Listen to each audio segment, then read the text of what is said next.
millions of people of all colors worldwide to watch and play golf. Tiger has done so much for the U.S. sport, the international world of golf, because a lot of people say, I want to be like Tiger.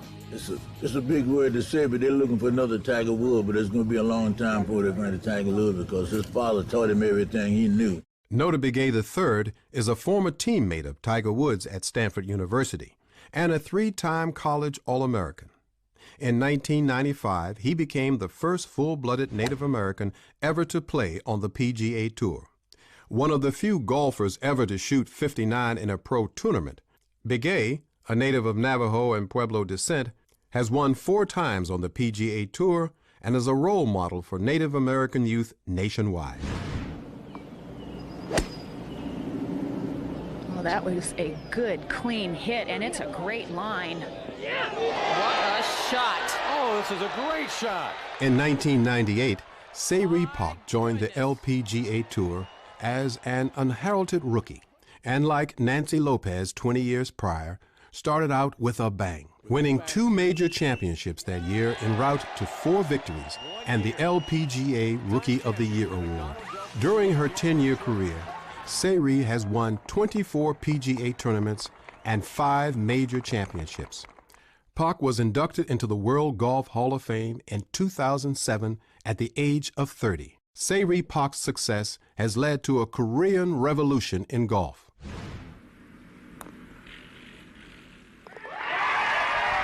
Victory number 7 for Lorena Ochoa in the 2007 season. After a spectacular 2007 season, Lorena Ochoa is now the world's #1 woman golfer, only the second Mexican-born player on the LPGA Tour.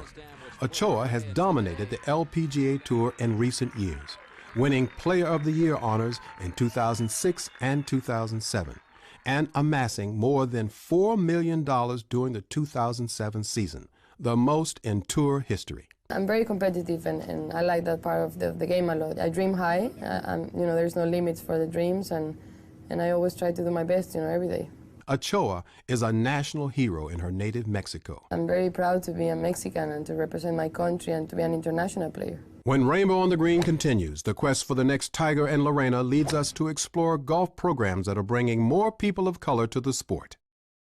With Lorena Ochoa and Tiger Woods holding the #1 rankings in the world of golf for 2007, the question of who will follow these superstars begs for special consideration.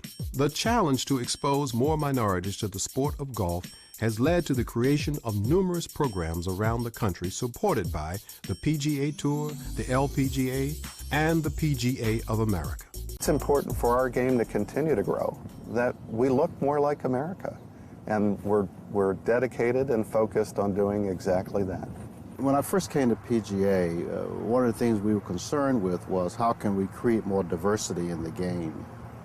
And since I've been here 10 years now, I've seen more people of color play golf. I've seen them integrate their social programs into golf. So what we're trying to do is to create more of that type of growth. Founded in 1997 by the World Golf Foundation, the First Tee is a national youth development program that nurtures youth by teaching a group of core values designed to promote success in golf and life through multiculturalism, honesty, goal setting, and sportsmanship. The organization, ironically, is headed by Joe Louis Barrow Jr., one of the most prominent African Americans in the golf industry, and son of the great Joe Louis, heavyweight champion and one of golf's true groundbreakers. One of the goals is to really let golf more properly reflect the culture of the United States. Right now, 16% of golfers are from diverse backgrounds. The First Tee is fortunate to have 50% of our participants being from diverse backgrounds, with 22% African Americans, 17% or so Hispanic Americans and Asian Americans and others. We're excited about that, because we think that golf can contribute so much more to individuals' lives, that we want to make sure that everyone who wants to have the opportunity to play and learn and enjoy the game of golf has that opportunity. And that's really the fundamental premise of the First Tee. On the collegiate level, the PGA National Minority Collegiate Golf Championship brings together 180 minority golfers from 38 colleges and universities to compete for national honors.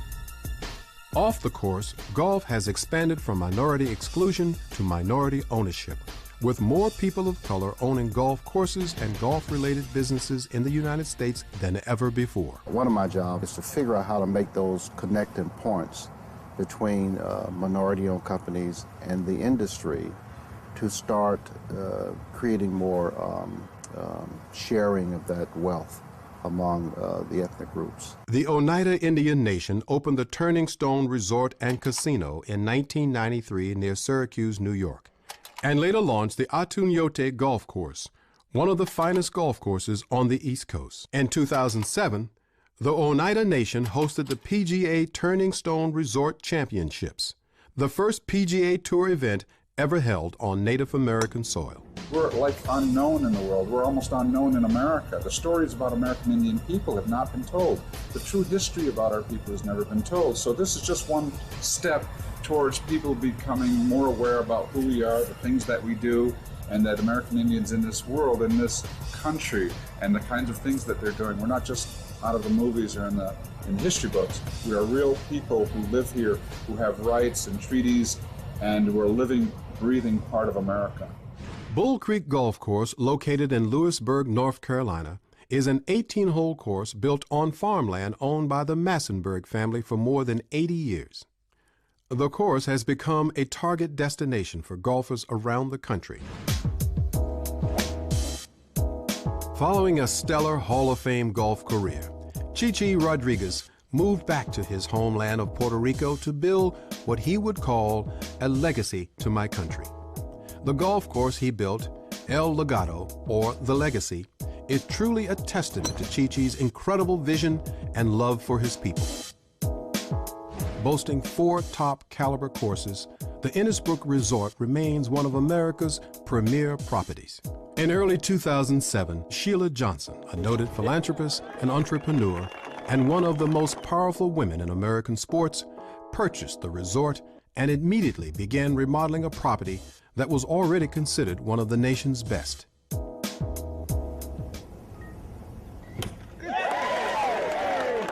What she's able to demonstrate is that people, women, and also minority women, can get into the golf business as owners. And as an owner, you have a tendency to drive more inclusion. I think the word out on the street was that the perception, and this is important, the perception of Innisbrook was that it was just a very exclusive resort where it was very hard to get into, and I really want to make this an inclusive resort. And it's very important that we do that because I want everybody of all gender or nationality to feel welcome to come here to Innisbrook. You know, as an African American woman, I all too well know about the exclusivity factor, and I think it's important that I send a message out there that this is really open to everyone. I'm in heaven. I'm in heaven. Outside the United States, another significant moment in golf history took place in October 2007, when the PGA of America held its first PGA Grand Slam of Golf event on the island of Bermuda. Bermuda was a beautiful choice, and when you get the enthusiasm behind not only the government with Premier Brown at the head of that, the support of what we're doing, you add that to the flavor of the island, the energy, the enthusiasm, the warmth, the open arm welcomeness that has been displayed for us right here in our great champions. It was an easy decision to make, and we are so proud to be right here in Bermuda at this great golf course, Mid-Ocean Golf Club. So we're excited. This is just a day for the history books. For me personally and for Bermuda, we worked on this for a long time. And now that it's here, it's showtime. And for me to have the honor to play with Lee Elder is just over the top. I'm in awe. This is pretty surreal, to be honest with you. I just don't want to get kicked off the island. The sport of golf has evolved into a popular recreation. With millions of minorities in the United States playing the sport, golf is destined for continued growth for the next decade. Just from behind the desk here, the calls I get every day, the emails, it's a tremendous response from black women. They're taking up the sport later in life. Some of them are 40, 45, but they are heavily taking up the sport. And I even heard a number where golf is the fastest growing sport among African Americans.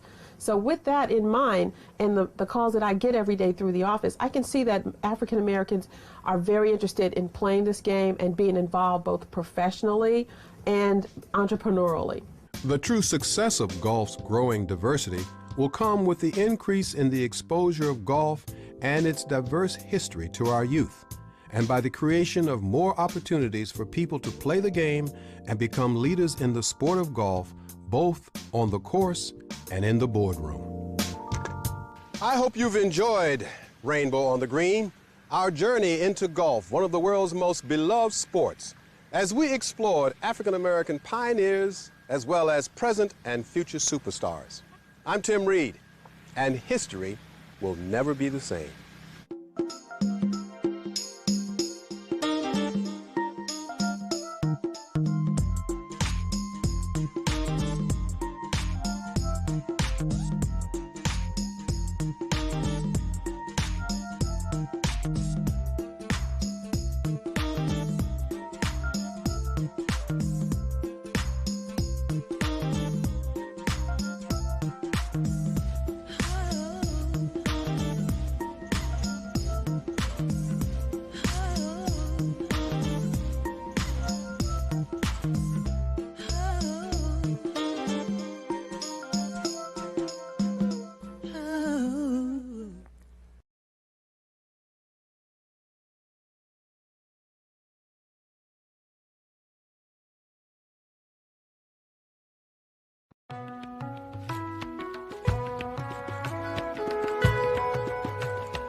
This is the beautiful landscape of Ethiopia at the end of its rainy season.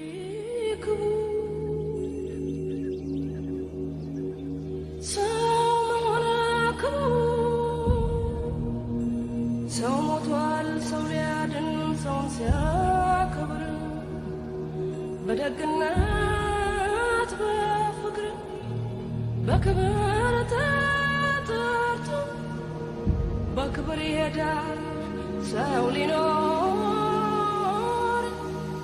ሰው ሞት የተሰጠኝ ሕይወት ዛሬ በነፃነት ሰው ተከፍሎበታል ከደምና ከአጥንት ስንት ወገን ወደቀ በነፃነት ምድር ትናገር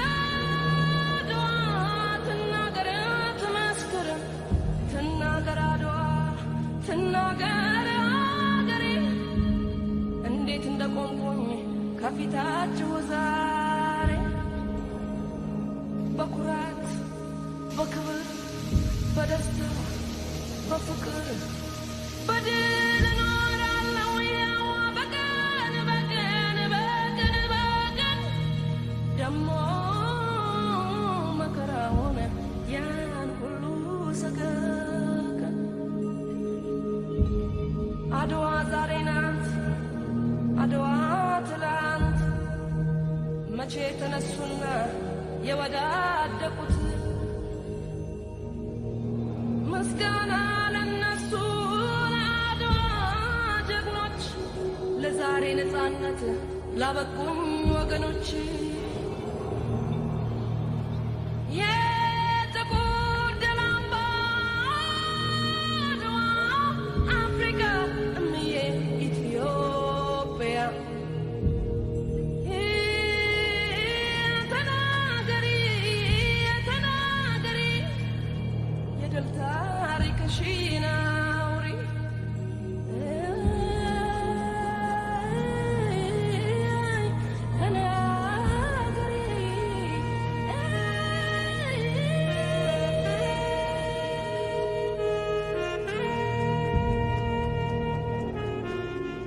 Ethiopia is Africa's oldest independent country.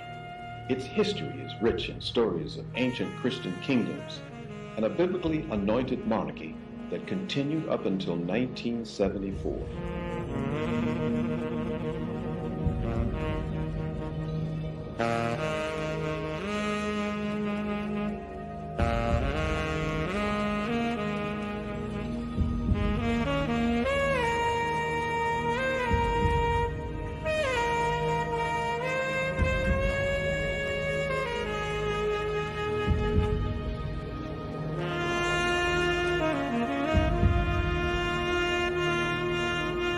This is the oldest known historical site in Ethiopia. It dates back to 600 years before the Parthenon in ancient Greece.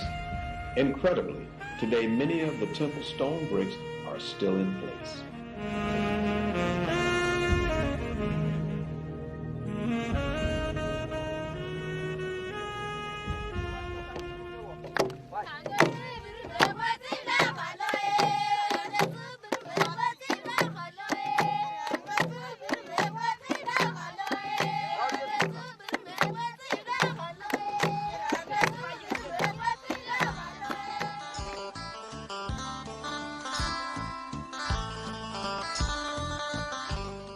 Here we're looking over the terrain of the ancient site of Axum, Ethiopia's first Christian kingdom. Founded by King Ezana, this kingdom became a major power alongside those of Rome, Persia, and China. This is King Ezana's obelisk. It stands at a height of 21 meters, and today it's over 1,700 years old. Obelisks like this stand as underground tomb markers.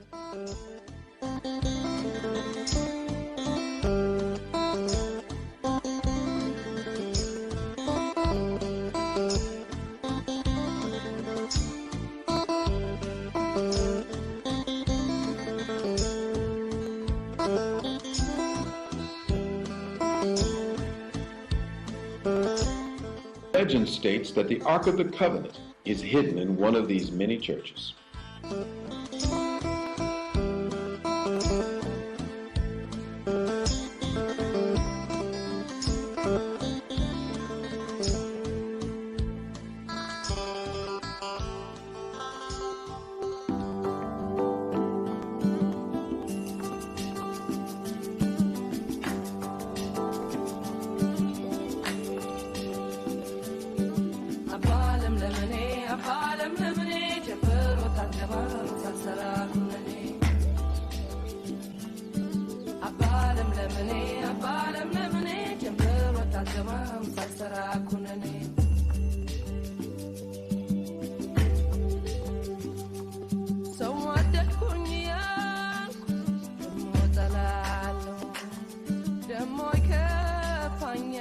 This town is regarded by some as the eighth wonder of the world. Founded by King Lalibela as a new Jerusalem for Christian pilgrims.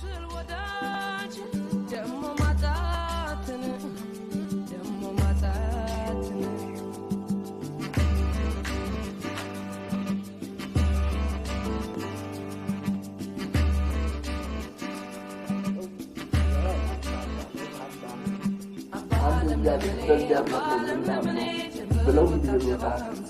በኋላ ከእሳት ከመድጃ ከልቶ በእሳት ሲያቃጥላቸው ቅዱስ ገብርኤል ከጌታ ተልኮ መጥቶ በመስቀሉ ሲባርክ ውሃው እሳቱ ወደ ውሃ ተለወጠላቸው እና ወጡ። ምንም ሳይነኩ እዚያ ወደዚያ እሱ ብቻ ይወጥተው እናንተ ሃይማኖት በጣም የጸና ነው እኔ ማምኛለሁ ብሎ እሱ ማመነ።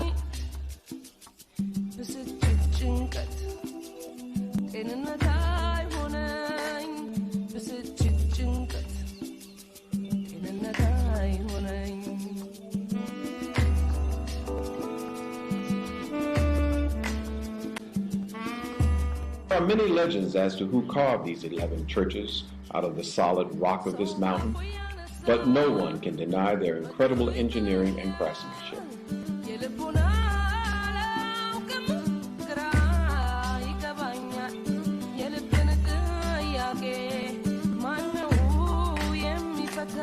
Kanta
ከእሳት ከምድጃ ከልቶ በእሳት ሲያቃጥላቸው ቅዱስ ገብርኤል ከጌታ ተልኮ መጥቶ በመስቀሉ ቢባርክ ውሃው እሳቱ ወደ ውሃ ተለወጠላቸው እና ወጡ። ምንም ሳይነኩ እዚያ ወደዚያ እሱም ሳይወጥተው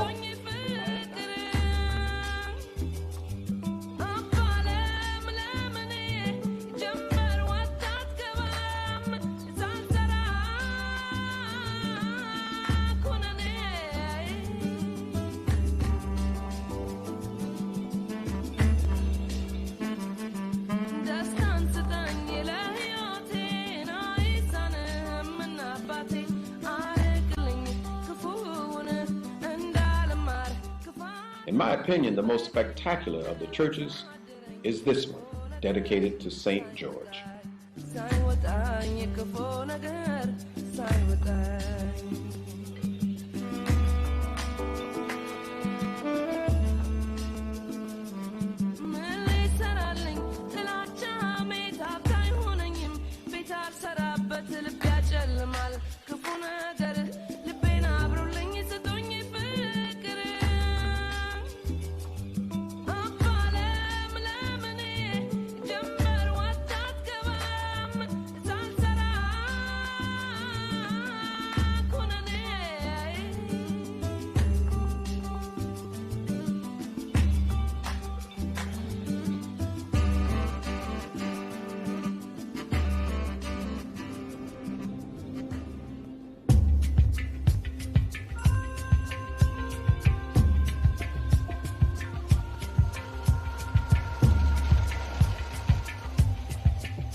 Simeon Mountains, we arrive in Gondar, Ethiopia's famous castle city.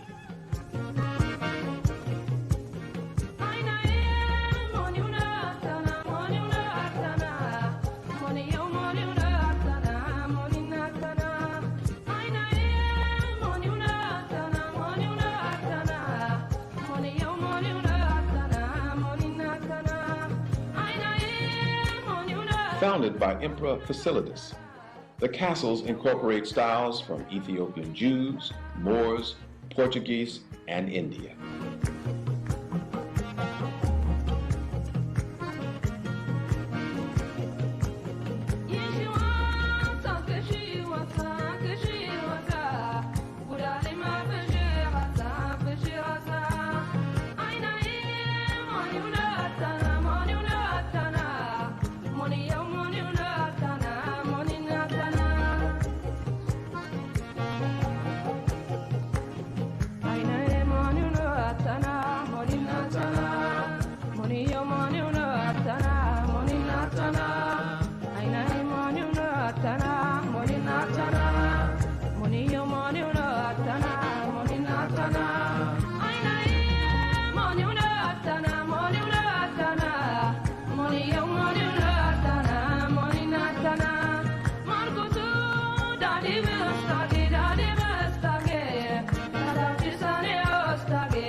The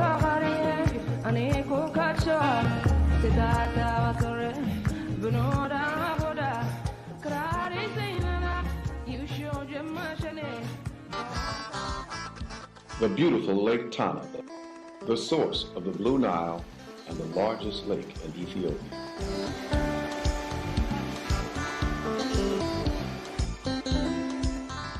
In and around the lake are many Christian monasteries. Legend has it that the Ark of the Covenant may have or still may be in one of them.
Hello, I'm Tim Reed.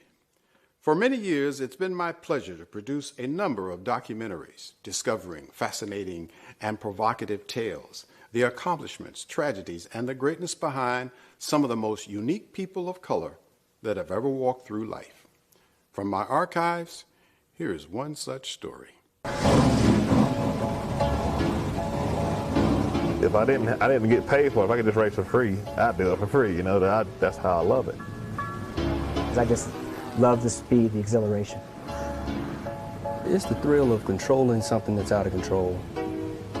It's the challenge of making race cars go fast. When they buckle you in and they hit that roof and let you know you're on your own. I don't think when I'm out there, it's just body movement. It's just keep on, be smooth, be smooth. You can drive, just give us the opportunity.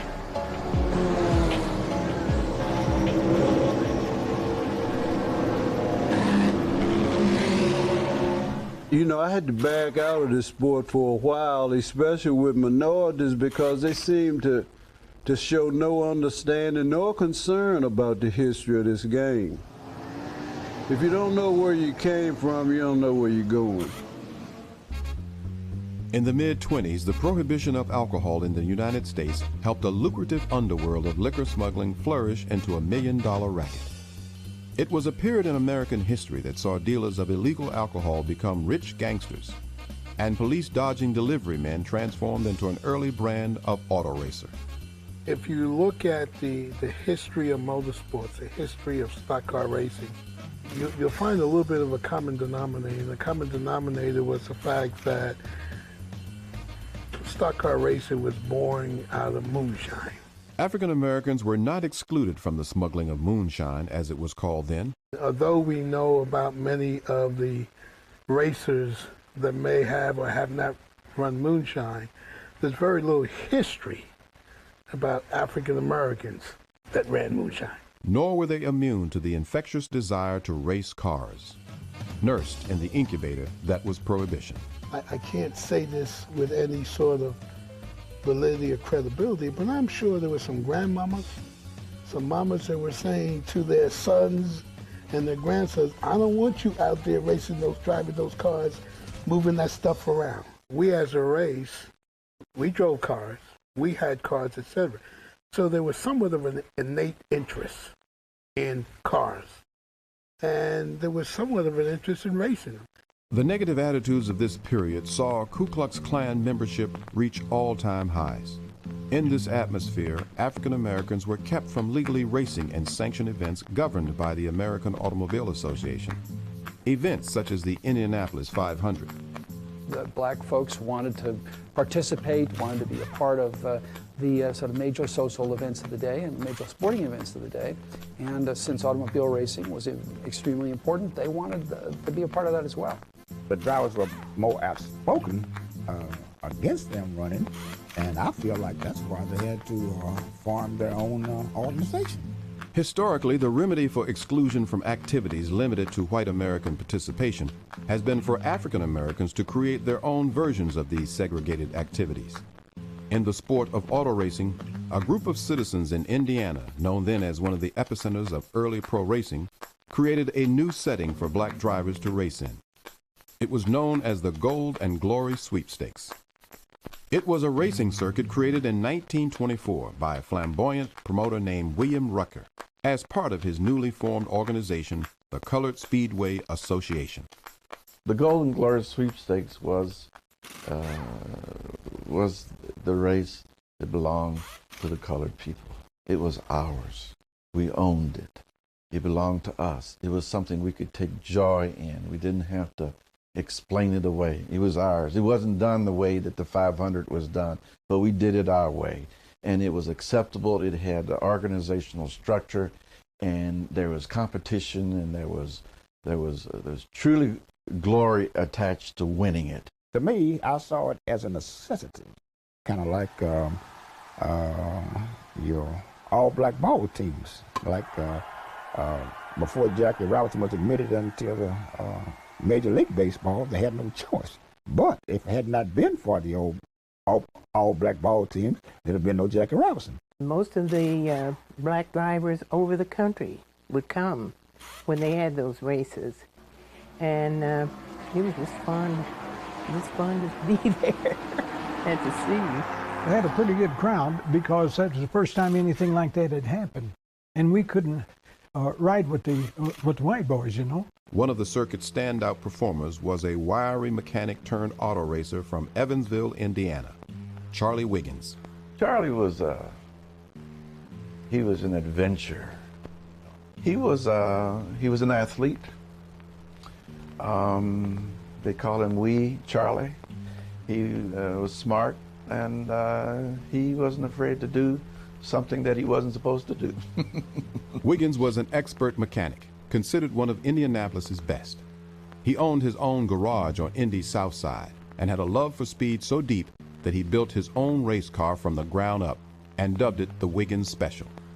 Year after year, Wiggins was denied the opportunity to enter his Wiggins Special in the rapidly growing but all-white Indy 500. But when William Rucker made Charlie a permanent fixture in the Gold and Glory Sweepstakes, he was propelled into the spotlight as the circuit's premier driver, and the entire racing world took notice. Wiggins raced in the Gold and Glory Sweepstakes from 1925 to 1936, winning a majority of the races he competed in. The circuit was disbanded in 1936 due in large part to a 13-car pileup in a race that critically injured Wiggins and eventually led to the amputation of his right leg. One of Charlie Wiggins' most overlooked contributions to the sport of professional auto racing was that of serving as head mechanic on Bill Cummings' pit crew in 1934. That year, Cummings, a white driver, won the Indianapolis 500. Wiggins watched the feat while having to swallow his pride by posing as the janitor for Cummings' crew. The American Automobile Association would not allow him to serve as an official member.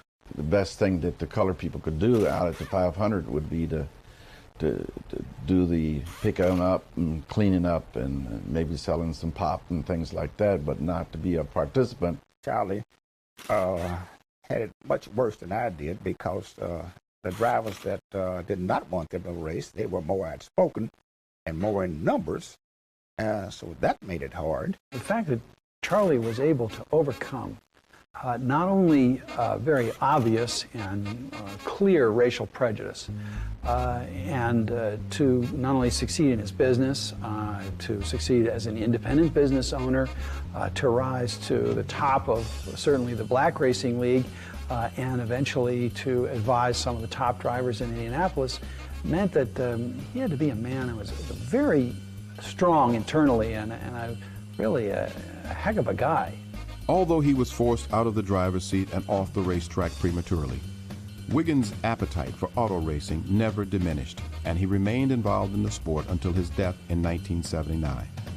Embraced by the fans of the Gold and Glory sweepstakes and dubbed by black reporters as the Negro Speed King, Charlie Wiggins was indeed the first brick laid in the foundation that would eventually become a legacy of African American achievement in auto racing. When you look at today and racing as such, we have a legacy. It just hasn't been publicized. We were there. We were there during the moonshine days. After the moonshine days, we were there. 50,000 strong with the Charlie Wiggins back in the 20s. We were there. When people ask me today, you know, have you endured any hardships because of your race? It would be slander for me to say that I really have, compared to the things that Charlie Wiggins had to go through. Guys trashing his car, not letting him race. He went through just an immeasurable amount of hardships, and yet he never gave up. Charlie paved the way for Wendell Scott and myself and what few of us that have made it to the big time to prove that all we needed was a change. 1947 was a milestone year for African Americans as Jackie Robinson broke the color barrier in Major League Baseball, signing with the Brooklyn Dodgers. That very same year, Joey Ray, a 24-year-old sprint car driver from Louisville, Kentucky, began making history on the racetracks of the Midwest. Inspired by Charlie Wiggins and the drivers of the Gold and Glory fame, Ray made his debut on a track in Mitchell, Indiana, an event he fondly recalls. The race was on Easter Sunday at Mitchell, and Mitchell was a high-banked dirt track, no type of guardrail or fence. And we carried the car over the Sunday before, and Chick Smith shook it down and everything. So here I am the next Sunday ready to race. So I qualified, about next, say 30 cars there, I qualified 28th. Now that meant that I started in the back of the console and sitting in the race car, but before I was towed off, I said, now, hey, I don't know if I like this or not. All these rocks and dirt and everything hit me in the face and all on the arms. I said, I don't know if I like this or not. But after I pulled into the pits, and I said, I think I'll try it again next Sunday. Next Sunday wasn't quite so bad, and just kept going from there.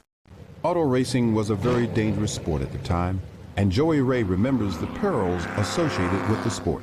Cars were definitely not as safe as they are today. Your body was exposed from chest up.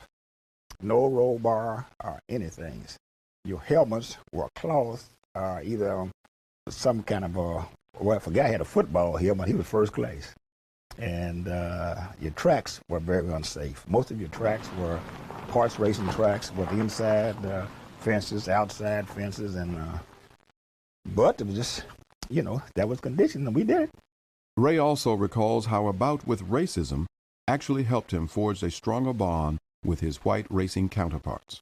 We were going to the next town after the race, and we were hungry, and we saw a bunch of race cars on trailers sitting out front of this little restaurant, so we stopped and went in, and were met by the hostess, and she says, what do you all want? We said, come for dinner. She said, I'm sorry, but the policy is that we don't serve color.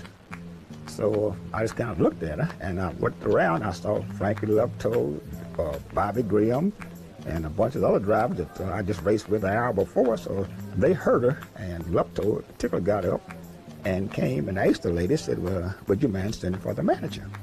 She did. And he said, what's the problem? So no one raised a voice, and Frankie says, these two fellas, I heard you say that they weren't welcome to eat, and you look around, there's at least 14, 18 of us you're eating. And we're eating steaks, chicken, whatever. He said, nobody's paid you. He said, now you have two choices. They can join us, we all pay you, and we'll leave. Or if you don't want to serve them, we're going to eat our food, but we're not going to pay you. Joey Ray went on to become the first African-American driver to be licensed by the American Automobile Association, the most prestigious open-wheel racing organization of that time. And after a 16-year career, he was recognized as one of the great sprint car drivers of his era. All of us, hey, we were treated like some of your biggest celebrities and heroes you've ever seen. In 1948, Bill France brought in a new era of professional stock car racing when he formed NASCAR. The first black driver to start a NASCAR race was none other than Joey Ray, who raced at the Daytona Beach Highway Course in 1952. 9 years later, a die-hard competitor and devoted family man from Danville, Virginia, would give NASCAR its greatest black driver and leave a legacy for all racers to follow. Born on August 28, 1921, Wendell Oliver Scott drove a taxi and hauled illegal whiskey before setting his sights on professional auto racing. Scott won 120 races and Virginia State Championships before moving up to NASCAR's elite divisions in 1961. Wendell Scott was very witty. Now, he had that slide out and that move. Today we call it break off the wind, come up on the bumper, get you loose and shake out just like Dale Earnhardt. And he could come up and just seem like his car would just floor, lift the wheel, and I mean, he was off. Although he was forced to operate his entire career as an independent, racing against factory-backed cars, Scott racked up an amazing 147 top 10 finishes in nearly 500 races, finished in the top 10 in points 4 straight times, and became the first and only African-American to win a Winston Cup race when he crossed the checkered flag at Jacksonville, Florida in 1963. Even in victory, racism reared its ugly head, as racing officials, fearful of the reaction that would come from fans by announcing that a black man had won the race, awarded the trophy to second-place finisher Buck Baker. Scott would receive his award days later, yet he continued to endure. The most interesting thing is he didn't talk about a lot of things that he went through, and still managed to endure the pain and succeed in the meantime. In 1973, Scott was involved in a 21-car pileup at Talladega Speedway that broke his pelvis and effectively ended his racing career. Although his true recognition did not come until after his death in 1990, Wendell Scott's outstanding legacy as a NASCAR driver can never be denied. Wendell Scott, what he did, and not only as a race car driver, but as a father and a husband and a small businessman. I mean, what he accomplished on and off the racetrack, to me, is an inspiration. Nobody ever bought us a gallon of gas in our whole Cup career. Incredible. We finished in the top 10 in point standing, which is the big thing now, 4 years in a row against factory-backed cars. That was unheard of for independent. When my father retired from racing, he was second in miles driven only to Richard Petty. He was second in starts only to Richard Petty. I used to have a little calendar that had the NASCAR points on it. And it used to amaze me to see back in those days when Wendell Scott was top 10 in points. And that's stuff you didn't hear about, you know, but to know that he was able to do that on an independent budget or, you know, just out of his own pocket, I mean, that's, he had to, you know, that lets you know he had to know how to drive a car. Because, I mean, if he doesn't have the equipment that everybody else has, but he's still doing as good as them, that's all driving there. Also not to be denied was Scott's devotion to his family and their place among NASCAR's elite families. It's almost like the family aspect does not exist. You hear about the Pettys, the Allisons, the Gordons, you never heard the Wendell Scotts. My mother is the emeritus of the Women's Auxiliary in NASCAR. Back then, we were racing better than 60 Cup races a year.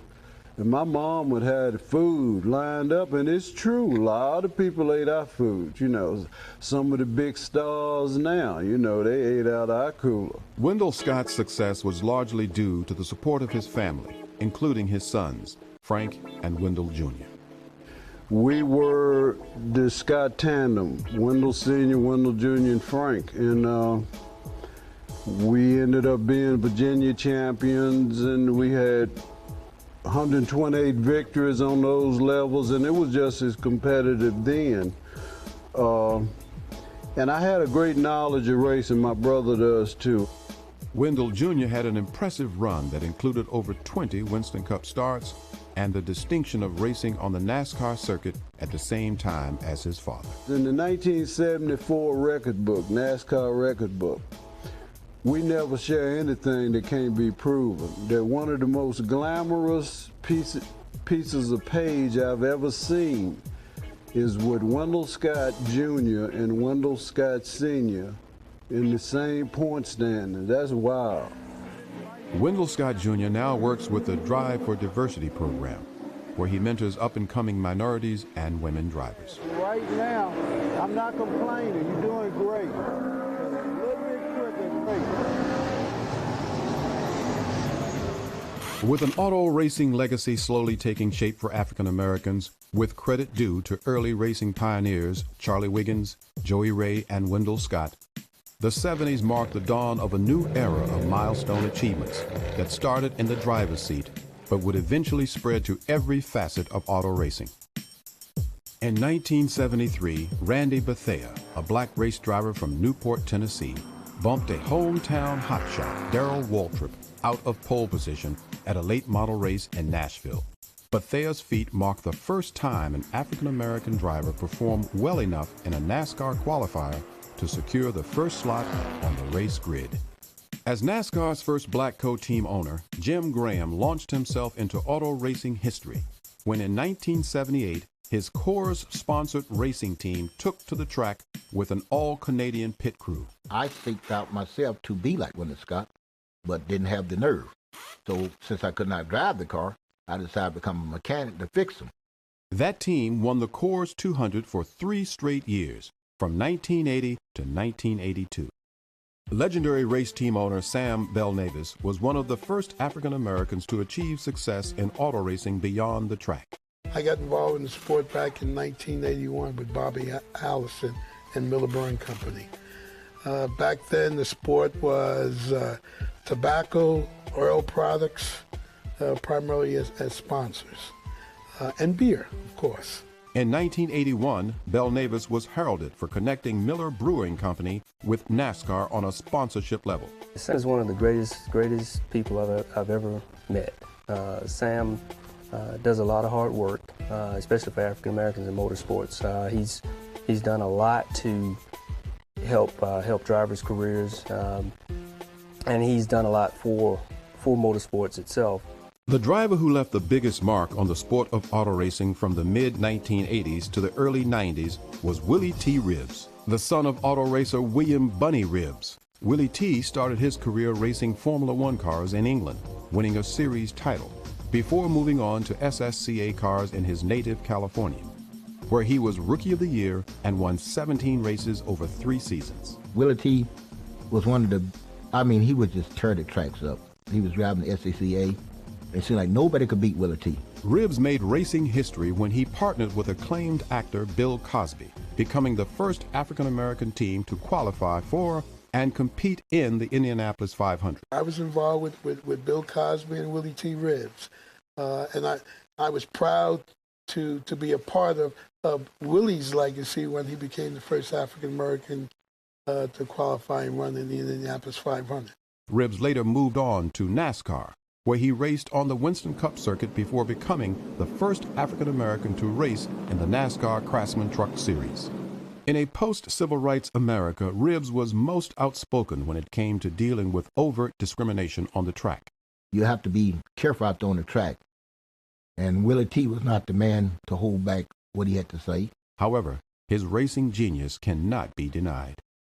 In the late 1990s, Bill Lester, a former software engineer and married father of one, succeeded Ribbs in NASCAR when he followed his standout open-wheel driving career by driving in the NASCAR Craftsman Truck Series. None of my friends were race car drivers. I didn't know anybody. I grew up in, a neighborhood where stick and ball sports were prominent, and that's what myself and my friends played. But really, when I got my driver's license at 16, that was it. I mean, as soon as I could drive, I was racing. I was doing things illegally, and I'm not promoting that, but that's kind of what happened as I experimented with the upper boundaries of car control and sliding around corners and doing all sorts of crazy things. And somebody told me before I kill myself or somebody else, go out there to a racetrack and see if you have what it takes. And I figured that if I got myself an engineering degree, I could probably get myself an occupation that paid enough to buy a race car. So that's what I did.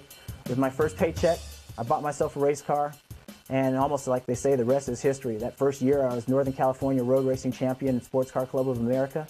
The next year, I was the champion for my class, and I just kept on climbing the ladder. Lester is currently the only African-American driver racing in any of NASCAR's 3 main divisions. With Sam Balnavis, Jim Graham, and Bill Cosby making pioneering strides for African Americans in NASCAR, a new generation of black ownership has emerged. In 2002, rapper Nelly formed his own Vocal racing team. Former NBA player Brian Stiff became co-owner of Score Motorsports. And Sam Balnavis, now an executive for Rouse Racing, formed Balnavis Racing, a team that nurtures up-and-coming minority drivers. Anytime that you have an opportunity to open doors for other people, who otherwise probably wouldn't get that chance, you've been a pioneer. And, like I said, you want to be able to take advantage of that. You want to be in a position where you can look back in a few years and say, hey, I was a part of something good, something that was very monumental in the sport. Hi, I'm Bill Lester, driver of the number 22 Waste Management Toyota Tundra in the NASCAR Craftsman Truck Series. Tim Shutt, crew chief on the 02 truck.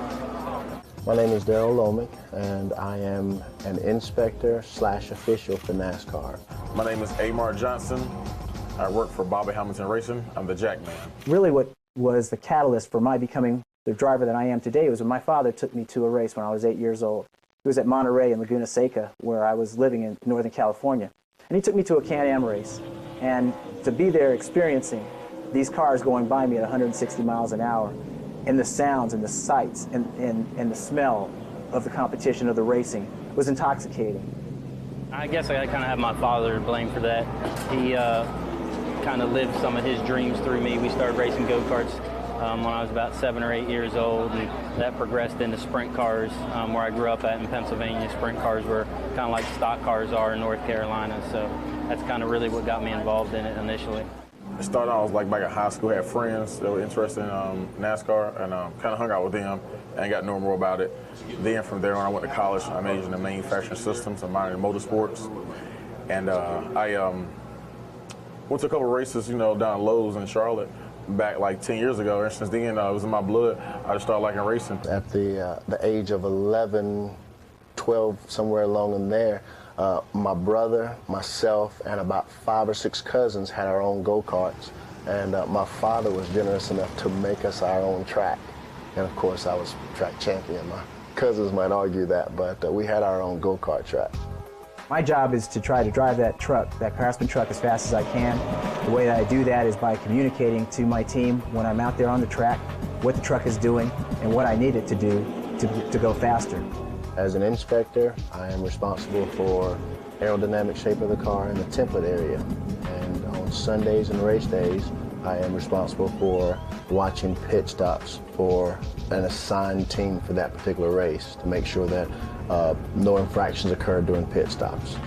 I jack the car up on the right side, pull the rear tire, sit into the front. Once I get 5 on, I let the jack down, run around the car in 2.62 seconds from jack to peg rather. Then I jack the left side up, and I control monitor that front left tire, and occasionally I do a windshield tear. If you got like oil, any kind of debris on top of the windshield, that's basically it. As a crew chief, it's a challenge of building a team, trying to create a winning team, learning how to teach guys to work together, and working with a driver.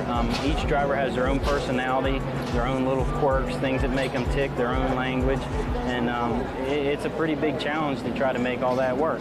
I always had a curiosity to know how things work. Going to the Coca-Cola 600, my first race at Lowe's, you know, back in like 1989. And when I first saw it, it was like in my blood, you know, I was like, man, that's some pretty neat stuff. And it made me have this desire to want to be a part of that. I'm a perfectionist by nature, which I get from my father. So I work really hard at making things as close to perfect as I can. It's the speed and the competition. It's the adrenaline rush. It's driving at 180, 195 miles an hour in a draft. I mean, being inches apart from that guy and beating him. And just the strategy that comes into play as well in terms of how to use the draft, for example, on a super speedway, or how to set up somebody and position them for a pass on a short track. I think NASCAR is a growing industry, and I'll use the word industry because there are so many avenues within NASCAR that can be accessed, I think. Hopefully this will act as a baseboard or a springboard for me to go further within this company. Before it's all said and done, I want to race competitively in the Nextel Cup Series. I mean, I'm very happy where I am racing in the Craftsman Truck Series, but I want to race on Sundays so that more people can see what it is I'm doing. Currently, I race typically on Fridays and Saturdays.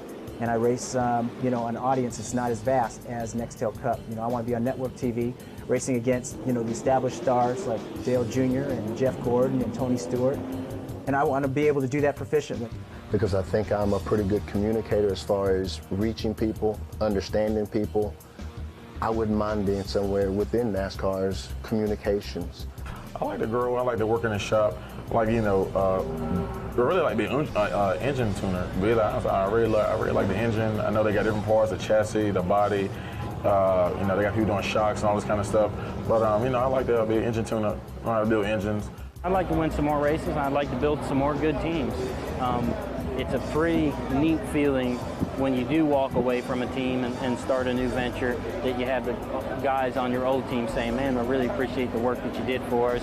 You know, it was really fun working with you. You really had things organized. Things really went smooth. I mean, that's a pretty big charge for me. Quite frankly, to tell you the truth, it's been all love. I mean, it's like since I've been in the sport, I mean, like, everybody showed me, it's been an open arms, a warm welcome. I've had nothing but glory and thanks to give, you know, and good things to say about NASCAR.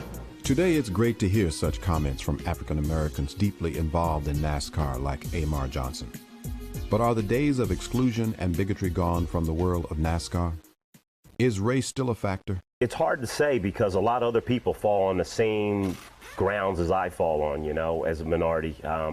It's just money. Money is a key issue in racing. What I've noticed is that the big guys, that the big sponsor teams, the $50 million sponsor teams or more, that may have 5, 10, 15 cars, all the big engines that have spare engines, things of that nature, of course they get the preferential treatment. The smaller, underfunded sponsor teams, minority teams like us as Bear Racing, and other small minority teams, I think they get a sort of bad rap sometimes. They don't get the help they should get. They don't get maybe the support they should get and some of the breaks they should get. There again, NASCAR is a money sport. It takes money to really be in NASCAR. You better have really rich parents, really rich friends, or you better be hooked up with somebody that knows, that can market you and get you in the right position to get you the money. The sport is really a family, all right? And so when you talk about opportunities within the sport, I'm going to go to my uncle, I'm going to go to my cousin, I'm going to go to my daddy, I'm going to go to my sister, my brother, and say, hey, there's an opening over there. But you have to be willing to go through all the resistance that you encounter to get there. You can't just have it handed to you. You have to be willing to put up with everything along the way and with dignity. We had like a couple of problems, like you get in a wreck and the first thing that comes to mind is it's because he's black. But that's just second nature, what comes out of their mouth. It's very important for people to understand that, you know, this isn't just a walk in the park, you know, that this just happened yesterday. This has been going on for, as we know, for many years. Daddy's thing when we went to the track, first of all, here's what he convinced our family of. Okay, there are 100,000 people up there, and we the only blacks here, or us and the janitors, and ain't nobody gonna bother y'all. And guess what? We believed it. So I walked around now like ain't nobody gonna bother me. My daddy said it. I personally have never felt any negativity because of who I am. I've felt some negativity on occasion because of what I do. But that's to be expected, because sometimes I have to be the police or I have to be the bad guy. But even when they're upset with me, I don't think any of it's ever been directed towards me in a negative based on me being African American. It's just, that's my job and that's their job. There's constant issues, and everybody has them. Sometimes race is part of it. This deal is a performance-driven deal. I don't, in a lot of ways, once you get in a lot of ways, it's a matter of performing or not performing. Yeah, maybe I got overlooked for some jobs or for some positions that maybe if my skin color was different, I wouldn't have gotten overlooked for. But the bottom line is it's a performance-driven deal, and God kind of directs me and puts me where he wants me to be anyway. Most of the fans, most of the NASCAR fans want diversity, right?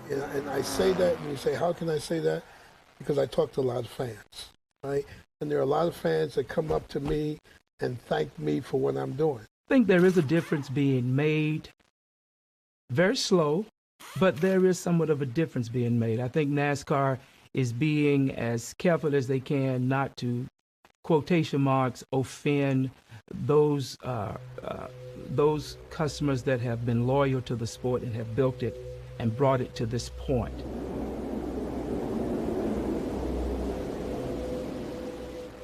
I think that we have a tremendous opportunity. I think that the sport, NASCAR, has blatantly said that the number one priority from a mission of the sport is to make the sport more diverse. We, as a community being in blacks, we have just as much right to go out to the track and perform and do what we have to.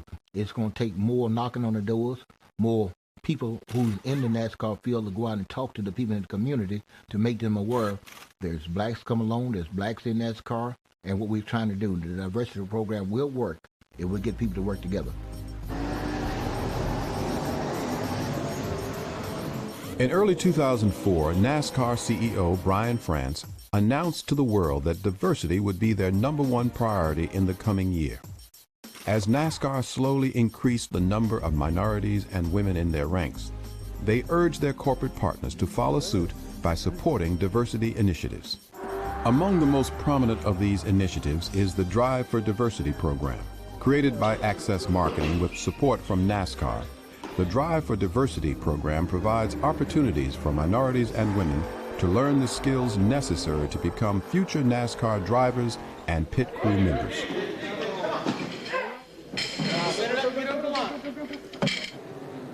We need more Bill Lesters. We need more minorities, and not just from the black race, but we need across the board. We need more female drivers. We need Hispanics. We need the REOs. That's the only way that NASCAR will become diversified. Through a series of combines that test the skill levels of each participant, Drive for Diversity strives to provide NASCAR with the best possible candidates to create a more diverse racing circuit. Give me a deep end on your white flag lap. It gives drivers who wouldn't have a chance to sit in a first-rate ride a chance to do that, to be seen, a lot of exposure. Well, it opens up just opportunities. And, everybody always wants an opportunity. And the only way to have an opportunity is, first, there has to be an organization. Well, now there's an opportunity for people to, to showcase their skills. I don't know if some of these companies that are sponsoring, say one of these drivers that are in the program now went up to the company individually, I don't think they would be able to come up with this sponsorship, Many of NASCAR's corporate partners have also joined the Diversity Push, funding D4D and other diversity initiatives. So it's a real opportunity for us to demonstrate to the public, to our employees, that we are truly committed to the concept of diversity and inclusion.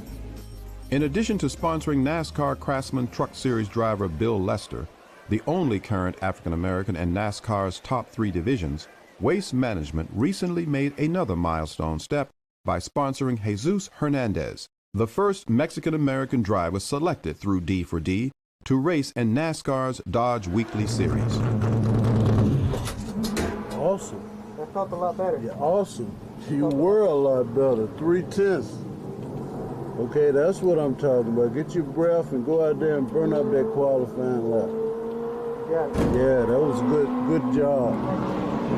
I think it's a great opportunity. It shouldn't be considered a handout by any means.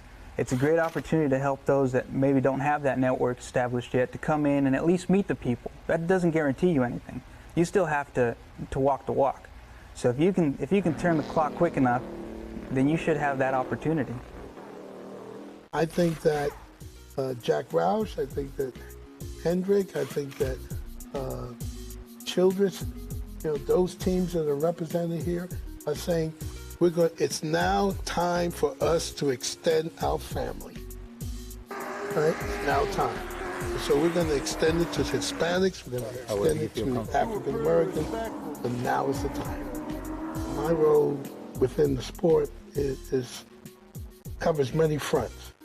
One, to build awareness that the sport has extended a welcome mat. And they want us to step on it. Step on the welcome mat and let's get involved in the sport. Secondly, educational opportunities within the sport. All right, how we can leverage what we're studying in school, whether it be in trade schools, whether it be in college, how does that translate into the sport? And then more importantly, the economic opportunities that exist in the sport. Even with the strides being made in NASCAR's diversity, the road to opportunity for minorities and women will require even more support from the corporate community and team owners alike. We will never be a mainstream sport until there's a feeling and a belief that we're open to all.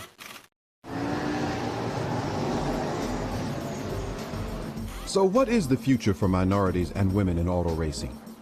Will they ever really get the chance to appear in NASCAR's elite Nextel Cup Series? NASCAR needs to deal with that issue, deal with the team owners in that area to make sure that these guys have true access and be fair in their development. While NASCAR's true commitment to diversity will be judged most by the presence of an African American in the Nextel Cup Series, the development of minority drivers and crew members continues. On the youth front, the Urban Youth Racing School in Philadelphia offers programs for urban youth ages 8 to 18 to learn about racing and to develop the skills necessary to become future racing stars. Founded in 1998 by Anthony Martin, this unique program has enriched the lives of over 800 inner-city youth and created an exciting new avenue for the development of NASCAR's future drivers and pit crew members. The program is supported not only by NASCAR, but also by some of the circuit's biggest stars, including Dale Earnhardt Jr., Jeff Gordon, and Bill Lester. On the collegiate level, North Carolina A&T University offers one of the most complete motorsports programs for African Americans in the country, providing students with the opportunity to earn a 4-year degree through their School of Technology. The school has produced a number of students now working with NASCAR teams, including Amar Johnson. We can do the job. Amar Johnson, who is the jack man for Joe Gibbs Racing now, the Busch number 18 car, is doing a superb job there. Not because I say it, but from a performance base. Dr. Exum supports NASCAR's diversity efforts, but believes that the crop of capable students outweighs the number of opportunities currently being offered by NASCAR racing teams. It's moving at a much, much faster rate as far as having African Americans involved in motorsports, which is demonstrated by the number of positions which are filled by the African American. But on the other side, when you start looking at a stakeholder or player, which are the teams, they aren't being very aggressive in including African Americans. As the leaders in the industry, they know that the diversity is important to us, and it's going to be good for us, and we're going to get better. We're going to have better people working in the sport, we're going to have better people competing in the sport, and it's going to make us better. The Drive for Diversity program continues to grow and place a number of drivers into NASCAR's Dodge Weekly Series, including Reggie Primus, Allison Duncan, and Tommy Lane. Other D4D drivers with future NASCAR potential include Latino drivers Mike Gallegos, Jesse Salazar, and Darren Martinez Stahl. Women drivers Breanne Cronrath, Allison Quick, and Sondi Eden and Native American driver Andy Winstead, who prior to auto racing was the first Native American to fly fighter jets for the U.S. Air Force.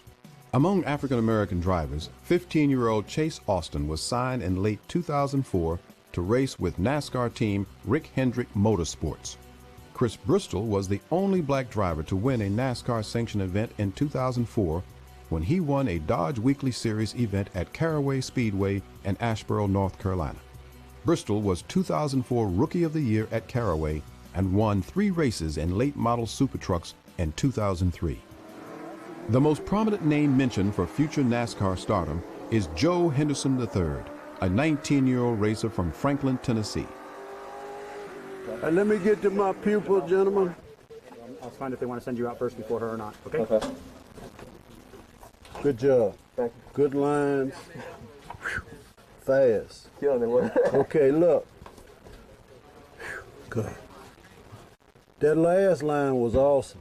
When I got the wheels on the engine a little bit more. Use that for it turns better when you get that down there, so. Exactly. Use that for your qualifying. Okay. Okay? Knock them dead. Good job.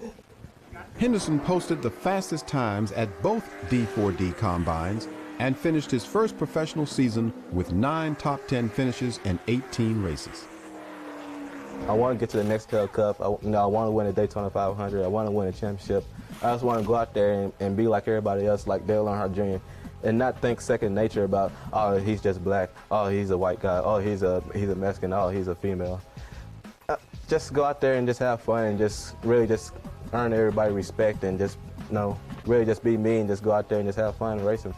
So the legacy of great black drivers continues. And no matter what doors be shut in your face, don't take no for an answer, and just be brave and go on out there and do what they got to do. We can. I know we can. I went through the door, and there's no reason they can't go through the door. NASCAR and motorsports in general face many challenges as we head into the future. Although diversity and creating new opportunities are important, dealing with the racism at racetracks has to be a priority. People of color should know that the majority of race fans are not racist, and that if we condemn auto racing because of the few people who choose to exercise intolerance, we also fail to support the great contributions of African Americans in auto racing today and over the last 80 years. Let us not fail these trailblazers. Let us honor them. As you have just witnessed, the legacy of African American achievement in auto racing has spanned nearly a century. Those who have fought and struggled for recognition in the past have laid a glorious path for those who are now behind the wheel to create an even greater legacy for the future of African American achievement in the field of auto racing.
All right, ladies and gentlemen, we are back. That's right, that's right. It's gonna be us. We can drink and talk shit as much as we want. Nobody can say anything to it. D.L. Hughley Uncut. And welcome to the show. Looks like we made it.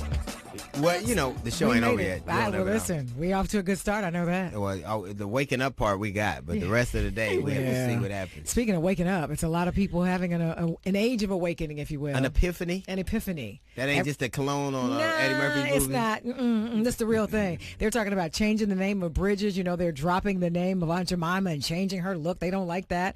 Just all kinds of things going on. Well, I just think that in America right now, if you were appalled by the images that we saw of Ahmaud Arbery, of George Floyd, and what we know about Breonna Taylor, if you're appalled by the vestiges of that, then why would you want statues to men who done far worse to black people? Right. Far worse. Okay, we saw what happened when people saw what they did. Imagine seeing a man performing surgery on enslaved black women with no anesthesia, or ordering the tar and feathering of black people, of black or brown or Indian people, or beheading people, or cutting their genitals off. It was the vision of what we saw that we can't get out of our head. But trust me, everybody enshrined in brass with a Confederate sword did far worse to black people.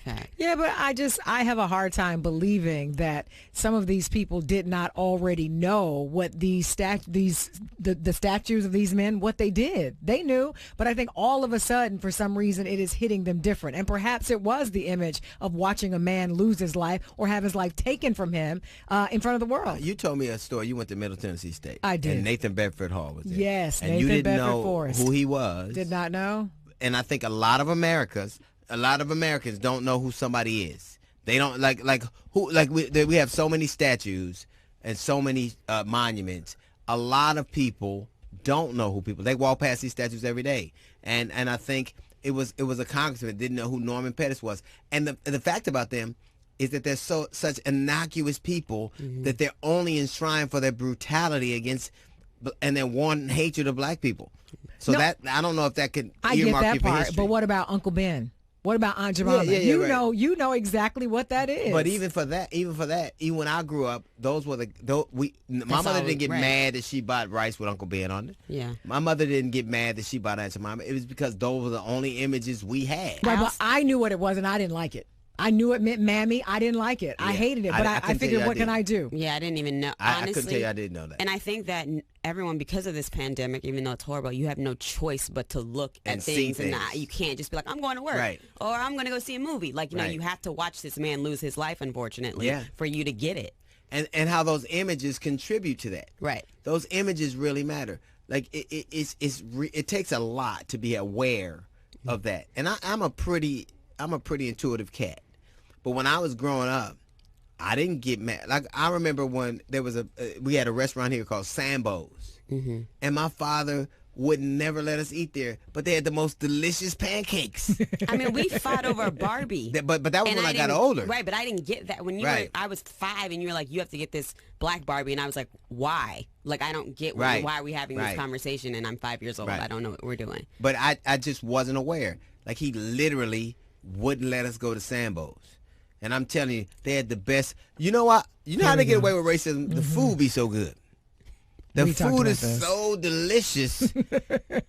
They make you forget. They make you go, oh, and so what? He said, nigga, can I have some syrup? No. But I think that people are not aware. They're just not aware.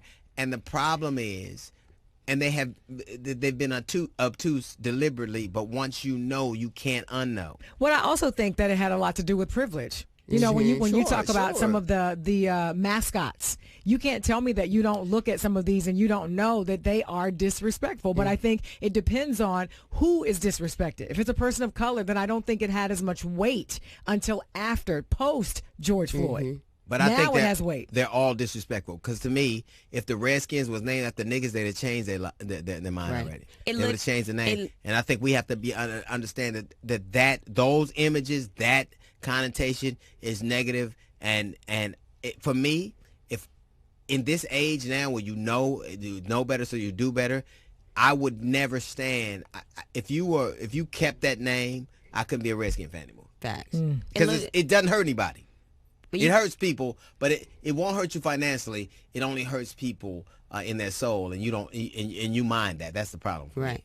It literally took a pandemic, though, for people to believe our stories. Yeah. Like, it literally took a God thing to happen for you to, like, it's not like we were making these things up when we would tell you guys. It literally took everyone being home to be like, oh, black people, this is what happens? Okay, cool. What people say, I believe that shit when hell freezes over. And it did. And it did. When old white people were dying for no reason, you know what? God is trying to tell you something. God is trying to tell you something right now. But we really have come to a place right now where you have to decide, and I don't think we have ever been in a place like this. I think the 60s were like this. The 50s and 60s were like this, where it was so turbulent and people were so aware. And the one thing that we can't deny, if you know better, you got to do better. That's really it. Mm-hmm. So if you know better, you got to do better. So I can't think, but Sambo's did have delicious pancakes. Oh, what, you and the I would say pancakes. that. I can't.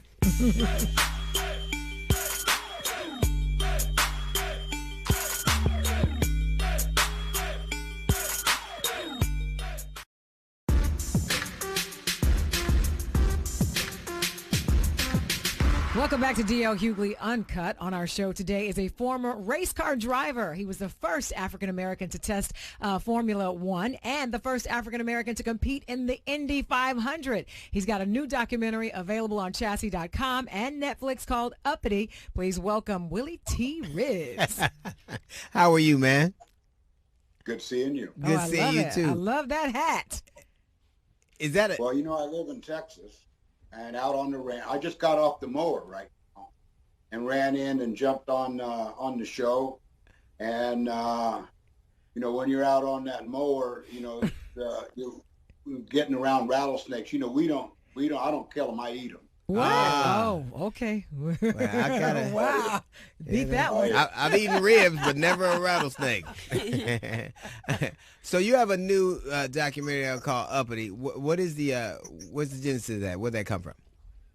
Well, it's about my career, DL. You know, the Uppity came from when I raced in NASCAR. When I went down there, and they thought that I came from another planet. So, I bet they did. I didn't walk or talk the talk down there. I had my own language and my own cadence. So they took issue with it, and so out came Uppity. It was more not the way you spoke or your cadence. It was the thing you spoke about. That you were very outspoken about race. You were very outspoken about bias. And so it wasn't the cadence, it was the content, wasn't it? Oh, yeah, no, plus I was fast, and I could win on the racetrack.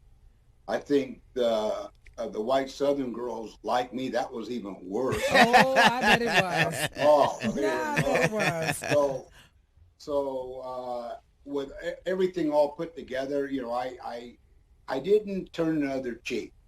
And when they got, you know, if they wanted to throw down, I was looking forward to it, and I stood it. I liked it. Yeah. Even the death threats and the N-word, I sort of liked that too. You liked it. Well, that ain't Uppity.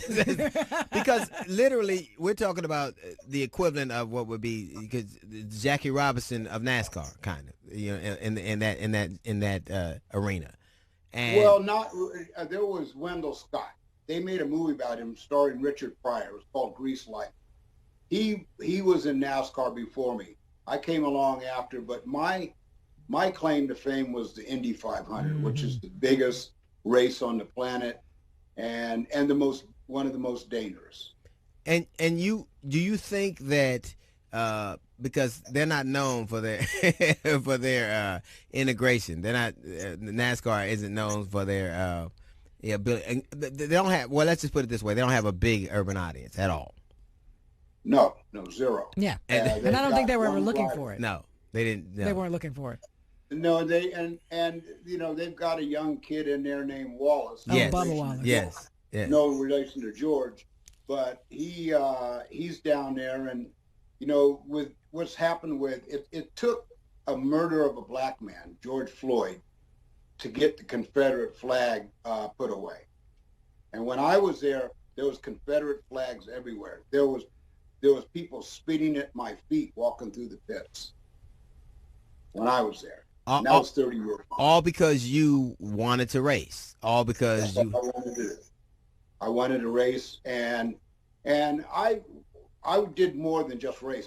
I won races, and that was that they weren't too pleased with that. Yeah, that, and I'm sure the white girls, all of that mixed together was not a good thing for them. No, it wasn't a good mix.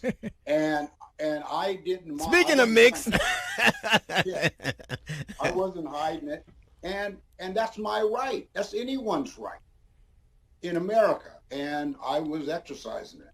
do you feel like it has changed a lot? Because now we're talking about you, who are really one of the pioneers. Whether first or not, you were certainly the most recognized.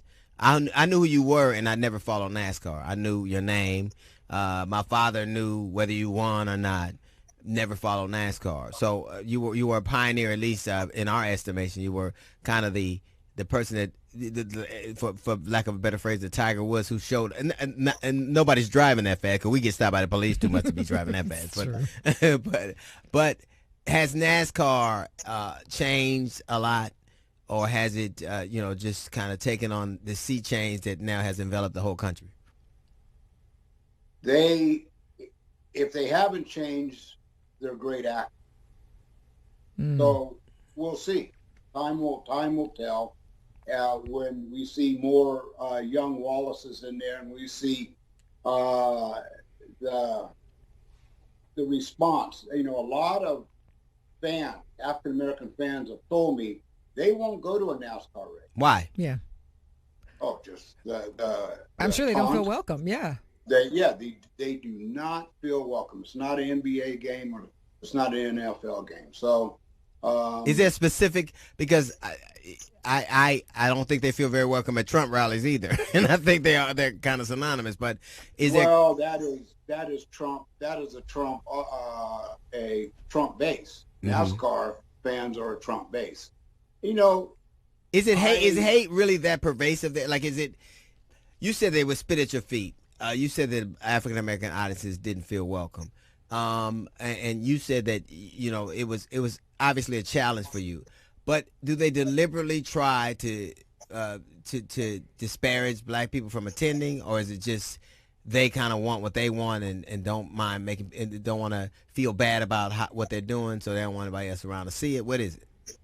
I don't know if it's that, or they had too much to drink, got all liquored up, and they do a lot of liquor. So, or the combination of all of the above. It's for NASCAR to survive now. You're gonna have to change it. For IndyCar to survive. Why do you say that? Because their bases are going to be more expansive. And you mentioned alcohol and liquor. That's in virtually every sporting event in America. They're the major sponsors primarily of every sporting event in America. So it can't just be attributable to alcohol. No. But alcohol, can give you some liquid courage, and a lot of it. Yeah, and a lot of it, and some, and they don't necessarily drink beer down there. I mean, they can turn it up and get a little lightning going, or some shine. I've had shine, so right? I know it's shine. I've had it before too. Yeah. So, but I think it would be very intimidating. I've never attended a race, but I've seen it on TV at least a little bit. And for the most part, it's typically always all white drivers. You go and look inside the arena there. It's all white people, and Confederate flags are everywhere, and they're drinking. I can't imagine, as a person of color, as a fan or as a driver, going in and feeling comfortable or welcome, for that matter.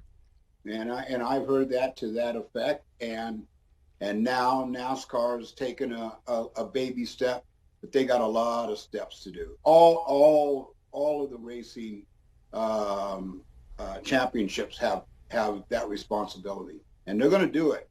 And what I said is they have to survive, because these young kids and the new millennials that are coming along today, that's not going to fly with them. Mm-hmm. It can't be that separated. I went to the Indy 500. I actually was playing a gig in Indy, got invited to the 500. Now, a lot of black people in Indianapolis go. I mean, it's part of their, it's as much a part of the city as you know, as the Circle City Classic. They used to have that too.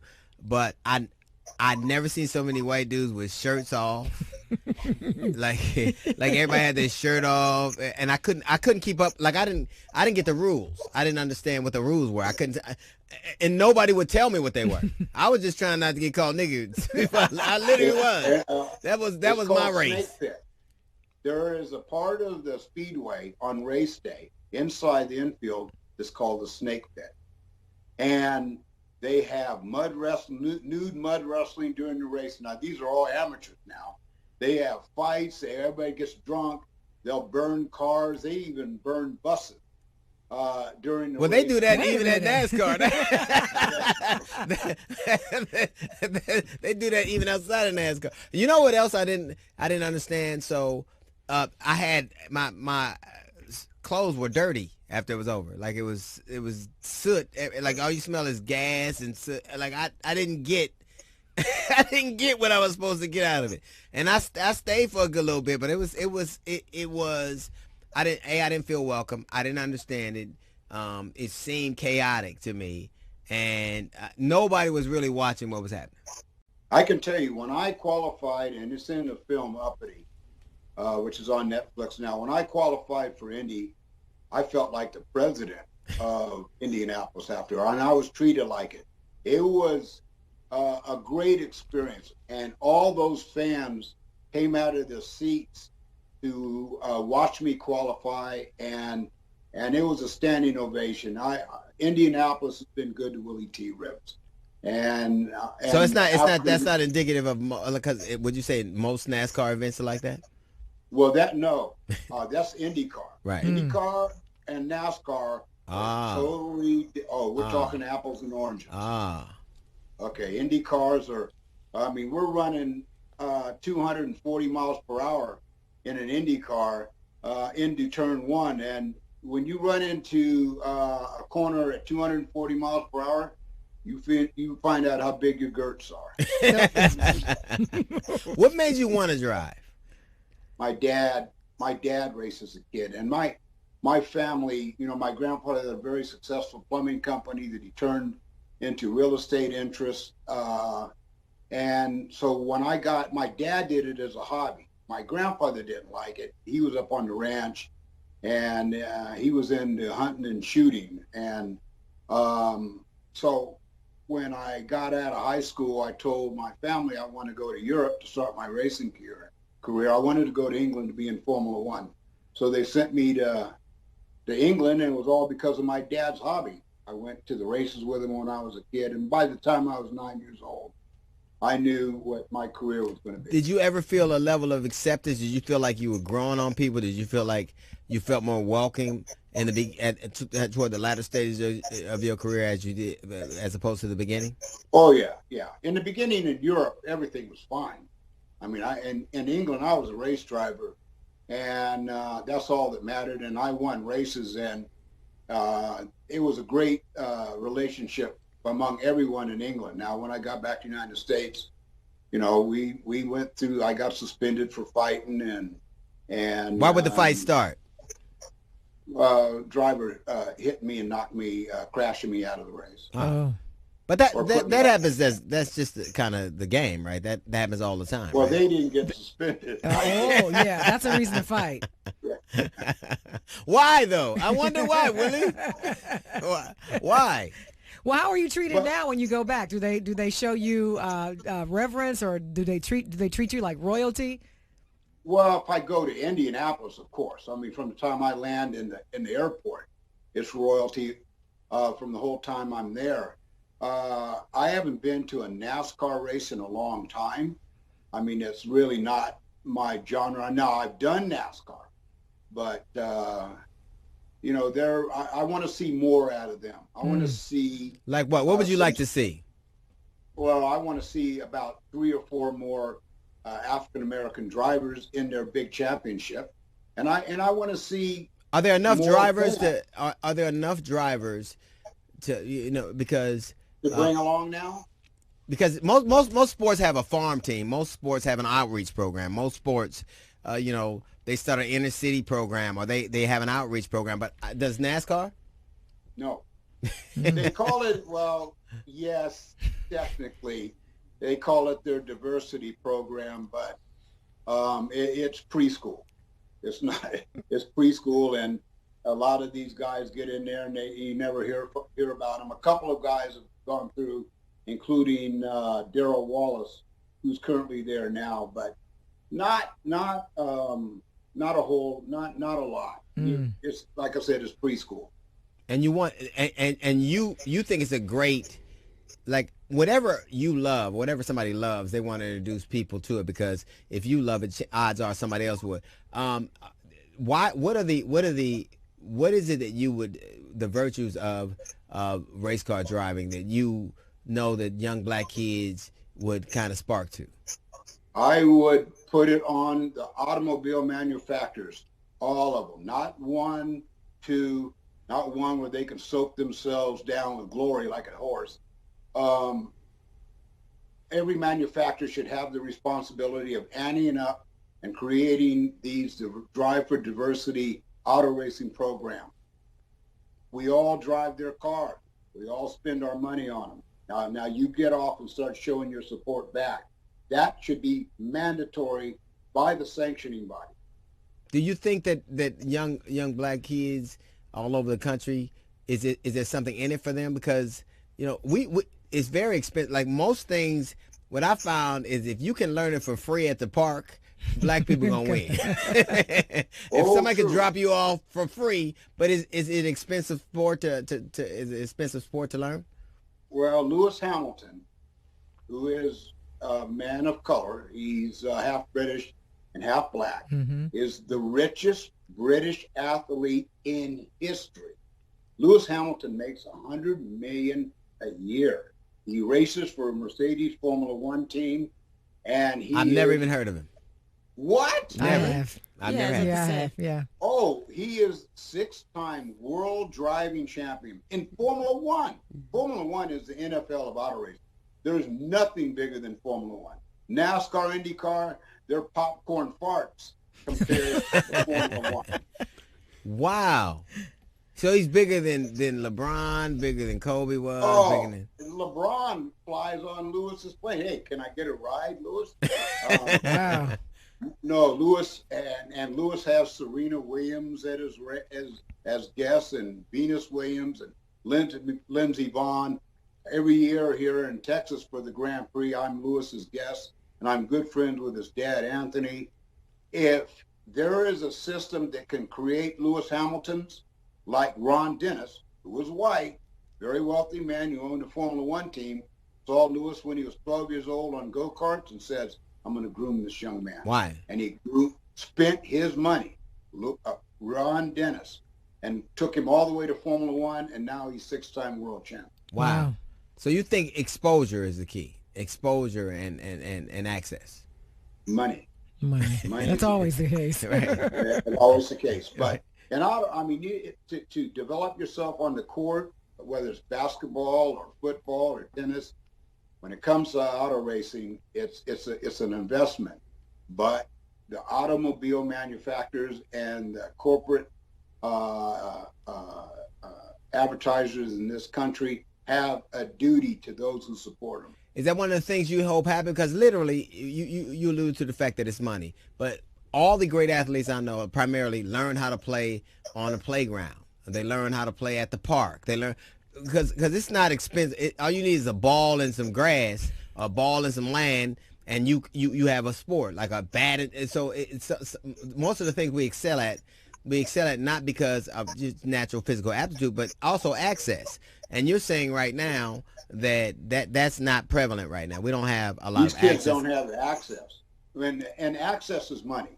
If these kids started off the way I did on a go-kart or Lewis Hamilton and go through the ladder stages, right up the ladder. Once you get good on a sprint kart, then the next step is open wheel in Formula 3 or Formula 4, then GP2 or Indy Lights, then IndyCar or Formula 1. If you go to Formula 1, you're in the NFL. Somebody's gonna see you right now, and they're gonna say, "This is what I want to do."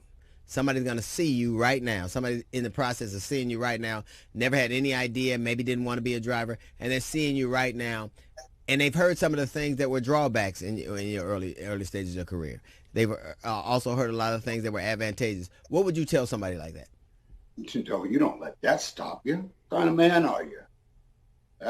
My grandfather, he put his foot up my butt and twisted. If I ever acted like I was going to quit, or once you set your mind to it, you make it happen. And you do everything to do that.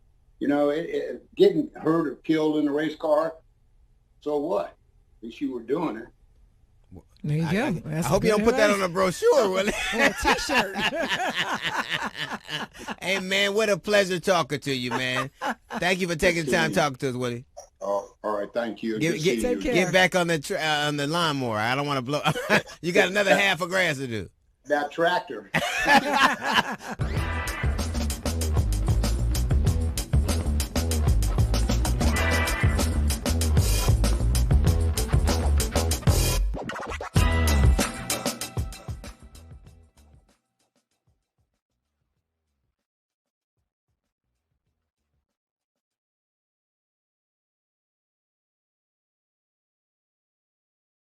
All right, ladies and gentlemen, we are back. That's right. That's right. It's going to be us. We can drink and talk shit as much as we want. Nobody can say anything to it. D.L. Hughley, Uncut.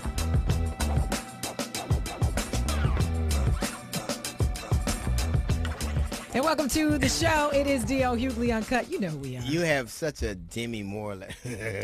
Don't be disrespectful. You can borrow some of this space if you want it. I will always love you. Right. Jeff Brown, just because it's your birthday does not give you license to bother me. Happy birthday, Jeff Brown. Happy birthday. Thank you. 11 times 5, baby. When a grown black man has a birthday, no one cares. No one gives We a don't damn. care. Don't nobody care. No one cares. It's in the rule book, just in case you It's want like to know. Father's Day. We Right. never really get Right. what we want. Was like, have you had a lap dance for No. Father's Day? No. Never. I have, but that's not the point. Oh, that's no, not. I'm sorry. That's not. Just saying. Concentrate on me. It's not my birthday. Yes. That's not it. The one thing about this pandemic, which is horrible, but the one advantage I will say is that forever fathers used to have to split their holiday with grads, so it used to be dads and grads. Mm-hmm. Yeah. Now it's just us. Now it's just dads and sads. It's true. Yes. But it's good for us, too, because we don't have to pretend like we really care that it's Father's Day. Right. Right. We just wake up. It is. Do you want some pancakes or not? No one really knows when it is. There's my dog Charlie. Charlie, you see Charlie? Charlie is asleep. Charlie is the dope. Big Chuck is kicking it. Yeah. He's got to be 150 pounds by now. He better be. Yeah. He better be. He gonna be. They gave me this dog for my birthday, 3 months before my birthday, and they will not feed him. But if we're going to tell They the won't truth, feed can we him. tell the truth? Sure. You wanted this dog. No, I didn't. You- I said, no, that's not true. I said eventually, like my dog Riley's 17 years old, I said eventually I want another dog. Tyler, my daughter, and LaDonna saw this dog and went, oh, is that a pretty dog? And I went like, yes. And the next thing you know, he was here. Yeah, but it sounded like you were dropping hints because I would wasn't listen to you dropping say, hints. To answer one day questions. I'm going to get a dog. And you kept showing pictures. Right. I was like, Bad okay, news. well, maybe. Bad news. Right. There's video. Right. Did you see the video when he got the dog? No, Oh, yes. I'm very happy He was about it. immediately What? 8 years old No. again. Yeah. Y'all got my dog. Right. I'm very happy about the dog, but let's not pretend like I just asked Santa. Like a long Dear time ago, Santa. I didn't believe. I'd stopped believing in stuff. What's interesting to me is that we are in a pandemic, according to some, depending on what state you on. I was going to say, because you can't tell in some states. Florida. In Wisconsin, it's fine. Right. California is fucked. Right. But as you can depend on, you can tell where we are depending on people's answers. And the one thing that's pretty consistent is that there's very inconsistent. Right. And there are always people like Chris Christie was on The View. The View. Which is hard. You can't really say The View and Chris Christie because you ain't gonna see shit but a back. Rice Christie. But he, there are always these people who are brave and they're saying, oh, we have to sacrifice ourselves for the economy and Americans have to sacrifice. And Whoopi asked him what would he be willing to sacrifice? Yeah. Who would he be willing to sacrifice? And he didn't have an answer. Because he didn't consider that. Because he's really one big pre-existing condition. He's Yes. He ain't going to sacrifice Snap, No. Crackle, and No. Pop. He's the country's only nougat-filled governor. Yeah. And what's crazy is, didn't he have that surgery like some years ago? Yeah. And The lab band surgery? Yeah, but I never really saw any reduction. Apparently, they put a food court in. Right. That's hilarious. I don't understand why it is the people who risk the least are always talking about sacrifice the most. Oh, sure. But I think that's why they talk so much, because they understand that none of their children, none of their family members, neither will they at all be exposed to any of that. No. So they know they're talking about brown people, black people, No. poor people. They know. Because Chris Christie can't go outside. These are the same people who can't go declare outside. war. Yeah. When they declare war, all they're saying is that our poor people's kids are going to kill your poor people's kids until we reach a decision. Pretty much. That's enough. That's enough. We've killing had of the enough. poor people's kids. And the other thing I thought was interesting is that the Trump won't unveil Obama's portrait. And I just need to say this to people, and I don't think they understand it. Barack Obama was the 44th president of the United States of America. No amount of hand-wringing, hatred, or anger, or erasing of his accomplishment. Whether you unveil that picture or not, he got a picture. Oh yeah, you ain't gonna unring that bell. Right? No, it's almost like if we pray, like he's not like it's like yes, the black dude is president, and a black dude probably knocked off your daughter. That's not the thing. Yeah. Yikes. Wishing it not that it wasn't so isn't gonna. I don't. And the know picture what will be hung whether you want it to or Right. not. Eventually, That's it right. will be there. Wishing a white man had knocked off your daughter is not going to straighten your grandkids' hair. It's amazing to me that we were talking about Obama. You said it's going to be hung no matter what. That's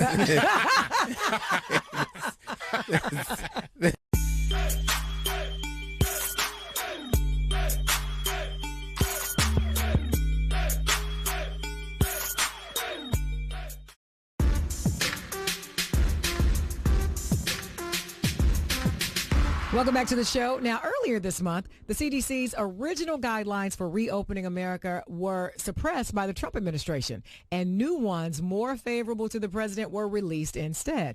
Here to talk about these new guidelines is Dr. Peter Robertson, senior aide of the Coronavirus Task Force. Welcome, Dr. Robertson. Oh, hello. Nice to be here, DL and Jazzy. Hello, Peter. Now, can I ask you, why didn't you agree with the CDC's initial suggestions? I think I just, first of all, DL, I just found out about the pandemic yesterday. Oh. You just found out about it? Okay. From what I can tell, that our guidelines are almost identical. Oh, okay. To the CDC's. Okay. In fact, for example, the CDC would like to limit all non-essential travel, and we couldn't agree more. In fact, we think travel should be limited to just those travelers willing to spend their stimulus checks at any Trump property. Oh. Book your flight, get your hotel room, and have some fun out there. I mean, it's the safest way to have fun. That's interesting. It's interesting because disproportionately, black and brown people are, dying of COVID at disproportionate rates. We represent a smaller number of the population, but we seem to die at disproportionate numbers. Anything in your recommendations address that? Yes, we also share that concern. In fact, we actually recommend that black people stay away from, like closed indoor spaces. Okay, I can understand that. Yeah, and instead return to the fields. Because, as you know, black Americans have done some amazing things in the fields. I mean, I'm wearing cotton now. Right. And I know, DL, you have an indoor job, right? But we're recommending that even you take a second look at the fields. You got a muscular build. You look pretty fit there. Okay, this is... Also, go ahead, yeah. Well, I was just curious, like, these are, like, your guidelines. You want DL to work in the field? You think that would be better? If you look at the data, yeah, okay. When you're outside in a field situation, right, you're distancing, and there's it's just I'm thinking about your health. Okay. Appreciate it. What about masks? People are suggesting not only social distancing but wearing masks. Oh, yeah. What do you come down? We agree with the CDC there Yes. too. We always said that we should have masks. In fact, we're recommending though that we start wearing you wear the new mask. The kind that have the eye hole cut out that cover the whole head. That kind of mask. Yeah, we're calling those the N86s. N86. I don't know what the N stands for, but I know what 86 means. Okay. Yeah. Thank you, Dr. Robertson. It's very nice of you. Are there any other specific guidelines that we should be following? Any other information? Because information is sparse, and we kind of don't have a uniform approach to this. But is there any insight you can give us to help keep us safer as a country? Safer as a country? Yes. Yes, actually, it's a new guideline that we added, and it's basically Tide Pods. Why not start using Tide Pods? It might work. The president, he's been eating them now for a week and a half, and he's feeling pretty good. And DL, the way we look at it is that, hey, if the president's feeling good, it's time to reopen. Wow. Okay. Well, thanks for joining us today, Dr. Robertson. We appreciate it. Thank you. Thank you. Thank you.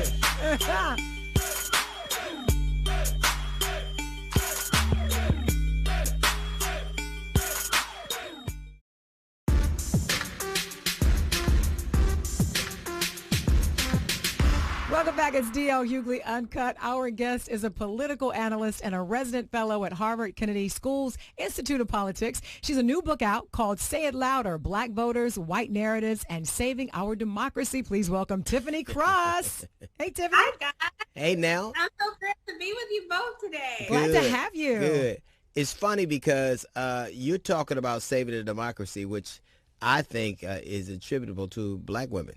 I think black women are, more than any other demographic, insisting on saving a country that doesn't really give a damn about us. But it's interesting. It's interesting. What white narratives do you think are the most harmful? All of them, really. So if you look at the media landscape, every political conversation we have center white people. And why might that be? Because the media landscape itself is run by white folks, and so they operate in a news system that assumes that the world is spins on their axis, and that's not true. And that's evidenced by when you see a lot of the media outlets going to Columbia or every white diner in Iowa, or every mayonnaise stand in New Hampshire, trying to get what these voters from the heartland feel. And it's like, look, if you go to a Golden Corral in Montgomery, Alabama, after Baptist Church lets out, don't those voters from the heartland exactly matter? Right.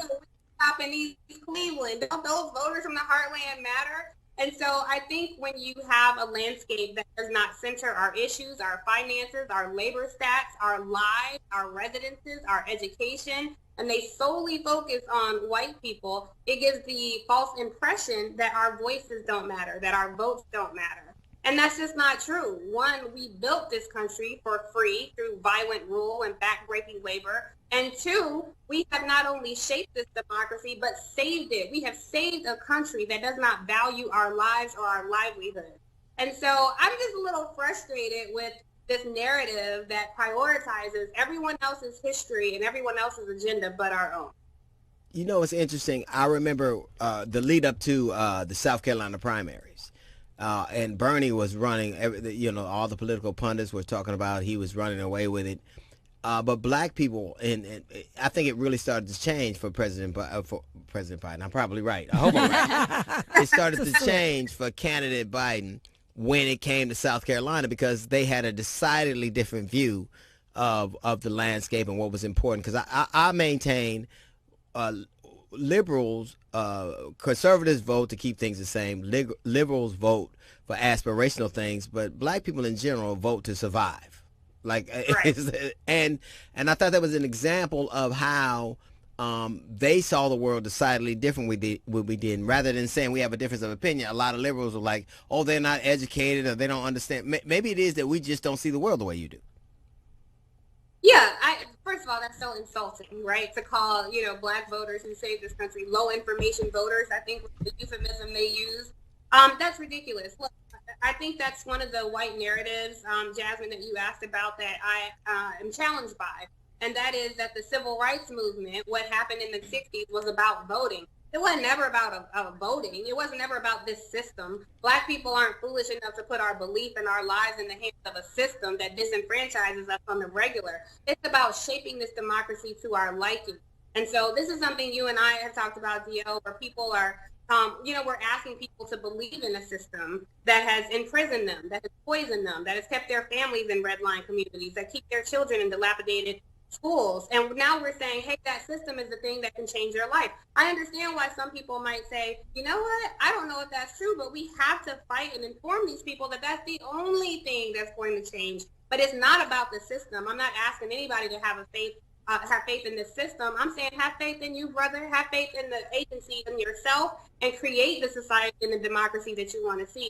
So that's one of the things that I try to pick apart in the book and try to give people a sense of their own vision for what this country could be and what it should be.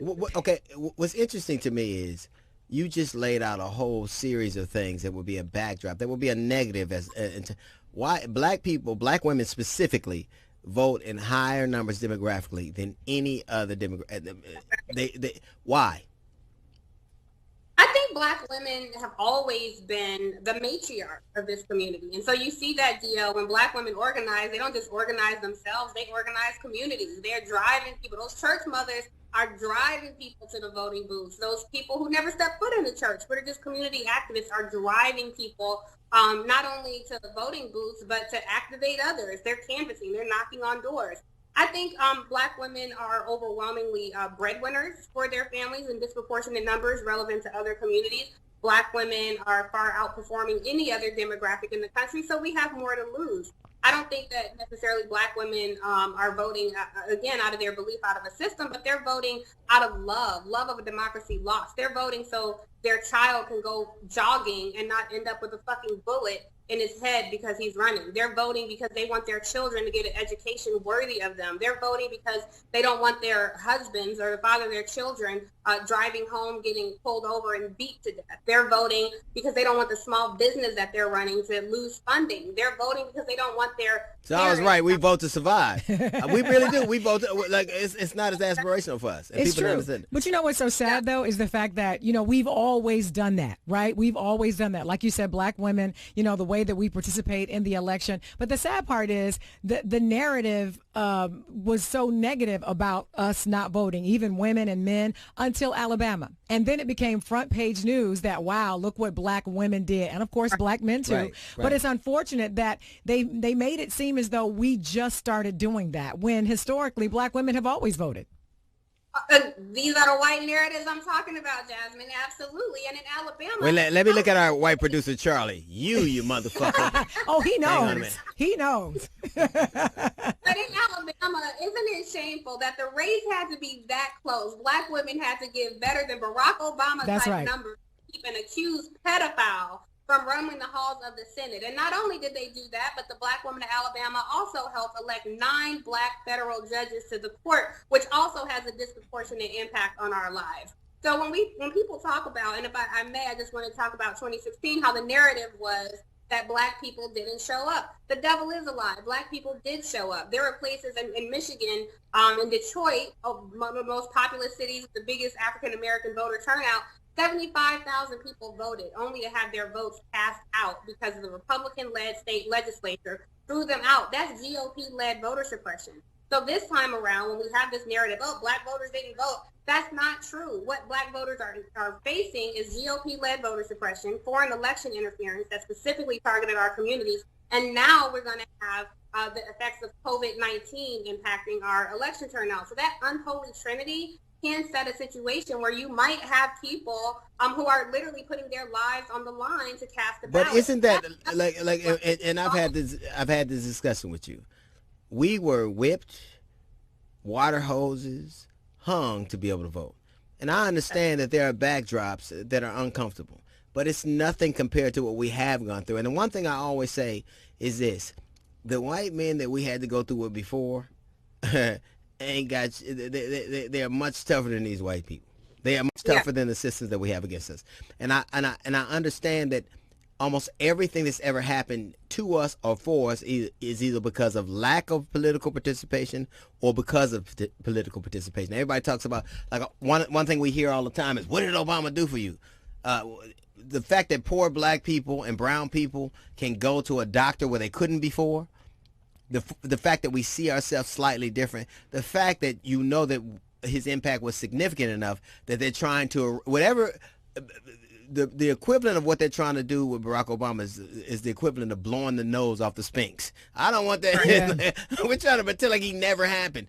And there's a reason they don't want you to vote. There's a reason that they don't want you to be inspired by things. There's a reason that they don't want you to buy into the political system. And I know you wrote a book about that. What was the impetus for you deciding that that was the kind of tack you would take to write a book like this? Well, I've worked in media for 20 years. So I was behind the scenes. I was a producer. I was a booker. I had all these different roles, and I just saw routinely how our voices were shut out, our perspectives were shut out. And so it really came from a place of righteous outrage. I was so outraged at what I was seeing happening in our media landscape that was directly impacting our political landscape.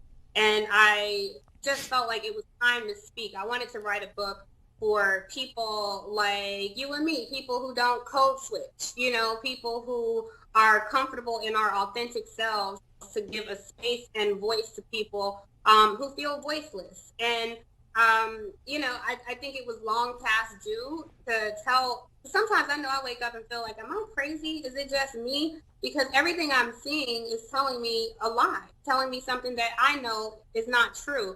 And so I wanted to write something where I was comfortable making them uncomfortable. If it meant the greater good of my people and my community having a voice, saying I deserve to have a say in how these United States take shape, and that meant that some people were going to have to lose power in that. I know power concedes nothing without demand. And I wanted to write something that not only informed people, but inspired them and empowered them to take up space in this democracy that we not only built, but we have saved throughout history since its inception. Let me ask you So something. I hope people get that from what I wrote. What is the best you hope for in this election cycle?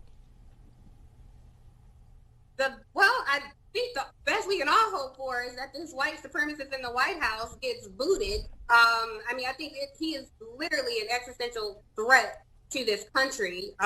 He is trying to tell people to drink Clorox, and he's up there, But I think I really do. I think that bleach is the perfect symbol for Trump. It's like it only works on whites and it's hell on colors. What do you worry about the most?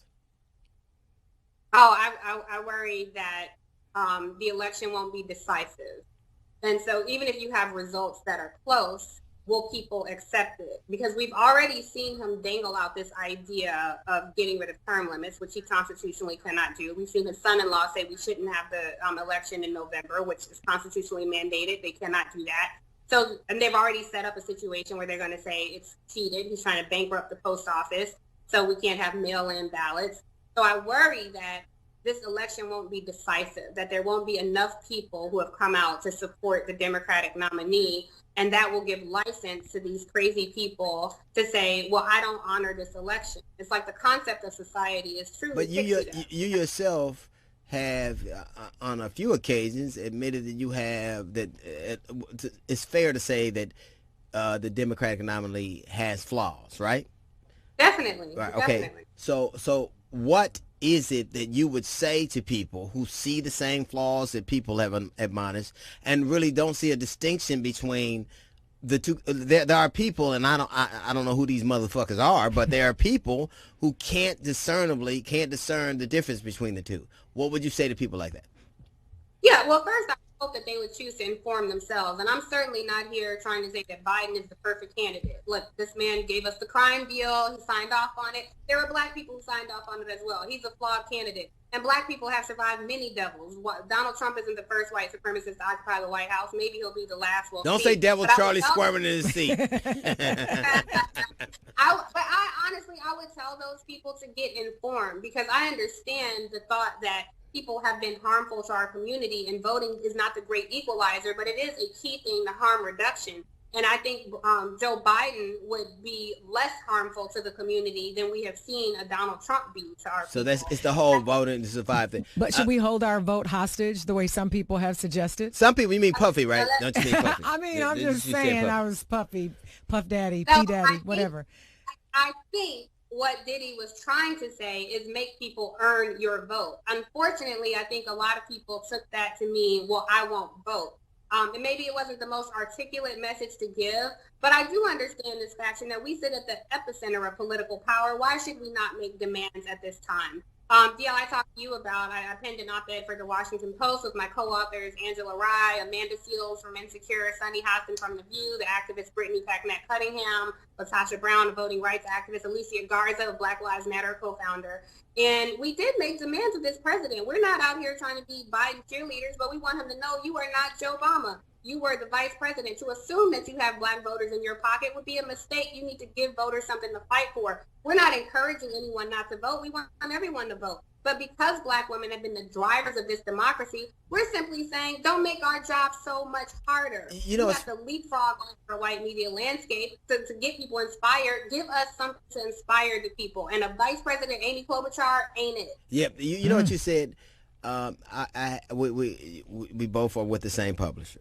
And one of the things you said that you have, I remember one of the first things you said was like how impressed you were by Jasmine. And then to name off the list of women that you named off that you wrote with.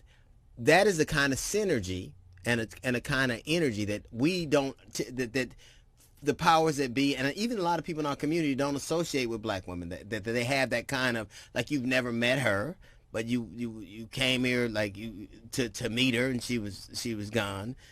You work with Angela Rye, you work with Joy Reid, you work with Sonny Hostin, you work with Amanda Seals, who I think in all these minds, whereas we would believe that there is a more antagonistic approach, you all have found a synergy that I think most people wouldn't ever know about, and it's kind of refreshing and necessary.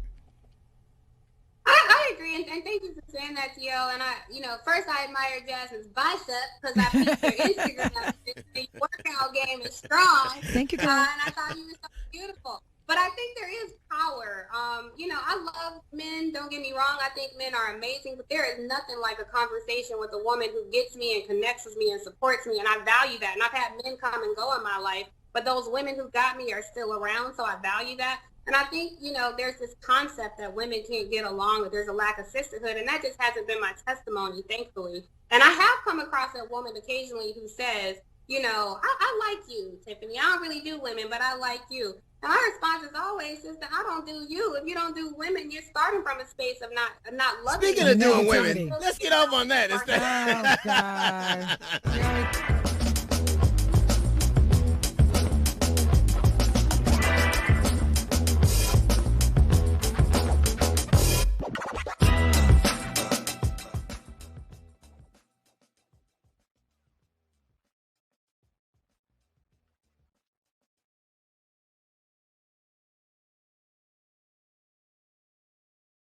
All right, ladies and gentlemen, we are back. That's right. It's going to be us. We can drink and talk shit as much as we want. Nobody can say anything to it. D.L. Hughley, Uncut. And welcome to the show. It is D.L. Hughley, Uncut. I like the little sleeveless t-shirt. Thank you. I like your little jacket. Yeah, dope.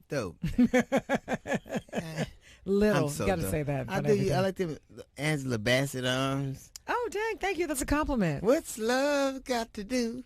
Got to do with That's why I didn't like the movie. Why? Because of Angela Bassett's arms? She beat the hell out of Lawrence Fishburne. Stop it.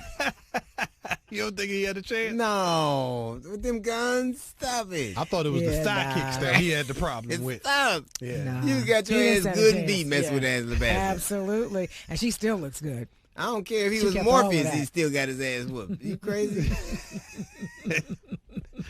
Can I share so Donald Trump is basically saying, you remember the dude in Buffalo, the 74-year-old, yes, 75-year-old they said tripped. Who's basically the same age as Donald Trump, right? Mm-hmm. And he said it could have been an Antifa plan. He could just a setup. Yeah. He was messing with police scanners. Yeah, I don't really know. Like, I can't prove a negative. But when an old dude get pushed down and blood starts coming out of his ears, right, and he's in serious but stable condition in the hospital right now, if he's bullshitting, he's taking it a little too far. I mean, you know what? Right. Come if on, it was your acting, stop. The bottom line is, we know he's lying. We do know he's lying. That's the accountability that we're talking about. That's all we're saying. You obviously pushed an elderly man. If that was your grandfather, and this was he is somebody's grandfather. Yeah, and somebody knocked him on his back, you would have a problem with it. But here's what's really so. Our whole argument is the police are overreaching, being brutal, and going too far. Their response is, that's like somebody whooping your ass to show you that they don't whoop your ass. They're like beating the shit out of people to show how they're being wrongly accused of beating the shit out of people. But what's crazy is they're beating out of the shit out of their own people. Yeah. I was shocked when I saw the police knock down an old white dude. I was like, wait a minute. Normally they would be off limits for you guys. You pushed him. No, they said, no. He tripped. Their own people is people that wear them uniform. That's it. That's their own people. That's their loyalty right now. Literally, look, I'm as scared getting pulled over. The only time I ain't nervous when a black dude pulled me over is when he got stripes on his arm, like he's in charge. Right. But if he got something to prove, I've had some terrible encounters with some black cops where it's just like, hey, bro, you ain't got to do that with me, man. Don't bruh me. Right. Like, come on. Right. That's not the bruh I meant. Don't do, When they, and it can't be stripes here, it got to be stripes down here. Mm-hmm. Stripes up here, I don't understand. Stripes down here. Yeah. And it's because something happens to people when they put on that uniform where they really are a brotherhood. It ain't a brotherhood, it's a brotherhood. Right. And my only argument about that is, I don't give a fuck what color your skin is. I don't give a fuck what you do. You shouldn't be allowed, I don't care who it is, to be able to treat. If somebody in the general population, like if we on radio, or we in any of our endeavors treated people the way they do, I'm not saying all of them, but some of them, we couldn't keep that job. Just the act of being disrespectful to a customer, right, would get us fired. Oh, for sure. You don't even have to put hands on somebody. You can use the wrong terminology, right, whether it's about their gender, or you could just say something that they felt was inappropriate, and even that could get you fired. Exactly. And I'm always saying you should be held to the same standard as we are. Mm-hmm. It's really, I don't even know how people are insulted by a word that they ascribe and they attach to black. Accountability, just be responsible for your actions. That's it. And be willing to take the consequences of them. That's it. Because we have those conversations with our children all the time. Yeah, you said it's called reform, don't you? Yeah, that's right. Why you mad because we making you football players got mad that they couldn't hit a defenseless they can't. Right. I don't give a fuck how mad you is, you're gonna follow the new rules. That's right. And all we're asking you to do is follow the new rules. Fuck the old. Every time you go to a company, like even in radio, I remember when you used to have to do this. You do now, motherfucker. That's it. That's the papers you signed, ain't it? That's all it is. That felt personal. I'm just saying. I remember when my father didn't treat me like, I ain't your father, nigga. You doing the shit the way I want to. Right.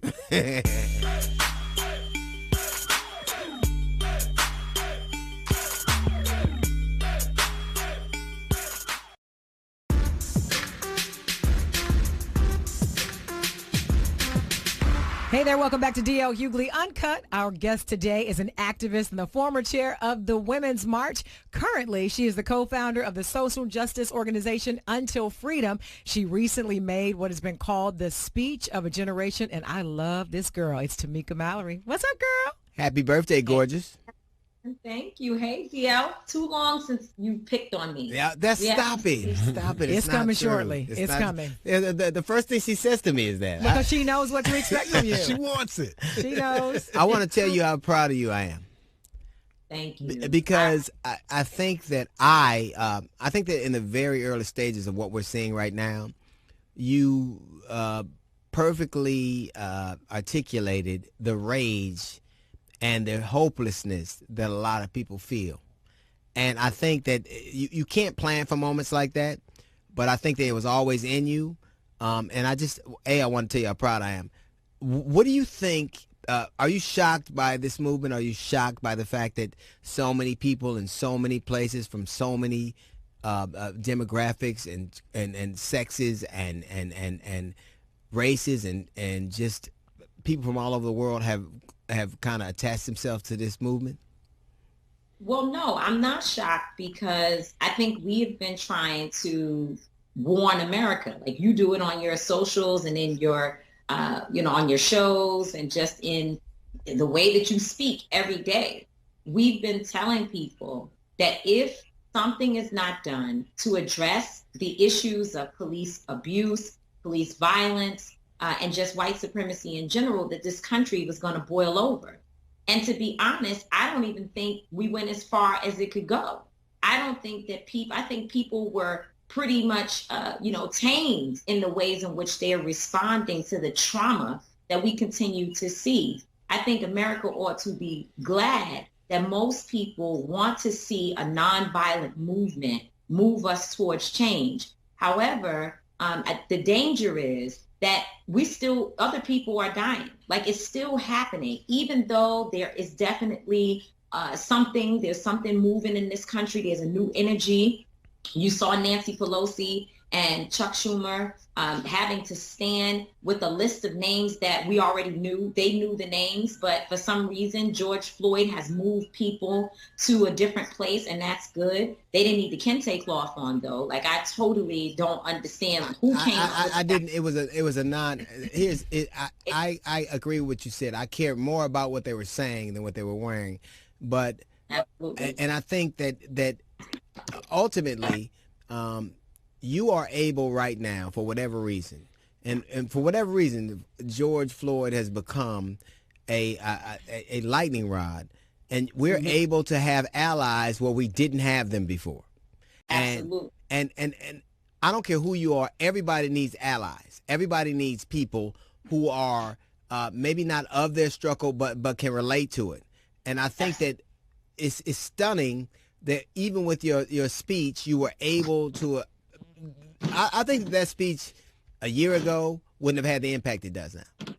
Well, that's what they say. And, as you said, I'm sorry. Will you stop moving? You're making me dizzy. I feel like I'm watching. I said she's a busy woman. She got things to do. It's like Call of Duty. It is Call of Duty. I'm sorry, but I move around. That's right. Tell them to keep up. Keep up. How about that? Y'all got to stick with me because that's just the way it is. Honestly, I haven't had food in 2 weeks, and the delivery man is But, hey, I'm hungry. But see, that's one of the things that people love about you is the fact that you are so real and you are authentic at all times, including the speech that you gave. And the thing is, though, you were making those kind of speeches long before that. As long as I've known you, you've always been that voice of truth, that voice of reason, and to be able to deliver it in such a passionate way. So when I saw it, it wasn't new to me. I'd seen you like that before. And usually I practice, right? Like I really prepare myself to speak. I do, because I get nervous. I want to say all the right things. I want to make sure that whatever it is that I'm saying properly represents the audience that I'm speaking to and that Black people feel proud of me. There's a lot of pressure. And in this particular moment, are you guys still here? Yeah. Oh, we still here. We're getting dizzy. Like that movie where they did where the people the invaded. Blair Witch Project. Oh, man, goodness gracious. Listen, sorry. I'm serious. I want to know what you ordered. I'm going to be honest with you. On the road, there was no food because COVID-19 is happening. Yeah. And then at the same time, the protests were making people board their businesses. Right. So I was literally eating like chicken gizzards from the gas. So I'm hungry. But anyway, usually I practice my speeches. I prepare them. I'm trying to say the right thing. I want to make sure that y'all are proud. And this particular day, if you remember, at the moment that I was speaking, there was nothing. Like no one had been arrested, not even Chauvin, the first officer, the one who actually had his knee in George Floyd's neck.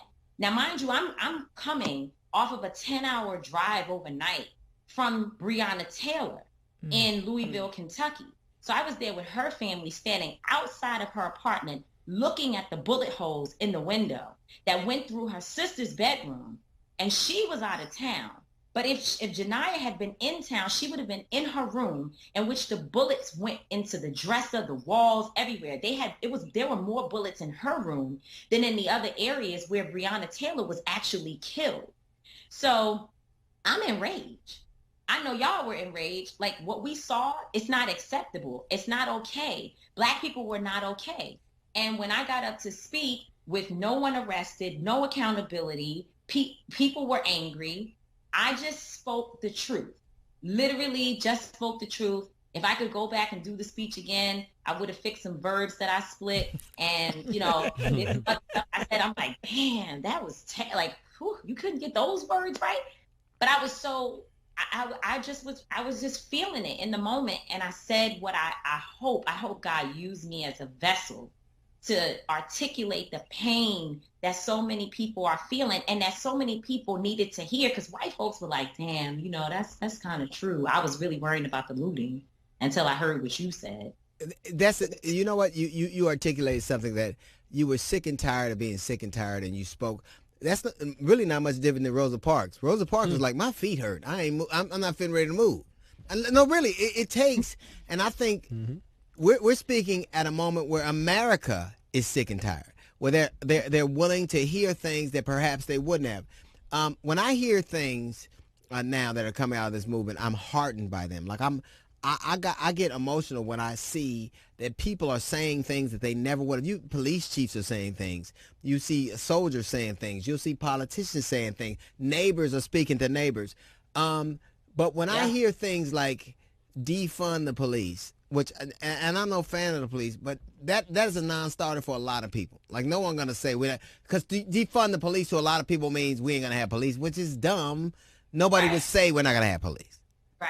Right. And that's the thing. There's an education gap, and I think you use your platform and you do, Jasmine, as well, all the time to try to educate people and bring them up to speed. And so the example that I've been using on the defund the police issue is that in New York, the summer youth program was being cut. Right. So there would be no jobs for the young people in New York City this summer. But the police budget was being maintained. Fair. And so since Mayor de Blasio, somewhere, because he's been the police main advocate for all these years with Daniel Pantaleo choking Eric Garner, we had to fight him for our lives, like literally put blood, sweat, and tears on the ground in order to make him fire or to ensure that he was fired from the NYPD. It took us 5 years. But he all of a sudden, he decides, he wakes up and says, you know what, I'm going to join the calls to defund the police. And what that means in this situation is not that that the police departments won't get any money or that the police department will be completely cut from the budget. But what it means is that there will be balance. So they will take some of the money that the police department now gets and apply it to the summer youth program so that these kids can have jobs. Because what we know is that public safety is not only about policing. In fact, police officers being in our community makes the situation worse. That's exactly. But it also, you're absolutely right. But we have to understand that saying that to people who are politically minded would use that to bludgeon people. They don't want the police around. Black people want safe communities, and they want whatever it takes to have them. We don't think that the trade-off, it's not a binary choice that we have to have brutal cops or mayhem. I think that you're absolutely right. But defunding the police is probably not the best slogan. Well, I guess maybe it's not. And there's people who are better than me at marketing that could come up with the right words. And maybe it does make people feel like, there will be no police at all. But they've been defunding education. They've been defunding our communities for a long time. Sure. And so now folks are just saying there needs to be a balance. And so maybe the words is balance the police. I don't know. Exactly. Because what people do is It's what women do a lot all the time. Oh God, here they we go. never hear what you said. They hear what they thought you said. You knew it. You knew it. They never hear, like you could be having a conversation. You go, I said, no, what you meant was, and I think that to avoid things like that, that was a very succinct way. I think that our policemen do not need the same arms and weapons they have in Afghanistan. They don't. They don't. I think that in addition to jobs for our children, there need to be people who are trained to deal with people who are in mental or emotional duress. Yeah, the same thing goes for homeless people and all of this other Period. Thing. Police do not need to show up on that call. I don't think policemen need to be issuing tickets and generating revenue for municipalities. I don't think policemen... Right, correct. Like social distancing, they were literally beating black and brown people. Right. Instead of saying, just like they did with the white people, right, passing out masks. Right. You need. Right. And I think I think bias training, by the time you need to be trained to be unbiased, you already are. I think that policemen need to be held to the same standard as everybody else. If you can't do it in Afghanistan, you can't do it here. Yes, your job is hard, but you signed for that job. If you beat your woman, you will beat strangers. I think that it's just what we want is the same thing that they ask our communities for, the simple word accountability. Whatever I can't do, you shouldn't be able to do. That's right. I mean, I think that's it's basic. Nothing we're saying is hard. Nothing that we've been asking for is hard. And in fact, even what I said in my speech, it's not hard. It's very clear. You know, people say, well, I don't understand, you know, again, the looting thing, like, I don't understand. Are you saying that people should loot? No, that's not what I'm saying.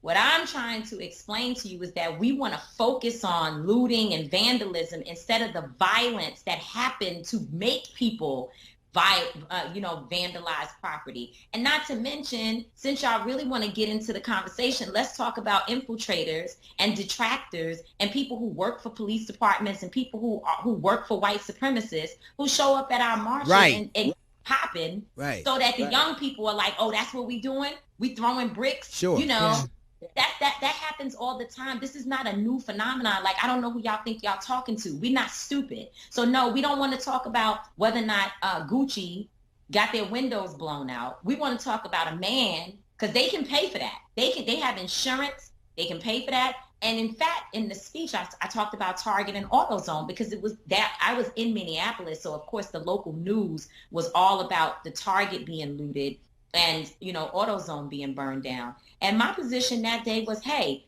Target should be out here with us. Like, they should be in the street. AutoZone should have stood up, since they're in the car business, against the killing of Philando Castile when he was shot to death in a car. And you know what happened? Target put out a statement about Yes, they did. They sure did. Yes, they did. Saying, we're going to send truckloads of supplies to, you know, protesters and demonstrators to make sure that they're okay. We just got to push these people and tell the damn truth.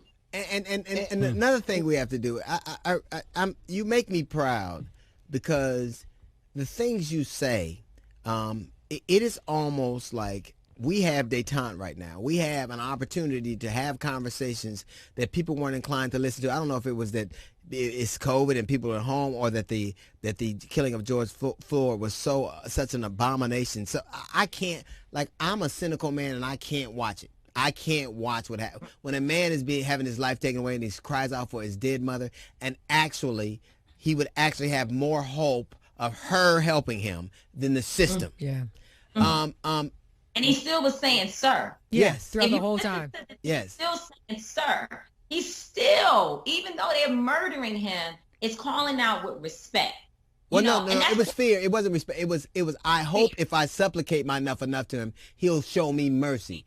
The thing that I don't think violence is the answer, but that depends on what the question is.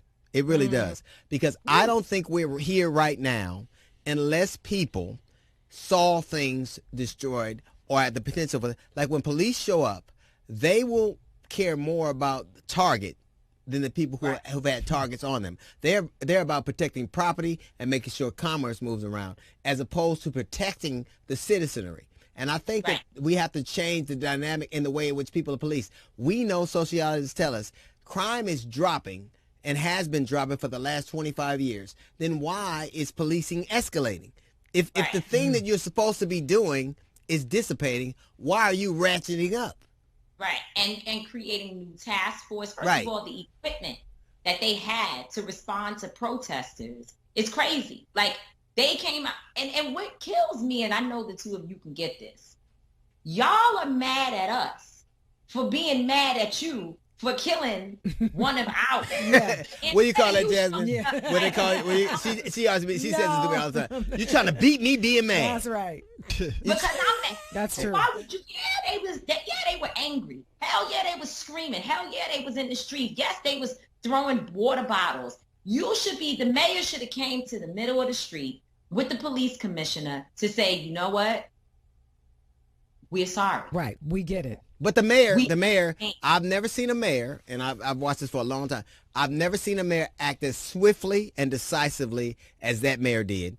And I've never seen him say, after seeing the video, those men should be charged for murder. And then what I saw is when he came to a protest, protesters were mad because he didn't say that they wanted to defund the police. And they took an ally and made him an outlier. I'm like, he just did what we're asking people to do, and you're mad because he didn't do something you thought a politician should do. Well, we're not always going to agree.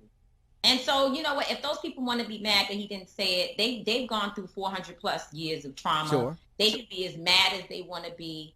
At the end of the day, if they want him to look at the balance of police and programming, because what we know is that when young people have jobs, they are less violent. There's less drama that happens on our streets. Because they're distracted. Because they're distracted, because they have money. Right. You know, summer jobs sometimes are actually helping to feed families. Like, let's be clear. And so if you want to talk about the real violence, it's the fact that a kid needs a summer job to be able to take care of things that, you know, getting a pair of shoes to go back to school with. Sometimes that becomes, because it's not like during the summer parents get a raise to get ready for the new school year. These kids need that money. They need those jobs. And like you said, they need distractions. But if people want to be upset, that's fine. What they have to do, though, is organize and stay in the streets, stay out there, stay, you know, calling, texting, doing all the things that we've been doing, emailing. So until there is change. Until you can actually move. Exactly. And don't give up. You said something very important. Everybody needs something to do. Everybody. Take a dog, leave that dog at home, and see how he tears stuff up. Not because he's a bad dog. He needs an assignment. They need a place to belong. They need a thing to do. Whether it's about, everybody talks about, you talked about summer jobs and needing the money. How about this?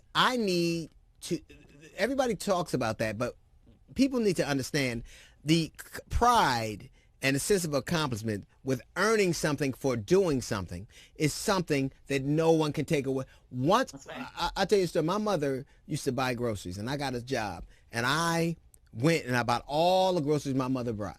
I took my first check and I bought all the groceries my mother bought. When my mother came home, she saw that groceries were in the house and she didn't have to get them.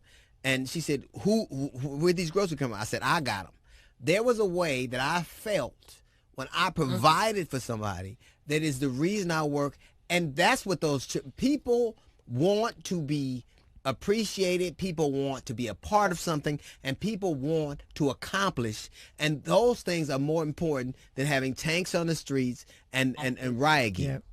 Absolutely. Absolutely. And you know what I noticed? Everywhere that I went, when I got to Minneapolis, I was with my team at Until Freedom. And we went around to the different areas where protests were happening, obviously outside of, you know, right at the area where George Floyd was murdered. There was a large crowd of people, and they were yelling and hollering and doing all the things they should be doing. They were righteously angry, but there was no violence. I went to another protest, which was at the county attorney, his home, and people were literally on his lawn, kind of like, you know, hanging out while they watched the speeches and the program that was happening right in the street in front of his house. Nobody burned his house down. They were right there. You know what the difference was? There was 2 or 3 police cars at each one of these places. The police weren't really, some of them were actually engaging with the community. Others were just sitting in the car making sure everything was okay. But when you went to the police precinct and around, as you said, these corporate buildings, there was militarized police. So when you meet people with that type of force, then they come and say, oh, I'm with the shit today. Like, this is what we doing. Right. Yeah. But we ready. You know what I'm saying? They didn't have, they took a posture as if they were in the right and the people were wrong. And that is how this stuff began You're to absolutely escalate. right. You're absolutely. And I got to tell you, I love you. And what else they weren't hungry like you are right now. For her food that is now cold. Happy birthday, baby. Happy birthday. I love you.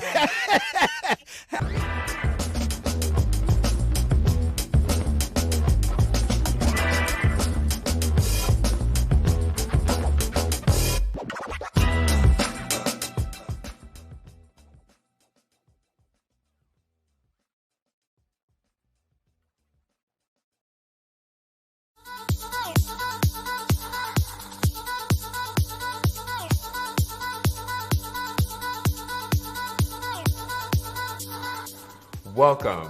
I'm Jonathan Copeland, your fashion stylist. Hi, I'm Salome, designer from Salome Styles. And we are your style guides for this fashion showcase.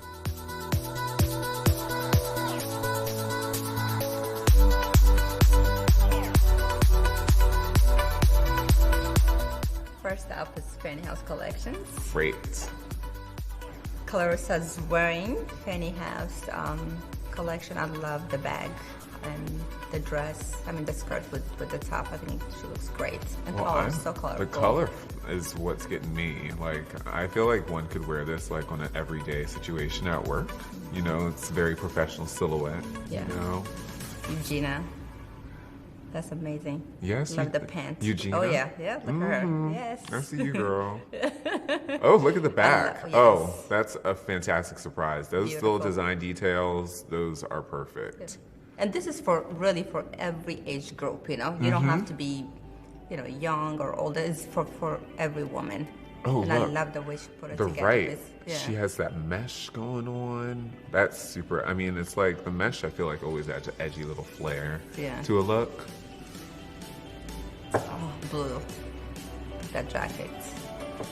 Very nice. Oh, and it has my peplum going on. But Yeah, it's there you interesting because, you know, now we have the cutout. We're Mhm. introducing that, which adds a little more sexy flair to it. Mhm. Love that. Ooh, and it's That's military. amazing. Oh, I hadn't realized that Look it's at like a jacket almost. the back. Oh. And then we I have the actually have that pleats piece, going on in the so- back. Oh, do you? Yes. Oh, I'm sure it looks fantastic, like everything else. Look at it. This red, is that leather across it, or no? Yes. Yes, it is leather. That looks awesome. With the African fabric, like amazing. Very good combination. Yeah. Very good, very good.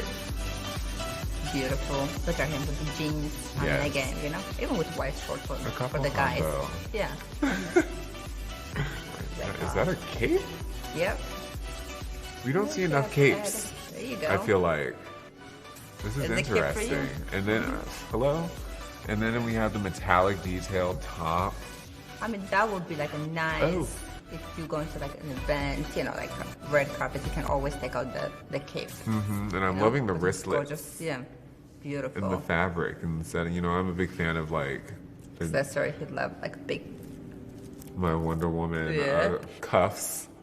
And here Fanny Look comes. at the designer Fanny Yes. with her gorgeous model I mahogany. love what Yeah. what Fanny's wearing. That's fun. Good job, Fanny. Come on. I know. Team Africa, there you have it. Perfect, Richmond, come on. perfect. Gorgeous. Beautiful. Mahogany looks Oh yeah, amazing. I love the headpiece, the accessories. Yes, that headpiece, Gorgeous. amazing. And then the little detail, the belt. I mean, Mhm. beautiful. Absolutely. Next up is Alan Fair. All right, let's see it. I do like the poncho. I love That's the beautiful. collar on that poncho. Yeah, Yeah, that's really brown. interesting. You know, I love a dramatic situation. I agree. Makes me feel Poncho, like it's almost it's very sculptural, Mhm. architectural. Yeah. I like that. Now this is my style. I This would is very definitely, luxe. yeah. Sort of dramatic. You know, you can wear this in New York City. Yeah, definitely. Really super cold. It has a snow nice day. sheen Absolutely. to it. Even with leggings too. Mhm. This looks great. That's always really pretty and luxe. I to like me. this. I like those bold style. I mean, Mhm. it's high These are a lot. fashion. You know, I love the red white Skylar The wearing. red. Yeah. Yeah. Even the blue and diamond looks great. You know, all black. You know, you kind of have like a little bit of lighter sweater under. You know, we can still a go different the take city. on You know, fur. Chicago. Yes, exactly. Yeah, you'll definitely get Yeah. in Chicago. This one looks like, you know, I love jackets that look like you should be in the wilderness, but then you wear it with like some, like I would wear a nice skinny jean and I some, agree. you know, some edgy boots. Yeah. You know. I can see you wearing those. Yeah, Definitely. I would totally wear that. That's cute. That's nice. I feel As like a she chic- can probably remove The fur. this part, the fur, yeah. Then Yeah. it will be like a casual. Well, I mean, not if it's blazer, like a winter, quarter, you know, and like, Yeah. you know, you need the extra bit of warmth for I'm the from Ethiopia. I'm poncho. hot all the time. Is that a fur hat? Yes, it is. Yes, it is. Eugene, I look So at you could wear that. I would wear the fur hat, and then just you can not wear fur, like as your, you know, like just have that be the statement. That's what I would do personally. Okay. Next up is Urban Marsala. Okay, awesome. Let's see it. They are so fun. Is that tie dye? It looks like that. You don't right? see that She- much yeah. often in like She bottoms designed. I mean, either. everything is handmade in detail. Beautiful pieces. I feel like I love need both them pants. to come back. You like that? I do. I really love those first two pieces. That was a good opener. Diana's wearing the blue with the pant. Mhm. Looks like it's the jacket, the blazer, almost like crochet. Yeah, yep, Really crochet. nice, I was yeah. just about to say that. I love that. And I feel like that particular design, you know, is very indicative of the 60s. Yeah. You know, kind of your flower child girl. I love a long classic. silhouette. Like, this Yeah. is something I would wear. I love an overpiece that gives you that long kind of like, I like looking like Jafar. I can see you. Look, see, and then I Gorgeous. love that whole movement when you see trench fly open. It just Yeah. gives you so much of a visual effect as you're walking down the street or walk into a room. It's like, I am here. Look at that. That's gorgeous. It's actually Shocking pink. a romper. Oh my gosh, Jumpsuit. is it? One piece, yeah? Look at that. Well, She I added the little totally would scarf. wear it in lieu of this whole romp him situation. I'm like, hello, I think clothes are clothes. We Yeah. can all wear them, and I would totally wear that.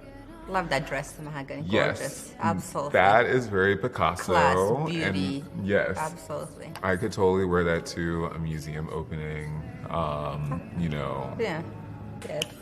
Urban Beautiful. Masala. Oh, yeah. Very Gorgeous. wonderful. Very wonderful Absolutely. indeed. Beautiful. Up next is Bernard Moore. Yes. Bikinis. My yes. favorites. Yes. It is time for summer. I mean, I'm telling you, when you look at this piece, every pieces, you feel like you're in Europe. Yes. Like Milan Fashion Week. Oh, love. Absolutely gorgeous. We were just talking about that. That's the Earlier. one place I want to Yeah, be. beautiful. Milan. Really. I mean, he's very talented and Stripes. from Washington, D.C. Look at that black and white. Oh, I love the backing of that bikini. Gorgeous. Look This at that. is interesting. She looks like a art piece. Like something that needs Such to a be in a beautiful museum. model. It's made She for her. is. Absolutely. Black and white. Class. You know, you Mhm. don't need too much. Mhm. Less is more, you know? It's good that he has both combinations, you know, for, you know, He's- both audiences. Absolutely. Who Oh, yeah. want to wear Because the not trunks everybody's and comfortable then, enough to wear. Yeah. Right. So, Look at this. Like your eye, I'm traveling from You the see? top to Look at her. all Look- the look way at the back. through her. Yes. Oh, my like goodness. your eye just follows his path. tuxedo? What do you call it? Okay. Well, a I mean, I think tuxedo it looks situation. great, yeah. But you guys like more like longer. Oh yeah, like the shorts. Like I love that. I agree. Do you I wear think that? me. Hello. I mean, and besides you show less skin, like, or you know, you can. It's about Exactly. letting the air hit your skin. Like, Bless that's you. what a bathing suit is Yes. about. Look at that. Like I don't want to be wearing basically clothes. This is so sexy. Beautiful. I love the cutouts on the side, and then we have. I mean, there's like a lot going on, but it all works Yeah. together. Beautiful. Look Beauty. at Bernard. He Yes. is. Oh, that was my Molto favorite. applauses. Amazing. Absolutely. Next up is Thomas Ruffin. Awesome. These are I fun. love it. It's like Eugenia, the one on the left. Of course, someone Mhm. young and they're teen. And then what's Laureate wearing the red pant? Definitely I wear that, for work, blazer. I think for any woman. So I could see you wearing the top on the left and then the pant Absolutely. together. Oh, yeah. Yeah. Mine, I will definitely buy this for my daughter. Yeah. I think it's really very age appropriate. The blazer looks great on her. The blazer is definitely and the I love the statement. skirt. Look at that. That's really fun. She looks like a storm. Yeah. And I Like love a the storm blue in the city. blazer for him. Yeah. With the white and black. He added colors. Mm-hmm. With more like a modern, Yes. classy look. More. I wear black all the time. I love this. I mean, and it's black, but Beautiful. then with the transparency, Yeah. it gives more, If somebody's not comfortable, they can always add the tank top. Mm-hmm. A Right, blazer. right. Really, Or it's- cami, Absolutely. I like the detail on the shoulder. It's good. It's very edgy, but Yeah. feminine. And I love the V-neck. The details gorgeous. Yeah, on the back. Almost gray stones, Yes. There we go. Look at that. You see, if you look at this Okay. piece now, the dress she can wear in daytime. Yeah. I mean, work with the blazer. And if you take the blazer off, she's going out for cocktail, meeting her friends. It's Right. still Mhm. simple, classic. I would like the blazer just with a blue jean and a white shirt. There you go. Yep, I agree. Two different dresses. Oh, the I same wish dress. the guy would have came Yeah. forward. I think he added the belt, the It looks like accessory. it. Yeah. Oh yeah. It's a gorgeous dress. But they look very Yeah. feminine, very 1940s, I agree. 50s. Very elegant. Classic female, yes. Yeah. Wonderful. Yes. Bravo, bravo. Next up is Aspardi Privé. All right. Look at that. Clean. I love the white. Summer. Yeah. Beautiful. And the They long both look silhouette. great. Yeah. Absolutely. I love the sleeves. Especially now, we're all into like the bell sleeves. Yeah. The frilly neck. The, just, I feel like it's very, it just gives you a bit more You have swing to be able without to- having to wear it on the Yeah, bottom. you have to be able to travel well to kind of appreciate what he's trying to do. Mhm. I get it. Really, I mean, I will wear every piece of Mhm. the collections. I'm loving this red. I just have to throw that in there.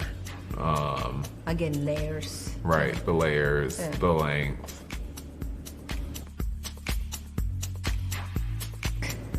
I mean, look at every detail of the top, the necklace. Yeah. It's gorgeous. I love Absolutely that. beautiful. It's a good contrast too, because it's really like I agree. Yeah. dark on top, and then we have the light on the bottom. Yeah. Mhm. I love Yes. this one. beautiful. I really appreciate this. Adding that blazer on top of Yeah. the layering. And I like the little hat he added in, the accessory. Yeah, That's really yeah. neat. It's similar to the first one Mahogany wore, but he Mhm. added Yeah, the but this one's a scarf, bit more for the full. shawl, for the hair. And then look, the necklace. Did he design Beautiful. those too? Oh, yeah. Oh, Yeah. awesome. Everything designed by him. That's wonderful. Yay. Beautiful. Well done. And he's such a nice man. I Merci, remember meeting Alfardi. him Oh, yeah. at the I loved show. it. He was great. Yeah. Absolutely. Next up is Michael Carter. Awesome.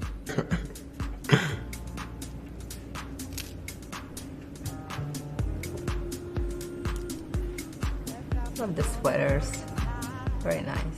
That's a good They have the combo. hat, I yeah. do like that. Yeah. It's a very smart combination. I Yeah. think that's what that gives off.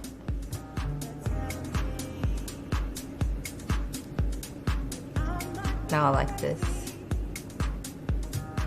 I love the other piece again, I mean the suit. Look at the suit. They both look great, He always I love that's the blue sparkle. sparkle. I mean, yeah. Yes. Yeah. They both Oh, look the good. back. Oh, look at That back is Absolutely. everything. Way to highlight. gorgeous. Yeah.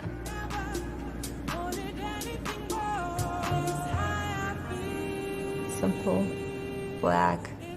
It's simple, but I mean, I think with that, you know, the bottom, the flippy bottom, like that just gives it that extra oomph to that little black dress. Like that's the type of little black dress that I would want. That's another one too. I love the you know, across how the it comes detail, down like into diamond, the necklace. you know, and then you have the leg. But you know, you gotta show the leg. The gorgeous long legs. Nice slits. Beautiful, yeah. This red looks Kimberly's great on this gorgeous. model. Absolutely. Yes. Beautiful. Love the earrings, the necklace. Her hair looks great. See? Yeah. See, in that type of dress, I feel like it really gives the woman the opportunity to glow. Absolutely. Yeah. And that's what's pretty about that particular I like dress. that.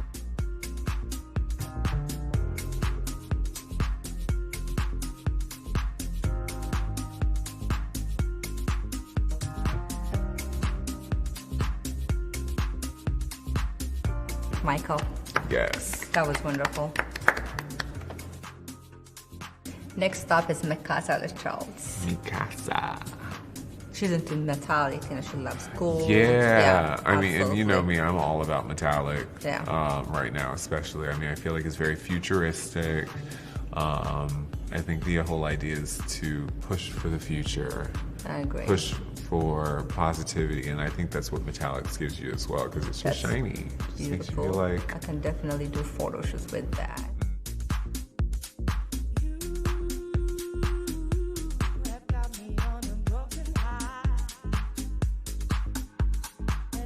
That's just it's like Black Swan. gorgeous. Clark's beautiful. If you have a, like I said, the metallic gala. She looks like the little skirt, you know, little tutu. Yeah. Beautiful. I love the sleeves on this and the sparkle. Like that's really New Year's kind of Eve. armor. Yeah. That's perfect. Absolutely. That is That's perfect. Your dress. It's another beautiful pieces. I love the leather top. You can't really see the whole thing, but it's gorgeous piece with skirt. And then she had the oversized coat to go with it. Yeah. Absolutely. I always love high-waisted pants. I like the cutout I love the cape. situation. We're talking about the cape. Yep. Yeah. She's very into gold, metallic, black and white. Yeah. Absolutely every detail. Gorgeous. It's an interesting spot to put. Is that a full? Oh, so they just It like reminded me little also of pillars this dress on on the side. Versace, and it's all about gold, you know, glitters, you know. Yeah, That's Versace really, absolutely in beautiful. the you know? 80s, Yep. the early 90s. Amazing design. Yes. She is. Oh, she has wow. high Yes. energy. Oh, yeah. Yes, I love Amazing. it. Absolutely. Wonderful. Beautiful. Beautiful. Our next designer is Stephanie Maxwell Reed. Sounds good. It's like one of a kind piece. You must have it. You know. Yes. Absolutely. I love the gorgeous. fur on this one. Beautiful. See the frog fastening? Yeah. See, I'm a sucker for those small type of details. Black, of course, you know, black goes with everything. And like she said, you know, when I was interviewing her for Salome Styles from our website, and she would say, like, this is for every woman, you know, because from day to nighttime, with jeans, with skirts, tights. Super you know, elegant. most of our models wearing with tights. It's such an elegant pieces. You feel like $1 million, you know. But you could also wear it with like a full pleated skirt underneath, you know? And that would give it Or if you go to like a certain party, you can have a nice, beautiful coat bra, to nice Ooh, lingerie. yes. Just an idea for your view out there, you know, if you want to put pieces together. And then even, so I feel like with this too, you could wear it without pants. Yeah. And just wear it just What are you as going to a wear coat. under? So, I mean, I feel like, you could wear like well, I personally would wear just a smaller, maybe slip, but I would want to just wear that as the top, you know, just You wear a that dress. as, okay. Yeah. So that would, okay. Yeah. Okay. You just give me an idea. Yeah. Next time I will wear the fashion event. Because I feel like it'll give your legs the chance to shine. That's right? True. I agree. Beautiful. My beautiful pieces. Yes. I See, love it. I love that one. The red. Yes. Yes. Amazing, Daphne. That was gorgeous. Our next designer is Trevian. Trevian. Let's see what you have to show us. Dress, gorgeous. Oh, I love that. Good little lace. I love the lace detail at the top. She looks like she got this dress from the Black Forest. I agree. Beautiful. With the bag. I actually did a photo shoot with that dress. Beautiful. Look with the bag. Yeah. These sleeves. You know I'm a sucker for sleeves. She made this actually for our fashion show. Oh, did she? Fashion show, yeah. Look against detail. Yeah. It's very East St. The Laurent, stuff you see actually. in Hollywood and in Europe and other countries. Exactly. Like here, I was saying, like East St. Laurent. Maybe. Absolutely. Like Exactly. I feel like it's definitely giving that off. Like a Cannes Festival in France. You see all those beautiful women. Totally Like agree. in the whites. It's like off-white. I'm really interested in the bag fabric is choice gorgeous, used too. for the bottom Look half the of the back. piece. Yeah. Oh, that's fun. Makes her tall, long. That's another piece I love. Yeah. Absolutely. Skylar, she looks great. That would definitely be daring. Beautiful. Yes. Yeah. I mean, yeah, you can have, the bralettes, something lace under, absolutely. But for the show, it's a fashion show. Yeah, So yeah, she gives definitely. us fashion. I We're talking agree. about fashion, absolutely. Van. Gorgeous Yes. piece, no? Beautiful. Very nice. Very talented nice. designer, Yeah. absolutely. And so what do you think overall, John? I was really impressed. I am in love with the fact that, Virginia has a wealth of designers here who have great design eyes. And, this collection just showed, a variety of different looks for everybody. Which one was your favorite? Honestly, I think I have to go with Trevian Vaughn. I mean, the whole Maleficent, that speaks to me so much. The second piece that Mahogany was wearing with the sparkly head to toe silver bodycon gown, that was amazing. John, thank you so much for joining me. I had a wonderful time. Thank you for having me. It was You're great welcome. chatting about fashion and all the great Virginian designers, and I look forward to next time. So until we meet again.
give me honey, give me fire.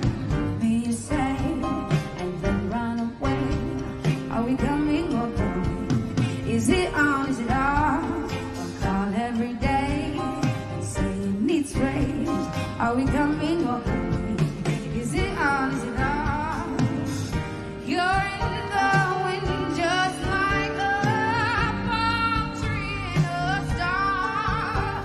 But I'll be the only one to break and fall when you call. Oh, give me your name, give me fire, love me, let me fly. See how cold, don't just try, but give me your name, give me fire. 'Cause you ain't no good when you're just no one. And I'm closing his heart. So make your last call. We can have everything or nothing at all.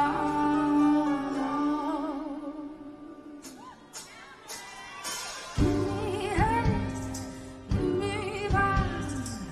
Give me honest, give me fire. Give me honest, give me fire. Give me your nail, give me fire. Give me your nail, give me fire. Love me, oh, nail, let me fly. See how cold, not just right, but give me your nail, give me fire. 'Cause you ain't no good, no, you ain't no good, oh, no. So give me your nail, give me fire.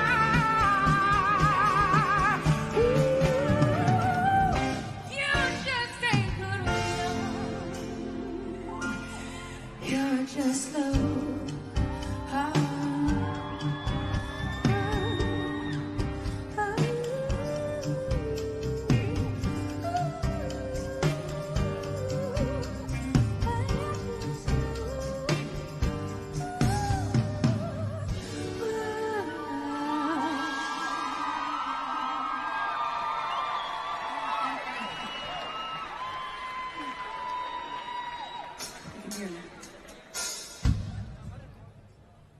All right, couple technical difficulties we're working through. Bear with us. We still got a good show planned for y'all, okay? Hey, yeah, that's better. Thank you. I love you too, all of you. How y'all feeling? Good? Well, tonight's a conversation. I know there's a lot of craziness going on right now. We're going to talk about it tonight, okay? We don't do this up here alone. All right, we need y'all to make this work. So this is a joint effort. Let's get into it.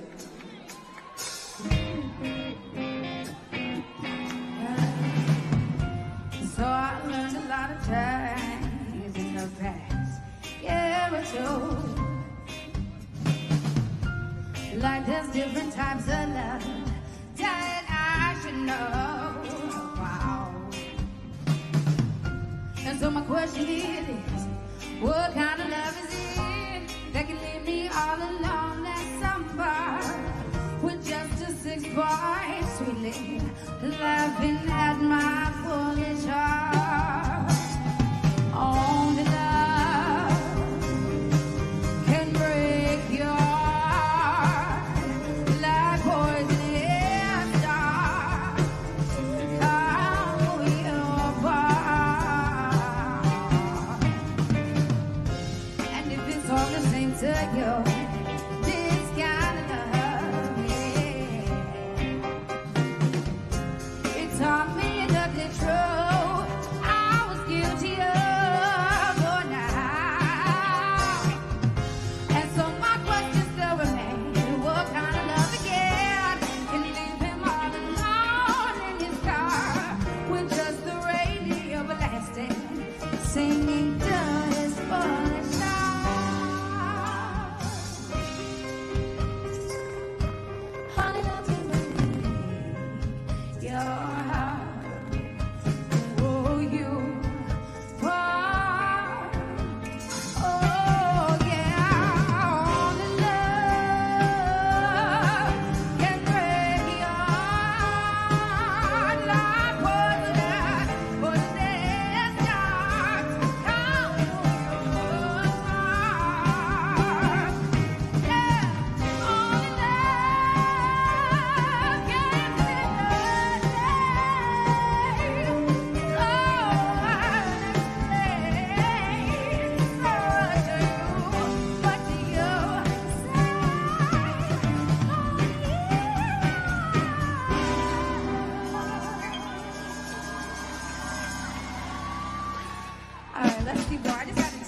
guys that story real quick. Let's get into it.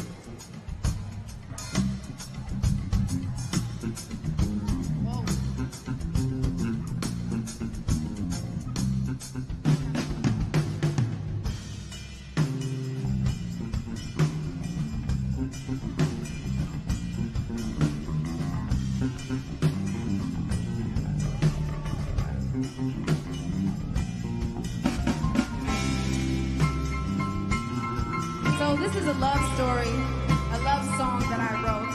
I wrote this love song to God, but it could be for any of your loved ones. So hold your loved one right now, okay? Here we go. My heart has been a chess ball, making moves and losing out. But played so many times before. Oh, when there ain't nothing to brag about. But this might be number. Cause when you thought I sing it over, you turn me all the way around. Oh, when I'm tired of the twilight, see, I just want you to be forever mine. Oh, you got to be forever mine.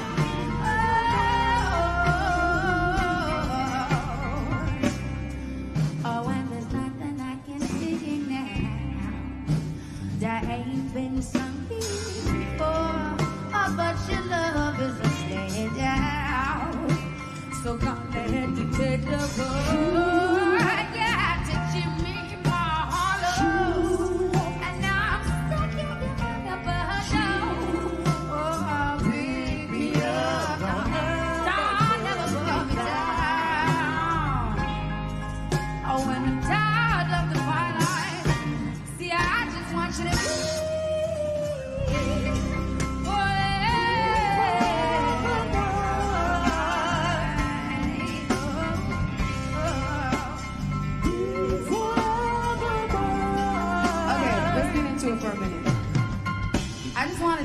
You know, sometimes I don't always sing, you know what I mean? Sometimes I just want to get down, you know what I mean? Oh, somebody's in the mood. Hey, hey. Ready? The way that you will never seen it before. Looking for my head, can't find it no more. You rest in my heart and I get the reward. Winning the crown like a Trojan. Come back, back, back every time. You got me shit like the mouth when they're come out and I wake up blessing my life. I just want you to be forever. The way that you will never seen it before. Looking for my head, can't find it no more. You rest in my heart and I get the reward. Winning the crown like a Trojan.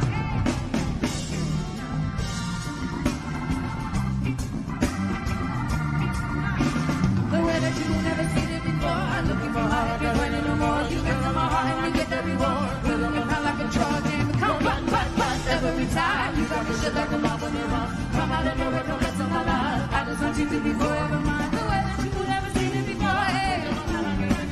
You rest in my heart and I get the reward. Winning the crown like a Trojan. Come back, back, back every time. You got me shit like the mouth when they're come out and nowhere, come bless my life.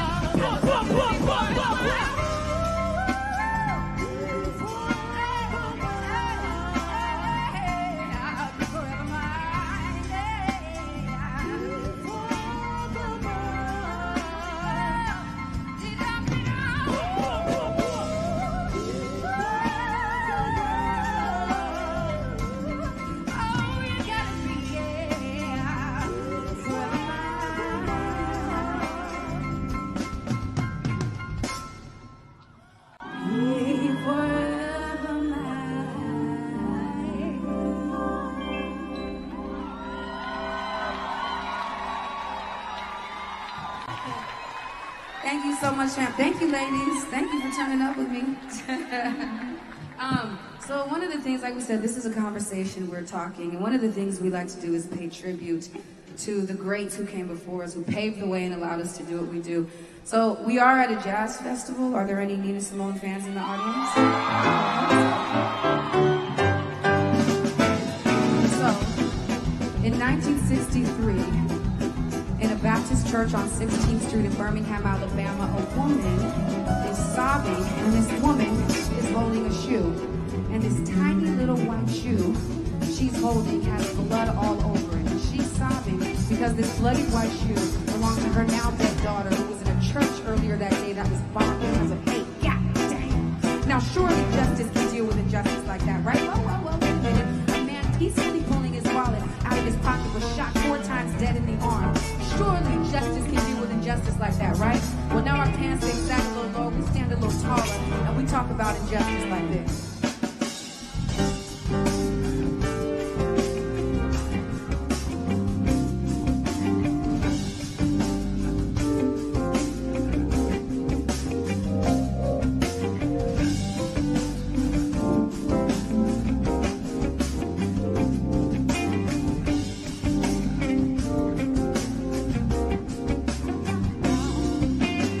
Alabama's got me so upset. Tennessee made me lose my rest. Everybody knows about Mississippi.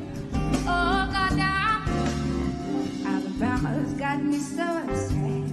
Tennessee made me lose my rest. Everybody knows about Mississippi. Oh, goddamn.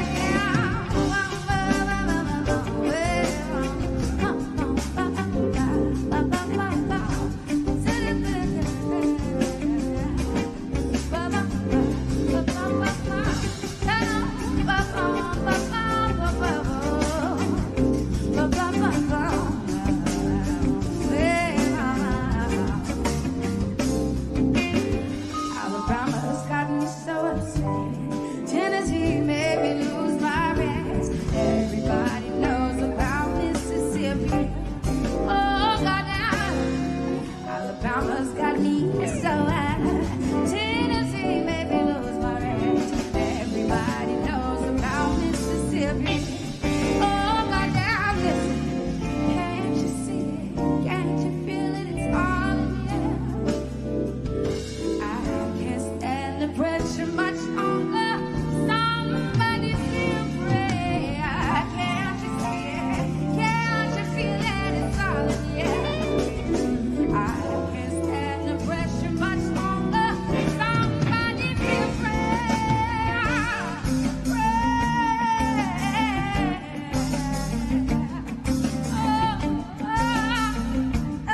Man, oh man, oh man. Sometimes we get pissed off. We can't stay that way though. You know what I'm saying? We gotta get progressive. We'll talk about that.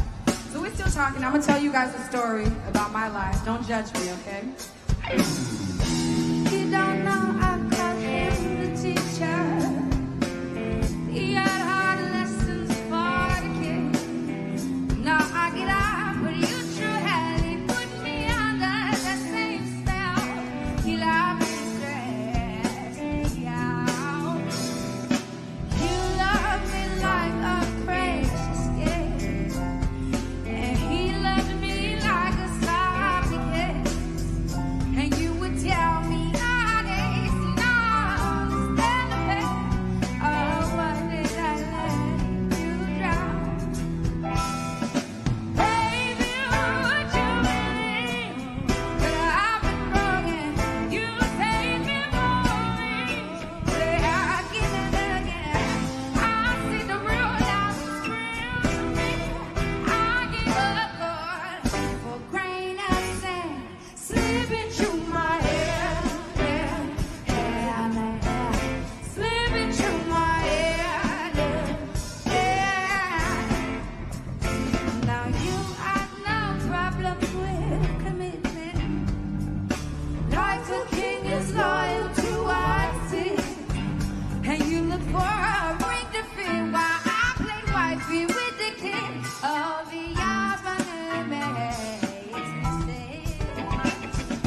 Baby, would you believe that I've been broken? You save me for me. Say again and again, I see the real life, real to me. I give up good for grain of sand slipping through my hair, hair, hair, hair, slipping through my hair, hair, hair, hair, slipping through my hair, slipping through my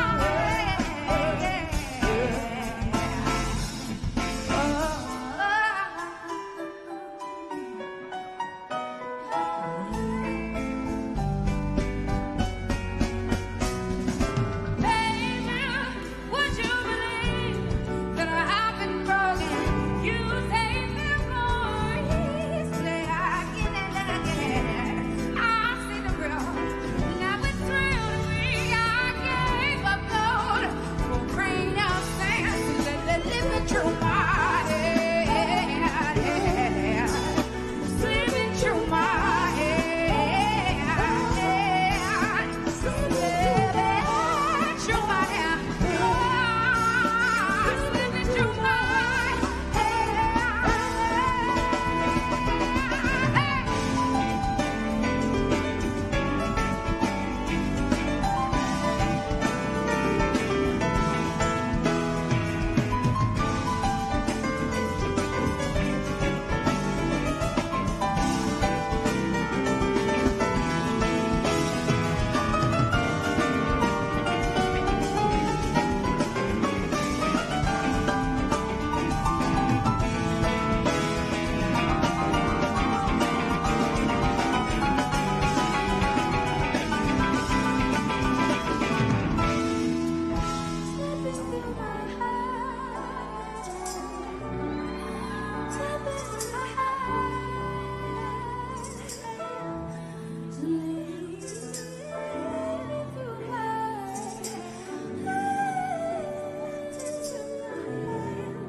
Thank you, thank you. Okay, so I have to tell you, we all have that person or that thing in our lives that we gotta say, let go of my hand, okay? We have that person in our text message history right now, okay? Okay, let's get funky for a minute. Let's talk about it.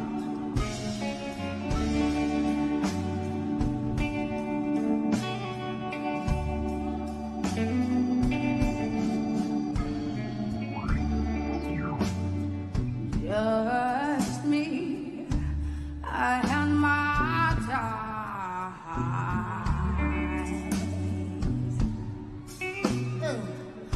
A wisdom gem, yeah.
than one or two.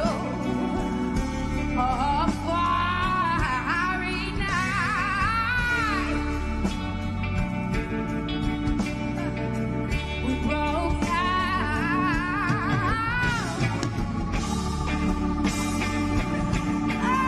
So many times I end up on the ground, but now I'm crying out.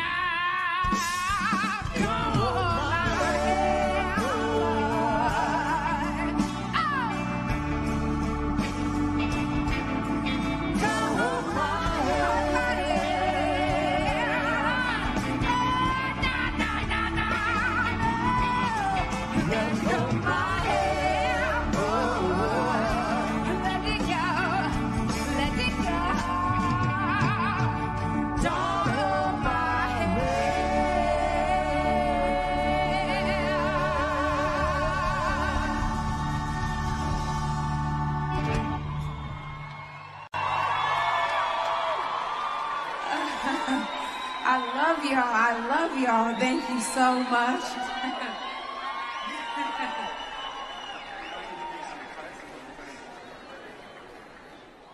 So, like I said, we're still talking, and we like to pay tribute to the greats who came before us, but we also like to honor those artists nowadays that are conscious and that are making amazing music. And I'm a big hip-hop fan. Are there any hip-hop fans in there? And I don't know about y'all, but it excites me how hip-hop always has embraced jazz music, yes? So I always say that jazz inherently evolves and transforms. And so I'm a big Kendrick Lamar fan. Are there any Kendrick fans in the audience? Okay. Oh, that's good. So one of his songs off of his early album, I love so much, and it's a song called No Makeup, because I think at a point in my life, you know, I enjoy makeup, I have fun with it, but it used to own me. It used to define how valuable I was, and the more I took those things off, the more the people in my life who were there for the wrong reasons were moved out of it. So I just want to pay tribute real quick, and I want to do this song, No Makeup, for you guys, because I love it, and I love you guys, so we'll make it work.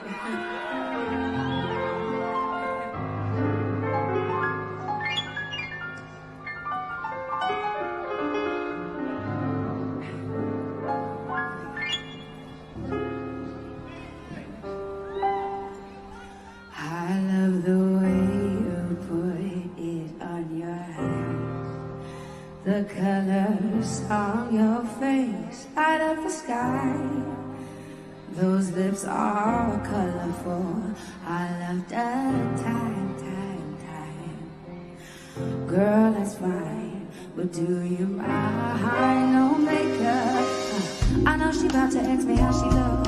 I tell her beautiful and how long it took for you to put it on. It was early in the fall. She resembled the models out of the neighborhood, concentrating on the way the eyeliner thickens. You staring at her, you trying to figure her vision. The wittiness, the prettiness, the colors on her skin tone, her complexion and the direction of her grown. Damn girl, I'm so mad. You about to blow your cover when you cover up. Don't you know your imperfections is a wonderful blessing from heaven? It's where you got it from. I love your smile. You can do it without style. From your lips all the way to your eyebrows. It's the beauty in her, but when the makeup occur, I don't see it. All I see is I love the way you put it on your eyes.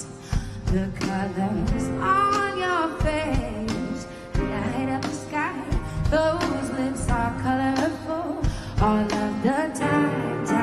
Oh, girl, it's fine, but do you mind no makeup? I know she about to ask me how she look. I tell her beautiful and how long it took for you to put it down. It was early in the mall. She resembled the models out of the Maywood, concentrating on the way that I like the thickness.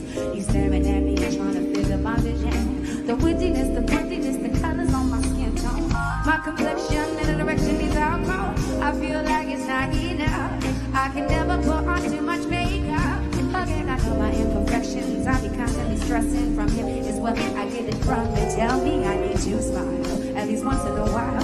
I hate my lips, my nose, my had a black ID.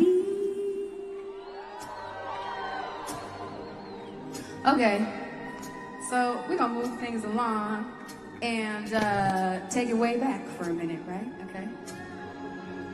Are there any Lil' Kim fans? Hey, here we go.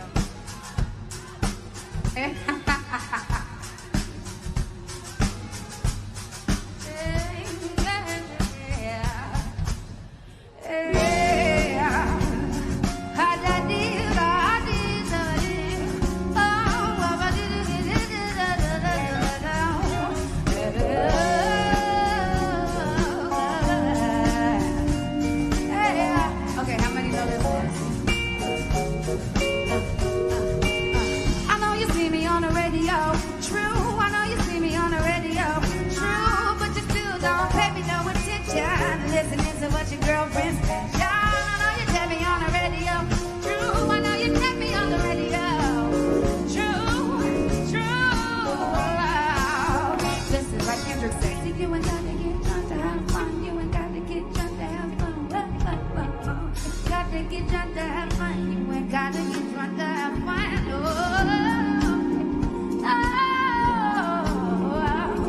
Cause you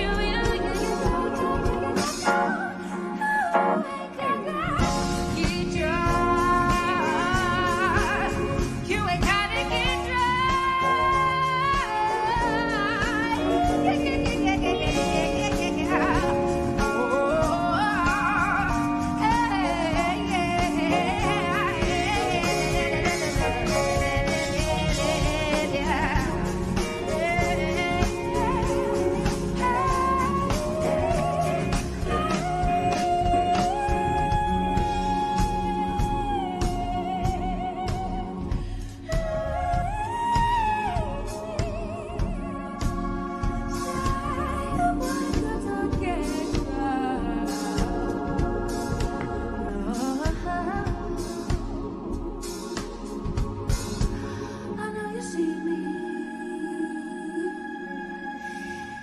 Cape Town, you know I see you.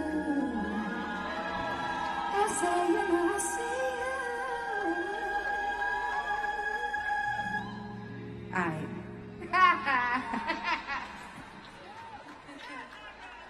I love y'all. I love y'all. Okay, so we're gonna keep it rocking. Yes. So while we're talking, this is still a conversation, right? So I want to talk about family because that's a big thing for me. All of these men and women up here and behind this stage are family, and all of you out there are my family as well. And this doesn't work, you know, without every family member pitching in. Y'all gotta listen real good. We gotta play real good. You know what I'm saying? So I want to take a second though to highlight this man in particular. Yeah. So they're all amazing and gifted, and he over here is extraordinarily gifted. He is one of the best keyboardists, but also probably the best vocalist I've ever heard in my life. I had to do it. And I always say when I first heard Charles sing, he made me want to be a better singer, a better artist. He's helped to grow me as an artist. And so I just think it would be a real tragedy if we left this place without him blessing y'all with a song. Because he's also a gifted songwriter. So, Charles, I will step to the side. I'm going to step over here with the backgrounds. And ladies and gentlemen, I give you Sir Charles Jones. Yo. Give it up for Andra. Like, she's a rare human being to let somebody do that. Okay. It's such an honor to sing for you, Cape Town. If you feel good, clap your hands along to the song.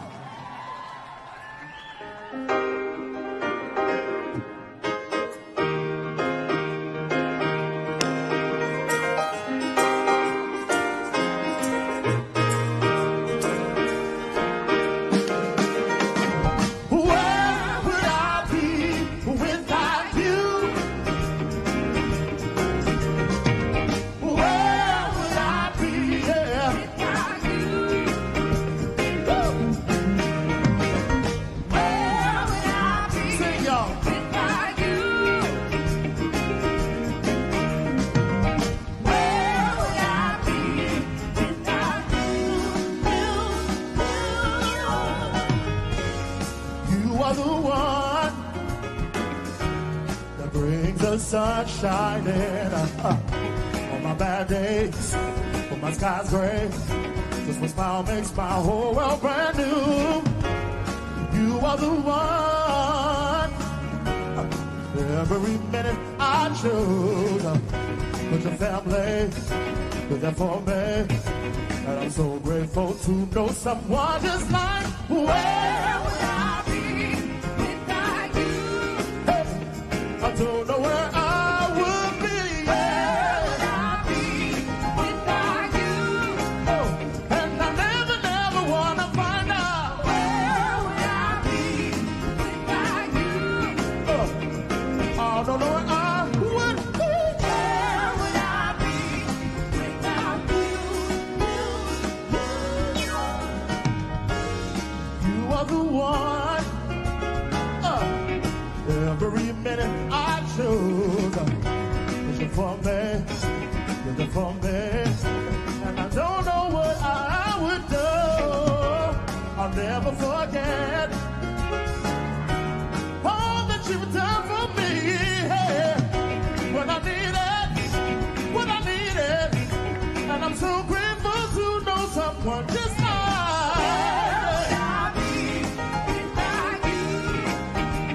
I don't know where I would be. And I never, never want to find out. Where would I be without you? Hey, I don't know where I would be. Where would I be without you? I hope I'm even half the friend that you've been. Oh, 'cause my life is twice as rich with you in it. Where would I be without you? Oh, I don't know where I would be. Where would I be without you? And I never, never want to find out.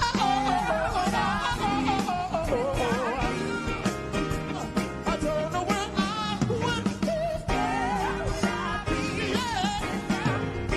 I'm so grateful for you, my brother.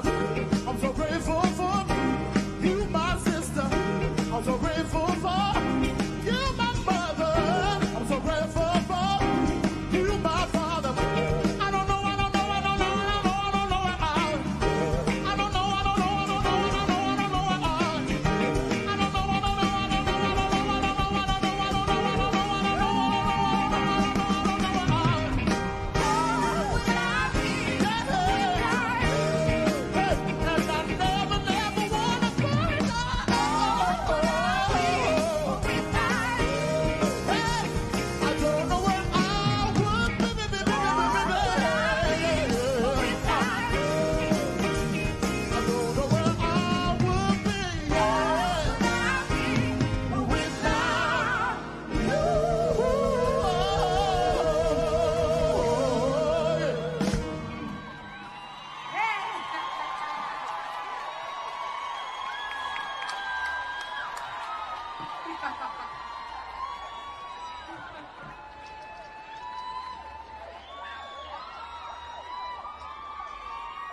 If I didn't have these big old boots on, I would take them off and throw them at him, okay?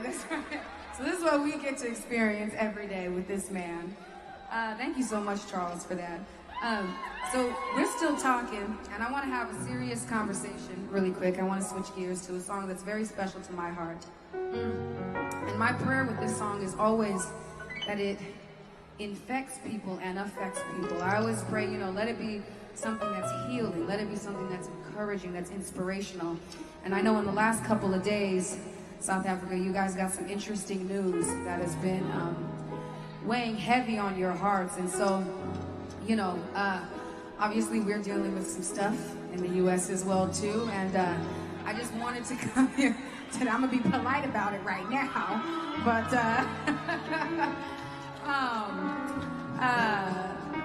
anyway, so what I want to say is really, I would like to make this, instead of something about anger, although being fired up and, being progressively angry, wanting to do something, understanding that we can't just sit and watch the scene pass or just expect it to pass. We have to stand up and we have to do something. We have to say something. We have to all come together as South Africans. We have to all come together as Americans and say we won't stand for this anymore. We're better than this. We deserve more than this. And so I want to speak to all of you guys who are tired, all of you guys who aren't sure about the future, who don't know what's around the corner, and I want to just instill a sense of hope in you. Because the only person that we really serve, that I know I really serve, is upstairs, is way, way, way upstairs. And that's who really controls our fate. But we still have to act, and we still have to do something. So I want to encourage all of you guys and encourage us on this stage and backstage tonight. This song is called Rise Up. I hope you enjoy it.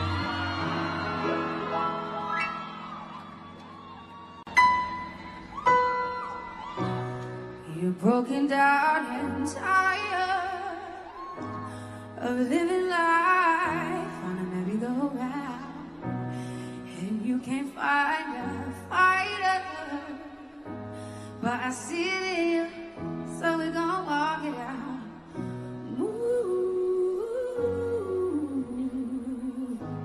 Move mountains, we can walk it out.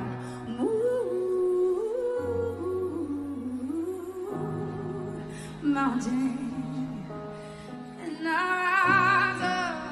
rise like the day. I rise unafraid. I rise up, and I do it 1,000 times again.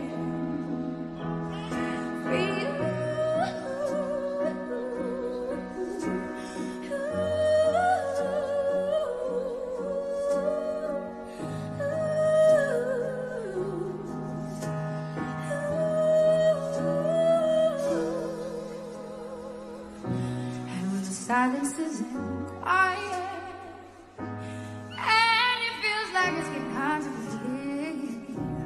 Oh, and I know you feel like dying, but I promise we'll take the world to its feet. Move mountains, yes we can. Move.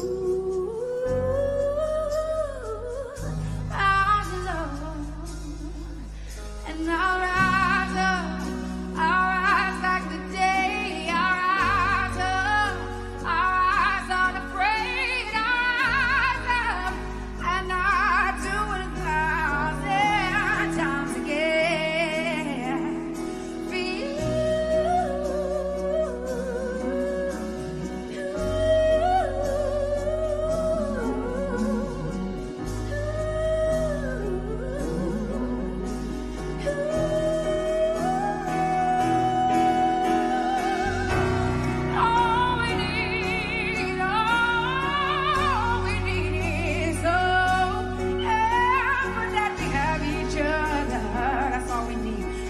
We have each other.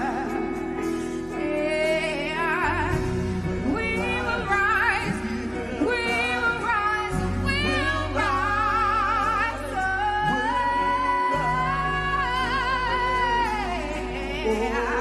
We'll rise. I will rise up, rise like the day. I will rise up in spite of me. I will rise and do it 1,000 times again. Listen, we can rise up.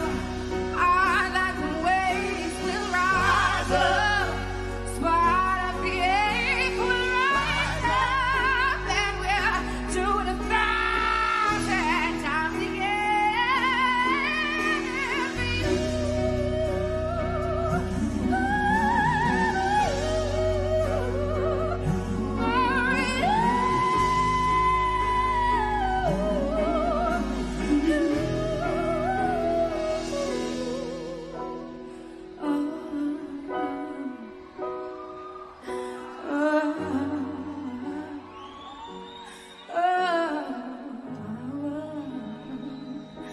We can all rise. Cape Town, we can rise.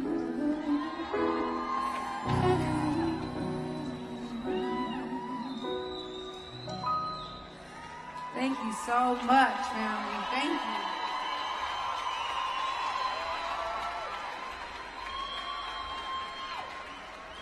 Thank you so much for having us, fam. Before we finish here, we love you so much. You guys have been so amazing. And I really hope that we all leave here encouraged and uplifted. But before we finish, I just want to shout out my amazing band. This is Dave Wood. I call him Master Shredder on guitar here. We have the beautiful ladies, Crystal Starr and Kira DaCosta on backgrounds, and basically just on flavor, you know what I mean? We have my man, Shay Godwin, who I call Dr. Octopus, on the drums. We got my boy, Nando Rayo, Pico de Gallo, the funk man himself, on bass. And you all know, good and well, Sir Charles Jones.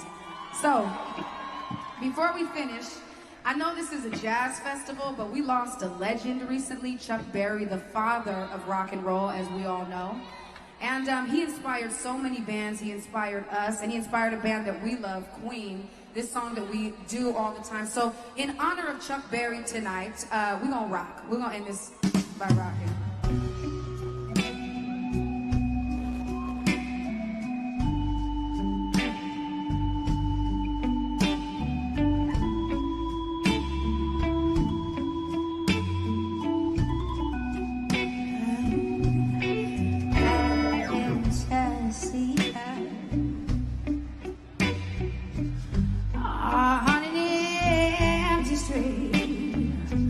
Just in the alley creeping.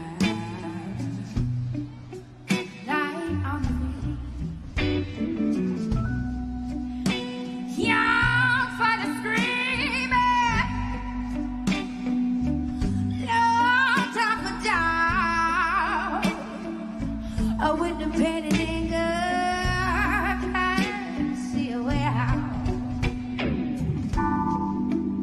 It ain't much I'm asking for. I heard her say, got to find me a future. Move on my way. I want it all. I want it all.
Now, I must read the disclaimer one more time.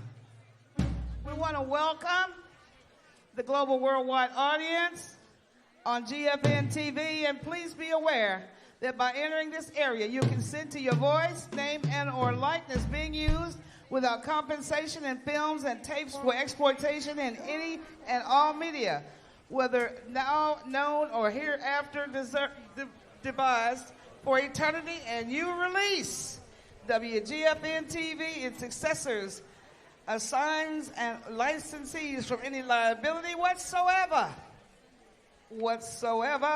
of any nature. Do not enter this area if you do not wish to be the subject of the foregoing and be seen by our global friends that love jazz all over the planet. So let's welcome them in. Give them a hand, St. Louis. Welcome all our friends in.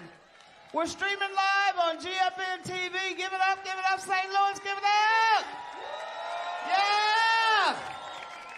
All right. Yes. We don't want the global audience to know St. Louis is asleep at the festival. They say, well, they have neck bones and barbecue ribs, biscuits and cornbread. Did you say neck bones? Did you say neck bones? Girl, don't start me up now.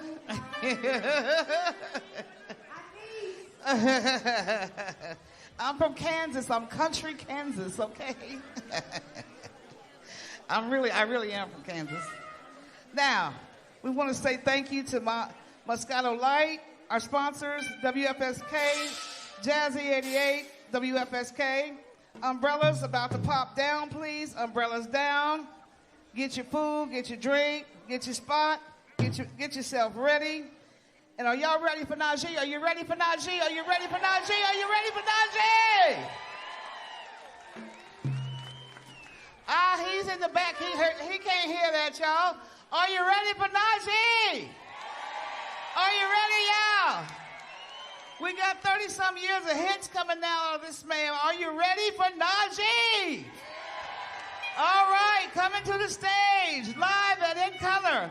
Let's welcome the one and only Mr. Contemporary Jazz himself, the one and only Najee!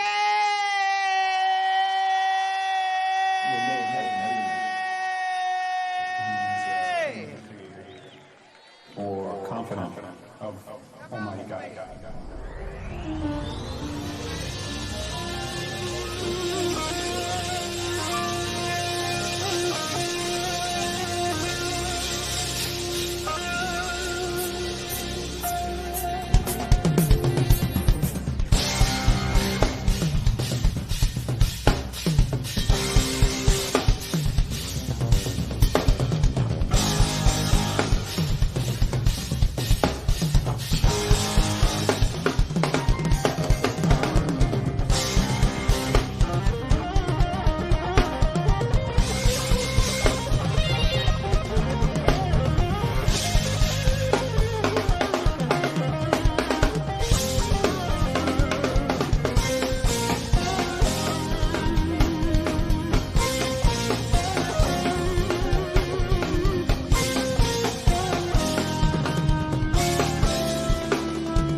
Gateway. What's going on, y'all?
y'all doing? I don't hear you. How y'all doing? How's everybody in the back doing? Y'all ready to help me out right here? Everybody put your hands together. Come on.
Sean Northern.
Thank you so much. How you doing, ladies and gentlemen?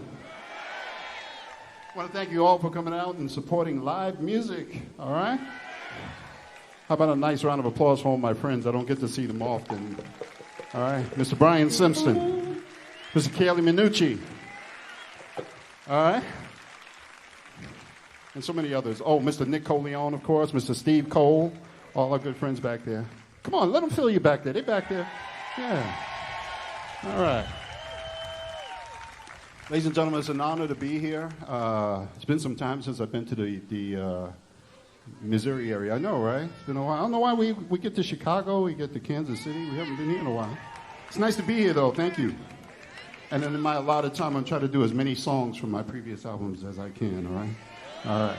So with that being said, if you will promise to sing along with me on some of these things, we're going to take you back. Is that all right? Are you ready? I still don't hear you back there. What? You know, I'm from New York, man. You got to show me. Or is that here? Right? All right, here we go, y'all. Come on.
having a good time with us so far? All right, we'll take it back. We're going to a song for a very special lady. She's not my ex-wife, but she got the house, I got the song. You know what's up.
don't mind if I take a break from the soprano saxophone, do you?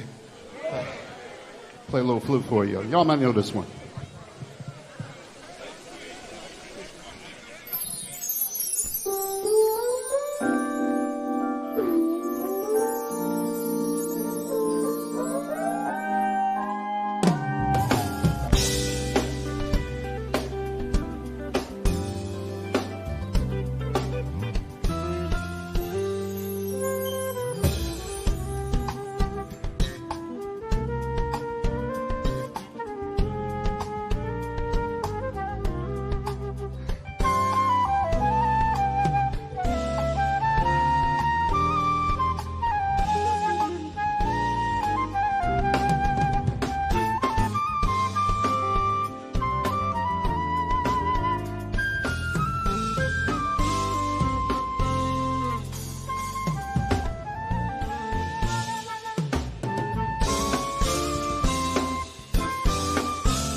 Everybody in the back.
Are y'all ready to go to Paris? I don't hear you. Say what? This is called Sean. See what he say, y'all.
want to take a minute to recognize a couple of people in the house. I'm very fortunate to have my daughter here tonight, Salima. She's around here. I don't know where she's sitting. She's here with her husband. Where are you at, daughter? Over there. Oh, hey! What's up, sweetie? And then my son is sitting next to her, Fareed. He's next there, right there. And that's her husband over there. All right, fellas, so don't even try. And they moved here about a year ago to the St. Louis area, so if you see them in Starbucks, don't trip. Anyway, this next song I'm going to do, I'm obligated to do it. I wrote this song many years ago on an album called Just an Illusion. Y'all know it? Okay. And I wrote it for my other son, Noah, who's now almost 28 years old. And but since that time, I've had the pleasure of playing this with several people around the world. But this evening, I'd like to dedicate this to a few of my friends who passed on. As a matter of fact, I have a new record coming out on August 25th called Poetry in Motion. And thank you. I'm very proud of this record, too, because we have my first single was released last week, and I hear it's doing very well. It's a song called Let's Take It Back, which features Incognito as my backup band. Can you get that one right? Also on there we have Mesa. Mesa is doing something with me. Will Downing. He did a song with me that Al Jarreau and I had started to record, but then, Al got sick, and you know the rest of the story. So we ended up recording the song and making it a dedication to Al Jarreau and Prince. That's what we did, called We'll Be Missing You. And, of course, who else is on there? Oh, Eric Roberson is on there as well with me. And the legendary pianist, Mr. Bobby Lyle. And the smooth jazz guitarist by the name of Blake Aaron is also on there with me. So it's a very full album, It's one of those type things that I called up everybody and I said, listen, we need to do something. I didn't expect everybody to show up on one record. So when it comes out August 25th, that's what y'all going to get, all right? But with that being said, I'd like to just dedicate this next song to two people I've had the pleasure of touring all over the world with. One is, as you know, was Prince.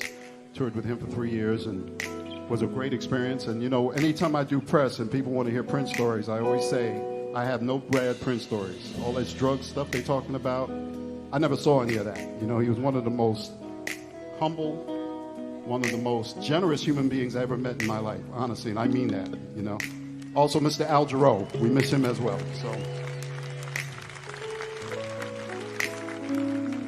So this song is called Noah's Ark.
give it up for Najee!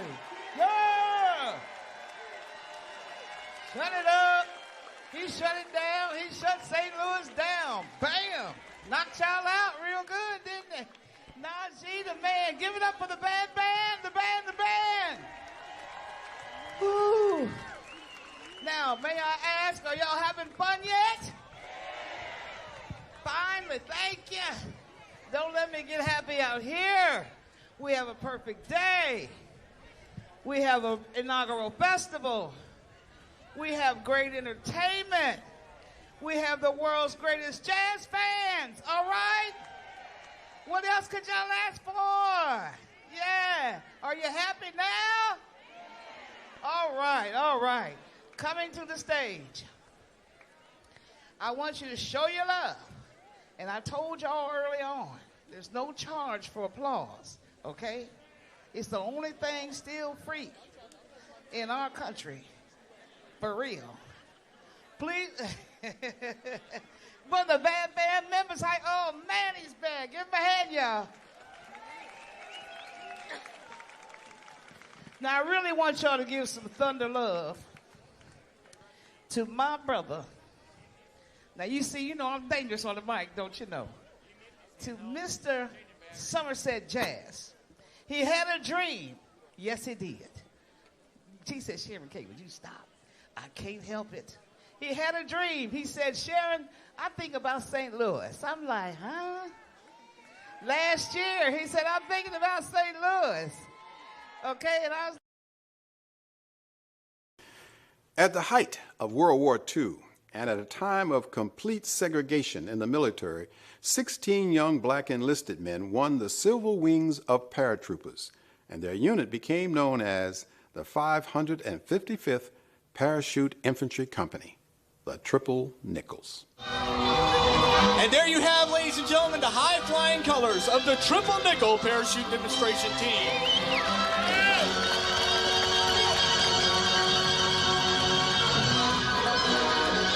Sinking the KP in, sinking it in, touchdown! All right.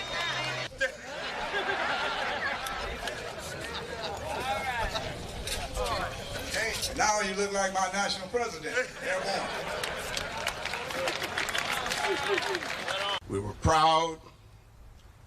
We had every right to be proud, and we know that. We were good, damn good. We're airborne, all the way, airborne. The members of the United States Army paratrooping community, especially members that are engineers or anybody that's a smoke jumper out in the Midwest now, owe such a great debt of gratitude to the members of the Triple Nickel for the techniques and stuff that they developed years ago that are still being used today by rough terrain jumpers. Nickels represent 5 cents, 5 cents, 5 cents, and we are the Triple Nickels, 3 nickels. And that name goes back to the 9th and 10th Cavalry. And during World War II, there were 2 all-colored divisions, the 92nd Division and the 93rd Division. 93rd was in the Pacific, the 92nd was over in Europe.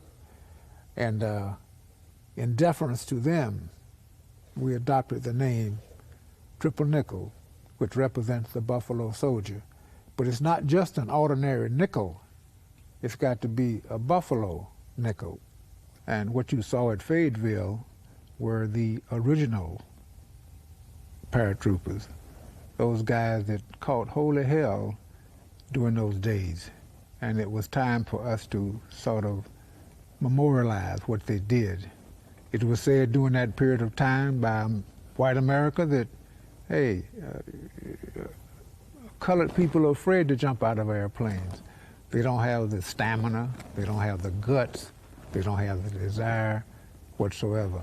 Some of the people who still had segregation on their minds wanted it to fail. This was a period of rigid segregation. This was a period when blacks served in very limited and confined roles, and they just decided to do the very best they could. Well, we had their war and our war. a war within a war.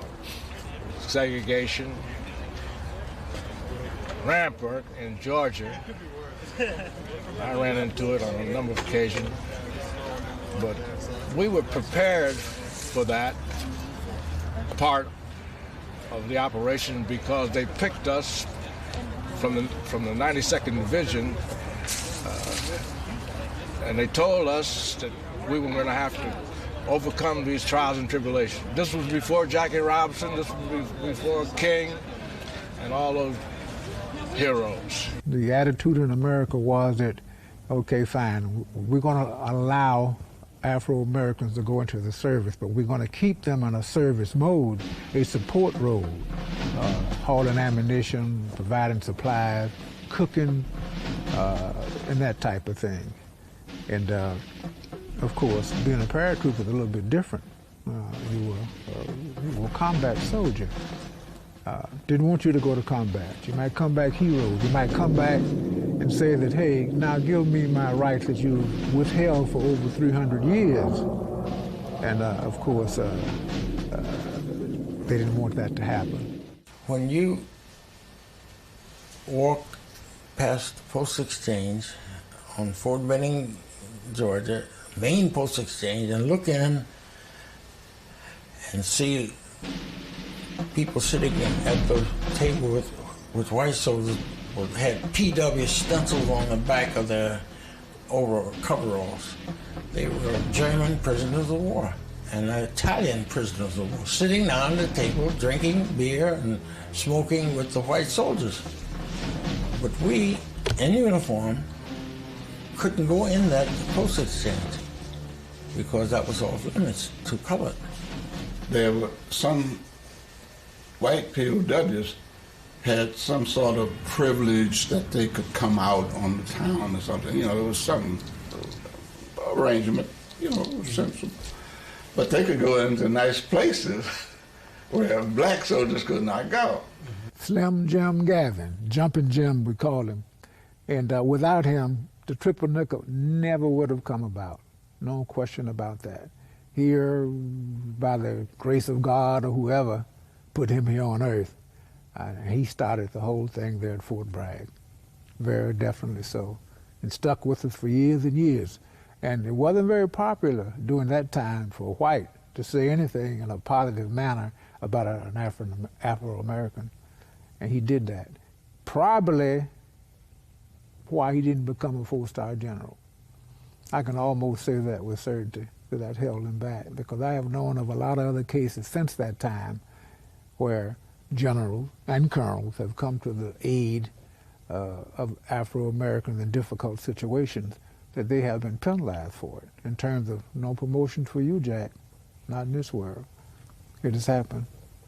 He wrote to me when he was in his 70s because he was writing a book and obviously reflecting on this, and he said that he knew perfectly well that black soldiers could serve and be everything that a white soldier could be. He had worked and served with black soldiers early in his career and had found them to be great men when they were well led, when they were well housed, when they were well trained, that they fought as well and trained as well as any white group. The military has set the pace. It all started back in 1948 when President Harry Truman put out this edict in terms of, hey, there will not be any further segregation in the military. There will be equal opportunities for all, regardless of race, color, creed, or religion, or what have you. He put that out, and slowly but surely, the Army, the military started integrating, and that's what changed it right there. What was the most difficult thing for him in his Army career? And he said, and this is part of the cadet prayer, that you be given the strength to do the more difficult right instead of the easier wrong. And I think that he tried to do that throughout his career, and that bringing the triple nickel into the 82nd was an example of that. General Gavin came along again as a soldier. General Gavin was a jumper, and he loved to jump with the triple nickel. And you will see pictures of General Gavin with triple nickel, and almost always you'll see him jumping with Roger Walton. Roger was one of our early guys. When General Gavin asked the Adjutant General to permit him to bring the colored paratroopers into the 82nd, that was a monumental action there. Are you kidding? You're going to have colored soldiers with your white soldiers? And General Gavin said, yes.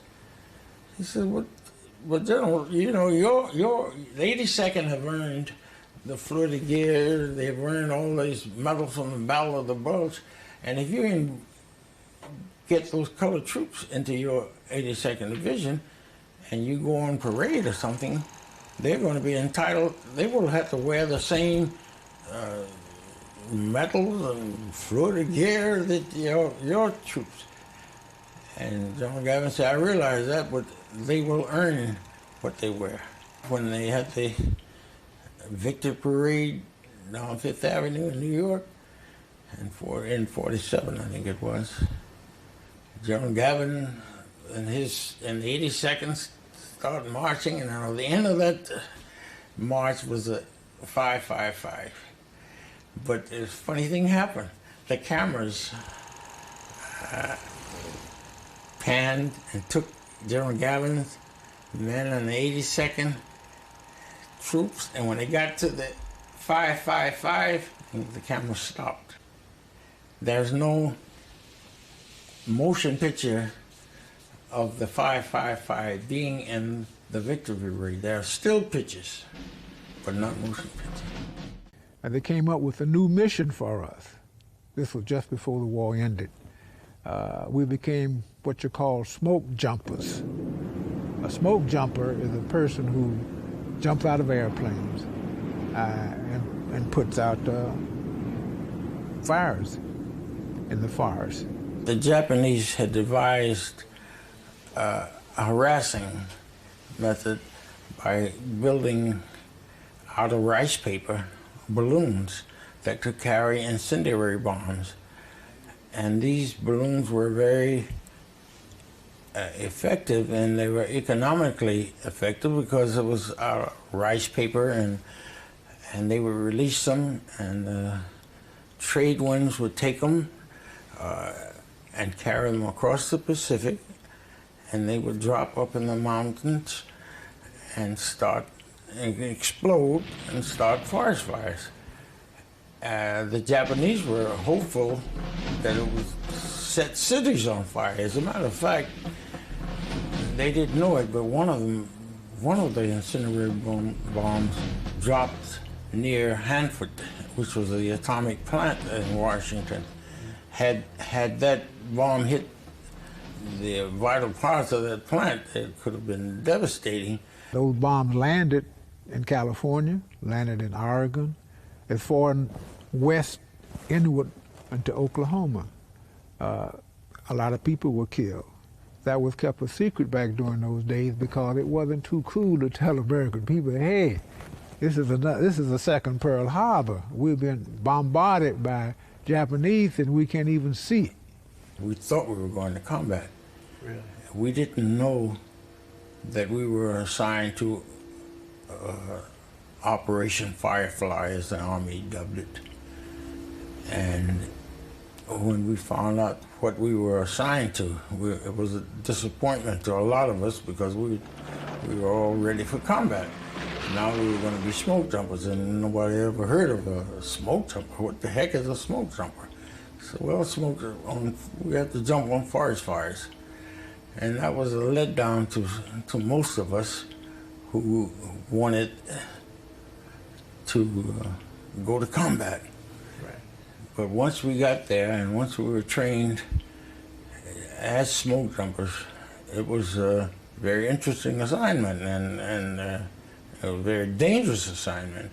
So we felt that, well, we were contributing after all, that this wasn't an assignment that was a cut above washing dishes and guarding airfields. Both the troopers were very, very disappointed in the fact that, hey, we got into this service to serve our country, and that's what we wanted to do. And that's still a fact since 1607.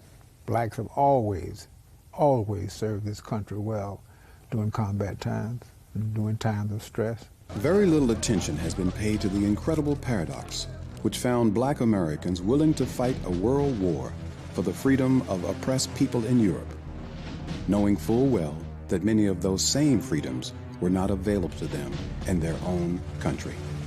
Perhaps in the next war, things would be different. We were imitating, because we did imitate the white students in their calisthenics and their jumping out of the mark-up planes. We imitated them and found out that we could do push-ups and we could jump out of the platform and shout 1,000, 2,000, 3,000. We could do all of that. And that's what we had no idea that people like Secretary of State Colin Powell would in later years accredit us with being responsible for him attaining his height in the military. And that we couldn't see that far ahead, but we did know that we were doing something that had never been done before. We took the torch from our parents and grandparents who were slaves. And today, we have to pass the torch on to the younger people, because the battle is not over. The fight is not over. And they're going to have to carry the torch with them. The soldiers of the Triple Nickel have gone through so much adversity, and hearing the stories they tell, the history, it's just tremendous and hard for me to imagine what they've gone through. And they've paved the way for soldiers like me and people coming before, people coming after me. I think I'm the third or fourth generation now of African American soldiers, especially since the integration. So they have paved the way for me, and it's made my life in the military, as a soldier, as a female, as an African American, so much more easy. These young men, pioneers, started out. They not only did well, they did exceptionally well. And later on, they were given their wings, and they became full paratroopers, and later on were integrated into the Army, into the 82nd Airborne Division. This country, and I hope in my lifetime, I'm 82 now, and I'm hoping to see some of these pitfalls that I'm talking about will be eliminated before I leave, because I can sit back now and relish the improvement that has been made in the last 50 years.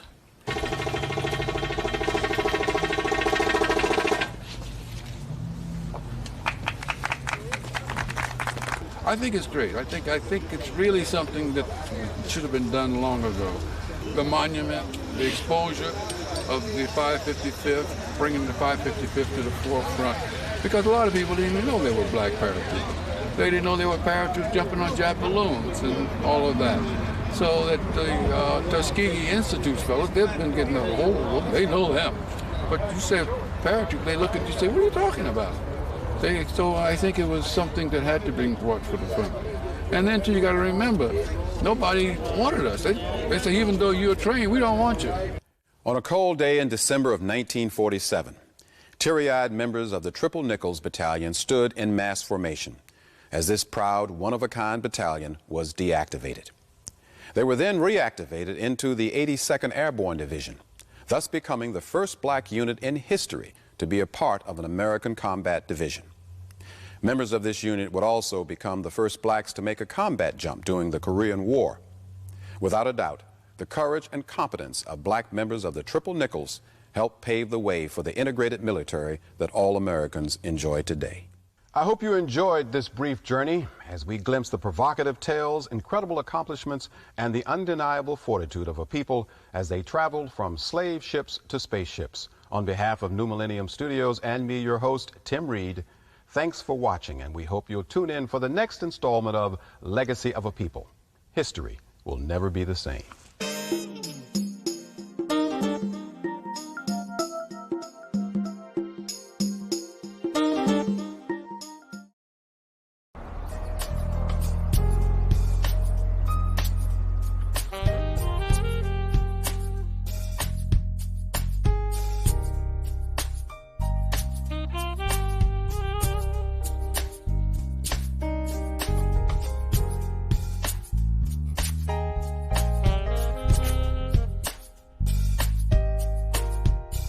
سلومي يوندوش ملكم هذا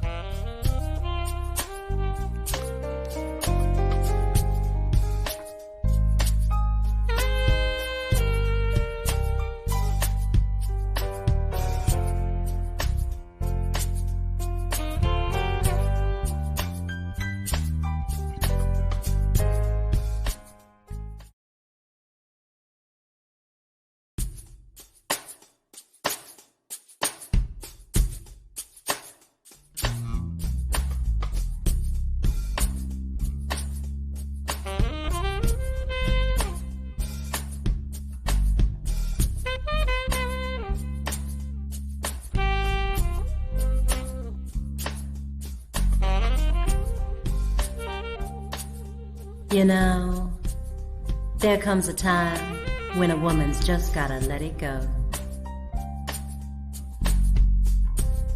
I got the devil in me,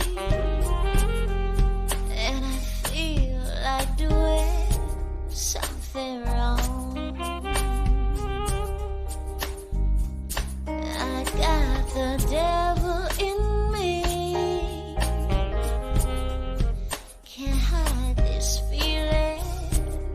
So long. There's something inside me stirring my heat and bringing me to a point. I'm trying to keep it together, baby, but it comes a time when the wow must fall. I got the devil inside me. Oh, you need to brace yourself, 'cause I'm a woman who's longing for some wrong. I got the devil in me, and if you ain't got the power, you better heed the warning in my song. Have mercy, Lord, 'cause I got the urge to meet pleasure's call. Have mercy, Lord. Have mercy, Lord. Mercy on any man who tries to break my fall. I need somebody strong and willing to try and answer this 911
Yeah, come in.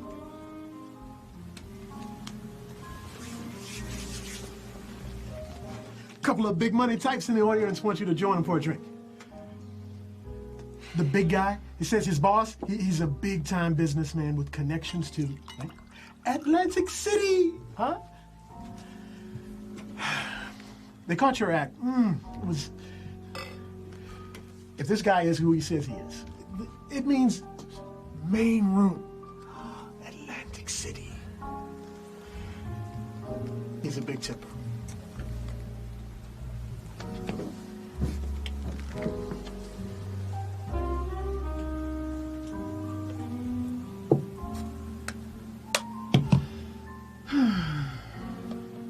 So what do you think? Is this the main room or his bedroom?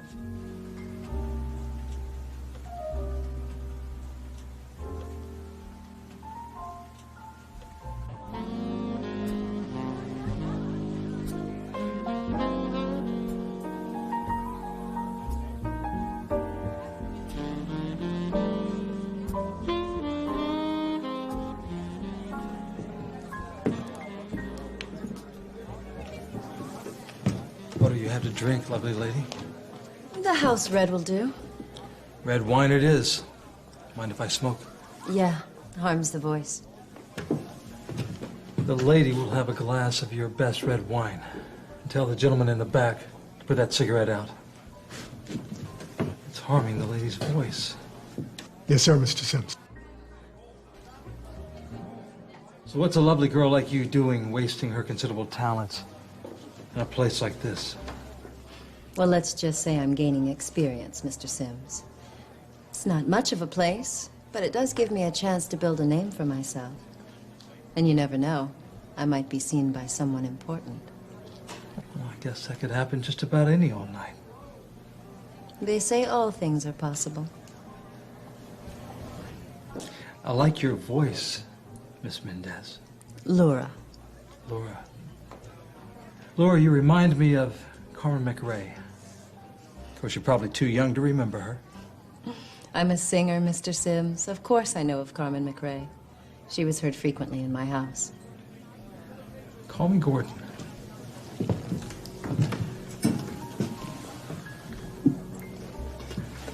To all things possible.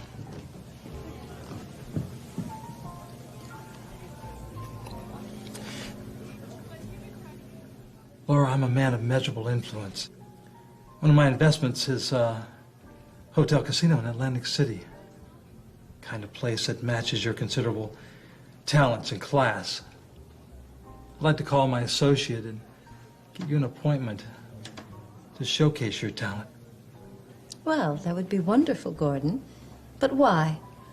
Surely a busy man like you has better things to do than interest himself in a mediocre club singer.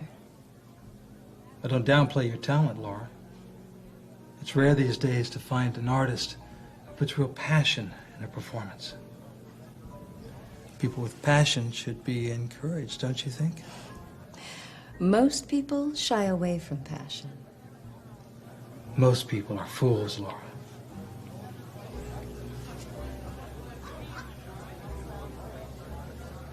Why don't we go someplace quiet? We can talk more about this. So much racket in here, I can't hear myself think.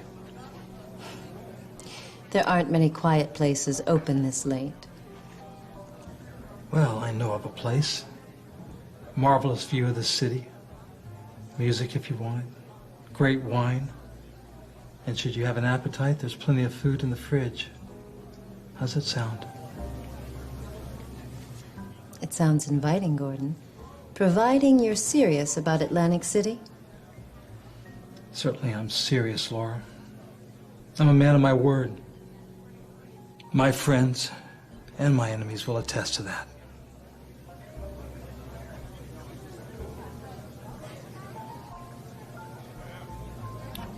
Okay. I'll be ready in a minute or two. Good. We have lots to talk about.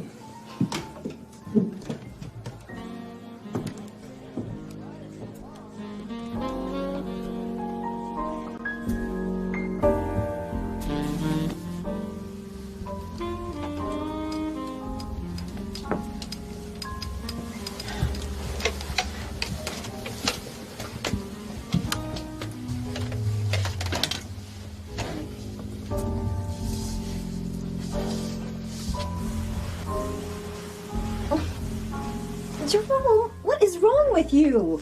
You'll mess up my hair. And you smeared my lipstick. What's the matter with you? Should be asking you that. Who's that old goat you was sitting with? What's he want with you?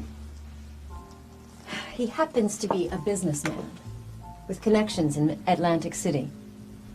Says he can get me a booking at one of the hotels. Right. You too smart for that shit. Or are you? He is one of the owners of the hotel, Jerome. He can do it if he wants to. I just have to make him want to. How do you plan on making him want to? I'm going back to his place for a drink. You ain't going no place. Mr. Money got one thing on his mind. The only place you end up singing is in his bedroom. Well, I'll take that chance. It's the first real chance I've had in a while. So you just gonna screw your way to the top, huh? Well, I've been screwing you here at the bottom. One day that smart mouth of yours gonna get you into something that fine ass can't get you out of. You know what, Jerome? Get out of my face, because I ain't one of your silly bitches. That's gratitude for you. I got you this job here, didn't I? Pictures out front, star billing, $700 a week. I bought you clothes, that purse, that damn perfume you put on, and what? For him? You just don't understand, do you, Jerome?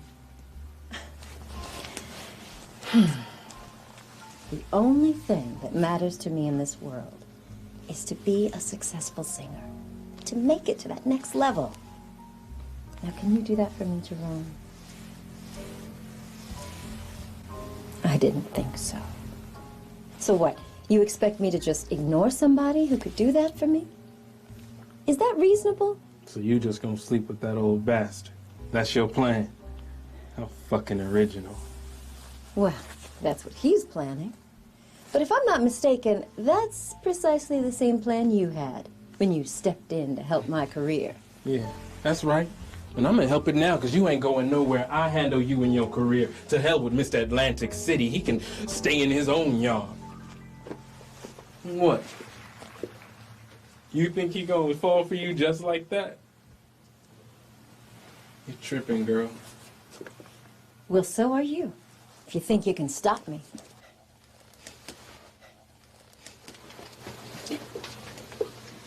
Miss Mendez, you ready? Mr. Sims is waiting outside in the limo. He don't like the way.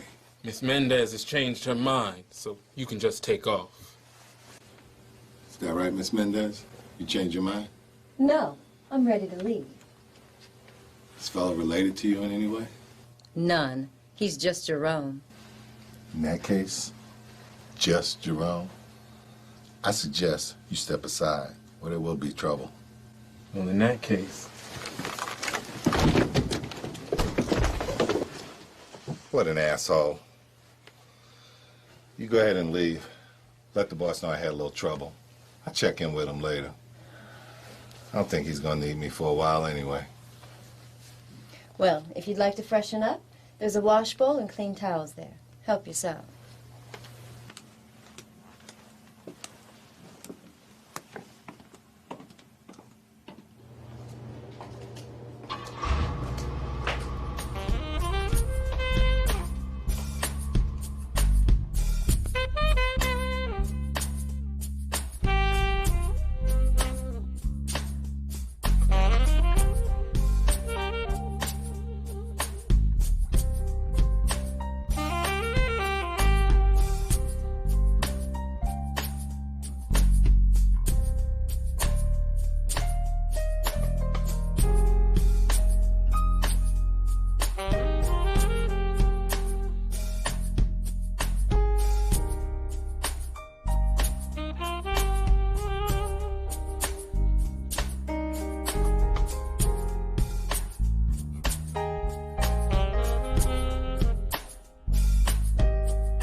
This is Claire Solmers, and the Emerge 10th Anniversary Fashion Show starts now. Welcome to the Emerge 10th Anniversary Virtual Fashion Show.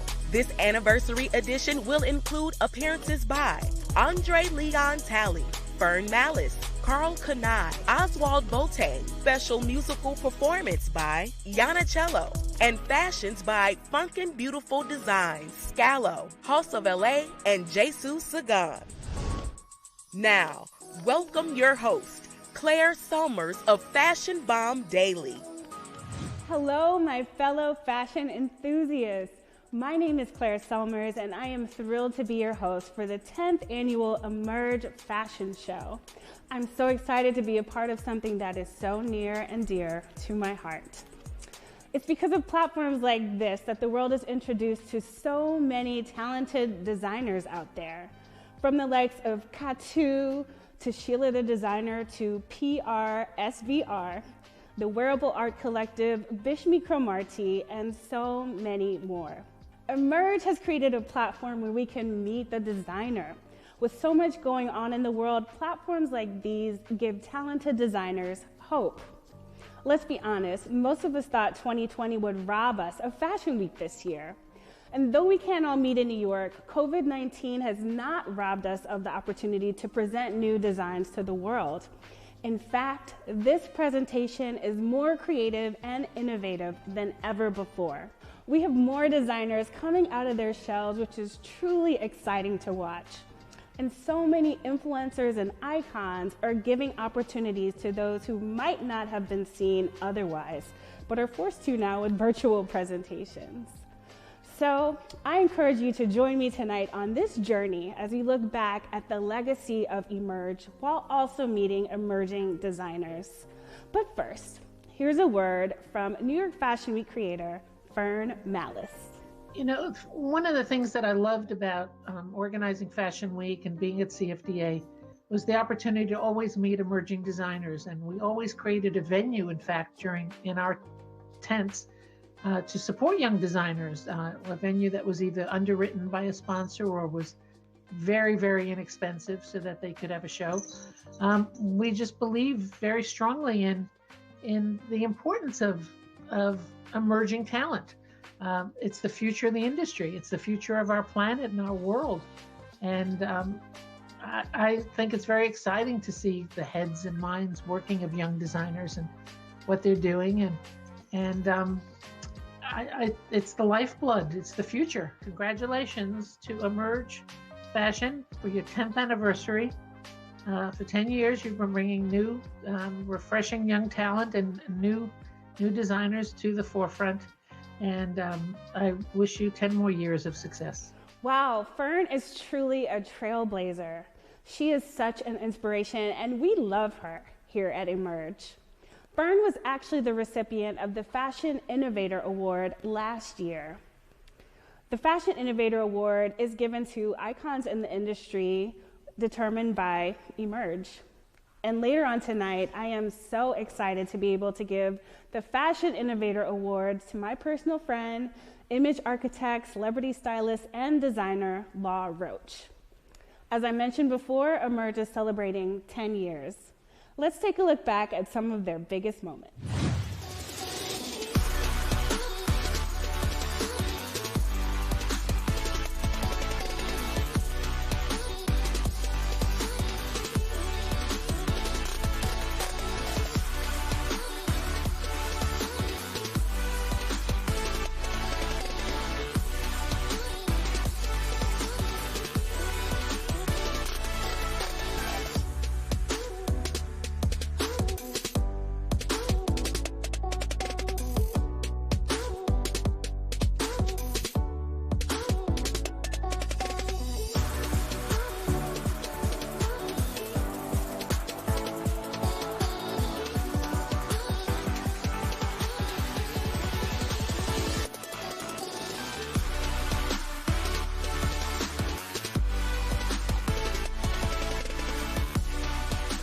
Stay tuned for appearances by Andre Leon Talley and our Fashion Innovator Award recipient, Law Roach.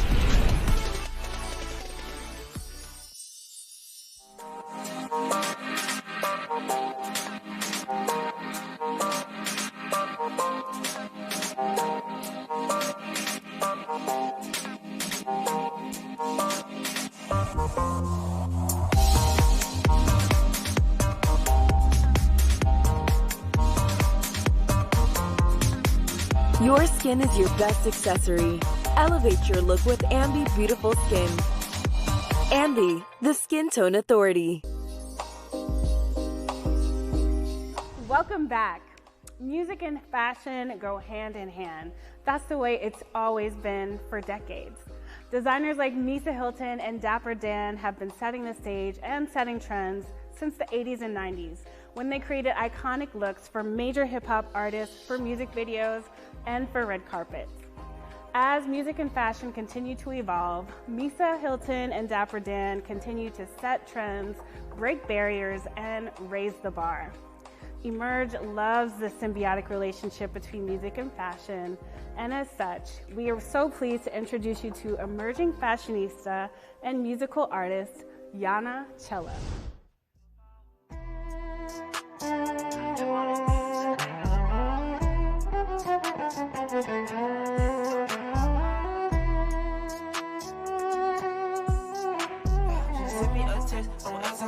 She love when I flex and shop in the mall. Believe in the stress, I'm beating her walls. She skied on the jet, she kissing my balls. We speedy in the bed, don't stop on the law. She beats on my neck, I shine in the door. It's easy to slip, don't want you to fall. Walking with a drip, that make a little ball. Shoot your shit up, I got accurate aim. Fucked up a few minutes, now I'm back like I came. That boy said my name, I went got me some strange. You know I don't crash, I just stay in my lane. Please don't compare because we not the same. Go on and no gimmick and call it for fame. My trap for a living and bed had a name. Work hard for these clothes, and watches and chains. Oh man, bro, what's got umbrella, just whip for the rain. These folk done fucked up, let me slip in the game. This bitch let me fuck that shit with her brain. She know I'm a bitch and ain't easy to tame. She squirm on my sheets while I beat out her frame. Don't throw her back up, she still saying my name. In love with my life and you wish we could trade. She sent me a text, don't answer her call. She love when I flex and shop in the mall.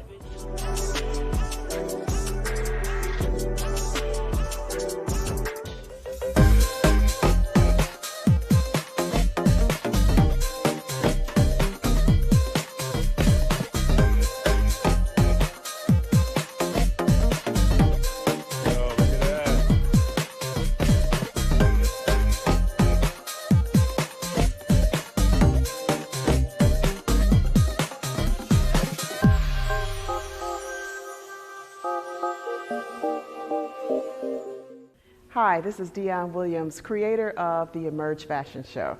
I can't believe it's been 10 years since I started the show in 2011. It was created to focus on emerging designers all across the globe. I'm super excited about our virtual event that will happen tonight. We have honored over the years with our Fashion Innovator Award icons in the fashion industry, including Andre Leon Talley, Audrey Smalls, Pat Cleveland, Nikki Taylor, Constance White, Fern Malice, and so many more. Tonight, I am so excited to present the award to Law Roach. Stylist and image architect Law Roach undeniably transforms celebrities into fashion icons. To call him a stylist is a bit too singular for what Law does. Law's approach, as he describes, is an intellectual side of image architecture.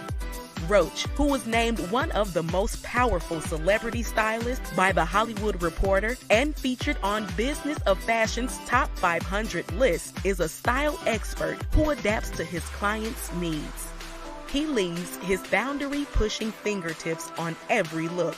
Starting out his career as a vintage boutique owner in Chicago, Roach has exploded onto the international scene as one of the most in-demand celebrity stylists working today. Law is responsible for styling A-list celebrities, which include Zendaya, Celine Dion, Ariana Grande, Mary J. Blige, Anne Hathaway, Tiffany Haddish, just to name a few. Image architect is a term which Law created explaining his approach to styling, which goes beyond dressing clients in fantastic outfits. It's the methodical detail of an architect drafting a blueprint. Law's celebrity clients continue to stimulate many of trends that appear on television shows, blogs, and magazines everywhere. Law's unique approach to fashion earned him a seat at the judges' table as a judge on seasons 23 and 24 of America's Next Top Model.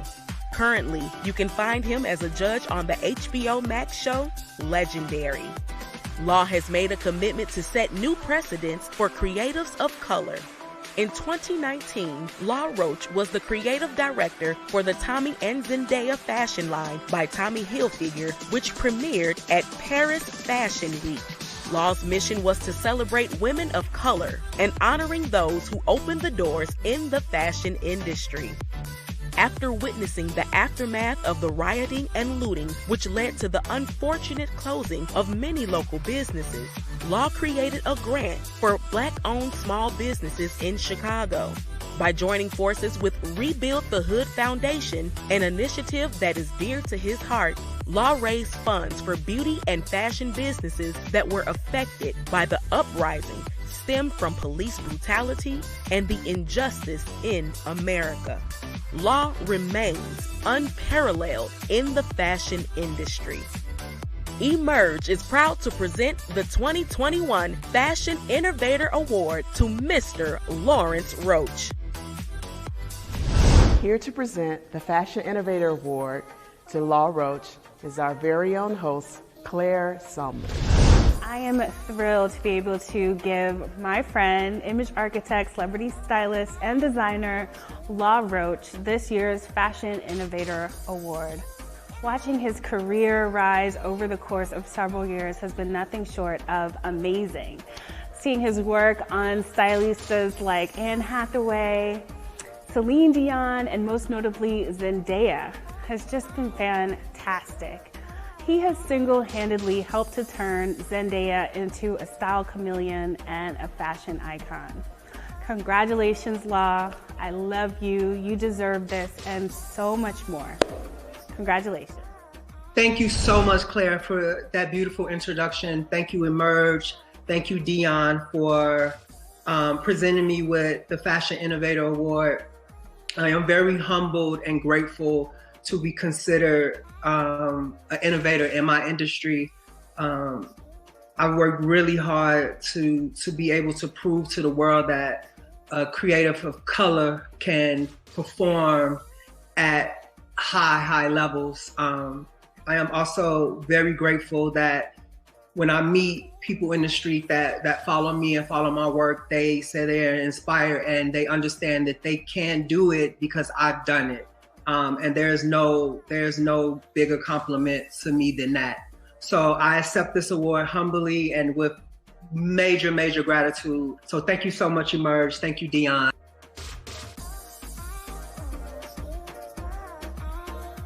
Up next, fashions by designer Terry Stevens and more.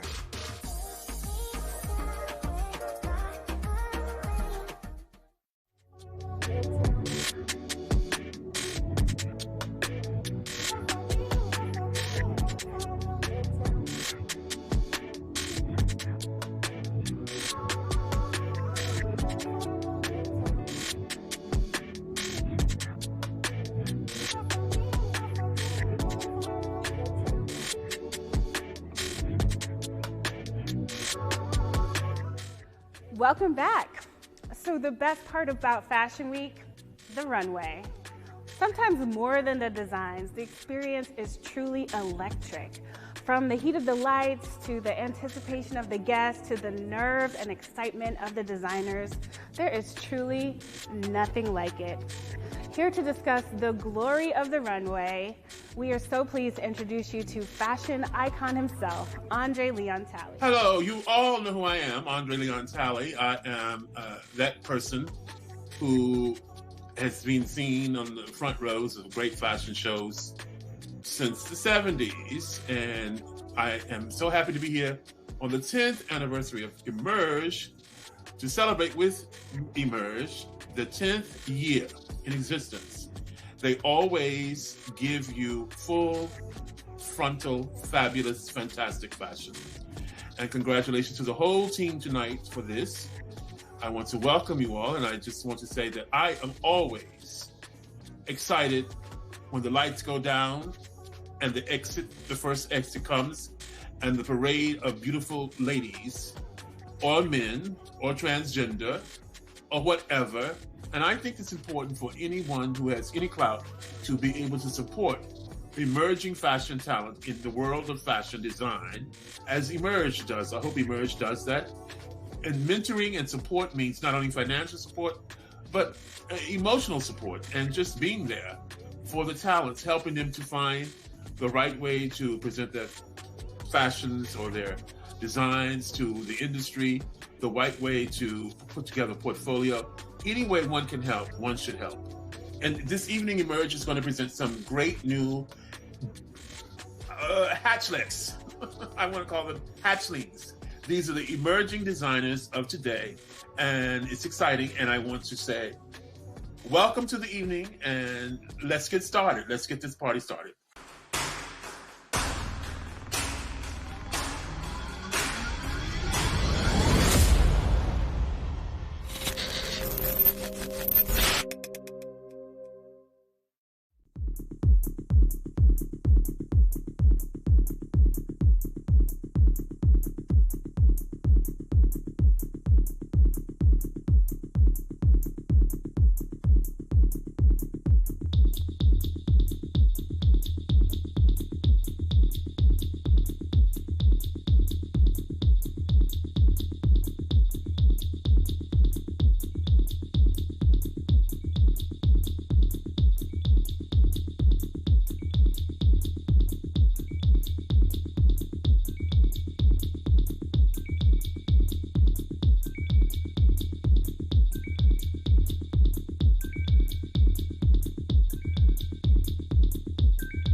Miss Terry Stevens did not come to play, okay? That was amazing. Now here's a fun fact. Ms. Dion Williams actually created Emerge as a platform for Terry. So it's so fitting that she would show at their 10-year anniversary show. She has truly set the bar high. Emerge is an amazing platform for emerging designers worldwide. Up next, we have Jesu Sego, a London-based designer who creates luxury shoes and accessories. He's been making waves on the London fashion scene thanks to his bespoke aesthetic and tailored craftsmanship. Please welcome Jesu.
Up next, fashions by Scalo. House of LA, don't miss it.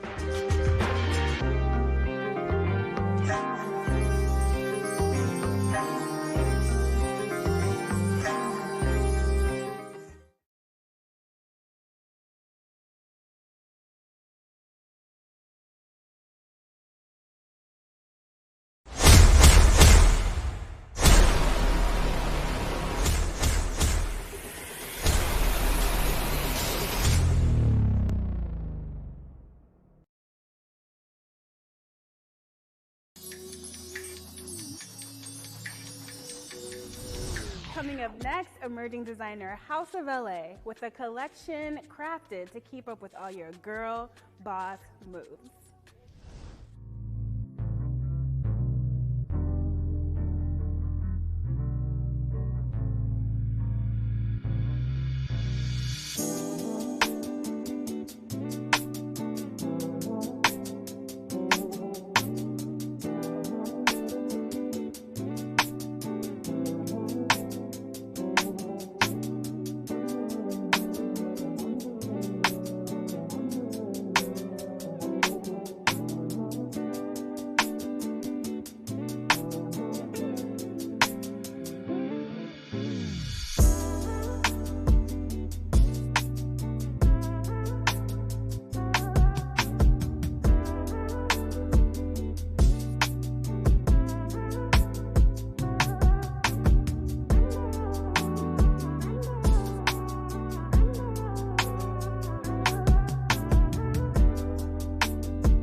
enjoyed these incredible designers as much as I have. Up next, we have a luxurious couture designer who hails all the way from Johannesburg, South Africa. Please welcome Scalo.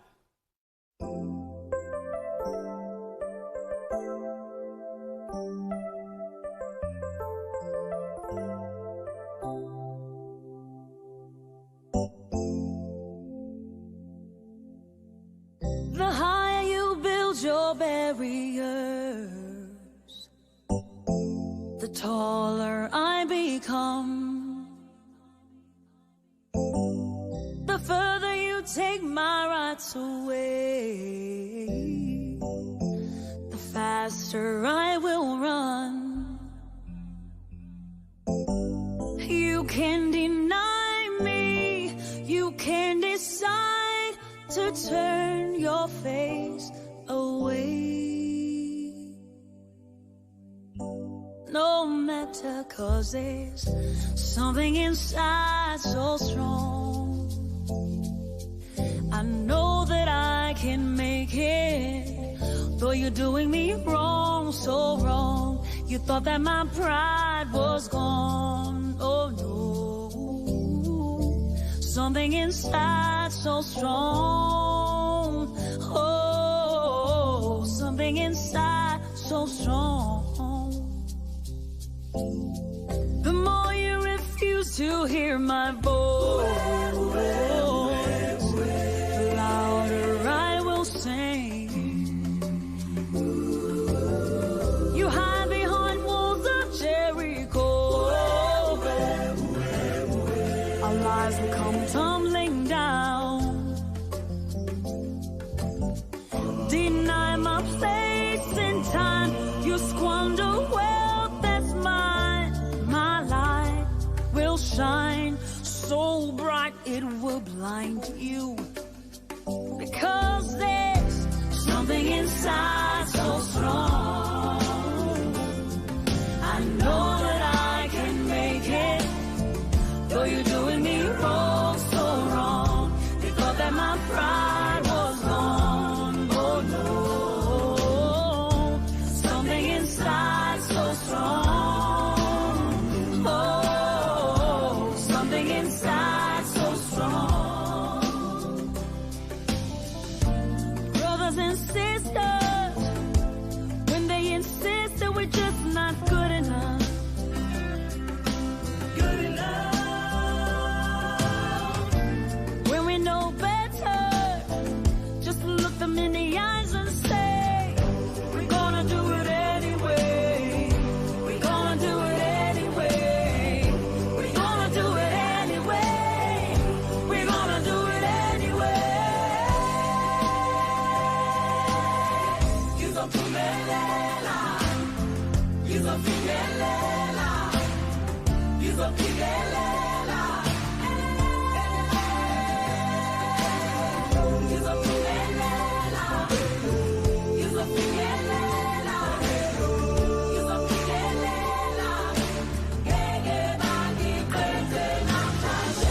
Something inside so strong.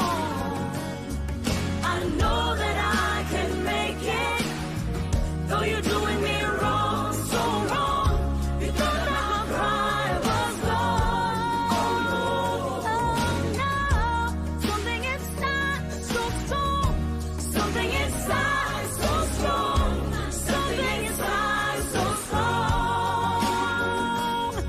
I know that I can make it, though you're doing me wrong, so wrong. You thought that my pride was gone. Oh no, something inside so strong. Something inside so strong. Something inside so strong. Strong and bold I am meant to be. Boundlessly I am meant to live. Powerful is what lies within, yeah. But But the world would try to deceive me. Everything I could ever be is already contained within me. Blinded by all the lies I hear, yeah. My heart wants to be set free. And what it means to be born free is to be free, to be me. And what it means to be born free is to live and be happy. Oh, oh, oh, oh,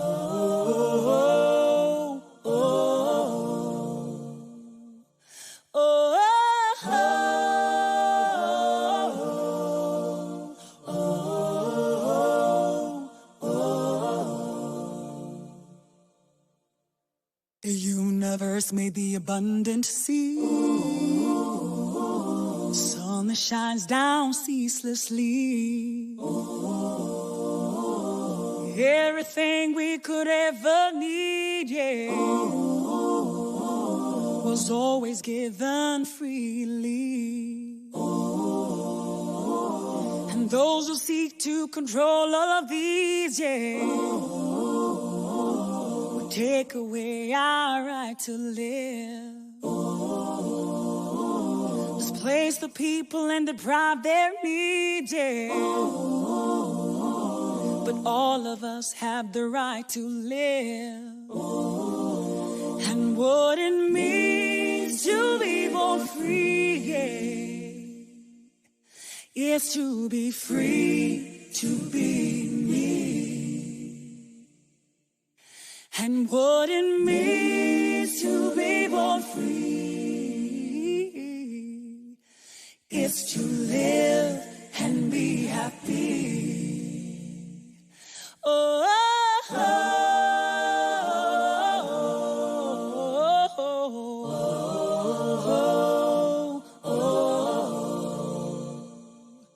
oh,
Your skin is your best accessory. Elevate your look with Ambi Beautiful Skin. Ambi, the Skin Tone Authority.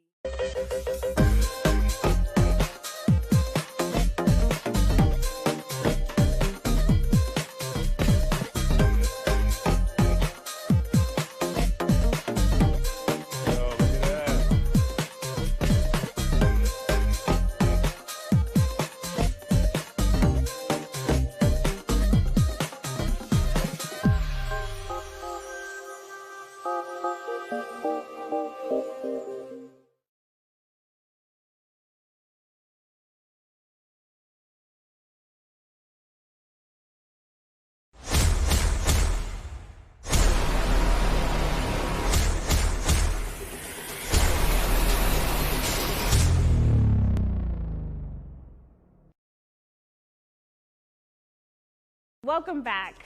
I hope you've enjoyed the incredible designs of designers like Terry Stevens, Jesu, House of LA, and Scalo.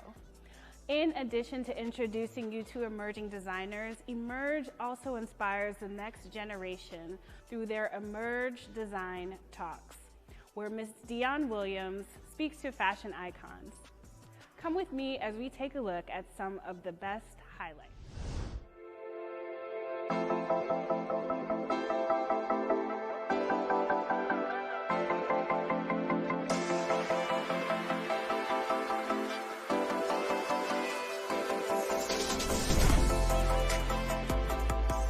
Right up to Rihanna, who is absolutely amazing. Yes.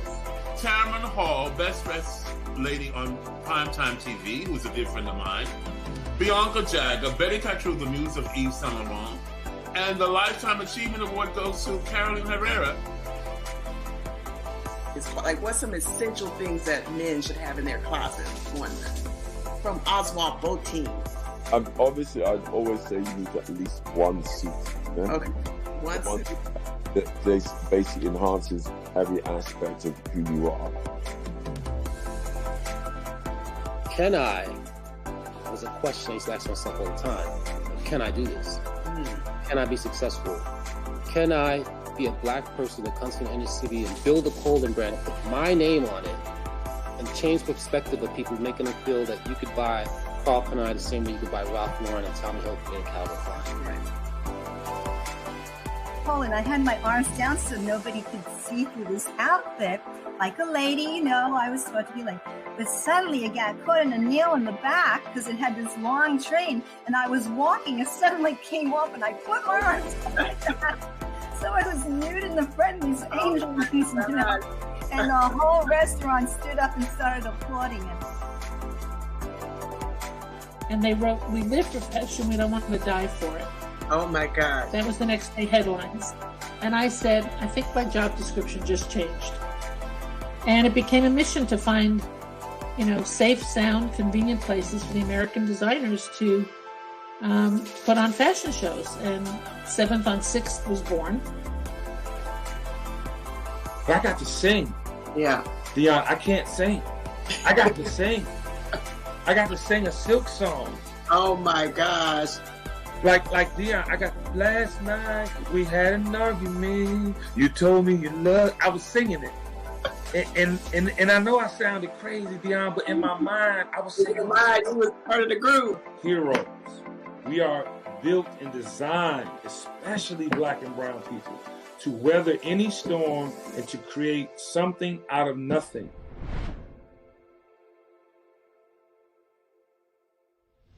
For the past hour, we have been educated, entertained, and inspired. What a wonderful evening. On behalf of the Emerge team, I'm Claire Summers, the founder of Fashion Bond Daily, and we wish you a wonderful evening and a great night. Cheers to 10 years of Emerge, and cheers to another 10 more.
ነበረን ወድጄ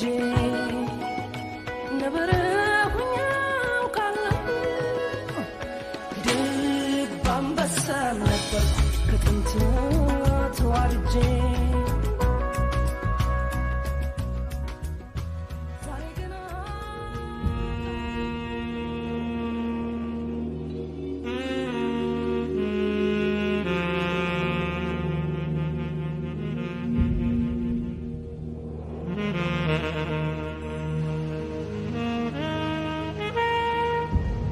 This is the beautiful landscape of Ethiopia at the end of its rainy season.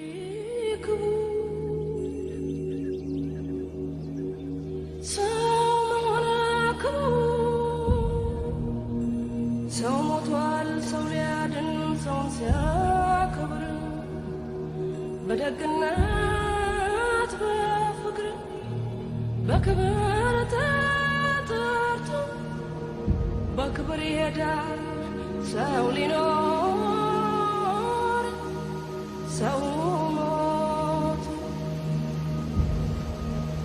የተሰጠኝ ሕይወት ዛሬ በነፃነት ሰው ተከፍሎበታል ከደምና ከአጥንት ስንት ወገን ወደቀ በነፃነት ምድር ትናገር አድዋ ትናገር ትመስክር ትናገር አድዋ ትናገር አገሬ እንዴት እንደቆምኩኝ ከፊታችሁ ዛሬ በኩራት በክብር በደስታ በፍቅር በድል እኖራለሁ ያው በቀን በቀን በቀን በቀን ደሞ መከራውን ያን ሁሉ ሰቀቀን አድዋ ዛሬ ናት አድዋ ትላንት መቼ ተነሱና የወዳደቁት ምስጋና ለነሱ ለአድዋ ጀግኖች ለዛሬ ነፃነት ላበቁኝ ወገኖች የጥቁር ደም አምባ አድዋ አፍሪካ እምዬ ኢትዮጵያ ተናገሪ ተናገሪ የድል ታሪክሽን አውሪ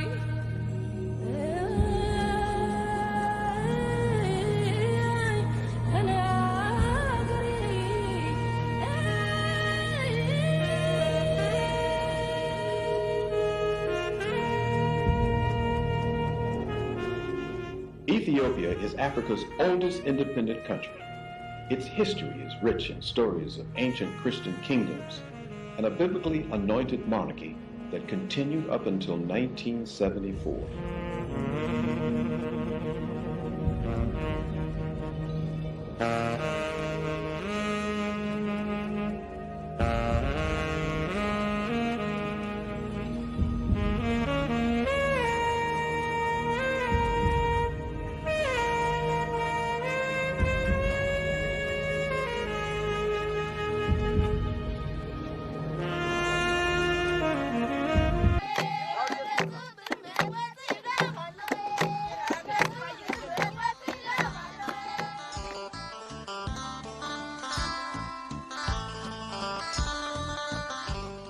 Here we're looking over the terrain of the ancient site of Axum, Ethiopia's first Christian kingdom.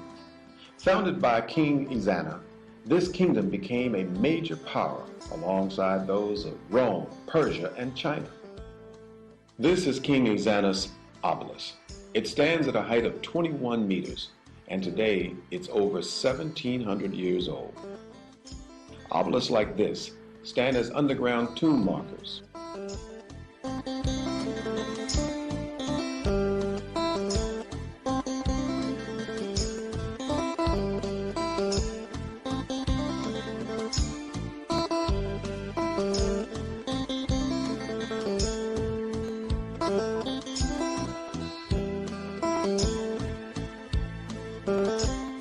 Legend states that the Ark of the Covenant is hidden in one of these many churches.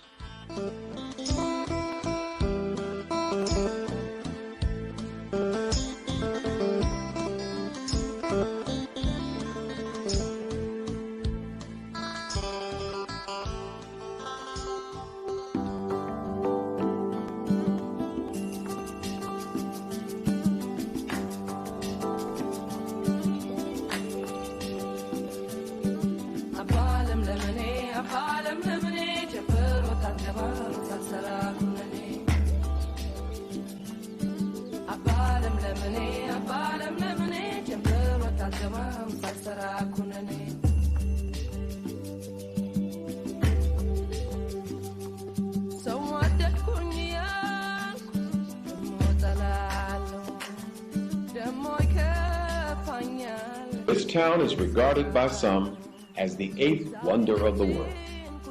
Founded by King Lalibela as a new Jerusalem for Christian pilgrims.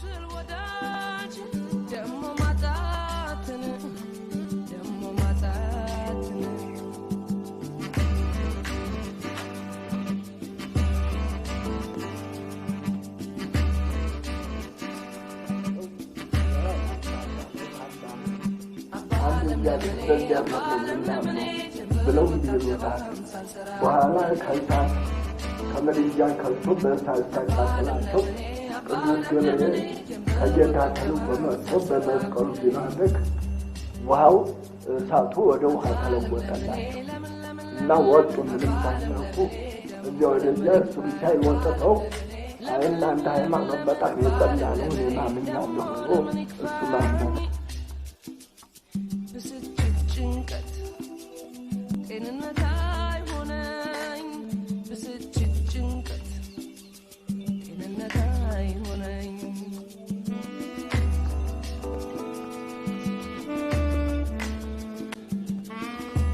There are many legends as to who carved these 11 churches out of the solid rock of this mountain, but no one can deny their incredible engineering and craftsmanship.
ከእሳት ከመድጃ ከልቶ በእሳት ሲያቃጥላቸው ቅዱስ ገብርኤል ከጌታ ተልኮ መጥቶ በመስቀሉ ሲባርክ ውሃው እሳቱ ወደ ውሃ ተለወጠላቸው እና ወጡ። ምንም ሳይነኩ እዚያ ወደዚያ እሱም ሳይወጥተው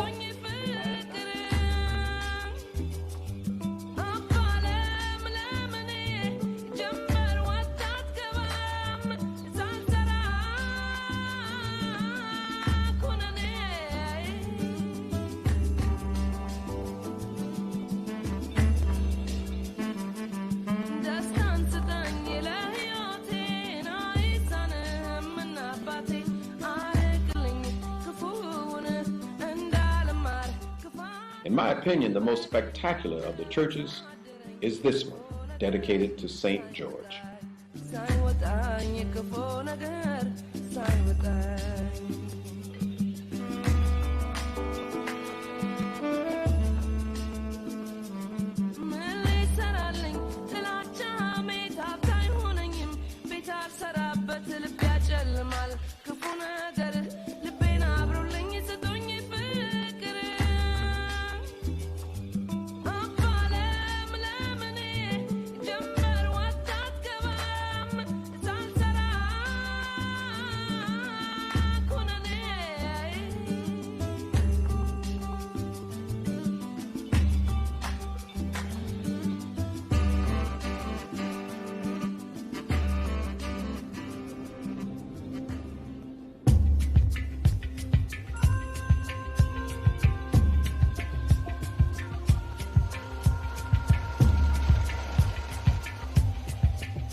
Simeon Mountains, we arrive in Gondar, Ethiopia's famous castle city.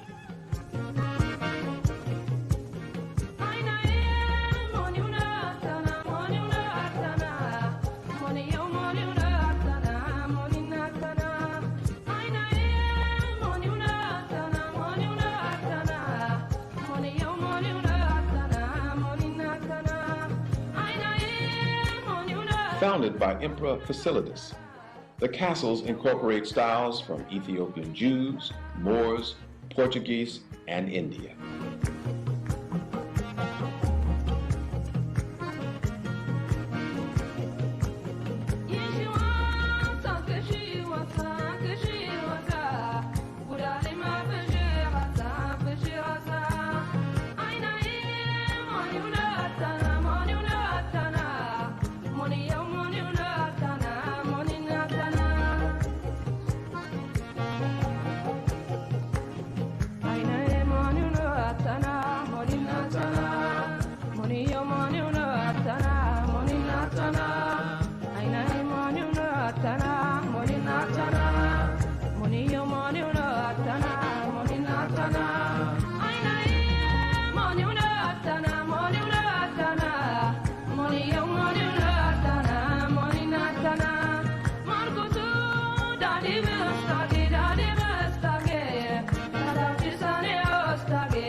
The beautiful Lake Tana, the source of the Blue Nile and the largest lake in Ethiopia.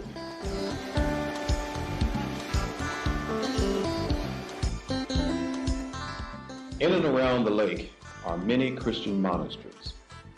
Legend has it that the Ark of the Covenant may have or still may be in one of them.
Welcome back to Alley in the Valley. I'm Allison Ball, and tonight I'm going to do a wild-caught sockeye salmon. I'm going to grill it indoors. I'm going to have a little side salad or some asparagus.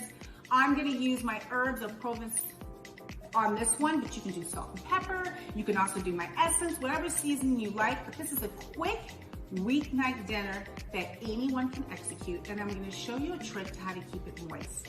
Let's get started.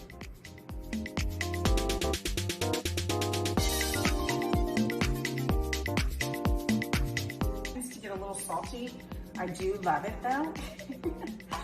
I love me a little salty. I hope everyone's doing well. We're back on lockdown. It's just, it is what it is right now, and it's just, this is frustrating. But I hope everyone's out there safe, wearing their masks, and it's super important to stay safe right now. So, more cooking at home. And like I said, this is my quick and easy weeknight recipe. I'm really hungry. I'm throwing some salmon on the indoor grill. You can do it on the outdoor grill too. It's just, I'm being lazy right now. I'm gonna do it on the indoor grill. And I'm gonna spray. If you don't have one of these indoor grill pans, love this pan. I have a few of them. And you can, like I said, you can also do it on the outdoor grill. It works just as well. I just am being lazy right now, and I want to do it in my house. Have a quick dinner, have a quick bite. I'm starving. The kids are starving. It's time to eat, so let's get started. Okay. So, I want to make sure the skin doesn't stick on the grill, so I'm going to put a little bit more olive oil on just when I have the skin side. Because, I don't want the skin to stick, A little spray, a little olive oil, that will do the trick. But my other trick is how I tint them, which is really easy to tint because you really want to trap the moisture of the fish. You don't want dry fish, so put that on. We are on a medium-high heat, okay? And then I'll put this one. So I'm doing 2 at a time. I'm gonna move this over here. And then I'll show you how I keep them moist. How I keep these moist is I tint them. Let me show you what I tint them with. Just a regular old aluminum pan. Tin foil, okay? Simple as that. We all have these from Costco or wherever you go shopping, Smart Final. You're just gonna tint it. So now that's gonna trap in all the heat and it's gonna cook the fish perfectly. All right, we'll be right back so you can see how, and you don't have to flip them, so it's perfect. I'm gonna cut some lemons up and put a little lemon juice on them and get some vegetables, and then dinner will be ready, okay? Let's check to see if the salmon is ready. Oh yeah, see that? Okay, I'm gonna put a little lemon.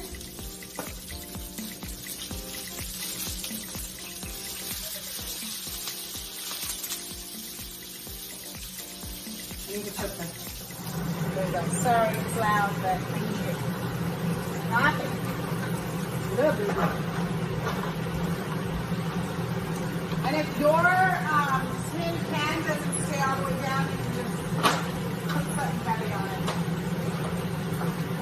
But you really want to trap the heat. That's the whole thing. Trap the heat, and then it steams and just pressure cooks the salmon. And it comes out moist and delicious. Medium-high heat.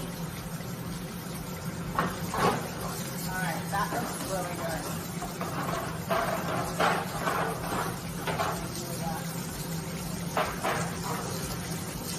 And the skin is really crispy. Oh yeah, see that skin? Looks good. All right. We're going to cook for a few more minutes, and then I'll put some asparagus, and it's time for dinner. Quick night, easy, 15-minute wild-caught Alaskan sockeye salmon. Anybody like to do it? All right, the salmon's done. The other sauce.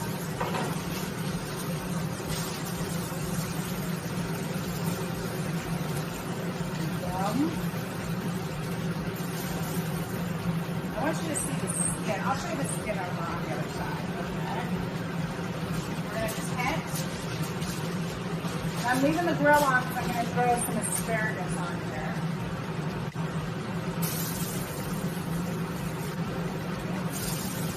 Yum. A little lemon. We'll char it up. And then let's go over here and plate this easy weeknight wild-caught Alaskan salmon, sockeye salmon with some asparagus and some brown rice. Whatever you like at your side. I'm hungry. Okay, so tonight's meal is done. 15-minute wild-caught sockeye Alaskan salmon. Super moist. Look at that. And if you want to, you know how I'm crazy about truffle oil.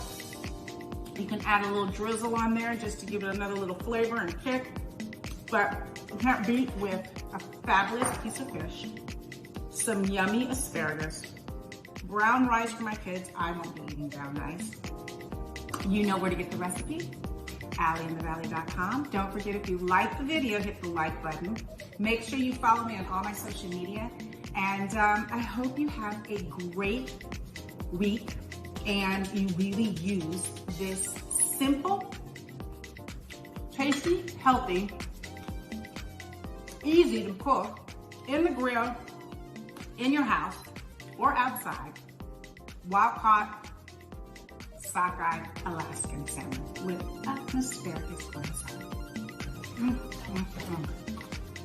I'll see you on the next Allie in the Valley. Welcome to Allie in the Valley. I'm Allison Ball Kilmer. Allie in the Valley is a lifestyle blog about healthy, delicious food, all while staying on a budget. Homegrown cooking, down-to-earth living.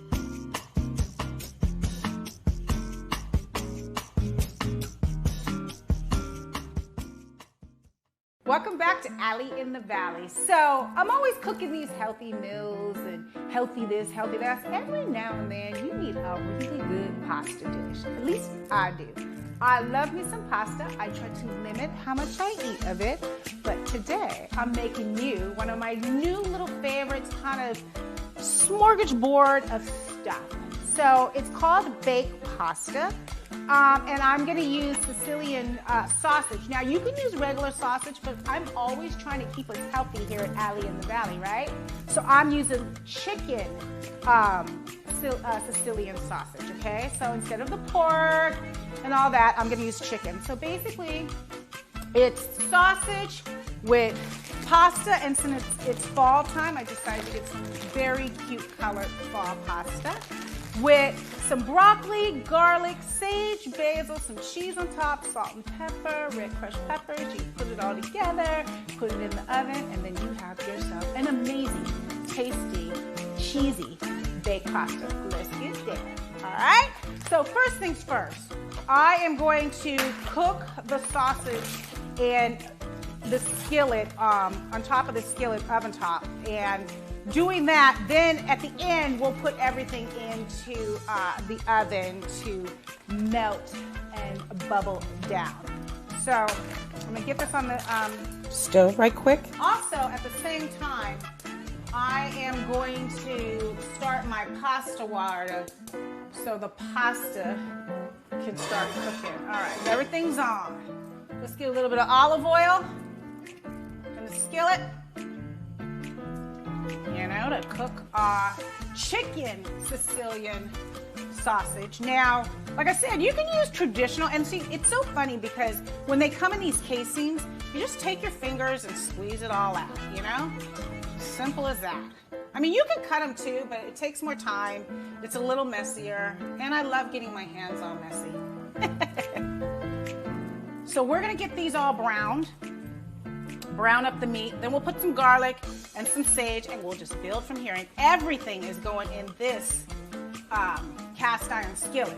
Now, I've told you this before on Allie in the Valley. If you ain't got a cast iron skillet, go get them. You can get them at Home Goods, you can get them at Costco, you can get them everywhere. Bed Bath & Beyond, Macy's, but everybody needs a good cast iron skillet.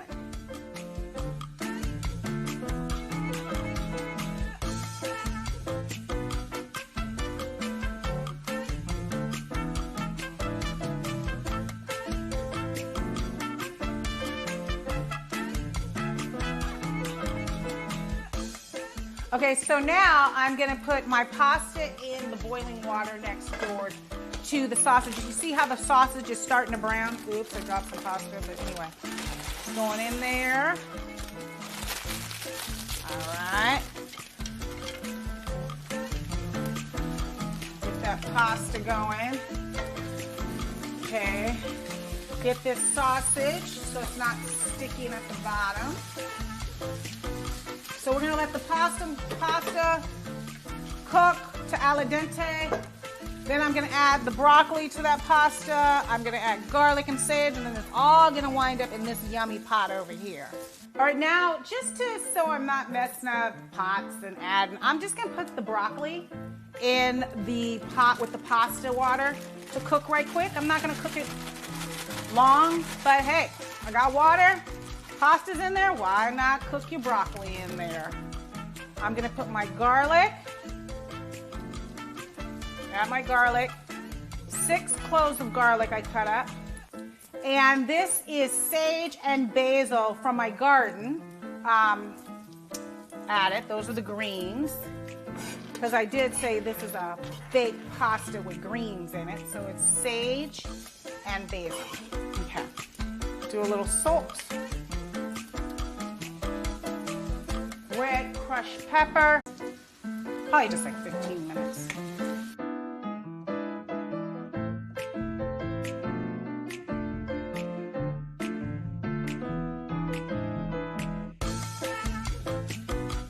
And then this is gonna go in the oven to melt and mix.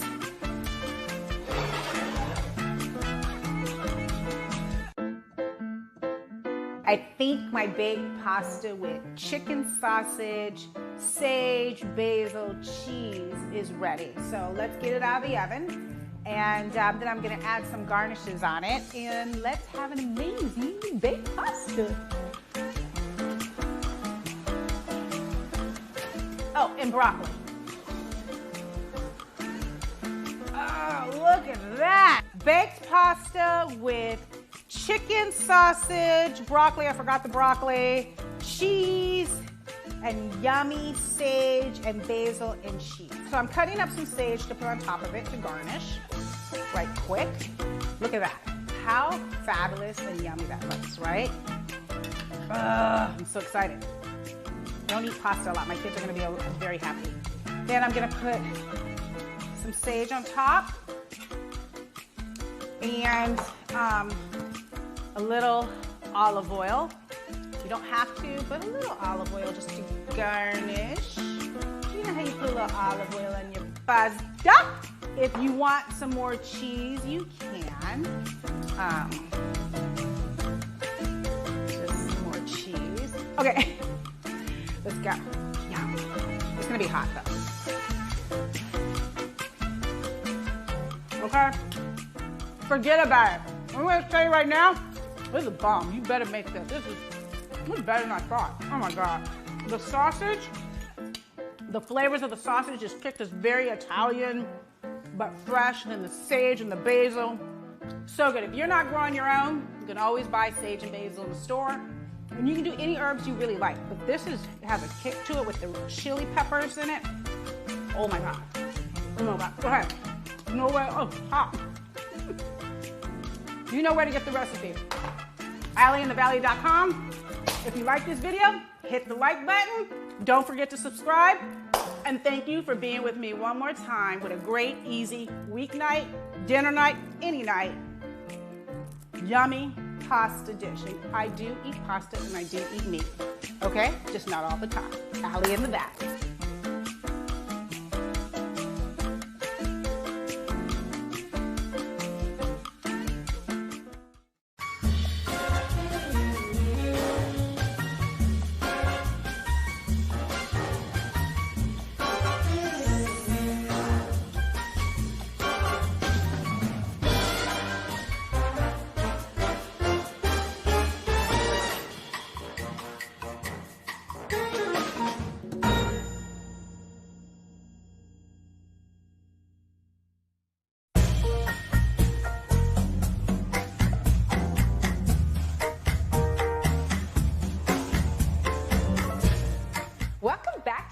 in the Valley. I am Allison Ball Kilmer, and today I'm doing a great, simple, wonderful roasted chicken thigh dish with tomatoes and basil and some fabulous grappa.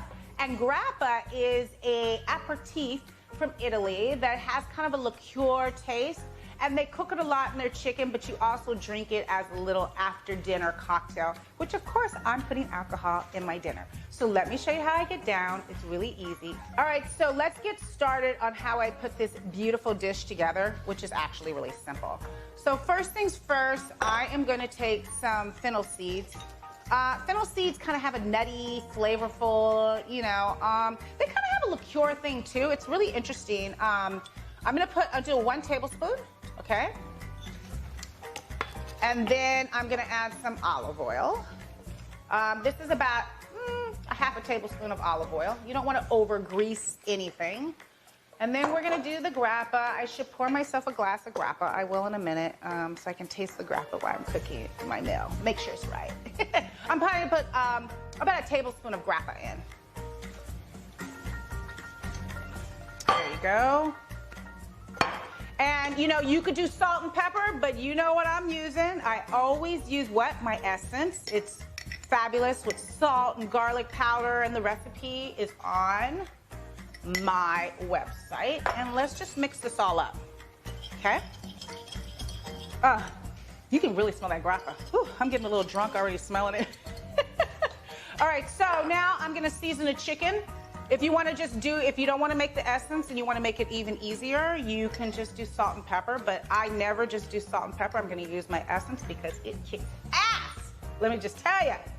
People call me up all the time and ask me, can you make me some of your essence? And at some point, when I slow down, I'm going to actually put it together and get it out there for everybody. But anyway, I'm just going to season my chicken, and you should let your chicken sit out for like 30 minutes so it comes to room temperature. Put a little bit more seasoning on there. Okay, so now let me get the pot because I'm just gonna build it all in the pot because it's roasted. So it's going in the oven at 400 degrees for like 30 to 45 minutes, I should say. And all these ingredients are gonna come together in this beautiful pan. So let's get this, and we're gonna build everything in here because once I put everything in here, it just goes in the oven and all the love starts happening. So first things first, I am going to cut up some shallots.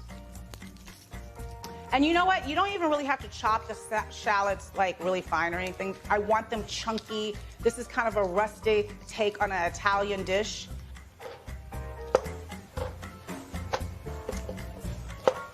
And you can put as many shallots as you want. I don't cook with shallots a lot. They're actually amazing. And a shallot's kind of like a cross between a garlic and an onion, or a type of onion instead of running red onions. But they're a little milder than red onions. Red onions can be very strong, and shallots are a little milder. So next, I'm gonna add whatever kind of cherry tomatoes. I had washed the tomato and basil together, but I'm just gonna add whatever leftover cherry tomatoes I had in my refrigerator. So we're gonna do cherry tomatoes. And you can leave, if you have cherry tomatoes with the vines on, you leave them in there so it looks really pretty because it's supposed to be rustic and pretty. Okay, let's make it look good. Take the shallot apart. Right? And then we're just gonna start adding the chicken. And this all one pot. You know what I said about these one pot meals? They're my favorite, because you're just dirtying up one pot. Okay. Let's build those in the middle. All right, so everything is in this one pot. I'm gonna season it a little bit more.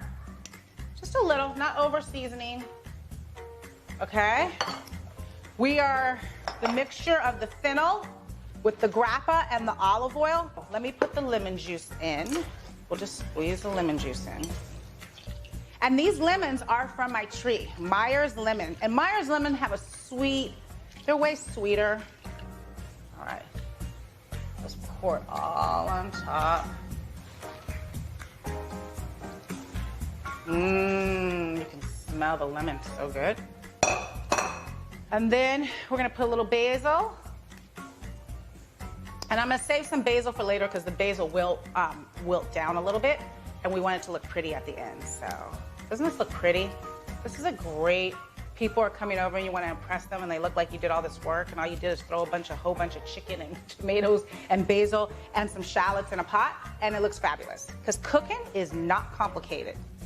I am just gonna shave some of the lemon skin on top just to give it that extra yummy lemon rustic flavor. Like that. And this baby goes in the oven for 30 to 45 minutes till the chicken's cooked, and then you have dinner. You can't get any easier than that. Let's take this over to the oven and let's get it cracking.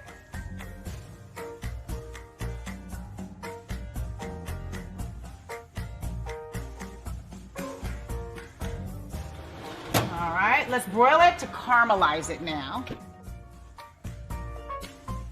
These babies have just charred under the broiler for like 2 to 3 minutes, you know, not overcooked. Look at this. Let me just, before I burn myself, let me keep this glove closed. But this looks fabulous. You see the grappa right there? Because the crew had to get some. They were like, wait, you're not drinking by yourself. Cheers to my crew. Tasty grappa. Grappa's kind of like a liqueur. It kind of has a licorice taste. It's really good, from Italy. But more importantly, we're gonna put some more fresh basil from my garden on top because it charred, but we still want it to look really pretty, right? So we're gonna put some more fresh basil, and then we're gonna taste it. It's really hot right now. All right, let's try it. We get a fork and a knife and see what we talking about up in here. And look at all the juices. Oh my God, it smells so good. The juices just smell so darn good. It's perfect. Oh my God. The lemon, the grappa, the tomatoes, all of it right here is perfect. Do you know where to get the recipe? AllieInTheValley.com. If you like this video, hit the like button. Don't forget to subscribe. And I will see you on the next Allie in the Valley.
What's your demon? What's your giant?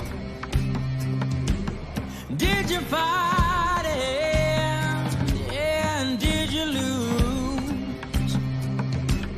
Lost is raging, fire's burning. God bless you. Is this Delilah or is this a muse? Now do you run or do you crawl behind her? Dig a grave, you've gotta choose. Temptation is sweet, sticky like honey.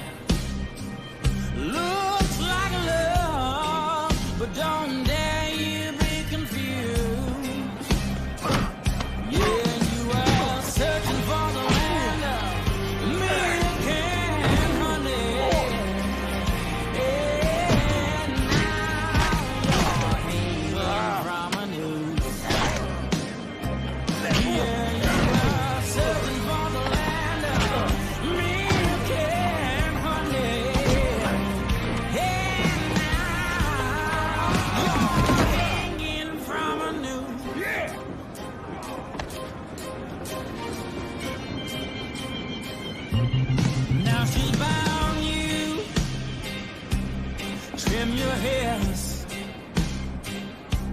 You're not a man. She'll go on and turn you loose. Temptations will sneak you like honey. Looks like love, but don't dare you be confused. Here you are searching for the land of milk and honey.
The day won't go away, Mommy.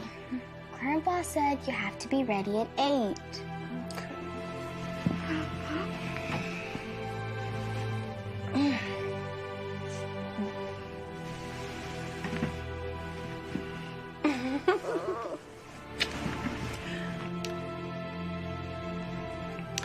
Okay.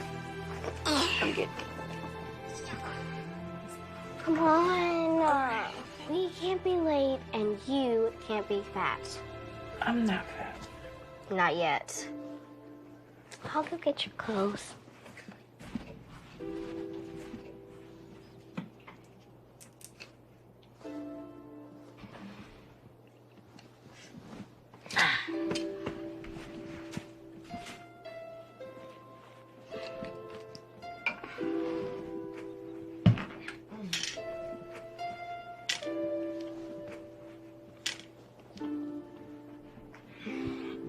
I'm gonna make you lunch.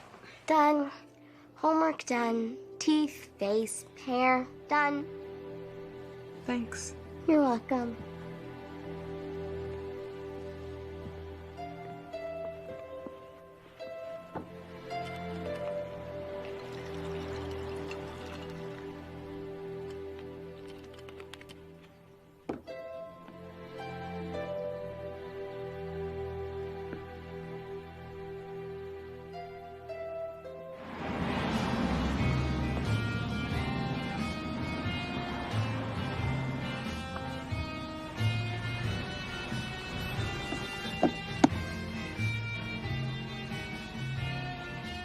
What are you doing with those things?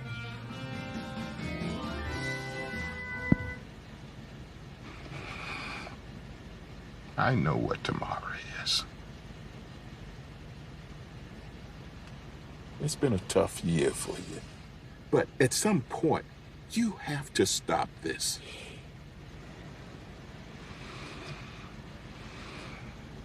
Tomorrow, come to the church. I'm not going to that church. The bank call. Your reference. 90 days behind, Laura. You don't want to lose this place, do you? It's one of the few stable things in Kate's life. Kate is fine. No, she's not. And you should see that. Open the door.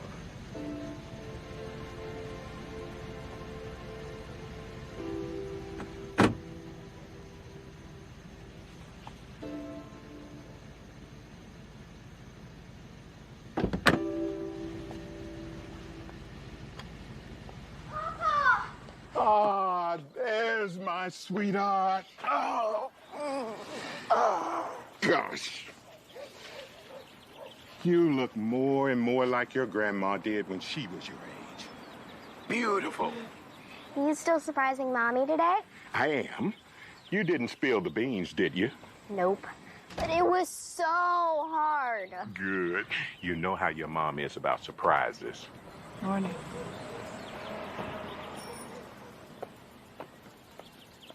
Grumpy pants.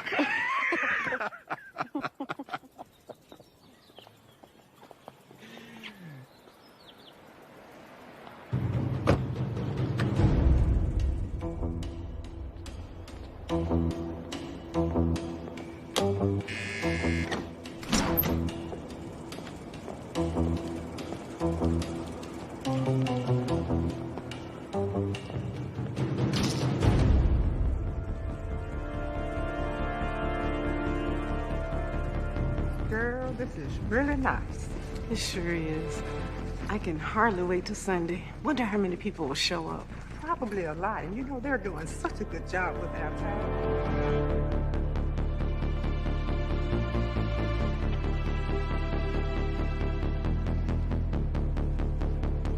Copy that.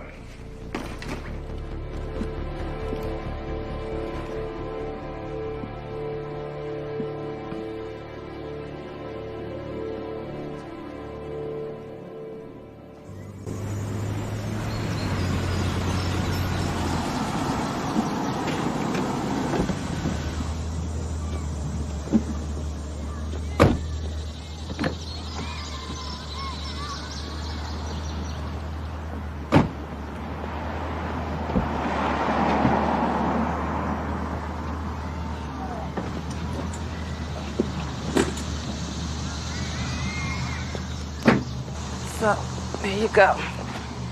You know the drill. I want you to go straight home and don't open the door until I get there. Hey, something wrong? Daddy died today 1 year ago. Yeah, I know.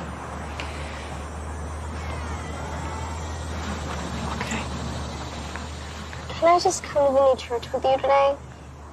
Oh, please? We talked about this, remember? You can't miss any more days of school.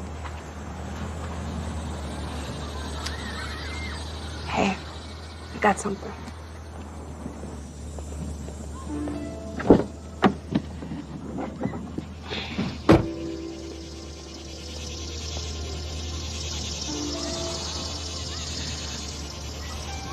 It's a bright color. It's a bright day. All right, kiddo.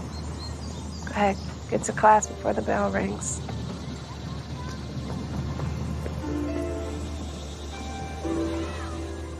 I love you.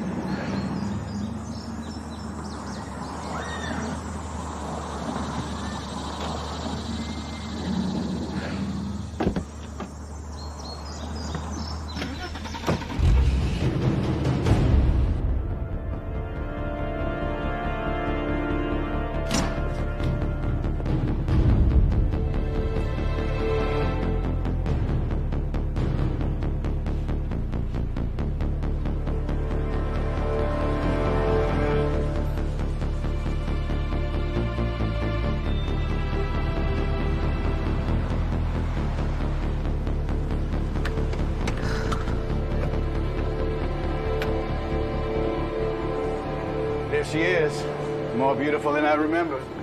Laura? Clark? You didn't tell her, did you? No, I didn't want to spoil the surprise. Surprise? What surprise? Well, we won't keep you waiting too long on it, but first I want you to meet Xander. Xander, Laura Bishop, your new protege, former military, former lawyer. Heck, she might have had your job if she didn't quit. Shall we? I know, I'm 15 minutes behind schedule. Well, they can't start without you. Well, no, they can't. Then you're on time. Ha! That's what I'm talking about. What would I do without you, Xander? I don't know. You wouldn't be able to handle all this without me. That is true. Do me a favor, will you prep her while I get up to this deacon's meeting with Clark? Yeah, sure. Yes, Reverend. That's better. Clark, shall we? Sure. Do me a favor. Will you run up ahead? I just got to stop at my office for a second. Sure. All right, thank you. Started working on security for the new building a month after you left. You hired me to replace you, so I guess I should say thank you. No, you don't have to thank me. Cameras in all directions, two-way. That glass is bulletproof. All doors have automatic locks. You don't think it's a bit much for a church?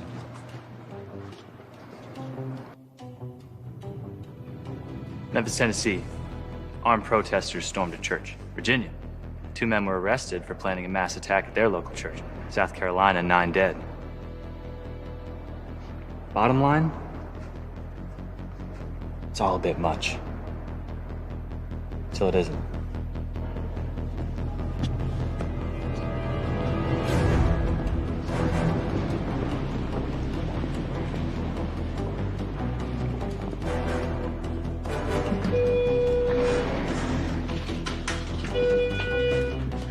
There's more?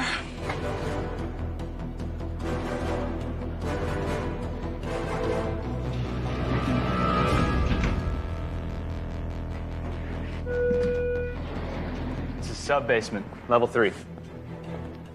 Sanctuary is the heart, this is the brain. In the event of a natural disaster, this floor alone could house up to 5,000 people. Like a modern-day ark. State flags represent the church's reach.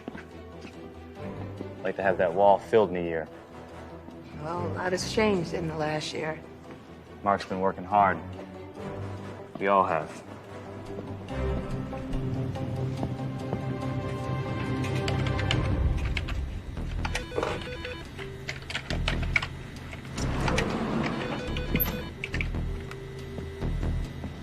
Jenny, Tang, meet Laura Bishop, our newest member, Clark's daughter. Hi, I'm Jenny. What happened to your face? Oh, Mike Tyson got lucky. She's got a sense of humor. We're gonna get along just fine. And Tank. Nice to meet you. This is where you will start your shift every day. You'll primarily have exterior patrol. Fridays are the slow days. Tank, do me a favor. Get her personnel info on file, please. I'll be outside.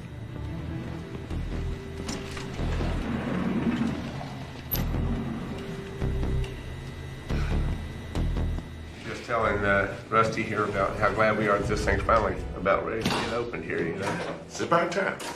Gentlemen, hope I didn't keep you waiting too long. Punctuality is a virtue. Reverend? Carl? Good to see you. What do you say, what do you know? Better to be seen than viewed, young man. How you doing, Rusty? Same, buddy. The old silver gray fox you. Oh, I'm excited.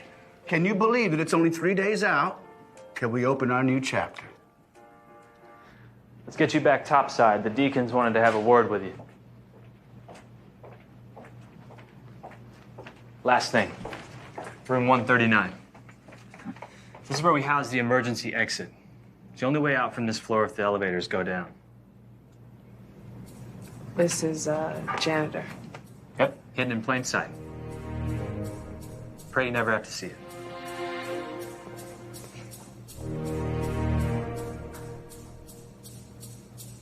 Things have come together nicely. Thank you.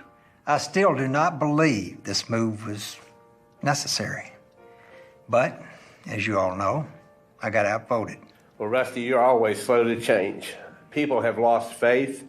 This building screams faith. Amen. Something to aspire to. Speaking of lost faith, guess who's back today?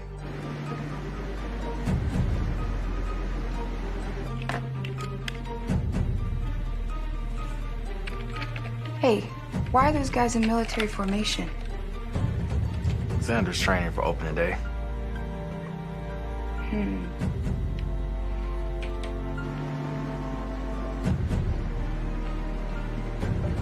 Laura, please take a seat. Laura, these are new. Small reference. You should take it. Laura, I know you don't like surprises, so I'll just not keep you waiting any longer. I also know you haven't been around the church much since you lost David. That is, since David passed away. And we all know how much David loved the kids and dedicated to the kids of the church. So we decided to honor David and dedicate the new wing to him.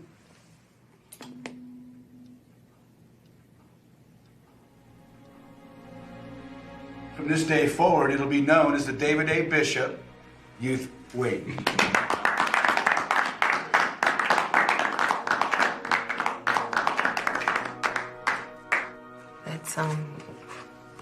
It's really kind of you all.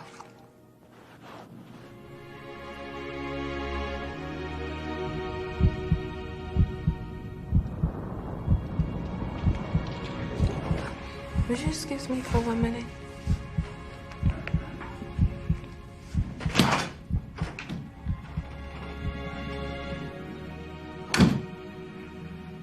It's okay. She just needs time to process. Well, we can proceed with our business and return to this matter later. It's a good idea, Carl. If we could all open our books and turn to page 1.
Silver, orange, 3rd floor. Yellow, green, 2nd floor. Blue, red, secure the conference room.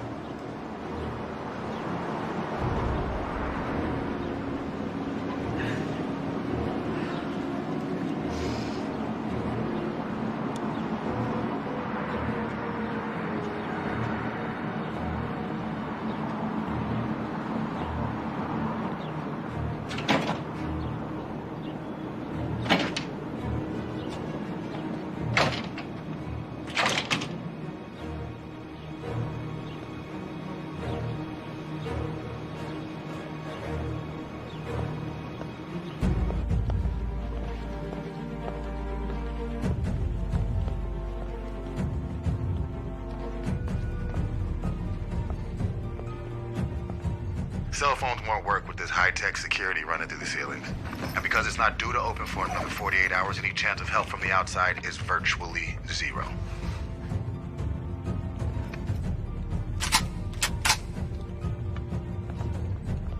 All floors locked down. Cell signals are jammed. Whenever you're ready.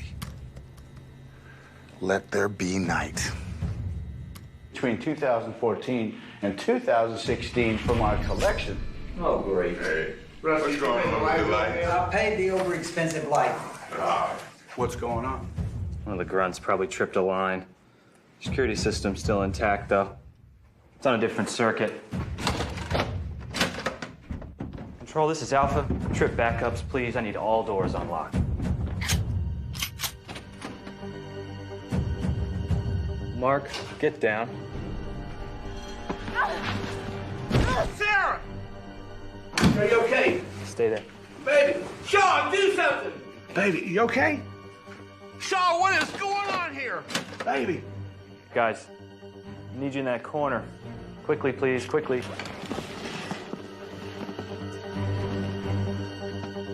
Xander, are we all right?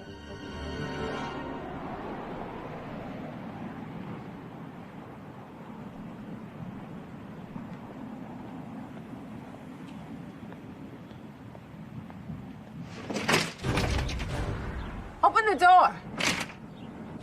don't know what's going on here, but I'll let the police deal with it.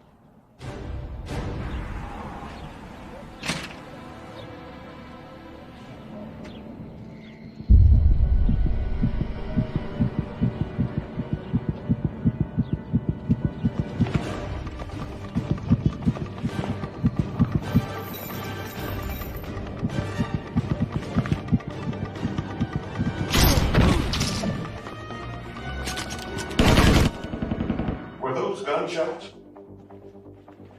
No. I know gunshots. Those most definitely were not gunshots.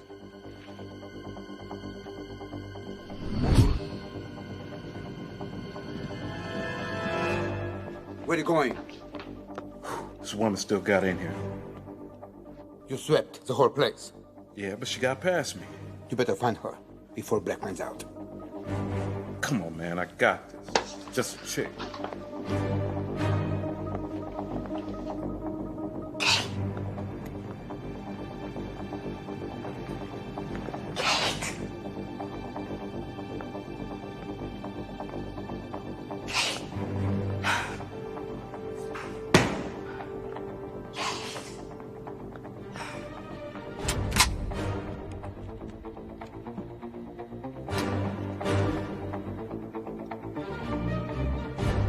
This doesn't have anything to do with our new hire.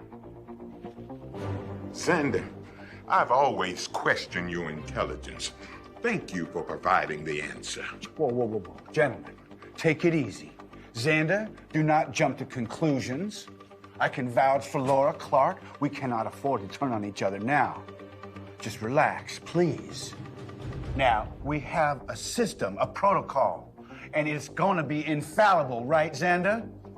It's the best money can buy. Control, come in. Control, where are you? Gentlemen, I know your minds are flooded with questions. Questions that, with patience, will subside, as I do not relish in indecisiveness. I don't know who you are or what you want. I'm Xander Worth. I'm head of security. I know who you are, Mr. Worth, and I know who you are not, so spare me the macho rhetoric and understand you are not in control of anything. Sir, my name is Reverend Mark Shaw. I'm the head of this church. Now, you seem like a reasonable man. Whatever it is you want, just let me know and you and I can work this out.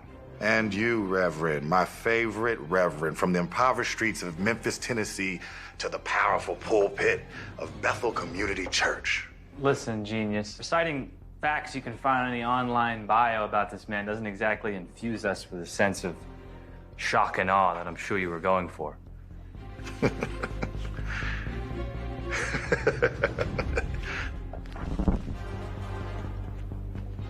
How's that for shock and awe?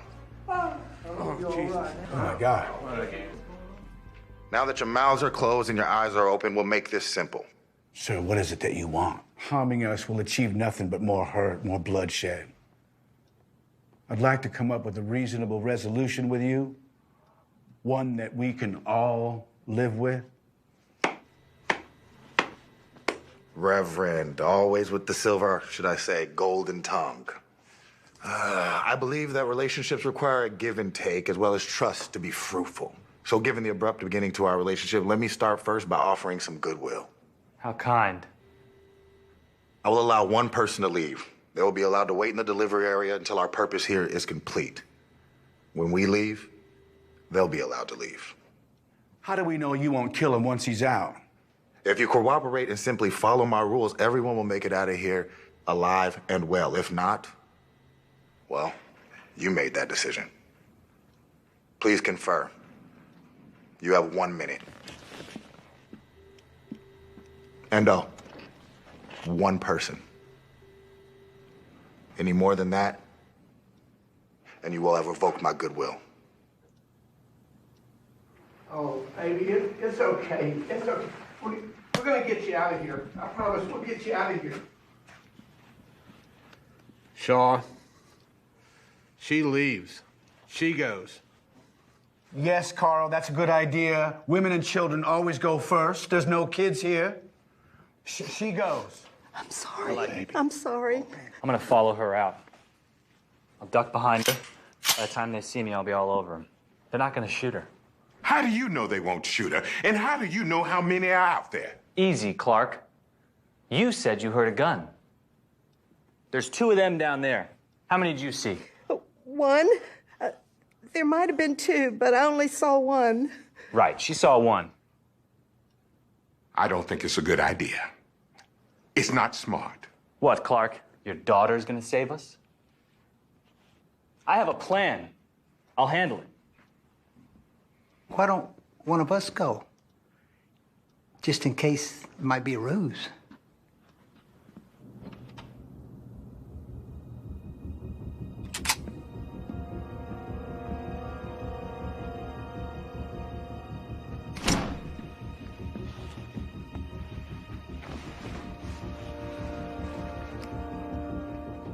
You ready? Be careful. Come on, let's get her out of here. Come on. Jesus. Are you sure? The head of security for a reason. It's gonna be all right. Come on, it's gonna be okay. Just keep your faith.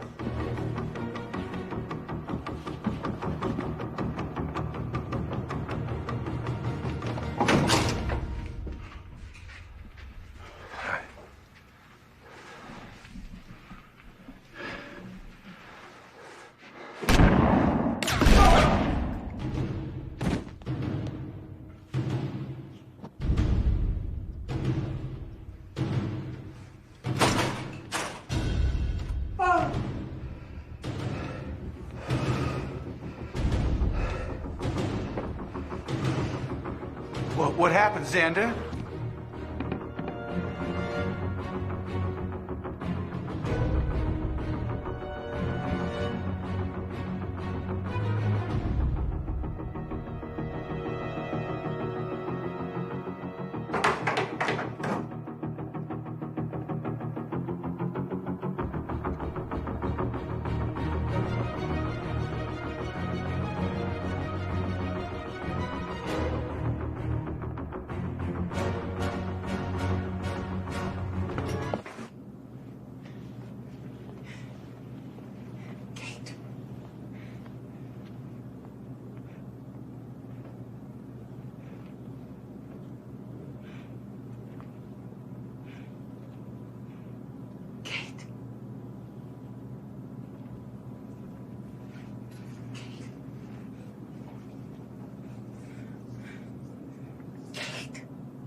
Can I just come to the new church with you today?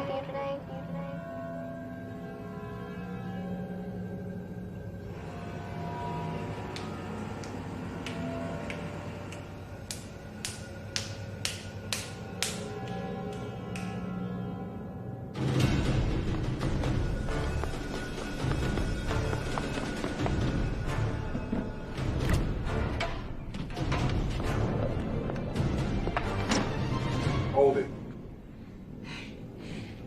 We're going downstairs. You let me find my little girl. I'll let you live.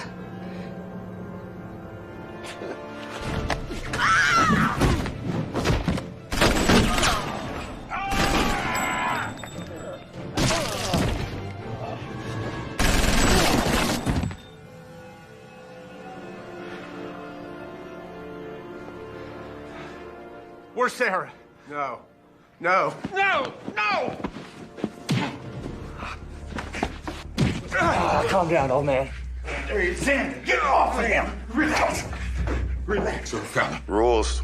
Follow rules, Mr. Worth. Or are you one of those do as I say, not as I do type of fellas? You didn't have to kill her. You didn't have to break my rule. She didn't. He did.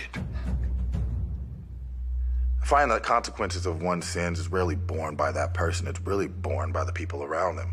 And Mr. Worth's sins of deception was felt by that poor woman. Well, since that was an utter failure, let's proceed to do what we must do to leave here alive, There's a laptop there, under the table. Please open it. Not you. You. Me?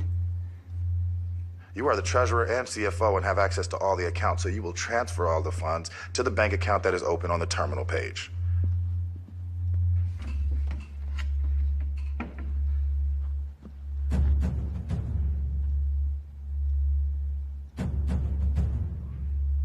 Wait a minute. He doesn't know how to do that? Yes, he does. The bank account reads what, gentlemen?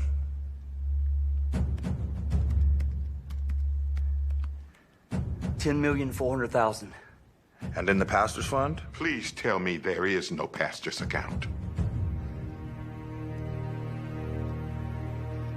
We set up an account, a pastor's account, that would not technically be income to the Reverend nor the church. And the Reverend spends from that account. How much? $4.1 million. Perfect. Now, please execute this transaction. No! No! No! We can't give him the money. Don't you understand? Reverend, are you speaking out of concern for the lives of your sheep or the loss of your luxury home, car, boat, and apartments for your mistress? Shut your mouth! Do you hear me? Shut your mouth! You son of a gun. This isn't some mafia family. This is a church. You have a board. And you two sicken me. I thought your toys were paid for by your books. Books? Has anyone checked his book sales? And I thought you was the real thing. Simply enter the two account numbers in the first field. Enter pound total into the second and press enter.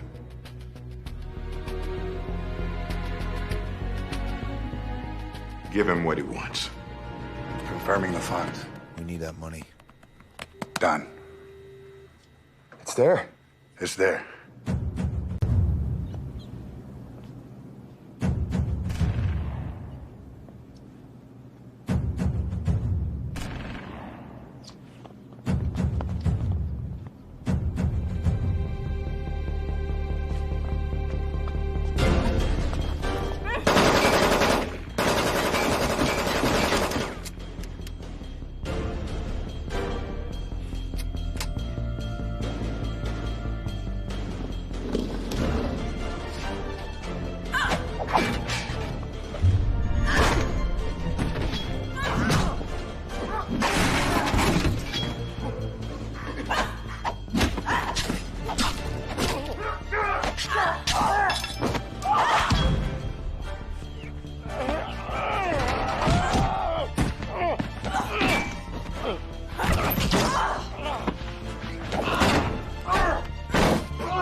Guess those weren't gunshots either. Let's get our boys on bail. Not yet. Hello? Kind greetings. Who do I have the pleasure of speaking with? A witness. Someone who wants to go along with our business. But first, I need something. Well, that presents us with a problem. A couple of my friends seem to be missing. Have you happened to see them? Well, if I have. Then they should return to me unharmed, and we can consider your request. And if I haven't? Then they should return to me unharmed, and we will consider your request. And if I don't? Then you don't. Guess we're at an impasse. Since our paths are bound to cross, can I have the pleasure of knowing who it is I'm speaking with? And give away the element of surprise? I hate surprises. Sounds like we have something in common. Okay. I will see you soon. Not before I see you.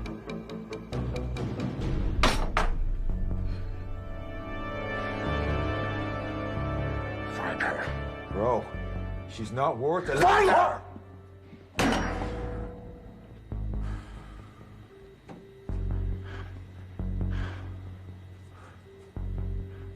Attention, team.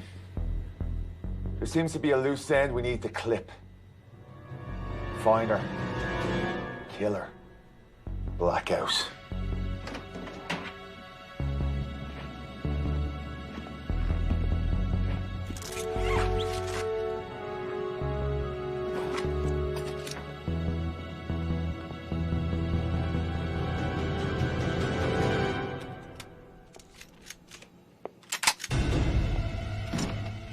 Who are you?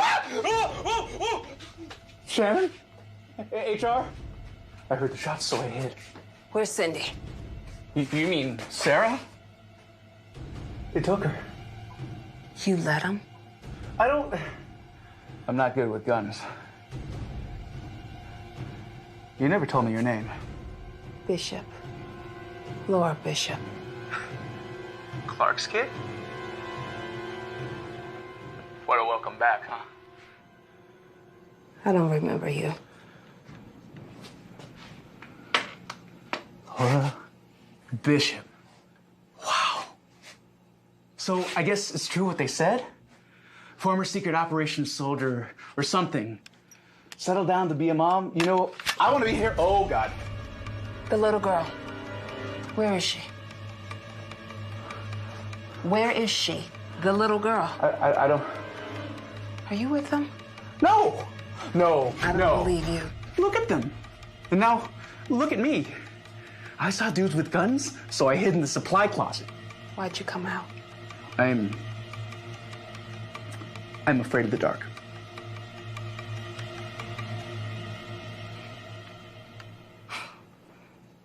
We are gonna get out of here, right? I am. You can find your own way. No, we am. I don't have time for this. Do not follow me.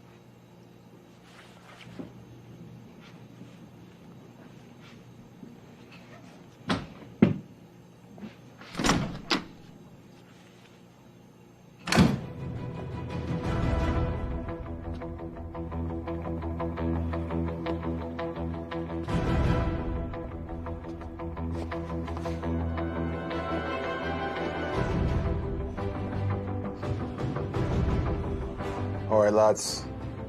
Always on third floor. Third room on the left. Check it out. That didn't take long. Time for phase 3.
Phase 3.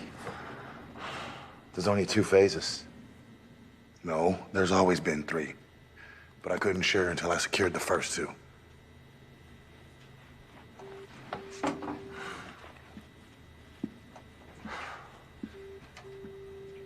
I said, let's go. I'm sorry, brother. You hypocrite. You wouldn't have helped me if I told you the truth. You liar. You think I'm gonna go to jail because of you? Huh? I'll bleed and blow your brains out right now! Put the gun down, friend. You've been a strong soldier since our days over in Baghdad. But for the greater good requires a greater sacrifice. Or kill me.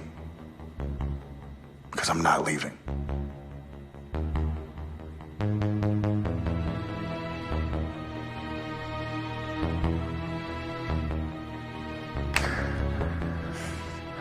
Your wife will have enough to be okay.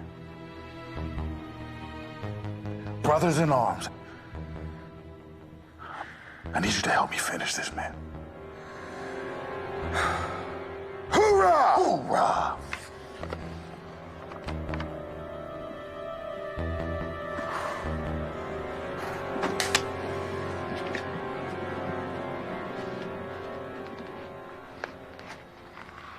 It's like people with guns and like, I'm really scared. I'm gonna go up there and I'm gonna keep looking for my daughter. Whoa, no. I have to come with you.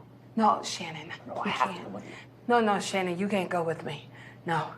But we're friends. No, we're not friends. We are not friends. All right. I'm going this way. You take care of yourself, okay? Are you cranky because the David thing? Because they're naming a wing after David? You don't Wait, know please anything don't. about my husband. Don't even bring his name up. I'm sorry. I didn't mean to upset you. I just was trying to figure out what was wrong. Do you want to talk about it? No, I don't want to talk It about seems it. like you might want to talk about it because I remember one time when I was like really little. He died on this day a year ago. My daughter is trapped in this building. There's a bunch of gunmen going around. My dad thinks I'm crazy. And I'm being shot at and... Shannon, I'm tired. I'm really tired. Yeah.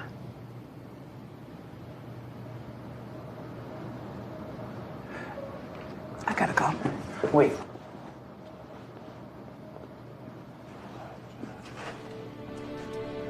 You're like a real life soldier, like a take a cyanide pill when you're in trouble kind.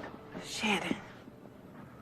Did they call you 007? Shannon? Okay, I'm sorry. Where are we going? Kate! Kate! Kate!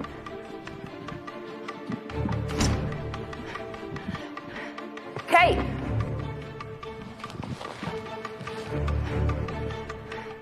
Maybe, she's not here?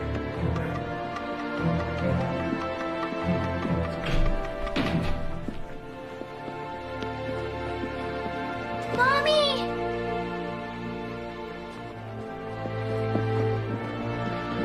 Mommy! Cupcake. I was so worried about you. Are you okay? Yeah. Why weren't you in school today?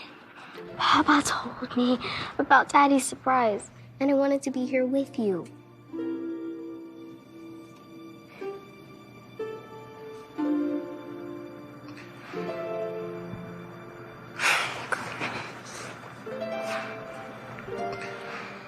A little too tight, Mommy.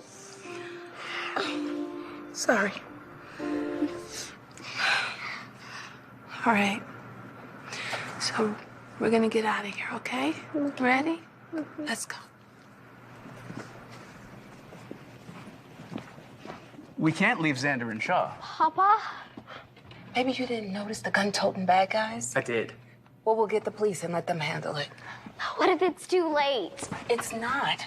Your grandpa is strong and he can handle himself. He's gonna be fine. Police are gonna be here before you know it. Come on. Laura. Look, we're leaving, and you can do whatever you want to do.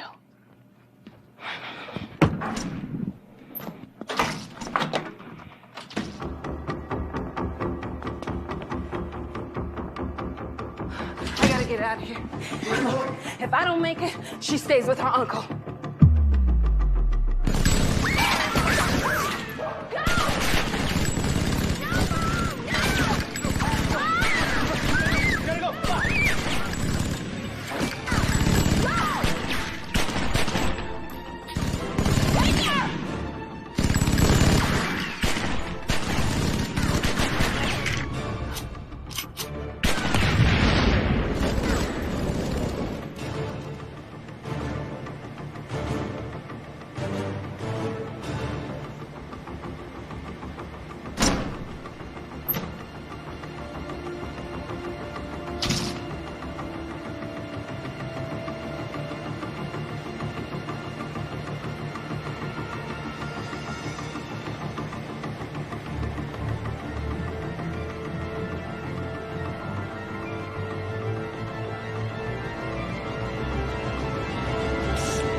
You know what really bothers me?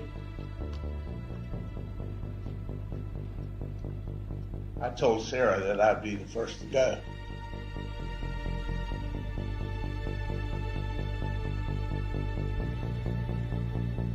You have all we got. Why not just let us go? Oh, there's plenty left. I have all you have. Do you mean money?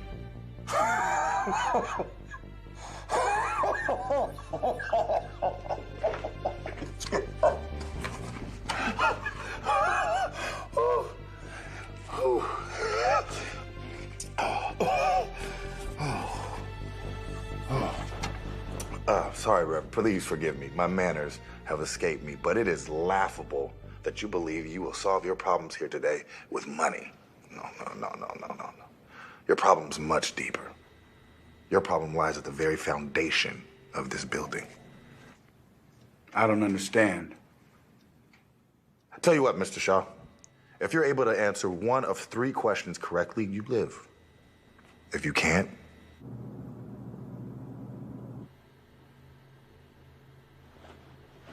he dies. please tell me, who is Jonathan Waters? You're asking me about one person of about 250 million people. I don't think that's a fair request. Mr. Shaw, I'll be generous. Every person I will ask about is a member of this church. So again, I ask, who is Jonathan Waters? We have over 10,000 members of our church, young man. Very well. Mr. Waters is a member here who lost his job 2 years ago at an aircraft company. They say he's too qualified. In other words, too old. He lost his home. And has reached out to this church every day for the past 3 months, and he has been unable to secure an appointment with you. A homeless member that has paid tithes in this church for 20 years can't even get time with his pastor? That, Mr. Shaw, is who Mr. Waters is. Don't let that soak in quite yet. Tell me who Francis McAdams is. I don't know. Francis McAdams is a member that attended this church for 5 years. Her son was snarled by the horrible beast known as heroin. And when the youth pastor tried to get you to help, you told him next week. Next week turned into next year, and now there's no tomorrow. You don't know what it's like to run a church of this size. And you have no idea what it's like to walk a mile in my shoes. You're right. I don't know what it's like to drive a Bentley while being supported by someone who can't afford gas. I don't know what it's like to live in a 10,000 square foot home with my wife and one child. No. I grew up in an 1,800 square foot home shared by 5 people. And no, I do not know what it's like to wear suits that cost more than my members' full wardrobes. I don't know what it's like to use my members' money to house your mistresses. You're right. You think this is easy? Huh? What, am I not supposed to live well after working my whole life and sacrificing to build this church and its ministry? So you can sit there all pompous and judge me for what? Being successful? Let me ask you something. Where are you when I tend to the burdens of my herd flock?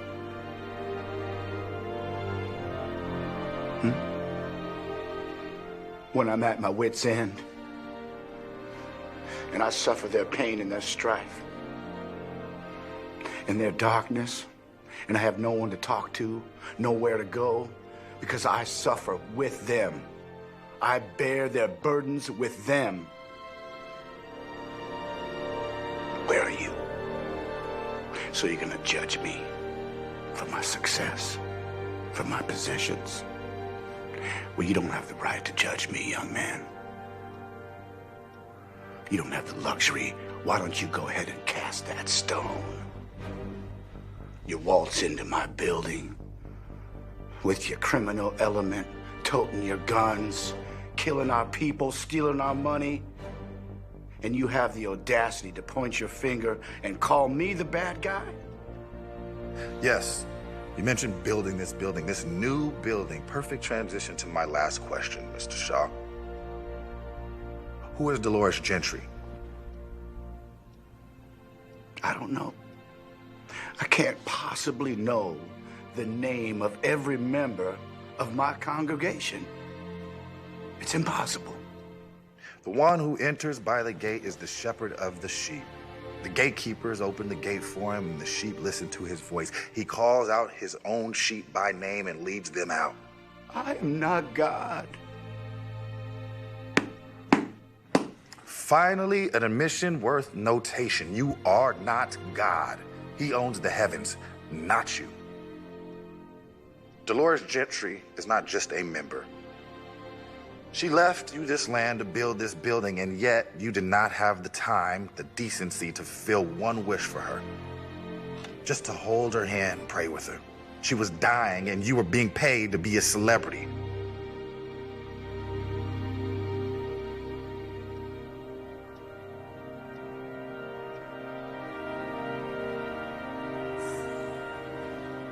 Dolores Gentry was my mother.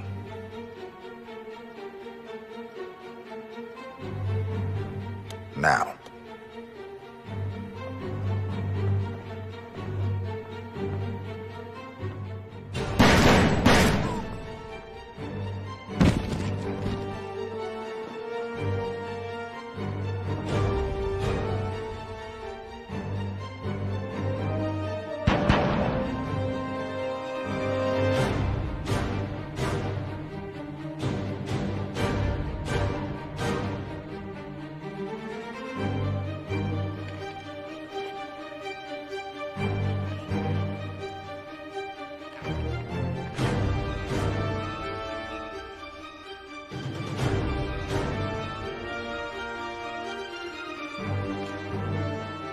you know what, Mr. Shaw? I think it's time we finish this discussion face to face.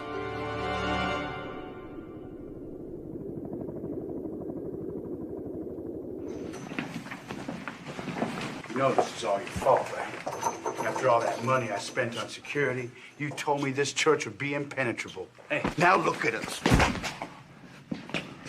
You lay this at my feet. Who do you think you're grabbing, huh? I gave you a push, a nudge in the right direction.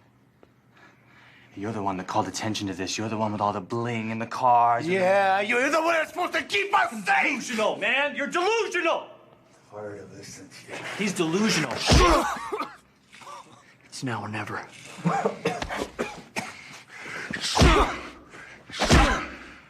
Now.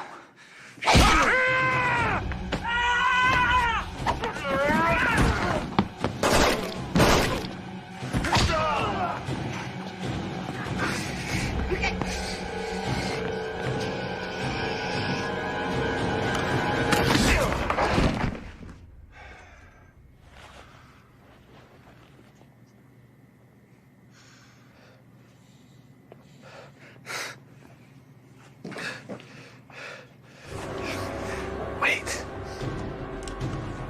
Wait. Wait. I'll get you, Shaw. Kill Bishop, too. I know this place better than anyone. Your price? My life.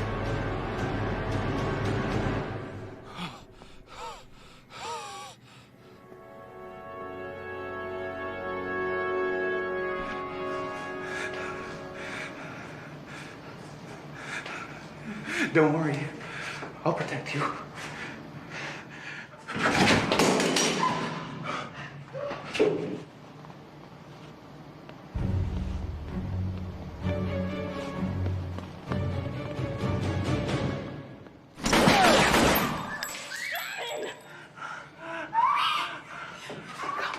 I'm sorry.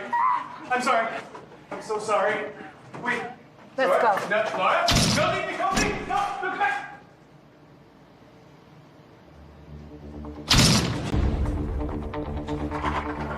Get you out of here. Let's go. Take her. Take her. Go. Go. Go. Go. Go. Go.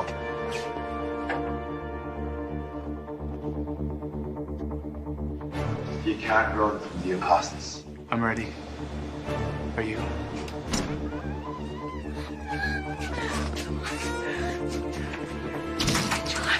What about Papa? You're a quitter. You're quitting on him. You're quitting on me. You're a quitter. Alright? To get you out of here. Okay? I just need you to do this big girl thing for me. I promise you. I promise you. And I need you to run till you see please. And I need you to don't stop. Come on, do this for me. Please, come on. Come on, baby, come on. I love you so much.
Move.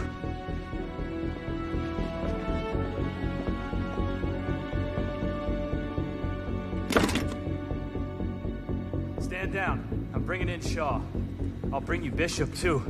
I just need your word I leave here alive.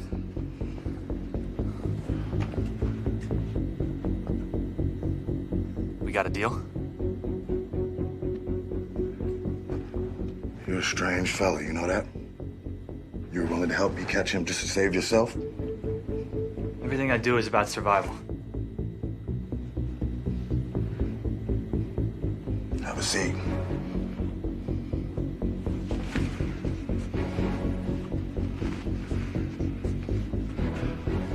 Yo, Mark. You're fired.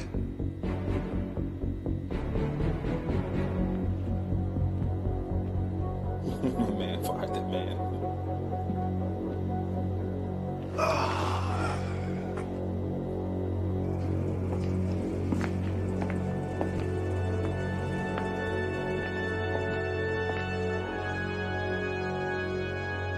So the question about what it is I want has been lingering in the air. I think it's time now I provide you with an answer. You will never profit off another person, betray another person, and I will make sure no one will ever mistake you to be a god. How you planning on doing that? By confessing our sins, Reverend. He is faithful and just. He is the atoning sacrifice for our sins, but not just ours, Reverend, but the sins of the whole world. So you want me to atone for my sins? So you actually do know the scriptures? Yes, Reverend. I want you to atone for your sins. I want you to look into that camera over there and tell your flock. Atone for your sins.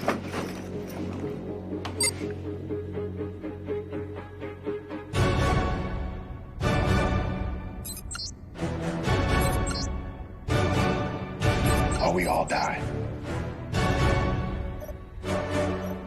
You gonna give that choice to me?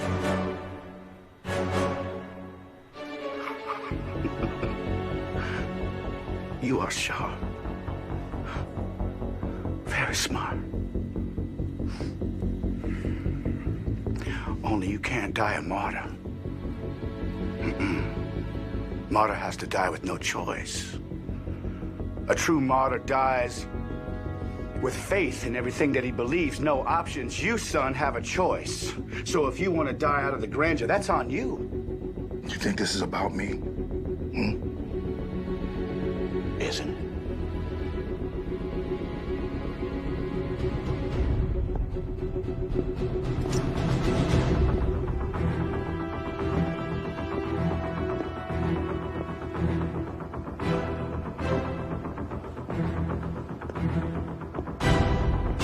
Looks like you have run out of places to hide. I think you took a wrong turn. I know where I am.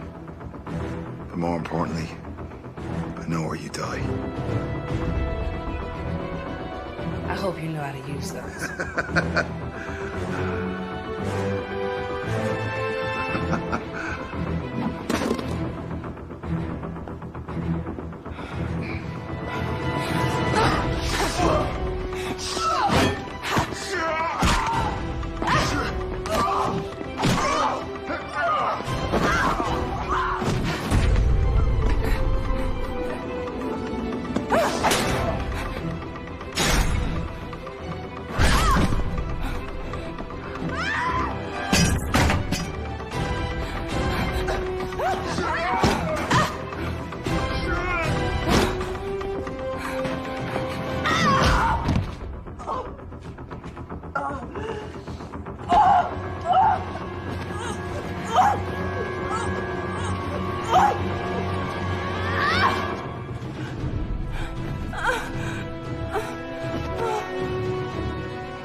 You think this is about me?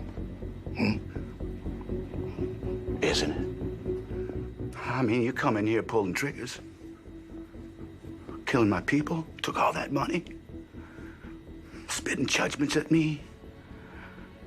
You have the means to the money. You have your own agenda, and you're using your poor mother as justification. You don't know anything about me. You think that money was for me? It wasn't for me. Right now, there are groups that actually care, receiving anonymous donations that will total $14 million. So how could it be about me?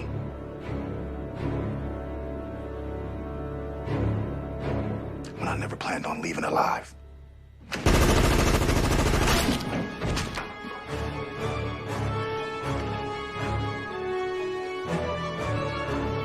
This timer stops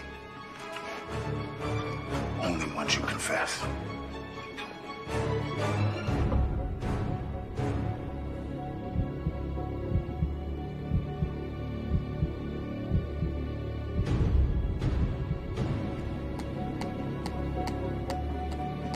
This land belongs to the blood of my ancestors, and this building will not stand as long as you're pastor.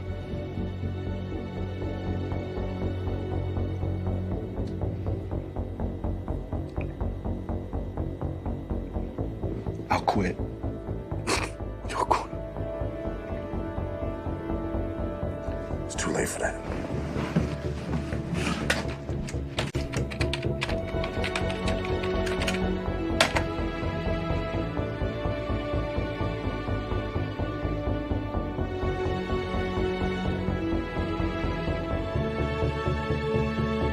You will confess live to your members and to the world. And then this stops. And I bid you farewell.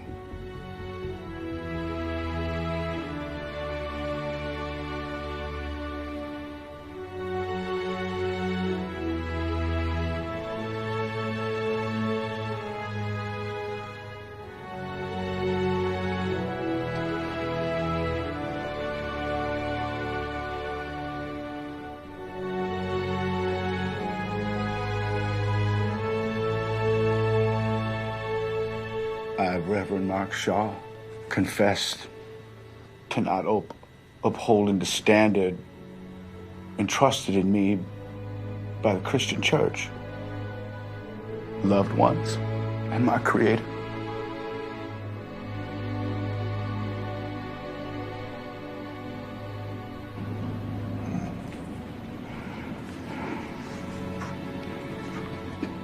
To my wife, Jenny.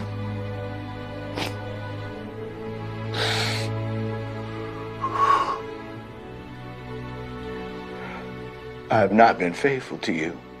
I broke our covenant.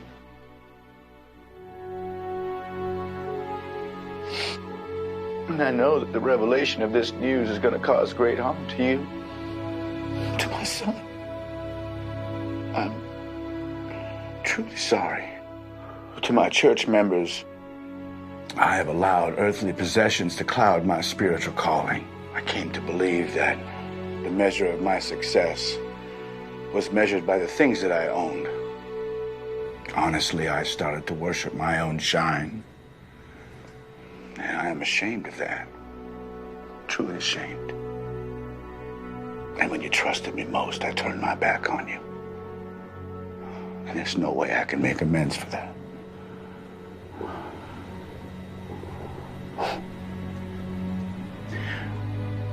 The events that have transpired on this godforsaken Friday have caused much harm.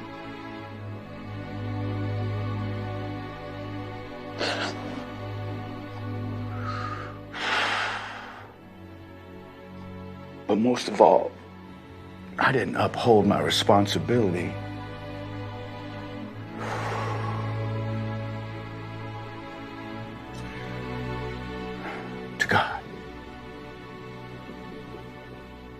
And I got nobody to blame but myself.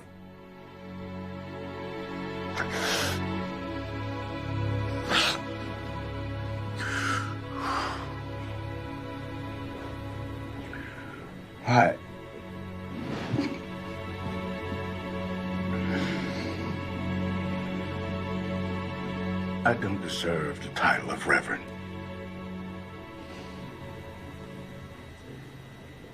May God forgive me.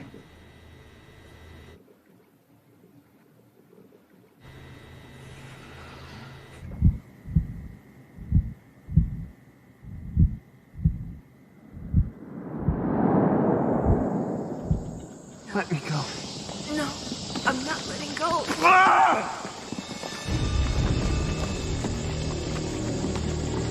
Try. Laura, I'm too heavy.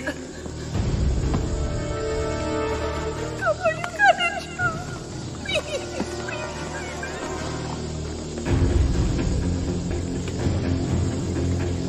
You didn't fail me. You did everything you could humanly do. David, you're slipping! By God. No! The world needs you. I need you! You can't do this alone.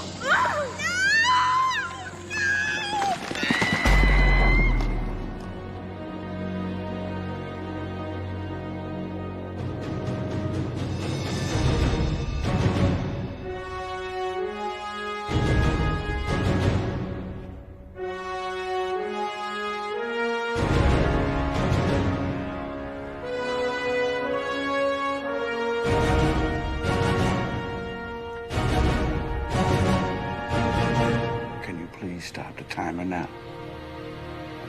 Courtney. You remember my name? Lowly janitor.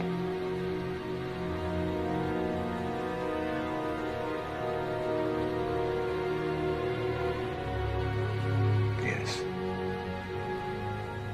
I remember you.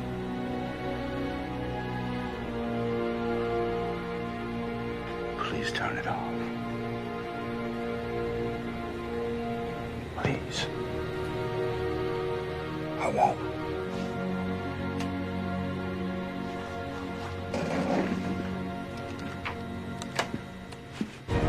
Reverend,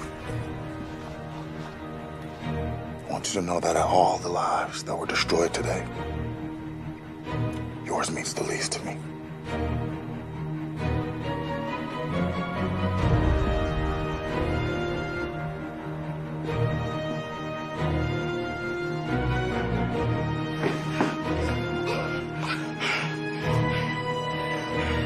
Bishop.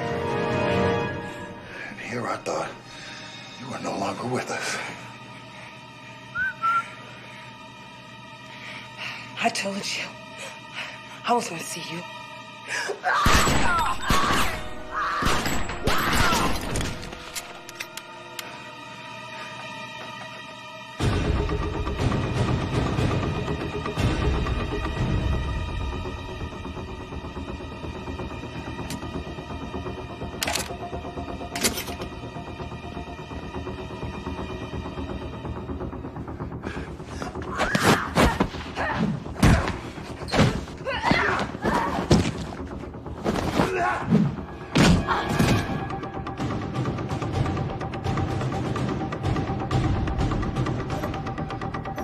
You just won't die.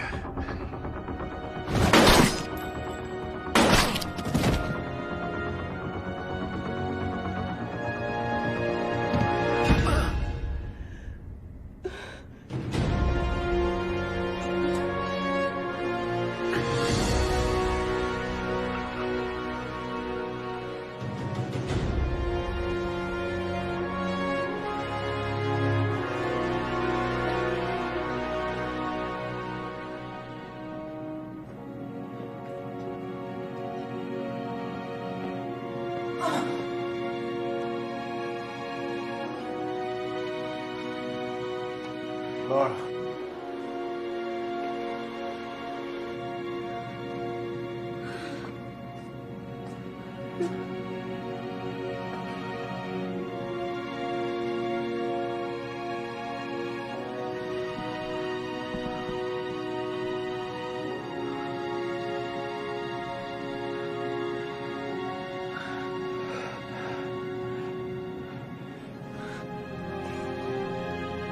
just start, right? I thought you didn't know how to shoot. Lucky shot. No such thing as luck.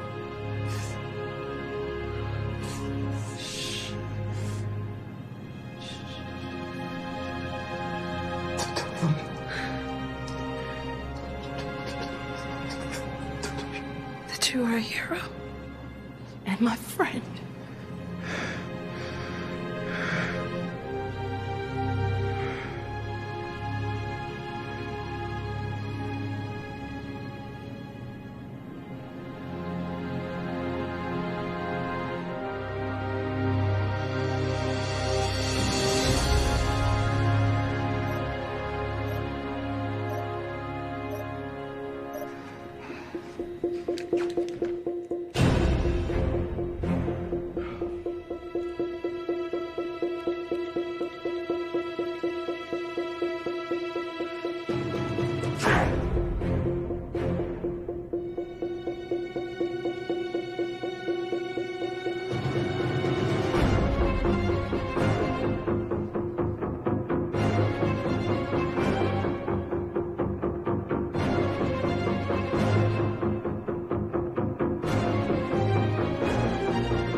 Get up. We gotta go.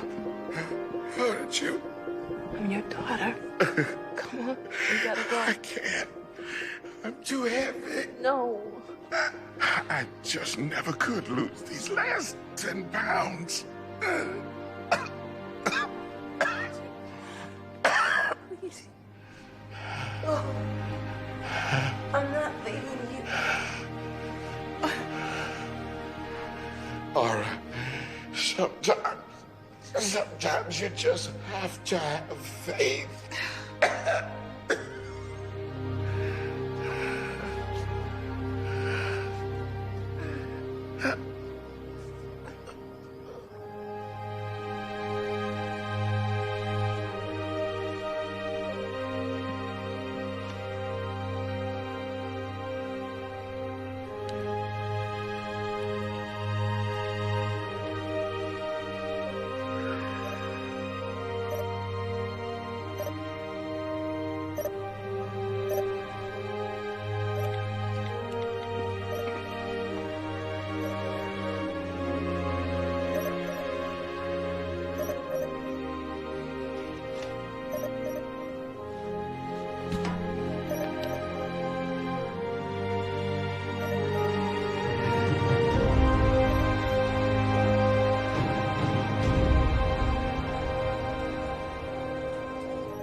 Many people turned away from the church after Shaw's confession.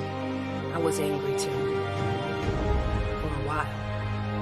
But in the end, I chose to remember him as he was when I first heard him preach. He was something. That's why nothing, and I mean nothing in God's world, happens by mistake. Everything's for a reason. Nobody ever promised us that life would be easy. If life were easy, there'd be no value in it. So the key is to pray for the knowledge of God's will, nothing more, nothing less, nothing else, and the power to carry that out. Faith in action. I'm here to tell you, no one gets to the Father but through the Son. Amen. Life is not about the destination, it is about the journey. And sometimes the journey can seem bleak, dark, hopeless. It can feel like it has no meaning. And that's when you turn to the one who gives all meaning, and that one is God. May you find him right now. Y'all remember to be grateful this week. See how you can be of maximum service to God and to your fellow brothers and sisters. And rejoice in each day. And I'll see you all next week, same time. Thank you. Not a day goes by that I don't think of everyone who lost their life that night. My dad's smile is forever etched in my memory. He made me promise to take care of Kate. That's the easiest promise I've ever made.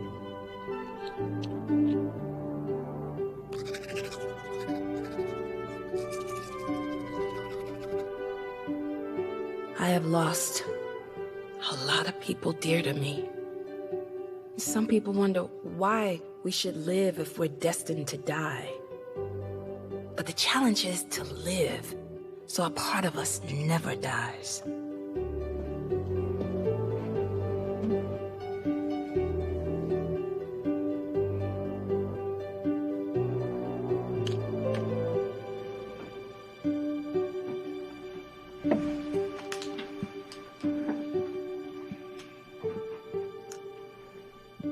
Morning, sunshine cupcake.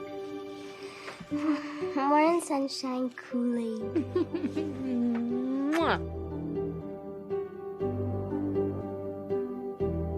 I'm healing physically, mentally, and spiritually. I'm a work in progress, but I'll be ready to take on anything that the world has to throw at me. If you ever find yourself in need of help, I know a good woman.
Hello, I'm Tim Reed. For many years, it's been my pleasure to produce a number of documentaries discovering fascinating and provocative tales, the accomplishments, tragedies, and the greatness behind some of the most unique people of color that have ever walked through life. From my archives, here is one such story. If I didn't get paid for it, if I could just race for free, I'd do it for free. You know, that's how I love it. I just love the speed, the exhilaration. It's the thrill of controlling something that's out of control. It's the challenge of making race cars go fast. When they buckle you in and they hit that roof and let you know you're on your own. I don't think when I'm out there, it's just body movement. It's just keep on, be smooth, be smooth. We can drive, just give us the opportunity.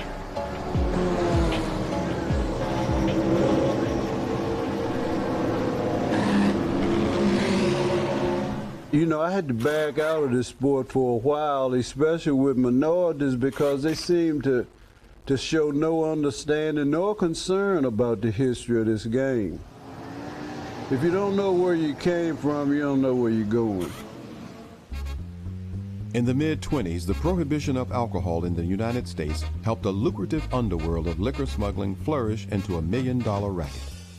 It was a period in American history that saw dealers of illegal alcohol become rich gangsters, and police-dodging delivery men transformed into an early brand of auto racer. If you look at the history of motorsports, the history of stock car racing, you'll find a little bit of a common denominator. And the common denominator was the fact that stock car racing was born out of moonshine. African Americans were not excluded from the smuggling of moonshine, as it was called then. Although we know about many of the racers that may have or have not run moonshine, there's very little history about African Americans that ran moonshine. Nor were they immune to the infectious desire to race cars, nursed in the incubator that was prohibition. I can't say this with any sort of validity or credibility, but I'm sure there were some grandmamas, some mamas that were saying to their sons and their grandsons, I don't want you out there racing those, driving those cars, moving that stuff around. We as a race, we drove cars, we had cars, etc.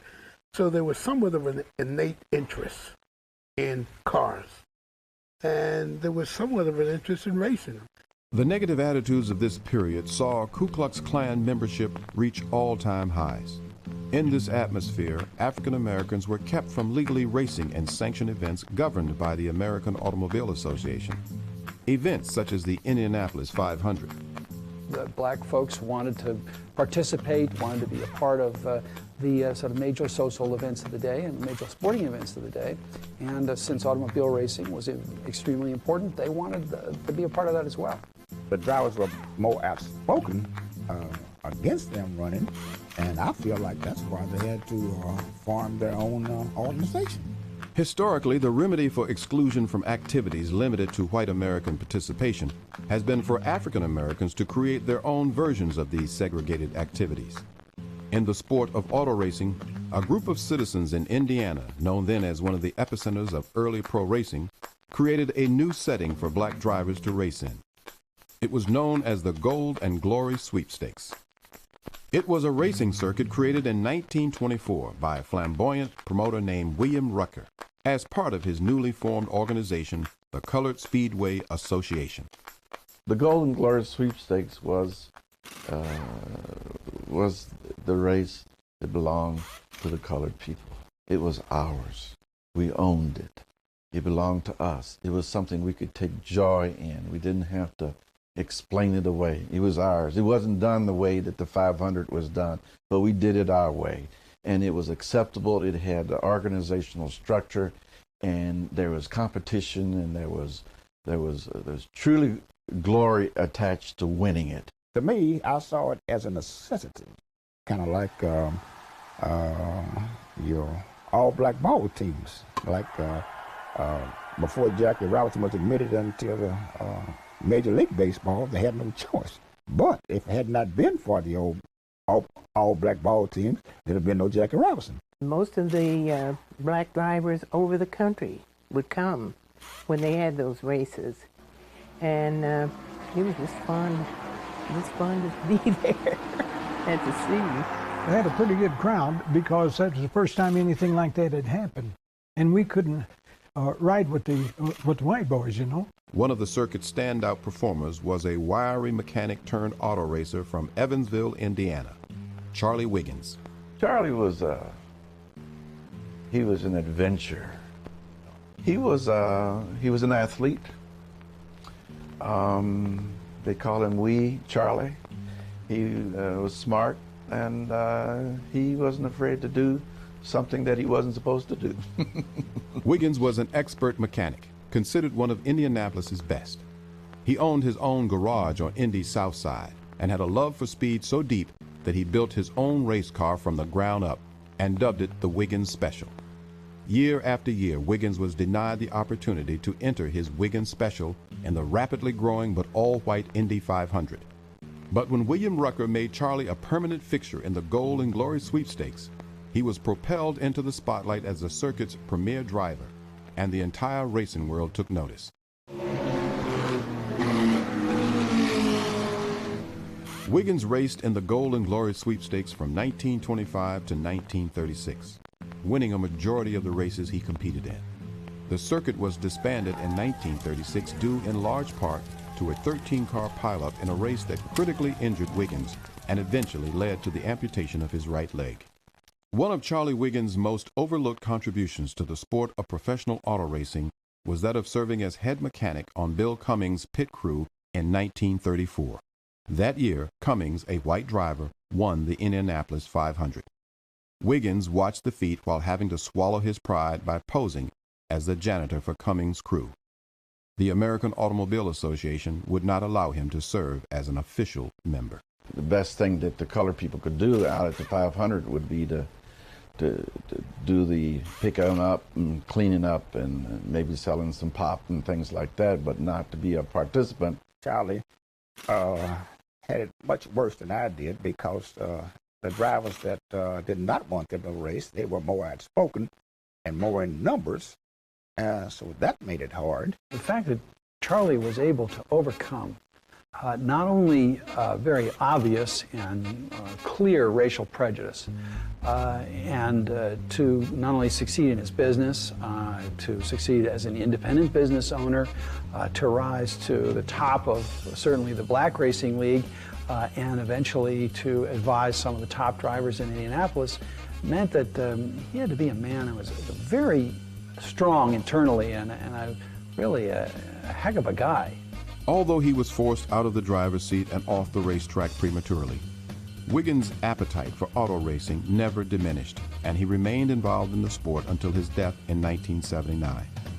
Embraced by the fans of the Gold and Glory sweepstakes and dubbed by black reporters as the Negro Speed King, Charlie Wiggins was indeed the first brick laid in the foundation that would eventually become a legacy of African American achievement in auto racing.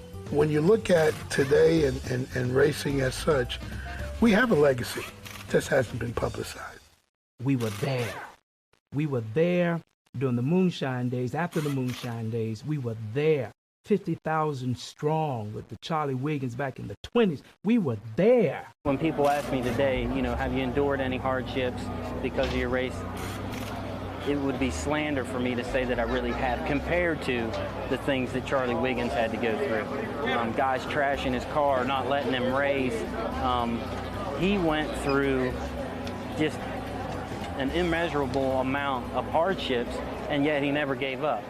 Charlie paved the way for Wendell Scott and myself and what few of us that have made it to the big time to prove that all we needed was a change.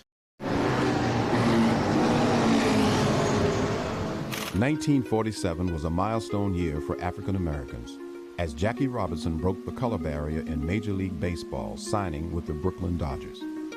That very same year, Joey Ray, a 24-year-old sprint car driver from Louisville, Kentucky, began making history on the racetracks of the Midwest.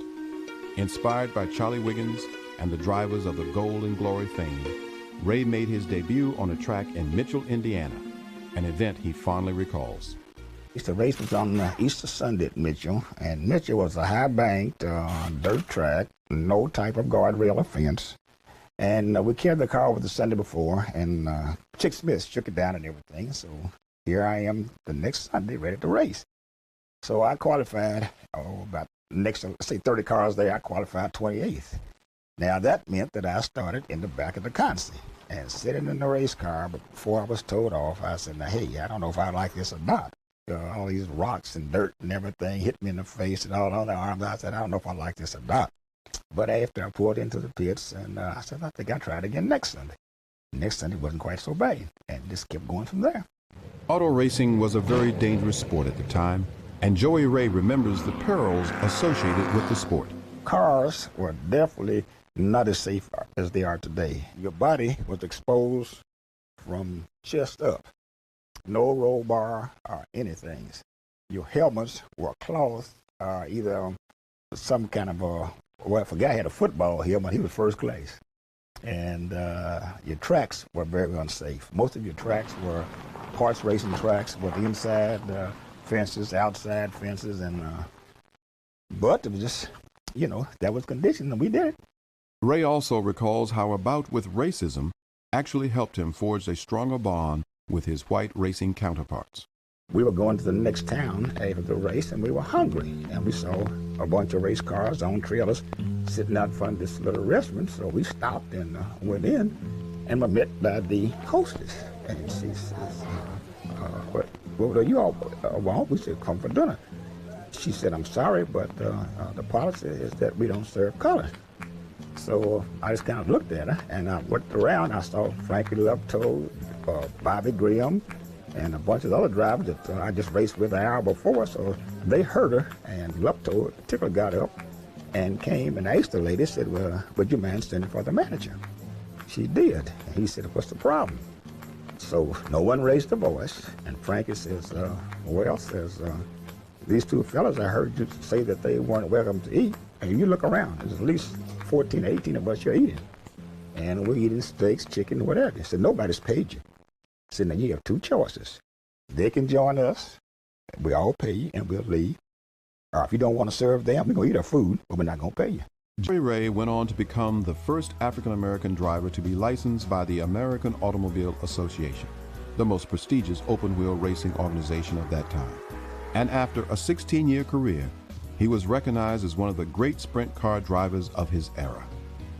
All of us, hey, we were treated like some of your biggest celebrities and heroes you've ever seen. In 1948, Bill France brought in a new era of professional stock car racing when he formed NASCAR. The first black driver to start a NASCAR race was none other than Joey Ray, who raced at the Daytona Beach Highway Course in 1952. 9 years later, a die-hard competitor and devoted family man from Danville, Virginia, would give NASCAR its greatest black driver and leave a legacy for all racers to follow. Born on August 28, 1921, Wendell Oliver Scott drove a taxi and hauled illegal whiskey before setting his sights on professional auto racing. Scott won 120 races and Virginia State Championships before moving up to NASCAR's elite divisions in 1961. Wendell Scott was very witty. Now, he had that slide out and that move. Today we called break off the wind, come up on the bumper, get you loose and shake out just like Dale Earnhardt. And he could come up and just seem like his car would just floor, lift the wheel, and I mean, he was off. Although he was forced to operate his entire career as an independent, racing against factory-backed cars, Scott racked up an amazing 147 top 10 finishes in nearly 500 races, finished in the top 10 in points 4 straight times, and became the first and only African-American to win a Winston Cup race when he crossed the checkered flag at Jacksonville, Florida in 1963. Even in victory, racism reared its ugly head, as racing officials, fearful of the reaction that would come from fans by announcing that a black man had won the race, awarded the trophy to second-place finisher Buck Baker. Scott would receive his award days later, yet he continued to endure. The most interesting thing is he didn't talk about a lot of things that he went through, and still managed to endure the pain and succeed in the meantime. In 1973, Scott was involved in a 21-car pileup at Talladega Speedway that broke his pelvis and effectively ended his racing career. Although his true recognition did not come until after his death in 1990, Wendell Scott's outstanding legacy as a NASCAR driver can never be denied. Wendell Scott, what he did, and not only as a race car driver, but as a father and a husband and a small businessman. I mean, what he accomplished on and off the racetrack, to me, is an inspiration. Nobody ever bought us a gallon of gas in our whole Cup career. Incredible. We finished in the top 10 in point standing, which is the big thing now, 4 years in a row against factory-backed cars. That was unheard of for independent. When my father retired from racing, he was second in miles driven only to Richard Petty. He was second in starts only to Richard Petty. I used to have a little calendar that had the NASCAR points on it. And it used to amaze me to see back in those days when Wendell Scott was top 10 in points. And that's stuff you didn't hear about, you know, but to know that he was able to do that on an independent budget or, you know, just out of his own pocket, I mean, that's, he had to, you know, that lets you know he had to know how to drive a car. Because, I mean, if he doesn't have the equipment that everybody else has, but he's still doing as good as them, that's all driving there. Also not to be denied was Scott's devotion to his family and their place among NASCAR's elite families. It's almost like the family aspect does not exist. You hear about the Pettys, the Allisons, the Gordons, you never heard the Wendell Scotts. My mother is the emeritus of the Women's Auxiliary in NASCAR. Back then, we were racing better than 60 Cup races a year. And my mom would have the food lined up, and it's true, a lot of people ate our food. You know, some of the big stars now, you know, they ate out our cooler. Wendell Scott's success was largely due to the support of his family, including his sons, Frank and Wendell Jr. We were the Scott tandem, Wendell Sr., Wendell Jr., and Frank. And we ended up being Virginia champions, and we had 128 victories on those levels, and it was just as competitive then. And I had a great knowledge of racing. My brother does too. Wendell Jr. had an impressive run that included over 20 Winston Cup starts and the distinction of racing on the NASCAR circuit at the same time as his father. In the 1974 record book, NASCAR record book, we never share anything that can't be proven. That one of the most glamorous pieces of page I've ever seen is with Wendell Scott Jr. and Wendell Scott Sr. in the same point standing. That's wild. Wendell Scott Jr. now works with the Drive for Diversity program, where he mentors up-and-coming minorities and women drivers. Right now, I'm not complaining. You're doing great.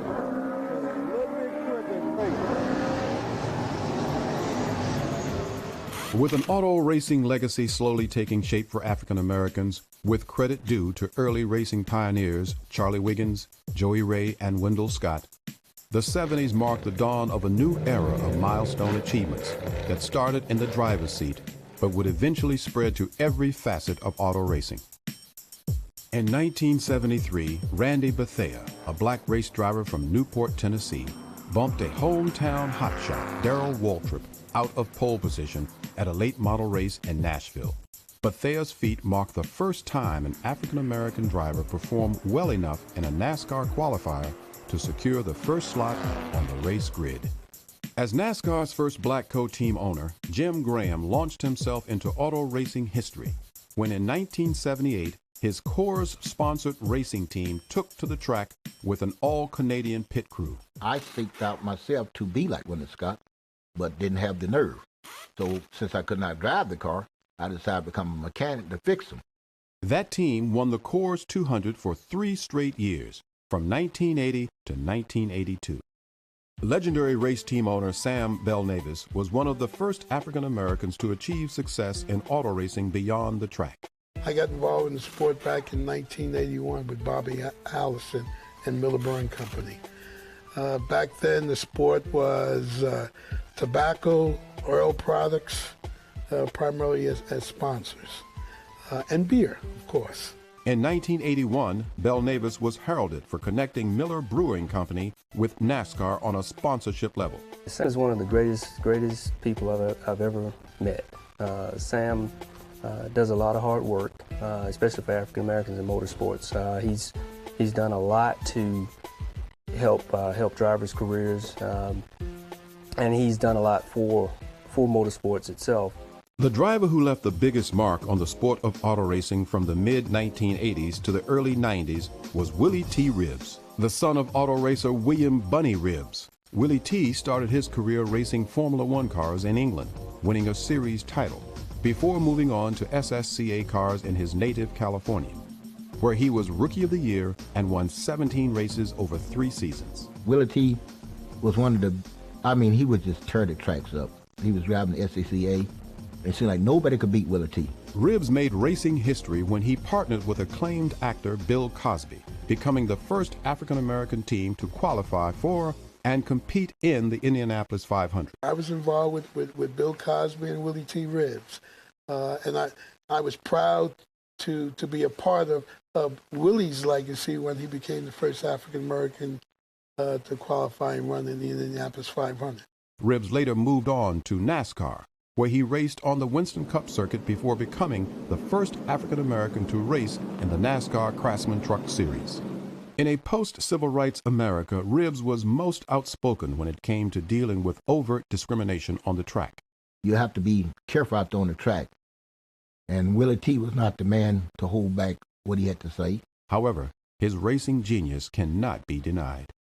In the late 1990s, Bill Lester, a former software engineer and married father of one, succeeded Ribbs in NASCAR when he followed his standout open-wheel driving career by driving in the NASCAR Craftsman Truck Series. None of my friends were race car drivers. I didn't know anybody. I grew up in, a neighborhood where stick and ball sports were prominent, and that's what myself and my friends played. But really, when I got my driver's license at 16, that was it. As soon as I could drive, I was racing. I was doing things illegally, and I'm not promoting that, but that's kind of what happened as I experimented with the, upper boundaries of car control and sliding around corners and doing all sorts of crazy things. And somebody told me before I kill myself or somebody else, go out there to a racetrack and see if you have what it takes. And I figured that if I got myself an engineering degree, I could probably get myself an occupation that paid enough to buy a race car. So that's what I did. With my first paycheck, I bought myself a race car, and almost like they say, the rest is history. That first year, I was Northern California Road Racing Champion in Sports Car Club of America. The next year, I was the champion for my class, and I just kept on climbing the ladder. Lester is currently the only African-American driver racing in any of NASCAR's 3 main divisions. With Sam Balnavis, Jim Graham, and Bill Cosby making pioneering strides for African Americans in NASCAR, a new generation of black ownership has emerged. In 2002, rapper Nelly formed his own Vocal racing team. Former NBA player Brian Stiff became co-owner of Score Motorsports.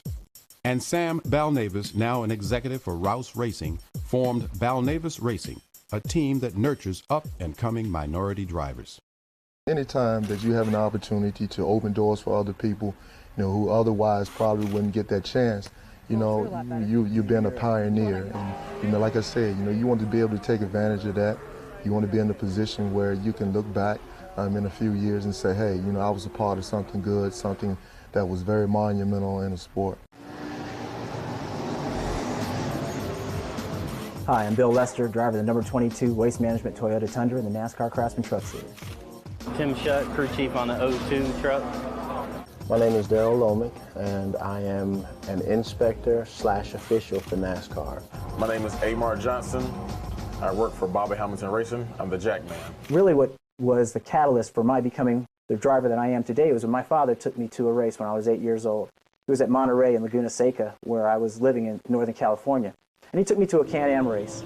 And to be there experiencing these cars going by me at 160 miles an hour, and the sounds and the sights and the smell of the competition of the racing was intoxicating. I guess I kind of have my father to blame for that. He kind of lived some of his dreams through me. We started racing go-karts when I was about 7 or 8 years old, and that progressed into sprint cars where I grew up at in Pennsylvania. Sprint cars were kind of like stock cars are in North Carolina, so that's kind of really what got me involved in it initially. It started out, I was like back in high school, had friends that were interested in NASCAR, and kind of hung out with them and got to know more about it. Then from there on, I went to college. I majored in manufacturing systems and minored in motorsports. And I went to a couple of races, down at Lowe's in Charlotte back like 10 years ago. And since then, it was in my blood. I just started liking racing. At the age of 11, 12, somewhere along in there, my brother, myself, and about 5 or 6 cousins had our own go-karts, and my father was generous enough to make us our own track. And of course, I was track champion. My cousins might argue that, but we had our own go-kart track. My job is to try to drive that truck, that Craftsman truck, as fast as I can. The way that I do that is by communicating to my team when I'm out there on the track what the truck is doing and what I need it to do to go faster. As an inspector, I am responsible for aerodynamic shape of the car and the template area. And on Sundays and race days, I am responsible for watching pit stops for an assigned team for that particular race to make sure that no infractions occur during pit stops. I jack the car up on the right side, pull the rear tire, sit into the front. Once I get 5 on, I let the jack down, run around the car in 2.62 seconds from jack to peg rather. Then I jack the left side up and I control monitor that front left tire, and occasionally I do a windshield tear. If you got like oil, any kind of debris on top of the windshield, that's basically it. As a crew chief, it's a challenge of building a team, you know, trying to create a winning team, learning how to teach guys to work together, and working with a driver. Each driver has their own personality, their own little quirks, things that make them tick, their own language, and it's a pretty big challenge to try to make all that work. I always had a curiosity to know how things work. Going to the Coca-Cola 600, my first race at Lowe's, you know, back in like 1989. And when I first saw it, it was like in my blood, you know, I was like, man, that's some pretty neat stuff. And it made me have this desire to want to be a part of that. I'm a perfectionist by nature, which I get from my father. So I work really hard at making things as close to perfect as I can. It's the speed and the competition. It's the adrenaline rush. It's driving at 180, 195 miles an hour in a draft. I mean, being inches apart from that guy and beating him, and just the strategy that comes into play as well in terms of how to use the draft, for example, on a super speedway, or how to set up somebody and position them for a pass on a short track. I think NASCAR is a growing industry, and I'll use the word industry because there are so many avenues within NASCAR that can be accessed, I think. Hopefully this will act as a baseboard or a springboard for me to go further within this company. Before it's all said and done, I want to race competitively in the Nextel Cup Series. I mean, I'm very happy where I am racing in the Craftsman Truck Series, but I want to race on Sundays so that more people can see what it is I'm doing. Currently, I race typically on Fridays and Saturdays, and I race, you know, an audience that's not as vast as Nextel Cup. You know, I want to be on network TV, racing against, you know, the established stars like Dale Jr. and Jeff Gordon and Tony Stewart, and I want to be able to do that proficiently. Because I think I'm a pretty good communicator as far as reaching people, understanding people. I wouldn't mind being somewhere within NASCAR's communications. I like to grow, I like to work in the shop, like, you know, I really like being an engine tuner. To be honest, I really like the engine. I know they got different parts, the chassis, the body. You know, they got people doing shocks and all this kind of stuff. But, you know, I like to be an engine tuner, I like to build engines. I'd like to win some more races, and I'd like to build some more good teams. It's a pretty neat feeling when you do walk away from a team and start a new venture, that you have the guys on your old team saying, man, I really appreciate the work that you did for us. You know, it was really fun working with you. You really had things organized. Things really went smooth. I mean, that's a pretty big charge for me. Quite frankly, to tell you the truth, it's been all love. I mean, it's like since I've been in the sport, I mean, like, everybody showed me, it's been open arms, a warm welcome. I've had nothing but glory and thanks to give, you know, and good things to say about NASCAR. Today, it's great to hear such comments from African Americans deeply involved in NASCAR like Amar Johnson. But are the days of exclusion and bigotry gone from the world of NASCAR? Is race still a factor? It's hard to say because a lot of other people fall on the same grounds as I fall on, you know, as a minority. It's just money. Money's a key issue in racing. What I've noticed is that the big guys, that the big sponsor teams, the $50 million sponsor teams or more, that may have 5, 10, 15 cars, all the big engines that have spare engines, things of that nature, of course they get the preferential treatment. The smaller, underfunded sponsor teams, minority teams like us as Bear Racing, and other small minority teams, I think they get a sort of bad rap sometimes. They don't get the help they should get. They don't get maybe the support they should get, and some of the breaks they should get. There again, NASCAR is a money sport. It takes money to really be in NASCAR. You better have really rich parents, really rich friends, or you better be hooked up with somebody that knows, that can market you and get you in the right position to get you the money. The sport is really a family, all right? And so when you talk about opportunities within the sport, I'm going to go to my uncle, I'm going to go to my cousin, I'm going to go to my daddy, I'm going to go to my sister, my brother, and say, hey, there's an opening over there. But you have to be willing to go through all the resistance that you encounter to get there. You can't just have it handed to you. You have to be willing to put up with everything along the way, and with dignity. We had like a couple of problems, like you get in a wreck and the first thing that comes to mind is it's because he's black.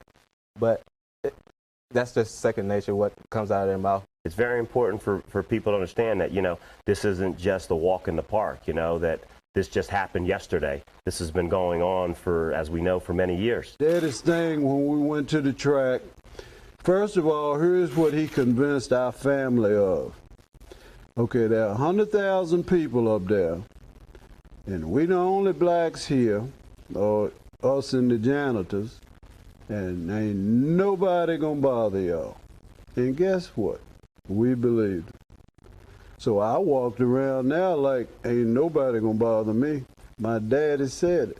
I personally have never felt any negativity because of who I am. I've felt some negativity on occasion because of what I do. But that's to be expected, because sometimes I have to be the police or I have to be the bad guy. But even when they're upset with me, I don't think any of it's ever been directed towards me in a negative based on me being African American. It's just, that's my job and that's their job. There's constant issues, and everybody has them. Sometimes race is part of it.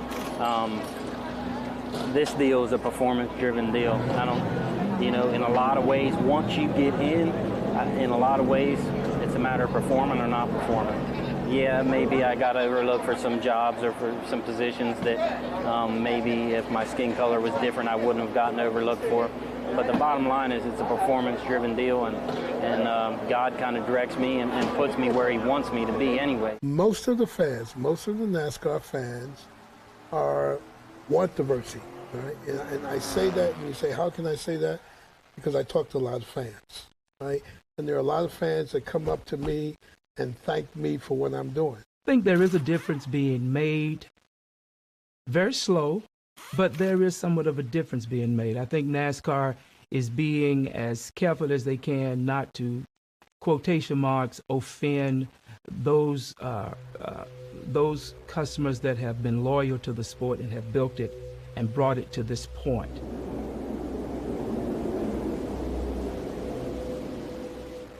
I think that we have a tremendous opportunity. I think that the sport, NASCAR, has blatantly said that the number one priority from a mission of the sport is to make the sport more diverse. We, as a community being in blacks, we have just as much right to go out to the track and perform and do what we have to. It's going to take more knocking on the doors, more people who's in the NASCAR field to go out and talk to the people in the community to make them aware there's blacks come along, there's blacks in NASCAR, and what we're trying to do. The diversity program will work if we get people to work together. In early 2004, NASCAR CEO Brian France announced to the world that diversity would be their #1 priority in the coming year. As NASCAR slowly increased the number of minorities and women in their ranks, they urged their corporate partners to follow suit by supporting diversity initiatives. Among the most prominent of these initiatives is the Drive for Diversity program. Created by Access Marketing with support from NASCAR, the Drive for Diversity program provides opportunities for minorities and women to learn the skills necessary to become future NASCAR drivers and pit crew members.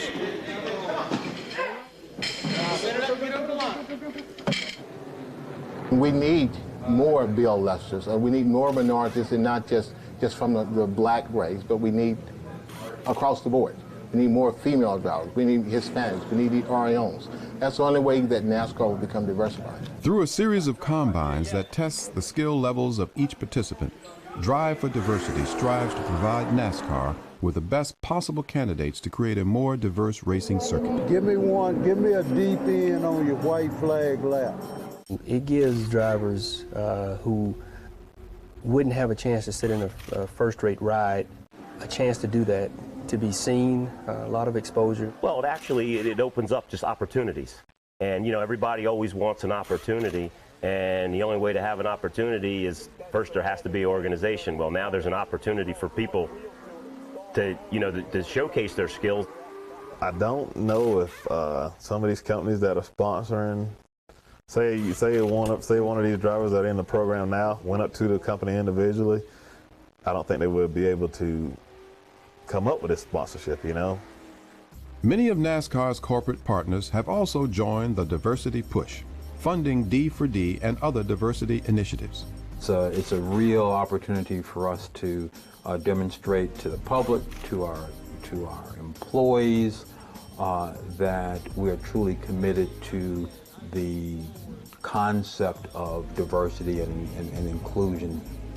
In addition to sponsoring NASCAR Craftsman Truck Series driver Bill Lester, the only current African American in NASCAR's top 3 divisions, Waste Management recently made another milestone step by sponsoring Jesus Hernandez, the first Mexican American driver selected through D4D to race in NASCAR's Dodge Weekly Series.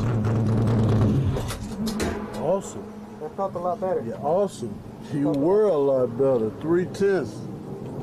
Okay, that's what I'm talking about. Get your breath and go out there and burn up that qualifying lap. Yeah, that was good job. I think it's a great opportunity. It shouldn't be considered a handout by any means. It's a great opportunity to help those that maybe don't have that network established yet to come in and at least meet the people. That doesn't guarantee you anything. You still have to walk the walk. So if you can turn the clock quick enough, then you should have that opportunity.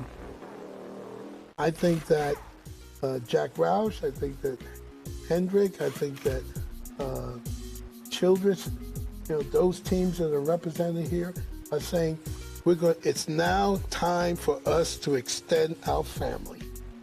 Right? It's now time. So we're going to extend it to Hispanics, we're going to extend it to African Americans, and now is the time. My role within the sport covers many fronts. One, to build awareness that the sport has extended a welcome mat. And they want us to step on it. Step on the welcome mat and let's get involved in the sport. Secondly, educational opportunities within the sport.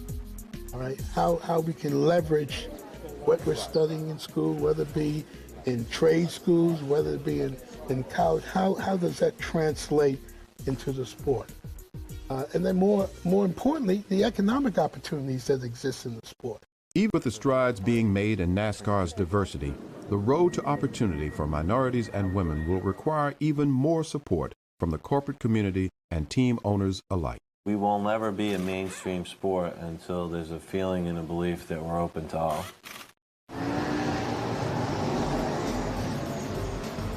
So what is the future for minorities and women in auto racing?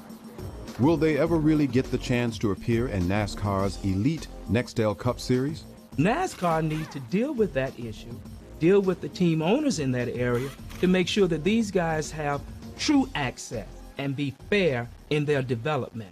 While NASCAR's true commitment to diversity will be judged most by the presence of an African American in the Nextel Cup Series, the development of minority drivers and crew members continues. On the youth front, the Urban Youth Racing School in Philadelphia offers programs for urban youth ages 8 to 18 to learn about racing and to develop the skills necessary to become future racing stars. Founded in 1998 by Anthony Martin, this unique program has enriched the lives of over 800 inner-city youth and created an exciting new avenue for the development of NASCAR's future drivers and pit crew members. The program is supported not only by NASCAR, but also by some of the circuit's biggest stars, including Dale Earnhardt Jr., Jeff Gordon, and Bill Lester.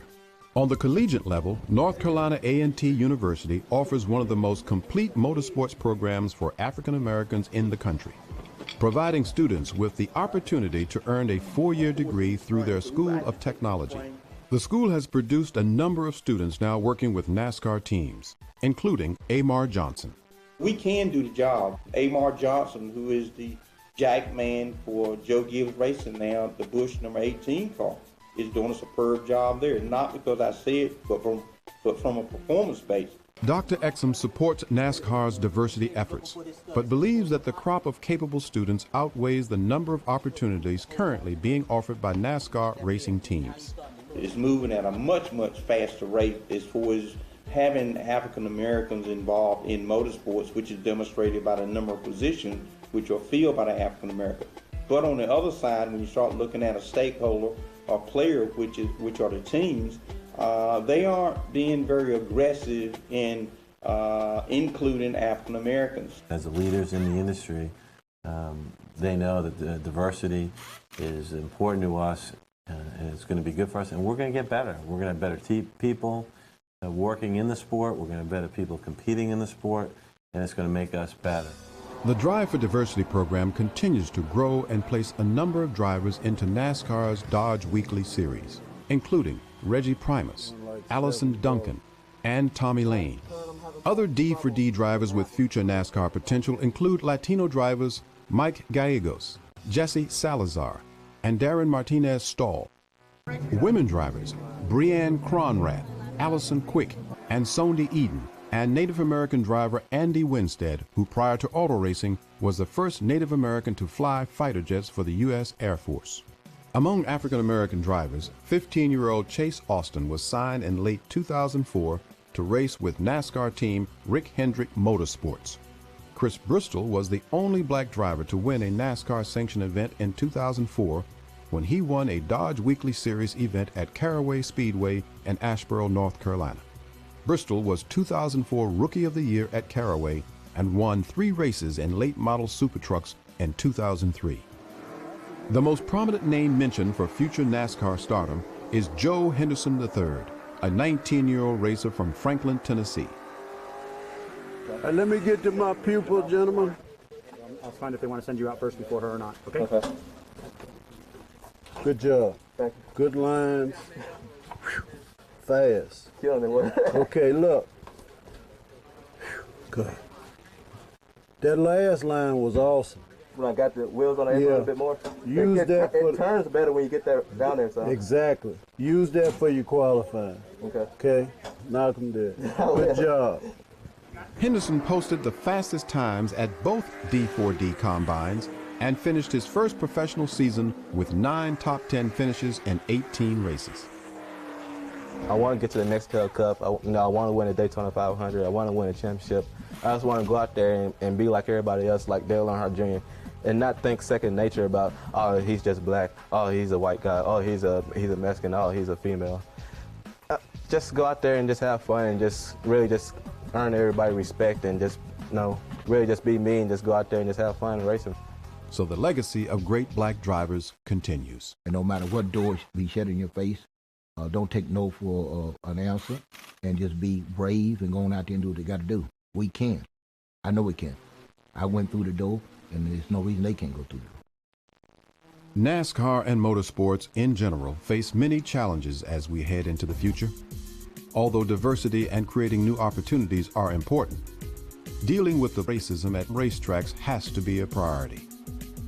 People of color should know that the majority of race fans are not racist, and that if we condemn auto racing because of the few people who choose to exercise intolerance, we also fail to support the great contributions of African Americans in auto racing today and over the last 80 years. Let us not fail these trailblazers. Let us honor them.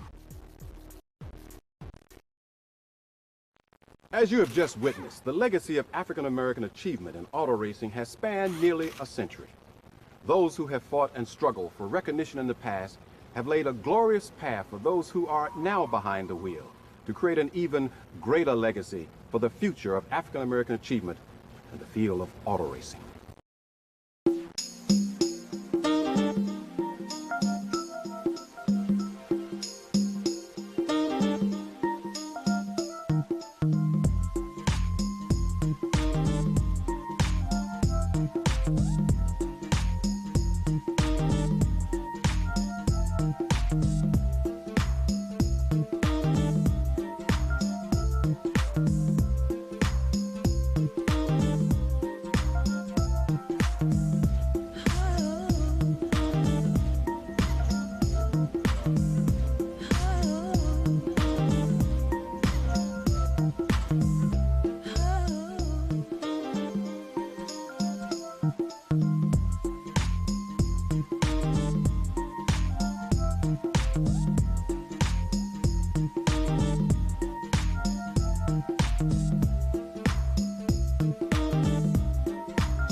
All right, ladies and gentlemen, we are back.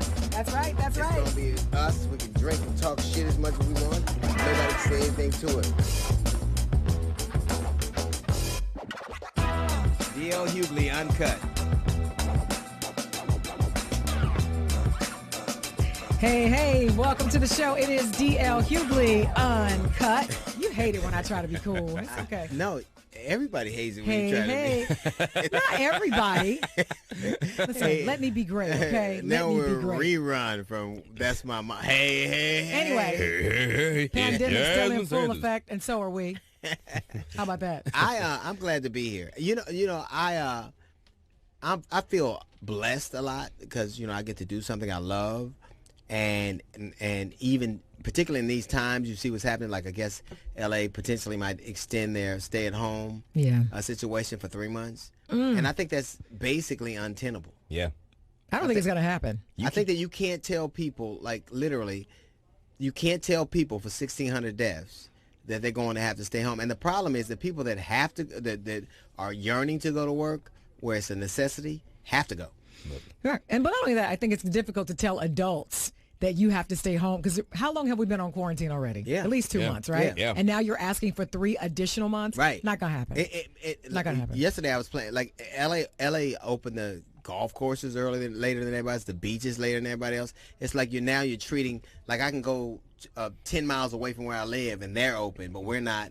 And I understand that we have to flatten the curve, but the thing that I find repulsive is that you're putting the onus on society instead of doing your job. Exactly. What about testing and tracing and doing the things you're supposed to do? If your whole answer can't be just that everybody stays home. Yeah, you can't just be like, just stay home and wait for something to happen. Like, well, you can, because they are. That's what they're doing right now. That's exactly. And I like what they're Eric doing. Garcetti, but I think this is just like, it's just untenable. It's just like, I was playing golf yesterday, and the cat that runs the snack bar basically was saying that he can't make a living because he relied on tips, and now all of a sudden either the golf course is open, the restaurant isn't.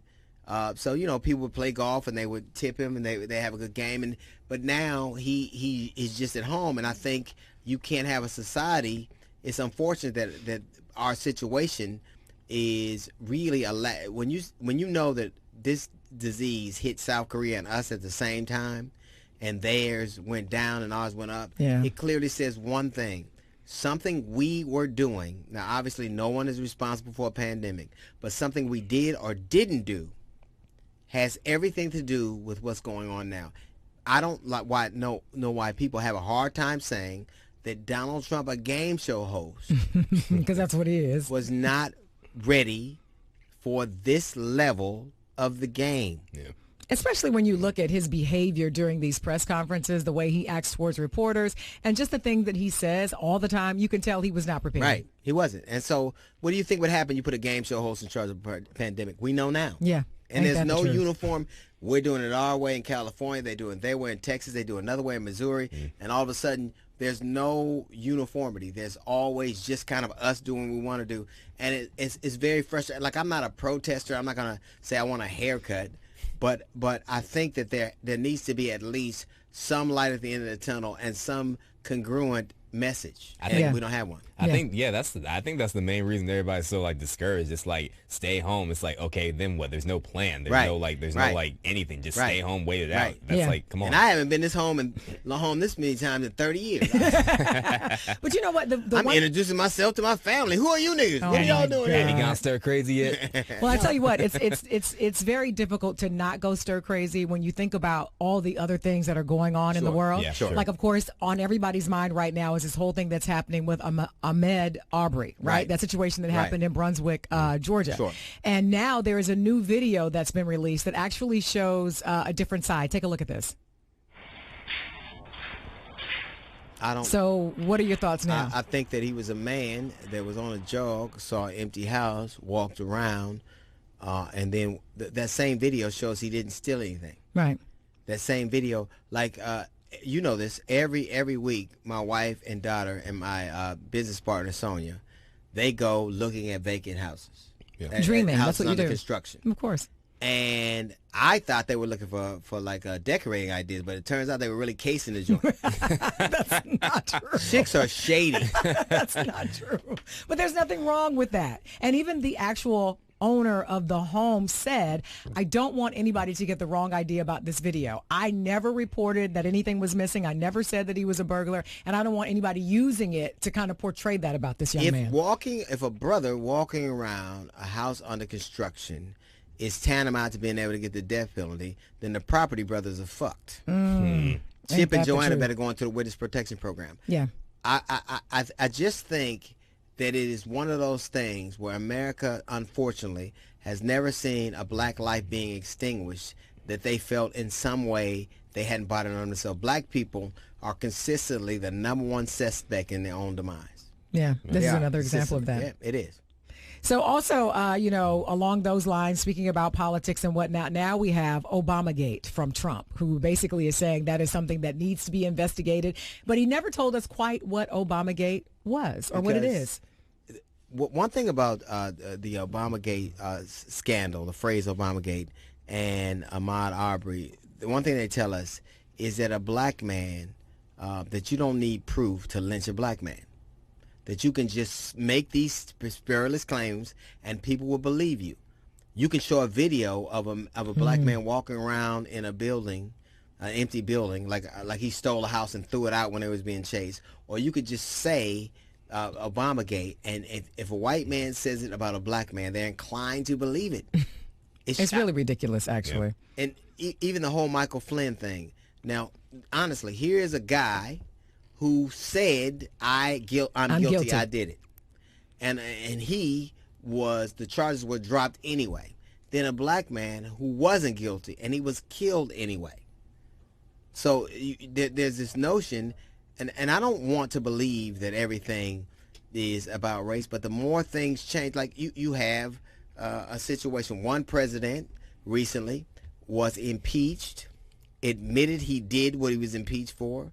There were days and days of witnesses. There was testimony.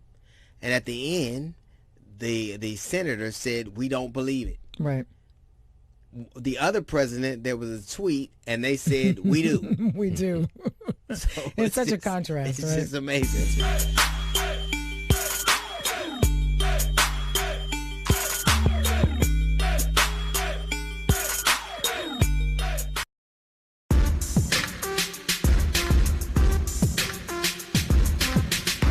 It's D.L. Hughley Uncut, and I know you've been waiting for this particular segment. My favorite part of the show. It's your favorite part of the show. Absolutely. This nigga here. My favorite thing. Yeah. I love saying it and watch Charlie squirm when I say it. He doesn't want to say it, too. Does he? Oh, he says it in production meetings all the time. So we've been talking a lot about Ahmaud Arbery and that situation regarding him, the terrible murder of him, basically. But your favorite person, Candace Owens, had a couple of things to say, and let me read you one of her tweets. She said, and this actually surfaced after the video of him in the house. Ahmaud Arbery was caught on camera breaking into an unfinished property that was owned by Larry English. His mother has confirmed it is him in the video. Please stop with the just a jogger bullshit narrative. Avid joggers don't wear khaki shorts and stop to break into homes. This nigga here. Now, first off, I don't know how you break into a house that doesn't have doors or windows or locks. He did what a lot of people do, saw a home open, walked in, looked around. I don't care what kind of side of the political aisle you come down on. The fact that Candace Owens seems to always... Candace Owens is so eager to indict niggas for everything. I guarantee you if she is around when Rosa Parks, she would be like, well, she got arrested because her bus pass expired. I don't listen, and the thing that is unfortunate to me is that even conservatives, there is a Republican senator, state senator right now that said they need to enact hate crime laws in Georgia right now.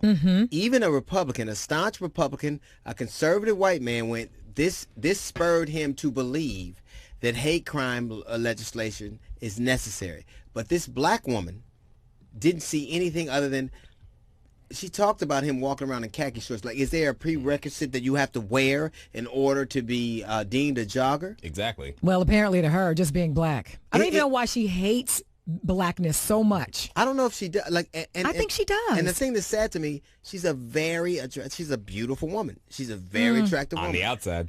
But every time she speaks, I think I hear sulfur, and I smell sulfur. It's not about. You can't look at that and not be moved. And what you forget is that what she forgets is that one day maybe she'll have a child. Oh, and they won't know she's a conservative commentator, and they don't know her bona fides. They just know that this is a black child who I'm threatened by. Yeah. Why is it that you can't just look at a situation, regardless of where you fall down or who you vote for or what you believe, and say this is murder? Why is it that we are always the number one suspect? What's interesting to me is that every single time something like this happens, we know more about the black suspect, the black person, unarmed person who was murdered, than we know about the person who killed him, the person who was charged with murder. And the fact that she would actually tweet that, because that video showed one thing. It showed that he didn't steal anything. And when even her verbiage, he broke into a home. How the fuck do you break into a home when they don't have doors there? What was he planning to do? I think he secretly stole the house and threw it down when they were chasing him. Well, I think the sad thing and the most reckless part of this in her mouth is the fact that she gives permission to other people who say we are just, wrongfully crying out racism or adding race into a situation where it doesn't exist, because she's basically agreeing with them that we always pull the race card. And clearly in this case, as in all of the other cases where there's been a young black man gunned down in the street, it is about race. You know what? I'll give her the benefit of the doubt. I can't say what was in those men's heads and hearts. I can say I saw a murder. I can say that after I saw that murder, that the powers that be conspired to make sure that those men were set free. I don't know what the motivation for that was, but I can't imagine that being a young black, young white child and them feeling the same way about it. I can't imagine that two different prosecutors, two different district attorneys would decide that there was nothing to see here. Then a third one would decide, well, I better bring in, a grand jury. And then the Georgia Bureau of Investigation walked in and they had a different estimation of it. The only reason we're seeing this case right now is because the lawyers of those two men, McMichaels, decided that he would show the video so that it was show arrogance, privilege. Like they'll see this video and then they'll see the truth, and they did. Yeah, just not the truth you hoped. Like the only thing, like he was thinking, like, well, if they show the video, he can see that he's black. Look at this dude. Even if you slow it down and show him anything else, he's a black dude. I don't know how. Well, golly gee willikers, how would I ever have seen that? I can't.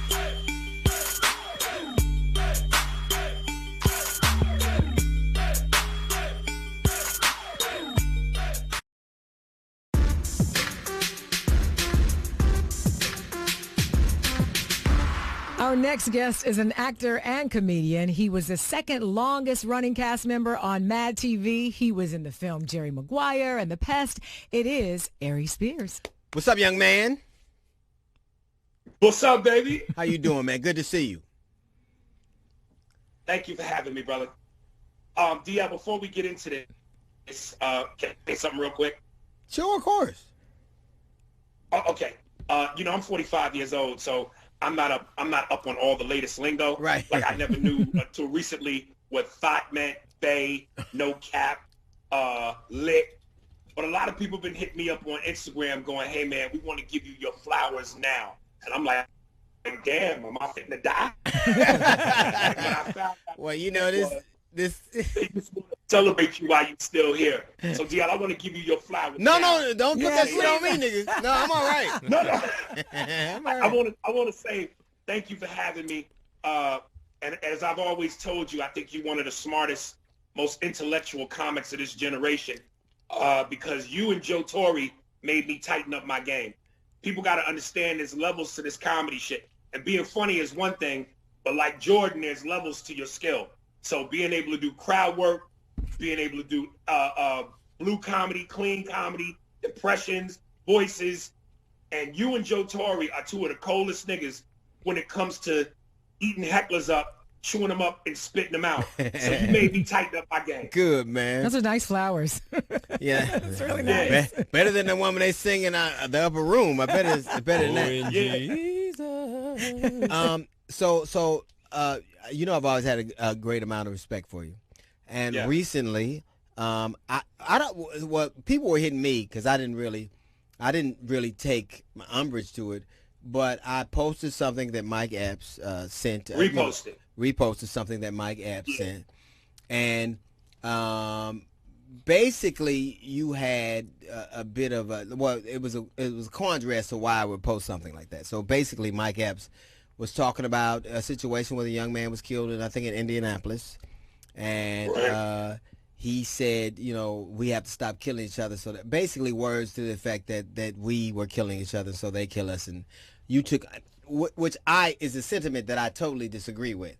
But you took umbrage to the fact that it was posted on my page, right? Well, yeah, because I was shocked, and I said to myself, as intelligent as DL is, I know he caught that. So if he caught that, why would he repost that? Right. And that was just a head scratcher to me. Right. Because I felt it was a very dangerous message to try to put out there. And as I've said adamantly, I agree with Mike. Black people, we need to stop killing each other. We need to do better. But those are two separate conversations. They trying definitely to somehow are. insinuate, yes, and trying to somehow insinuate that cops kill us because they see us kill us is just flat out asinine. It is. Because history has shown us that they've been killing us way before black on black crime was ever a thing, a la the movie Rosewood, a la Black Wall Street. Elise Neal, a woman who you've worked with, actually hit me up in confusion like, what's this about? I'm hearing my name. Right. So I just let her know, sweetie, I'm not disrespecting you. I just brought up Rosewood as an example because you was in the movie. Right. So, you know, back when black people were well-to-do, a tight-knit community, we loved and we respected each other, we would often, you know, be hung in our Sunday's best while we wore our Sunday's best 7 days a week. Right. You know, we were thriving. We had our own businesses.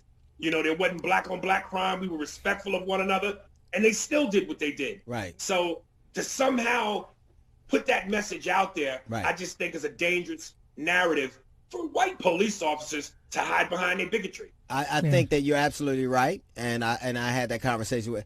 Listen to me. I think that is a sentiment that is more dangerous than the phrase "nigger." I think that it is probably if you utter a phrase like that every time something happens, then you are tantamount to at least you might as well sign your name on the death certificate because you have been some ways complicit because that's absolutely what they say. But I want to be clear. I reposted the sentiments of a man that I respect and love. And I got that. I'm not like you don't have to. I don't have to be beholden to your perspective. I don't have to agree with your perspective. But you know, it's interesting because I don't want to be that evocative where I only hear what I want and repost the things that I like because some things are about conversation. And you and I've never seen myself as a leader, never portrayed myself as a leader, never acted like one, never asked for the gig. I'm not here to correct speech. I'm here to tell you exactly how I feel about things. I think that to your point, you're absolutely right. I think that phrase, there was a cat named Warren Saunders who wrote a piece in the Chicago Defender in 1970 where he was talking about a young man who was a pimp and who preyed on his people, and he coined the phrase black on black crime. But later on in that same article that people, you know, the phrase they got, but later on in that same article, he alluded to the fact that people alluded to the fact that it was systematic oppression of people who were in a geographic area. So people who had been, I can't recall the phrase exactly, but it talked about how people in a place, because the biggest indicator, the biggest predictor of crime is not race or ethnicity, it's poverty. The fact that so many black people live in impoverished places, I challenge anybody to show me a place that's poor and safe, because that just generally don't go together. But I think you are right in that I think that phrase is very deadly, and I think that you do have a responsibility. But my gig is not to tell people how to think. I don't think your gig is to tell people how to think. But let me backtrack. when you say you're not a leader. Now, are we leaders to the extent of a Medgar Evers, a Martin Luther King, or a Malcolm X? Those are the icons of leadership. But like the movie Spider-Man, when Uncle Ben said to Peter Parker, with great power comes great responsibility. Sure. And you have an outlet. Right. You have a platform and a voice that a lot of people don't have. Sure. I have that same voice and that same platform, as does Mike. So I think we should, while we're not iconic leaders, I think people listen to you. I think they listen to me, and I think they listen to Mike. And if somehow what we say helps you, influences you, guides you, I think we got to be careful about what we say. But see, I think that's, for at least to me on the outside looking into this conversation about, you know, what you guys posted. My thing is this, from my perspective, as just the regular person who might go through and see the page, I think it's important that, you know, you do have these types of conversations. So if you post something that perhaps you don't necessarily agree with everything, but it is a talking point, I think the problem with us in the past decade or two, actually, maybe more than that, is that we're not talking. And people who do have a major platform, such as yourself, as DL, we need to have these conversations. And we would never know that there is a disagreement and how to harmonize and get on the same page so that we all can collectively come to some agreement. But it's a misnomer to believe that we have to come to. I'm just going to say that it's a misnomer that we have to come. The greatest thing that ever happened because of dissent. Some of the greatest accomplishments that we ever made, the greatest strides forward, will happen because of dissent. You're right. To your point, I do have a platform. You have a platform. Mike has a platform.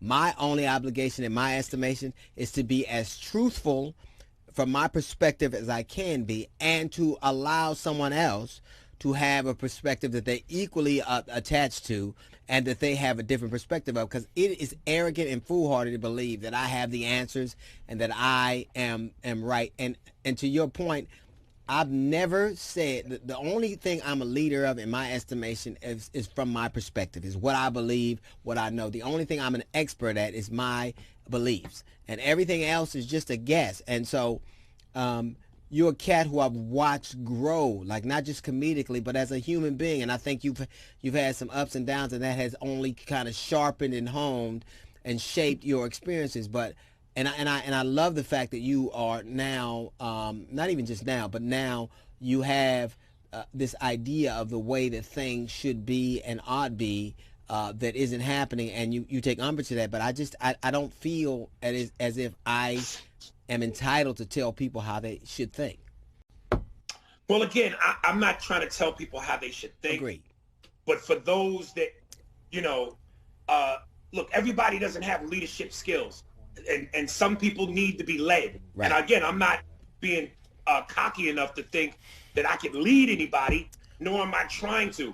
But I think that while we're trying to figure this out, we should be careful about the narratives we put out there. Agreed. Now, I'm going to go a little off topic, Agreed. but kind of still on topic. Right. This is what bothers me when I hear black people publicly shit on Obama. What has he done for us? Right. What have they done for us? So let's take Michelle Obama.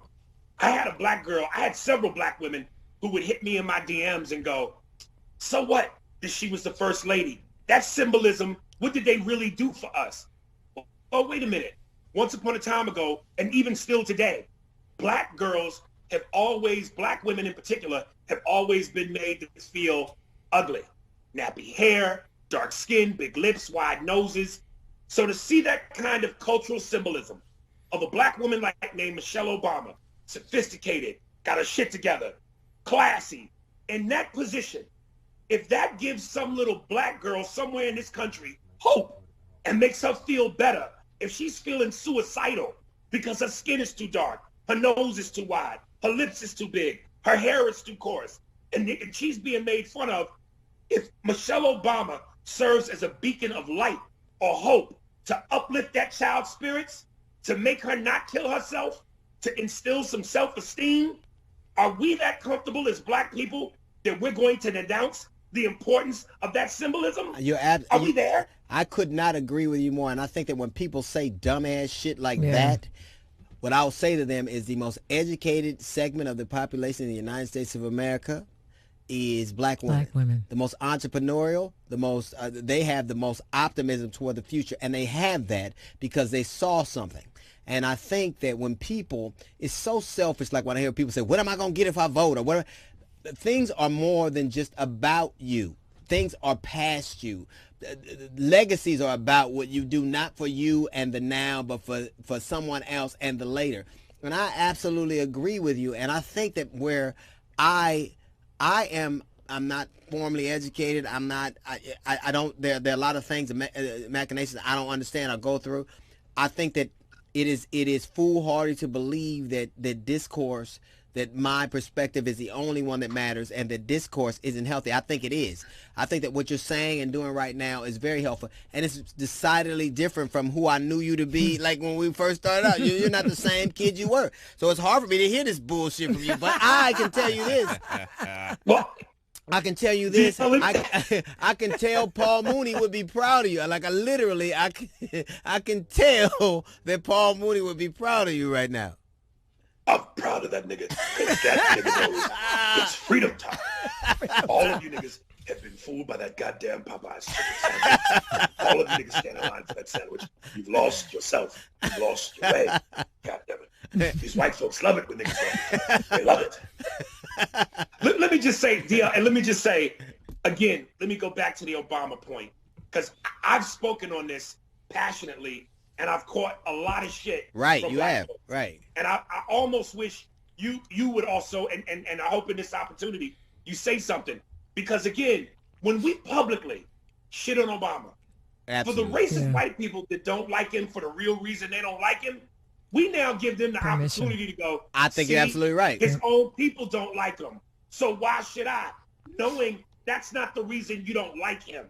So whatever it is, black people, whatever discrepancy we have with what Obama may have done or not done, let's keep what going on in our community, like black on black crime in our locker room. I think you're absolutely right. Here's where I disagree. I think that the phrase black on black crime is a symbol of self-hatred. I think that is. I agree too. It is. I'm just telling you what to say. It is believing that we are somehow deviant. Crime is about proximity. People around people kill people around people. In terms of Obama, I don't think we're so fragile. Like, I really believe that America has, this is my personal opinion, America never deserved a man who comported himself as well in that office as he has. You can't think of a modern president in the last 40 years that didn't have some level of scandal. He loved this country and the idea of it, and he was aspirational enough. And still does. And so, but where I differ from you is my estimation of him doesn't change based on somebody else's circumstances, and his legacy isn't so fragile that some people not agreeing with it will erode it. He will stand the test of time because he was an exemplary man and did an exemplary thing. There's not one human being that's being objective that can compare his legacy to Donald Trump's legacy and not see a better human being, a better president, and a better American. Right. So but I think that those kinds of arguments fall on their face, and they don't necessarily need me to kind of guide them through it. They don't need me to do it.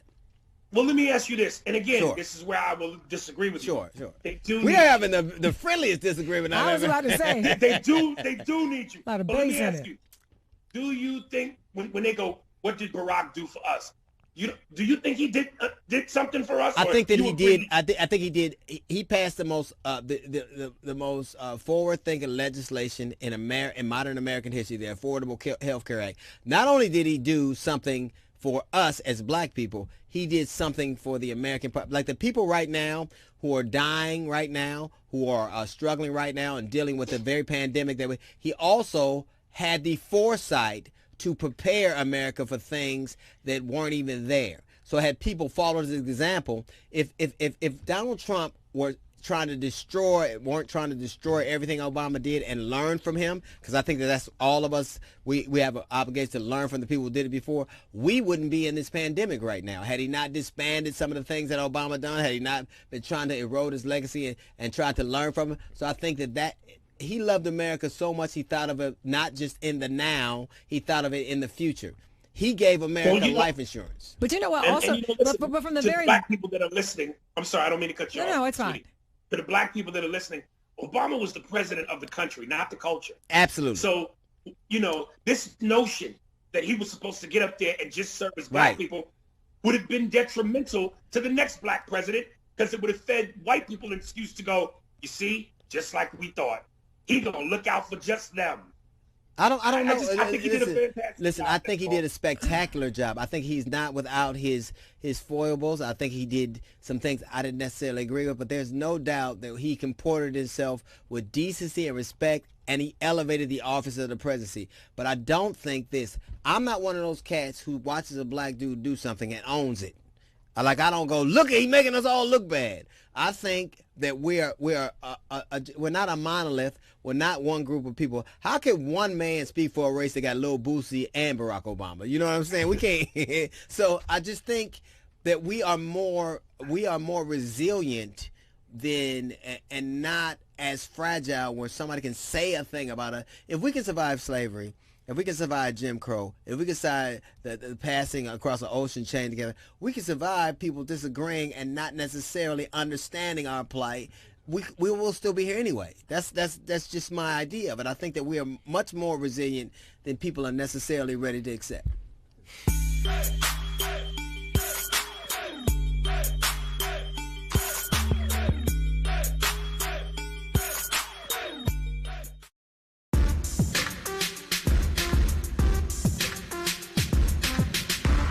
Welcome back to D.L. Hughley Uncut. Still hanging out with Aries Spears. This motherfucker won't leave. He won't leave. It's a good thing we ain't on broadcast television. We'd have been. I just got to tell you, I'm very, I think we have one, like if we're taking a trip to San Francisco and I want to fly and you want to drive, we all still get there. We just take different routes. I just am very proud of the kind of not only entertainer but human being you evolved to, and I definitely understand and appreciate your passion. So it's not, it's just a question of me having a different kind of outlet, a different kind of line of sight than you do. Well, I appreciate it, man. I was going to say back earlier when you said to see where I've evolved, what I've evolved into versus where I was when I first started. I remember you and I did a show together. It was actually me, you, and Michael Collier in Detroit. And we were all young. Yeah. I don't think really any of us had too much money. Right. But you certainly had more than me. I was a teenager. Right. And when we landed in Detroit, the first place you wanted to go to was the swap meet and get some rings. Yep. I remember you being there buying gold rings. Yeah. Yeah. Like, this nigga got money. So there we go.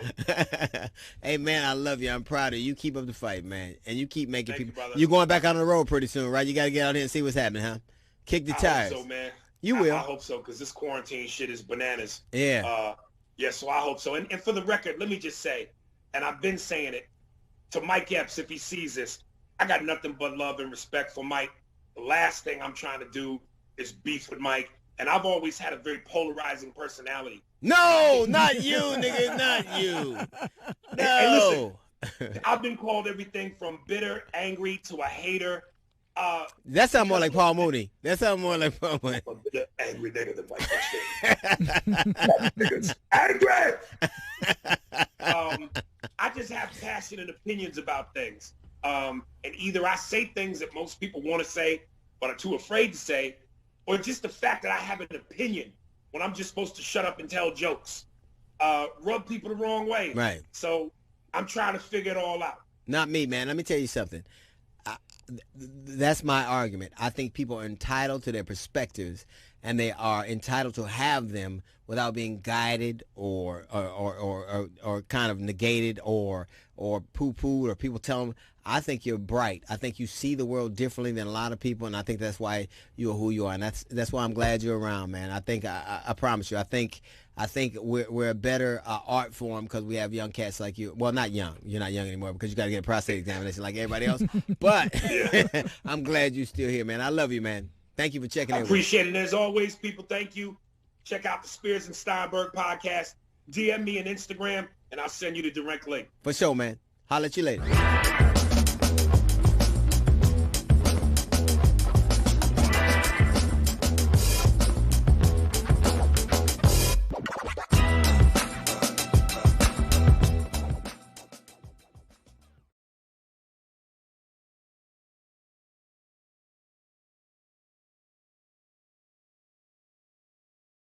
All right, ladies and gentlemen, we are back. That's right. That's right. It's gonna be us. We can drink and talk shit as much as we want. Nobody can say anything to it. D.L. Hughley, Uncut. And welcome to the show. This is D.L. Hughley, Uncut. You have such a great voice. Well, thank you very much. If this would have worked out, you could have done a 900 commercial. That would have been dope. Right? You know what? I'm going to take that. It's not often you give me a compliment. What are you wearing? Right. What? I didn't See, say that. Your compliments always go left every time. I'd pay in the dark to hear that. there is Jeff Brown. Jeff Brown. We need a whole new name for his shoes, though. Have you seen his shoes? It's Spat. Show me your shoes. Show me your shoes. Yes. Spectators, yes, indeed. Look here. Yes, indeed. That's grown man wait. shoes right there. Put them down for Shirley Temple comes in here. Got a pocket full of change and keys. And the hat on the back of your... You're a whole walking character. It's dope. After this, he holds out a little cardboard cup so he can get some change. I like it. I can hardly believe, like, I guess California is going to start easing restrictions, some restrictions. Yes, restaurants are going to be very slow, though. Yeah, it's the first time I ever wished I lived in a state that didn't give a fuck about us. Yeah. Sure. Like Georgia. You saw where that guy Georgia is now saying, I maybe made a mistake and man, they don't give a fuck about too them soon. Florida. North Dakota. They don't care. I know people are dying in a Hormel plant, but Jesus. People need their spam. I'm not going out till white folks stuff start opening. Right, that's it. That's it. When country clubs open, man, I'm go out. When they open up a church or Latter Day Saints, then I'm getting out. Yes. I ain't going out. Yes. When I see Mitt Romney do this, I'm going out. Then you know it's safe. Some of that. You know it's funny? It's untenable, and I've said this all the time. It's untenable. If our response and our idea is that we're just going to wait it out, like COVID, like, nigga, I got it all day. Yeah, but we don't.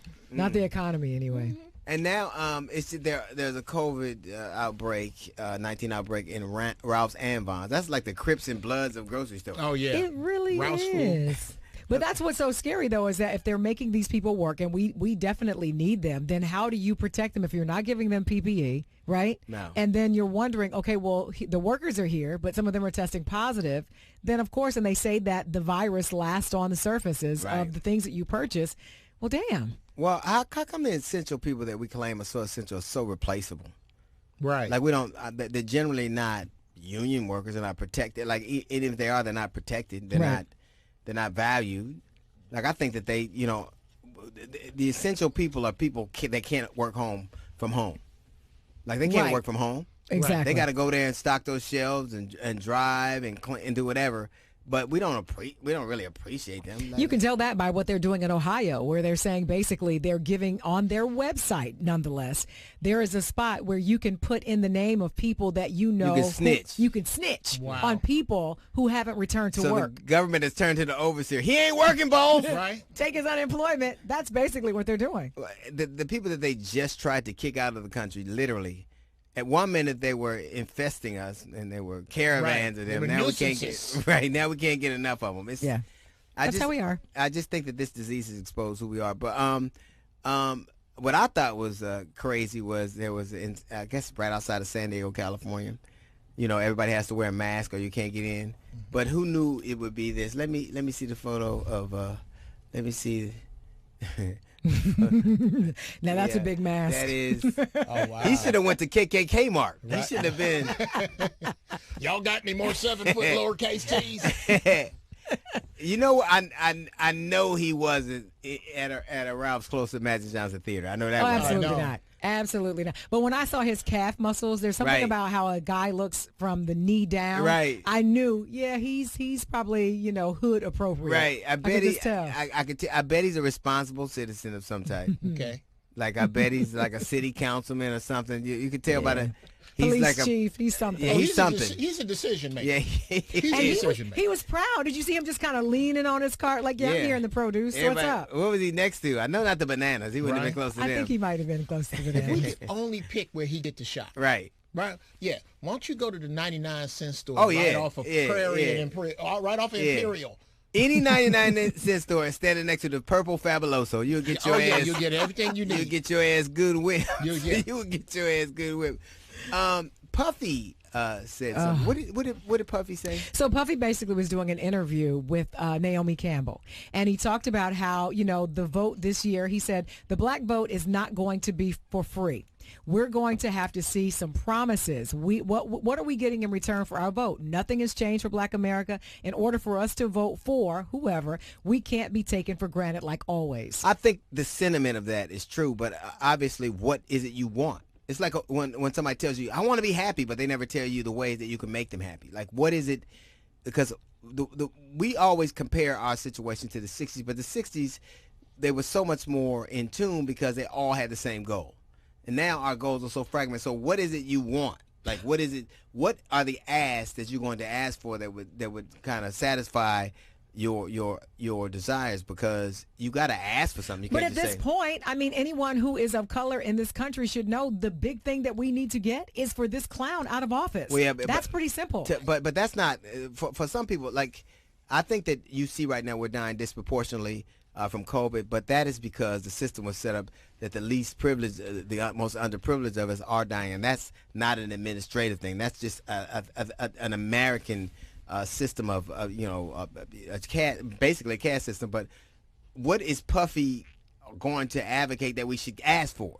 Like, it can't just be bringing Bad Boy. Like, what right. Take that. What are you gonna do? I advocate for bright red suits. We'll answer your question when you stick to one name, you motherfucker. How about that?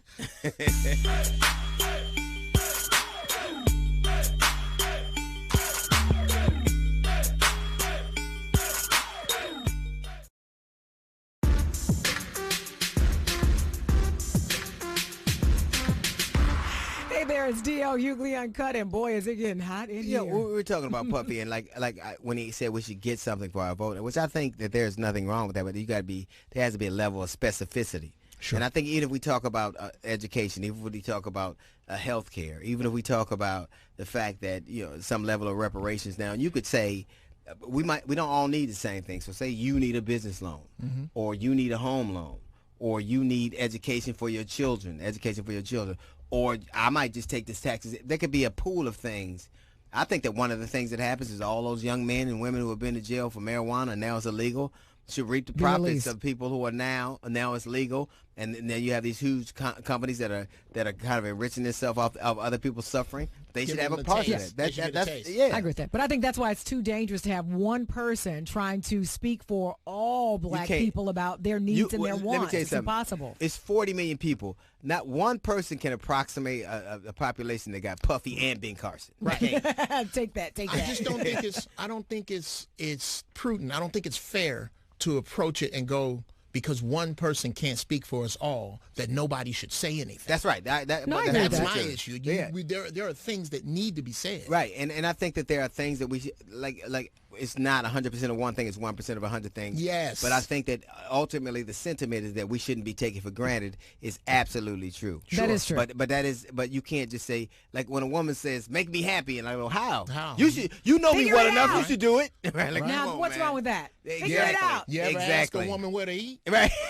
Right. That's what's wrong you with know it. You got to ask the right want. woman where to eat. All right. So we don't have a doctor, but it doesn't matter because then we could be part of the Corona Task Force. We don't have a doctor at all. Yeah. And none of them are doctors either. We can suggest taking bleach. We can do that. Right. We wouldn't. We can go one of our doctors. Dre, Seuss. Right. So Pepper. Right. So we couldn't find a doctor, so we got a motherfucker who looked like one. And boy, does he look like one. And it's time for You Look Like a Doctor. You look like a doctor. I don't know why you look like a doctor, but I know But he does. Yeah. If I saw him in the grocery store, I'd swear he was a doctor. Yeah. And I'd say, what's this Or a cab driver. If my appendix was about to bust and I had He'd to be pick the one you talk to. I'd point at him. Here, you do it. Me too. The sad thing about it is his mother is so sad. Like, he should have been a doctor, but he's hanging out with us. I left my house this morning with the surgical mask, and she was so disappointed. She was like, just another reminder. Late, Jay. Right. It couldn't really happen. It's too late. So we don't have a real doctor. So you're our staff, like our resident doctor. Our resident doctor. And I have some questions for doctors. I'm your not Dr. Sanjay Gupta. There you go.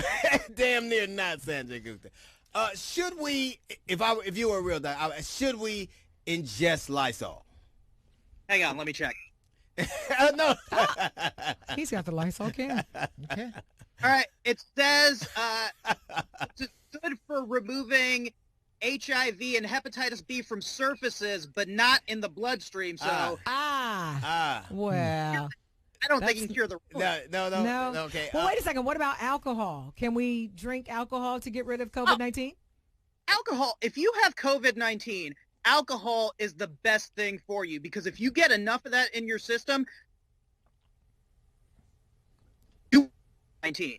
And if you get pulled over. If you get pulled over for having too much alcohol in your system, you get to be like, hey, doc, or hey, officer, it's a respiratory illness. Are you sure? And this blow is my into that thing? prescription. Just trying to take I care don't of have corona, but I do have a DUI. That's it. That's because everybody's telling us the protocols. Does wearing a mask help? Because generally for black people, wearing a bandana over your face is frowned upon. But does wearing a mask help? For UDL, not at all, because you have to pulling it down to be like, I'm not going to rob you. I'm not going to rob you. It's so stupid. So here's something that's been debated. Now, was the virus actually grown in a petri dish to kind of hurt Americans, to kind of get at us? Is that what happened? I mean, you would know, right? No, you're thinking of blue cheese. Thank you. I'll remember that the next time on my salad. So you didn't go to medical school, but you could have been a doctor. No, I couldn't have been a doctor because I hate science so much that I became a Republican. Well, if you didn't go to medical school and you hated science, you could have been just where you could have worked at Kaiser. It'd have been the same thing. It'd have been the same thing. Where would you have gone to medical school? But you look like a doctor, not but you look like a terrorist. Wow. Terrorist doctor. Oh, wait. Which, you definitely sound like a Republican. I do.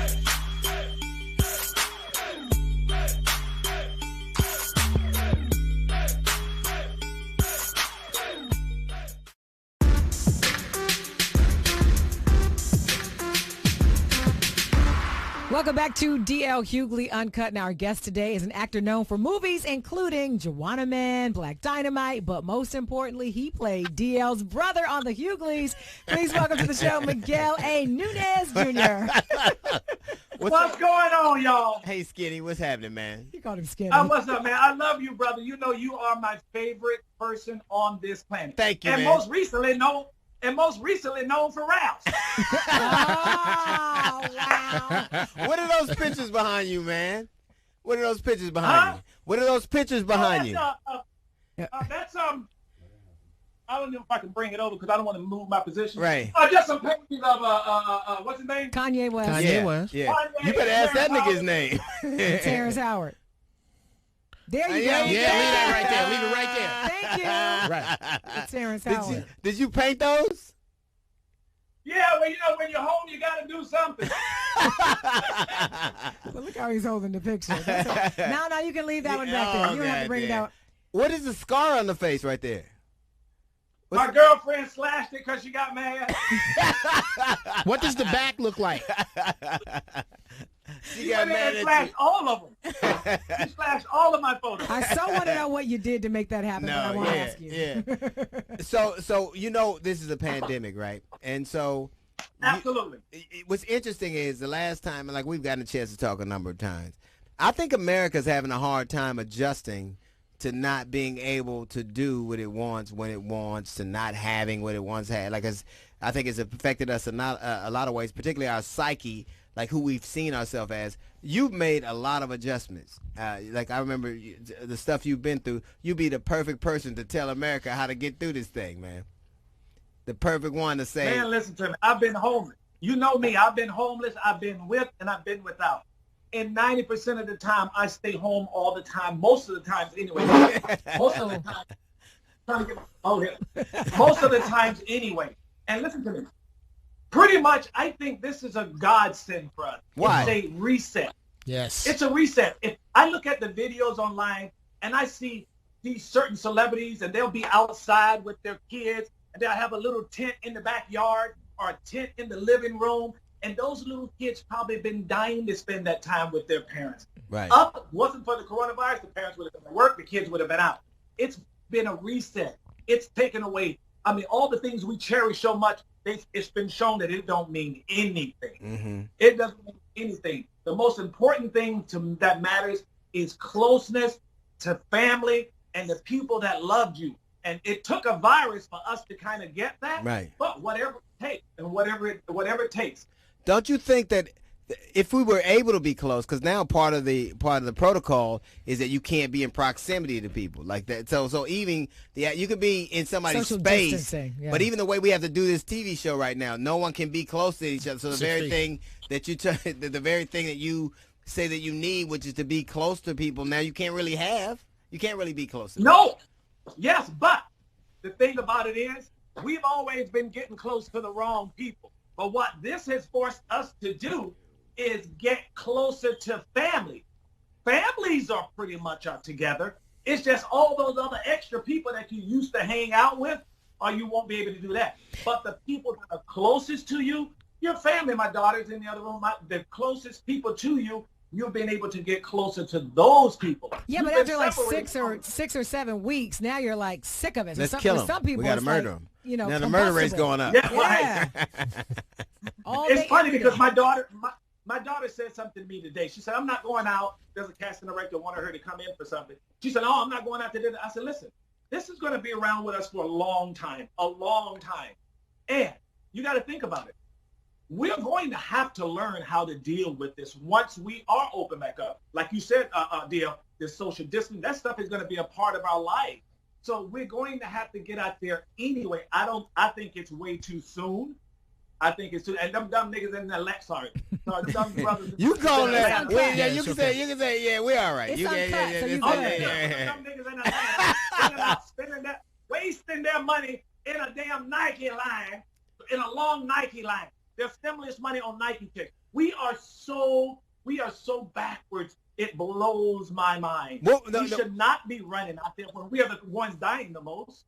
What did you think? Because I wanted to call you immediately after I heard this happen, because it's a word I used to hear all the time, and I never really associated with anybody, but it is one I associate with you. Non-plus, like you just like whatever, and I think that's more difficult for a lot of people.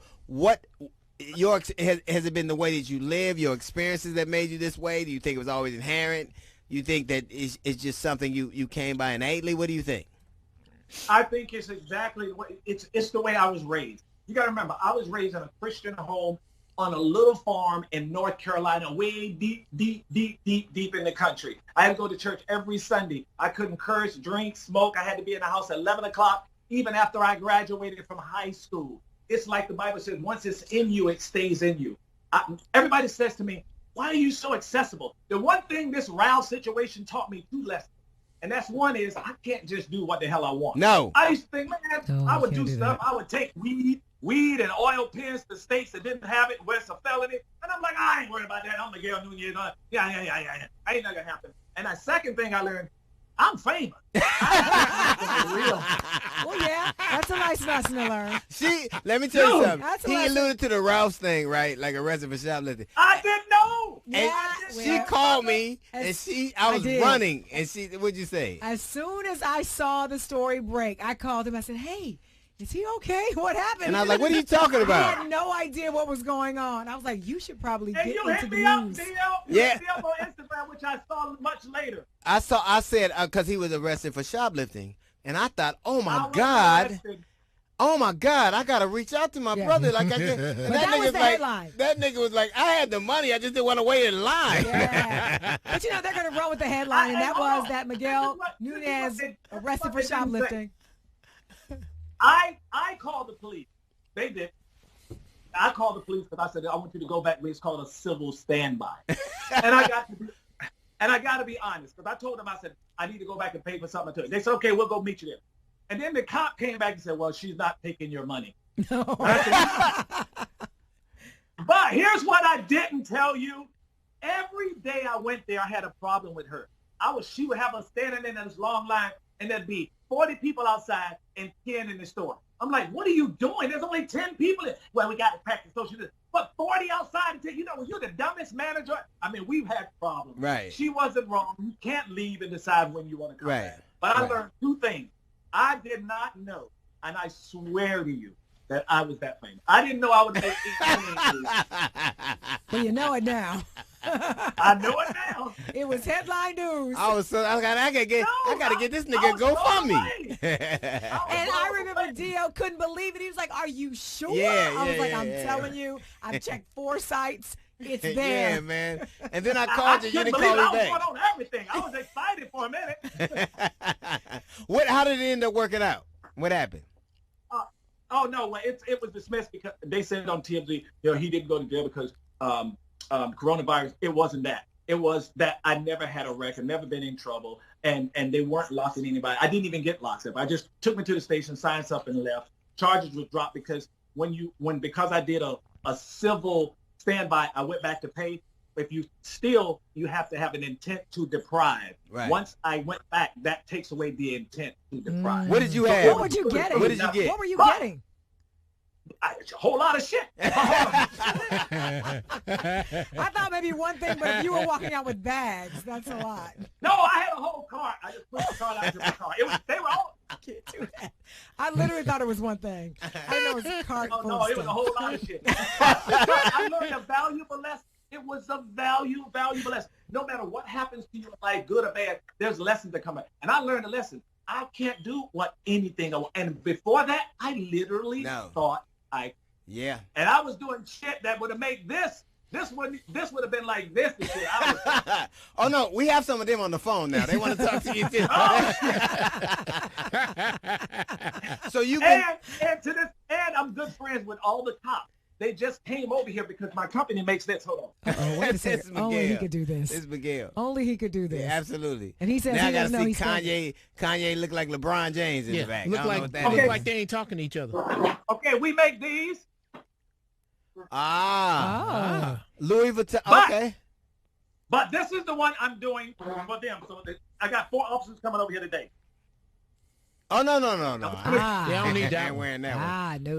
Yeah, I'm probably not And what you don't want to do is go back to that same store with one of those on. What's the other couple not options? What other options? Huh? What other options do you have?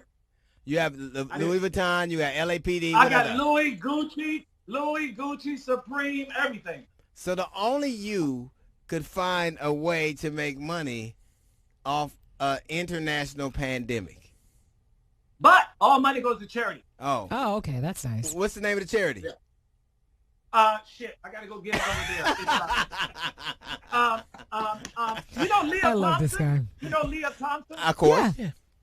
Casting director Leah Thompson. She called me right after the Ralph thing. We got together with Ralph's. We started this organization, and we raised all of these funds. We're going to take those funds and we're going to give them to the actors that are in the homes who can't afford to get out and who can't afford. We got Ralph gift cards, thousands of dollars, and we're going to give them out to those guys. Why don't you just teach them how to Her rip?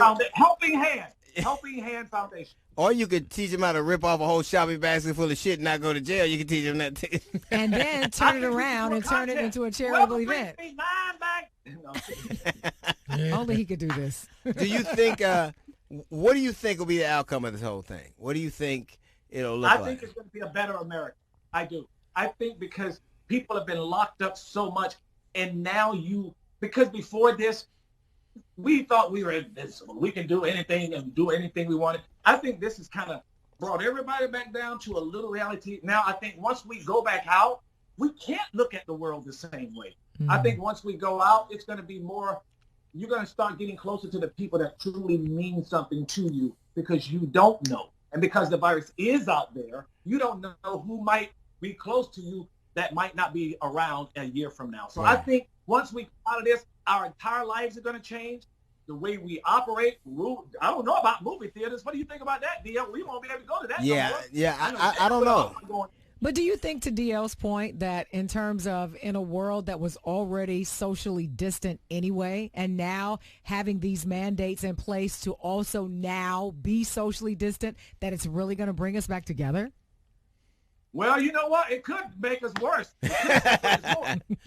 You know, because you know something that's weird. every time, and this bothers me, every time I'm out, and it's only happened with old white women. You'll be standing in the Starbucks or wherever you are, and they'll be like this. I'll be right here, and they'll be like, and I'm like, what is wrong with you, lady? I got on a fucking mask and you got on a fucking mask. Why are you running around like that? Like my purse don't have a mask. My purse don't have a mask. Yeah. You left a small town in North Carolina precisely because you wanted something more and you didn't like being told what to do. You wanted to do your own thing. You didn't, and now you're saying that people kind of telling us what to do and limiting our freedom is going to make us better. I don't understand that. Okay, well, me, I look at it like this. I don't listen to the government. I read everything I can from every single person who's saying something about it. The professionals. Definitely a lot dumbass Donald Trump, dumbass Mike Pence, and his dumbass, ignorant, pasty-faced son. Don't listen to them. Anybody who listens and believes anything Donald Trump says, I personally hope you catch corona and die. Wow. not both. You better turn that Kanye picture around. You better turn that Kanye picture around. I'm not taking it back. I said it, I meant it, and I'm here to represent it. I don't give a damn. The lionest, dumbest man in the history, and he's getting people killed. Period. We know how he feels. I am going to go on and live my life. Like I was telling my daughter, if somebody offers me a job right now in anywhere but New York, I'm going to go. I'm going to get on a plane. I don't give up no more. The virus is going to be there. I'm just going to have to learn to live and deal and work around it. I will wash my hands. I will wear my gloves. I will wear my mask. I don't care how long it takes, but I'm not going to stay in the house forever. Right. Period. And when I get out, I'm going to still be the same way. I don't care if people like this. You want to hug me? I'm going to hug you. You want to do this? I got on my mask. I still do the same shit. They be like, dude, you just hugged him. Hey, fuck, man. I sure did. And my cousin say hi. Yeah, of course. Hey, DL, what the hell on, man? Man, I can't believe they real DL. DL, man, leave him alone. He got to go. Oh, my God. Hey, Miguel, I love you, man. Thanks, Miguel. Thanks for coming on, man. Appreciate it. God bless you, too. Thank you, man. Take care.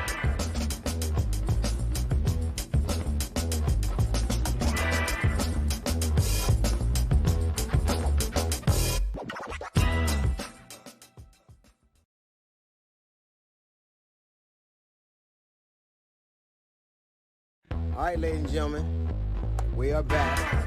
That's right. That's right. It's going to be us. We can drink and talk shit as much as we want. Nobody can say anything to it. D.L. Hughley, Uncut. Welcome to D.L. Hughley Uncut. Little situation that we got going on right here. Every bit of it. No, I don't. Don't say that. My computer could really be jacked up. Yeah, all right. That's what you get. I was shaking my glass because it was empty. Well, but there was a little swallow in here that I missed. Yeah, all shaking glasses and swallows is just. You know what? Don't be disrespectful. Welcome to the show. I'm glad. I'm sorry that you. I can tell. How sorry are you? You know what I've never done? I've never spilled any alcohol on my computer ever. But have you ever spilled it on someone else? No. Never? Oh, well, I don't know. I just got back in the house. Let's not bring up unfortunate. Let's not. Why are we? What is wrong with you? It is the moment of truth. What is wrong with you? Well, I tell you what, though, now that we're talking, I want to talk a little bit about this $3 trillion aid package that the Democrats are trying to push. That ain't going to happen. You don't think so?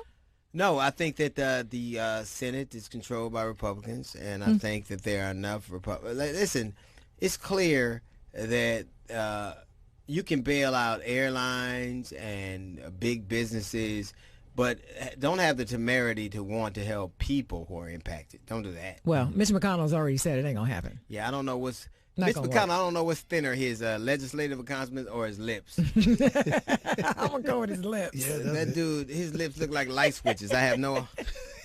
But it's that people need this money. They do. Okay, you can't tell people to come on. You can't tell people they can't go to work. They have to shelter in place, obviously, which was because the government had failed in being prepared for this level of pandemic. Right. Look, and I'm not going to, there's no way that we could have stopped this from coming to our country, but I find it particularly telling that it landed here in South Korea at the same time, and they did things we didn't.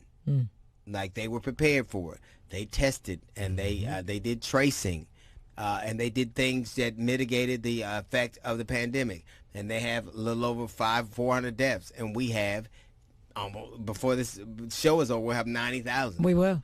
And of course, Trump keeps bragging on how we've got the best testing in the whole world, and we've handled it better than anybody else. I think that's really an attack on our idea, but we're really just a rich third world country. More people are dead in this country than if you take all the other countries combined. More people have been exposed, have this disease, and more people are dead from it than the next 6 or 7 countries combined. Yeah. And I think it says, would we be ashamed of that? Like we're number one is good for the Olympics, or like for manufacturers. It's not good for dying. It's not that. Well, I mean, it's about to get worse. You do know that, because a lot of people who aren't able to go back to work now don't qualify for health insurance. Well, and not only that, now the Trump administration is trying to force people to go back to work. When you got to force somebody to go back to work, they don't got a career, they got a job. Absolutely.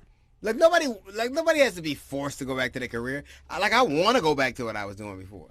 But when you got to do a job, when you got to do something and they force you to go, you don't want to do it. And so I think it says a lot about a people who right now, like we've heard the lieutenant governor of Texas and several other Republicans, that people should be willing to risk their lives for the. And I think that's ridiculous for black people, because our ancestors already did that.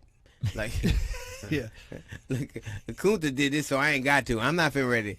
But I think that when people have to be made to go back to work or lose their benefits, we're trying to force, and it's really not about whether America's ready or safe. It's about improving his re-election prospects. Well, you saw where Jared Kushner is suggesting that possibly we move the election date. How about that? How can your son-in-law decide? I don't trust Jared, Trump's son-in-law, or the dude from Subway. Neither one. Well, he's got a lot to say for the little bit of power that he has, and the fact that he has absolutely no experience. Why is he even talking about the election? He wants to delay the election, which is constitutionally impossible, A. And if Trump is doing that well, why would he want to delay his inevitable win? It is because he knows how bad this is. And what he wants to do is to get a delay in hopes that the economy will get better or good enough for him to have a chance at winning. But no one, we're talking about depression level unemployment. Oh, for sure. That can't be on your bumper sticker. Yeah, the economy is not going to get better, not anytime soon. It's just not. They think the longer, like it reminded me of that old Chris Rock drum, grand open, grand closing. Just like that. Like I had the best economy in the world. Well, you don't now. Nope. Right. Well, congratulations to him, because you know what? He set out to undo everything Obama did. Yeah, right. I don't think he meant this part, but you did that that black too. dude made the country run smoothly. What did you see what I do? It makes no sense. It's really, it says a lot. And now, you have people that are trying to take, it's interesting that America, there are more people in America who will be angry at a man who tried to make sure that they could go to the doctor, give them affordable health care, than they are the dude who tried to tell them to take disinfectant. And some of them listen. We don't want to forget that. Right. Like they're more mad at a black dude for trying to give them health care than a white dude who tried to give them bleach. One of those don't work as well. No. Of course you take bleach.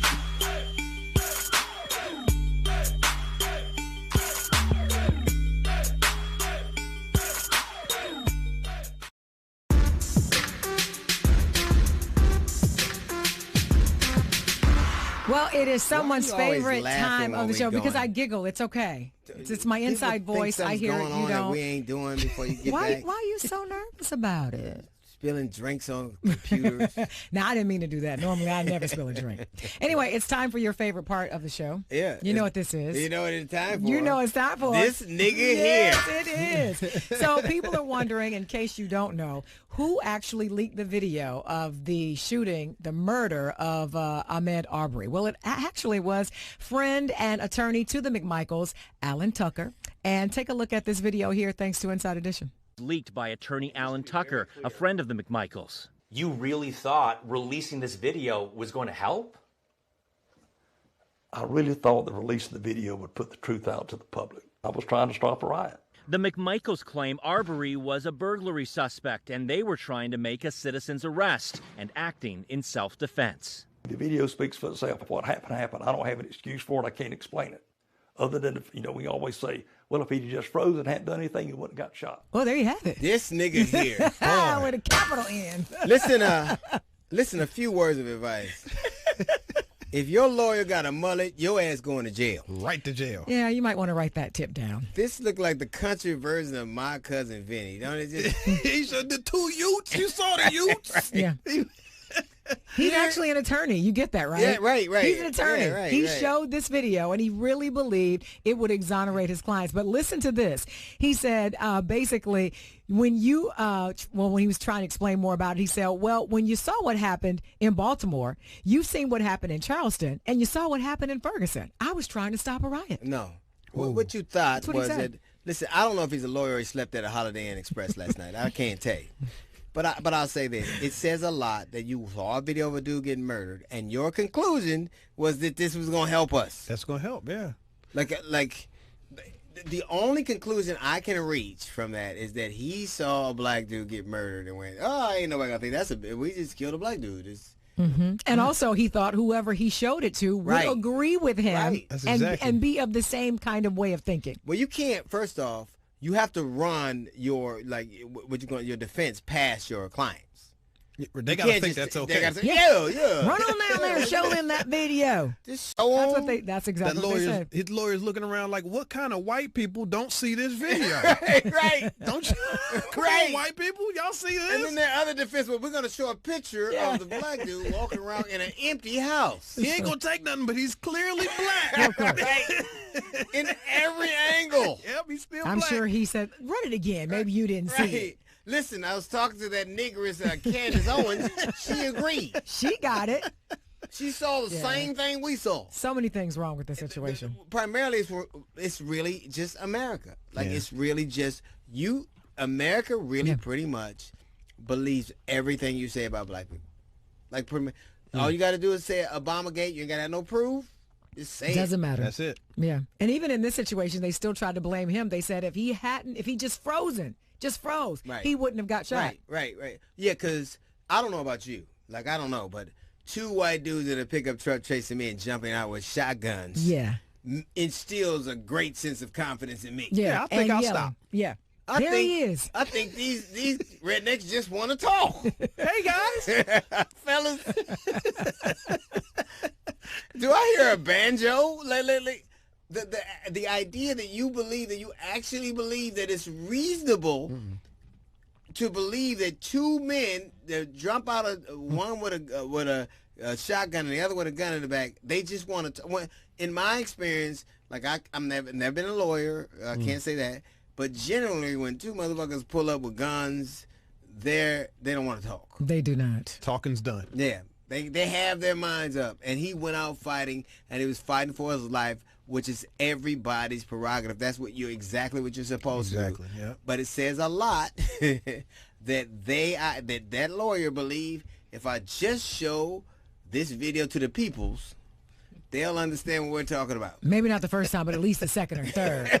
They will get it. I'm Look, certain if you of it. rewind the stage, he's still a nigga. Look Yeah. at this. Perhaps you didn't see him. That was his ace in the hole, though. He said, just wait, I got It's some Spade for in the it. hole. Dark. Right. And everything they do keeps making it worse. Like the fact that he said, well, they're making a citizen's arrest. Greg McMichaels was an investigator for the district attorney, and he didn't even have the power to arrest then.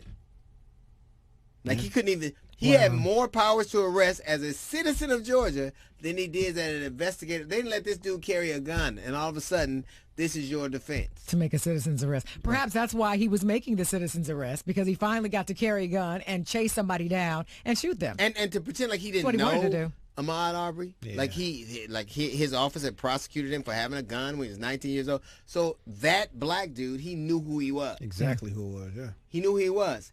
And then I just can't, what we need is more lawyers like that. More lawyers. Like Alan Tucker? Yes. More lawyers. You can't handle the truth. I got represented by a guy like him one time when I had a traffic ticket. And what happened? I went to jail. Yeah.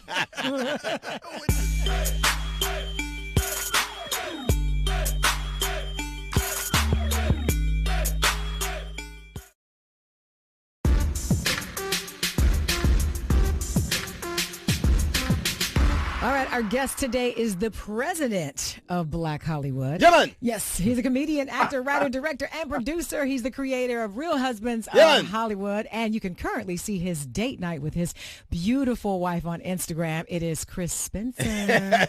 What's up, Chris? I love that date night, by the way. It's super dope. Thank you very much. Thank you very much. We having fun. You know what's funny? Some people, only you and probably me would find a way to work during the pandemic. Like that's you like right. Where somebody see only destruction and despair, you see a way out of nowhere. You see a show. That's it's so funny. Everybody's complaining about not working. I'm like, oh, what's that like? Yeah. I want to hear you, but I'm late. For it is unfamiliar. Yeah. Should have got off the road earlier and came to this writer's room I told you about in '87. Yeah. Oh, yeah. Sorry. What is it about you? Like, cause that date night is very big. You and I were involved in the Seek comedy platform. You're finding a way to work when there's like nothing there to do, like no, everybody's shelter. Well, that's West Indians, right? They're gonna find something. Shelter in place. No, we'll find something. We'll find something to do. Absolutely. Yeah, man. So, what did you think? So now you have now date night. That's you and Vanessa. Yeah, my wife. We decided, we used to always, not always, according to her. Right. We would go on dates. She's probably right. Like, yeah, we never go out. I'm like, we're out now. As you're telling me, we ain't. We're virtually out. Yeah. So we would go on dates with other couples, and we would put our phones in the middle and say, let's not answer the phone. If the kids are on fire, we ain't answering, and let's just talk about everything that we need to talk about these 2 or 3 hours. So we sold the show to Sirius XM and Laugh Out Loud Network. Right. And pandemic happened. Right. So we were sitting around and we're like, wait a minute, look at D Nice and look at all these other people creating work out of being home. So you know what, this will be junior college for us before we go to university. We can practice getting good. Right. And let's see if we still like each other after these few weeks doing this show together. I think a lot of people are doing that, and they still like each other. Let me tell you something. The one thing about being with each other all the time is you understand, like I think we're distracted by work and by having to go places. Like everybody, you would hear everybody, I just wish I had more time with my family. Now you're like, fuck that, I gotta go. Fuck them people. Here's what's funny. So when I was moving and shaking, it was always me asking, yo, when we gonna do it? What's up? Right. Now she's like, hey. I'm like, ugh. Jesus Christ. I don't want to do it no more. It's tough, though. It's tough to even get up and find a reason to get dressed. It's tough to get up to figure out, okay, we'll go from one room to another. Like, what are we doing? Baby, you trained my body to have sex once every 2 or 3 months. Right. How am I gonna do it? Right. I'm a sexual camel is what I am. I don't even know what. Okay. Do you like? But there is a specific mindset. Like I remember once I was talking to Eddie Griffin. He used to do this joke. He said in order for Alexander Graham Bell to invent the telephone, he had to want to talk to motherfuckers that weren't even there. And I think it's the same thing. Like to me, I've known you for a very long time, and it's interesting to watch how you're a good stand-up. but a great creator, like a great, like you. Yeah, you I always think that's a diss when you tell me that. no, it's not. It's not. It's not at all. Because okay, but your writing is fantastic. right, nigga, you can't open for me, but you can write what I say. Yeah. No, You know him well. You know him well. No, I'm saying like the things you've been able to do. Yeah, I mean, we find our niche in this thing called Hollywood. You know, Steve Harvey thought he was going to be a movie star, and then boom, talk show stuff started to happen. You know what I mean? So find our ways. Larry David had to make a left turn, become a showrunner, and then came back to become a You're star. more like So, to me. I actually call you that, the Black Larry David, minus all the money and a black wife. I have this. if he had married somebody, if he married a black woman. Yes. I literally created a script about my life, making the change back to being in front of the camera and doing that kind of stuff. And my wife hating it because she loves how comfortable we are. I'm not on the road. And, you know, I can get fat and start smoking cigarettes and ain't nobody going to fuck me. I never thought of it that way. yeah. Don't let LaDonna see this. We don't need that. Do you miss the performance? Because for me, I love all the other things I'm doing, but I fucking miss being in front of an audience. Like more, not as like I'm not as suicidal as I thought I would be, but I'm very I miss it a lot. Do you miss doing stand up? Well, see, I never was the road warrior like you guys. You know what I mean? So I miss my little 20 minutes in town, or, you know, the 3 or 4 dates I do every 2 months. You know what I mean? But I was never night in, night out, stand up, suitcase, home, you know what I mean? So, but I do miss an audience. You know what I mean? I was ready to do a special, so I was hitting the road more than normal. And, you know, this happened, and it said, what you said. Chris, you're a better writer than Do you? Well, you know what? You weren't. You said you weren't really a road warrior the way that they were, right? So don't say were. Well, like we are. Okay, we just waiting to happen. Well, at the moment. But is there anything that you've learned about yourself having to be home now that just about everything here in LA anyway is closed? What have you learned the most about yourself or about your relationship with your wife? I've learned if you eat chocolate every day, you can become allergic to chocolate.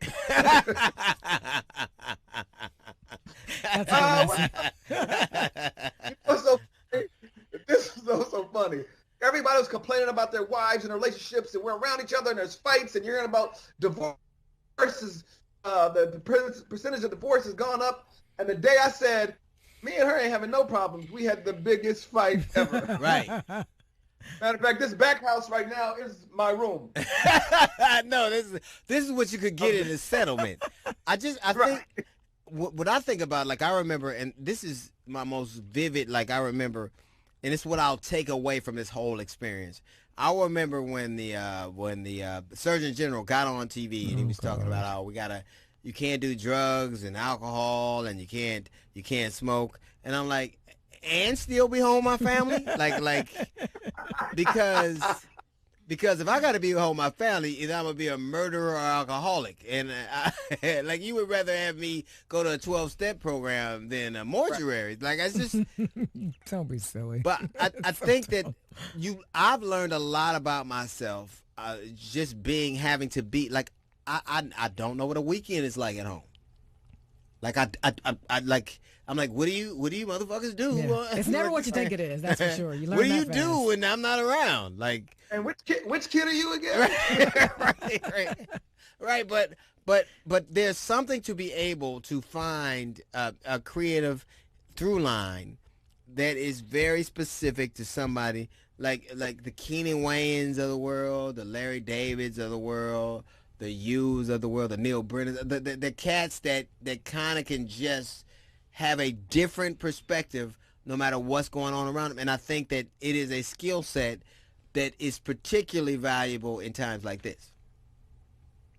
Yeah, and it's actually great for me. Like those 8 weeks we couldn't play golf, I wrote 2 scripts. Right.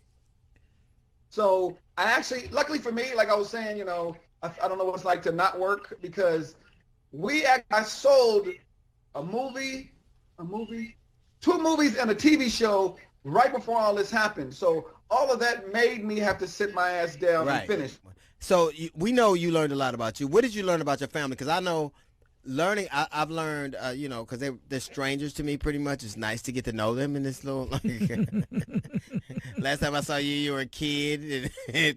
But what have you learned about your family that's so much different than it was? I was always home-ish, so they've learned to do things while they've been here. They learned how to, you know, since there's no cleaning lady. Right. Cleaning lady. She got demoted. Look, I can't afford a nanny. I can afford a cleaning lady. You're a cleaning lady now. So yeah, they learned how to fucking clean. You know what I mean? Like they never cleaned a toilet before. They never cleaned a bathroom. What kind of West Indians are these? This is bullshit.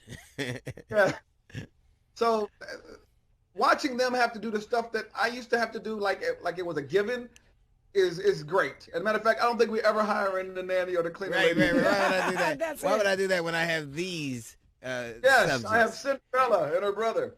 So you're writing a stand up. You're doing a Netflix special or a comedy special? Special. Yeah, I actually, it's so funny. For years, I had people throwing me money to shoot my special, and I was like, not yet. Okay. And then now I was like, what am I waiting for? Right. It was so funny. Like, I love writing. I like writing a lot. Right. But what you do is what I feel like. My tombstone can't read, you know, him and James Hanna was the greatest. Yeah. You know what I mean? Yeah. Like, I have to be known as a stand-up comedian before I die. It can't be writer/comedian. It's got to be comedian/writer. Right. You know, we have a thread. It's me and you and Don Cheadle and Anthony Anderson and George Lopez and Seth the Entertainer. And we call it the thread. And I often, like, you hear about how people's accounts get hacked and people can see all their messages. The minute that happens to us, none of y'all niggas is working. And like, I won't even say it. They'll say some shit. I'll be like, you won't get me, motherfucker.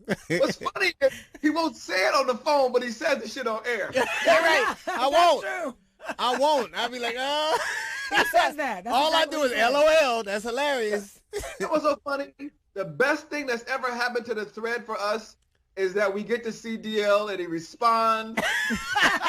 And that's it. We played golf with him and we looked at the nigga like he was Jimmy Hoffa. We were like, hey, that's him. Chris took my picture and some DNA. Let's see. We don't know who this nigga is. We don't know. Funny. I looked at the picture again and you was gone like the dude in Back to the Future.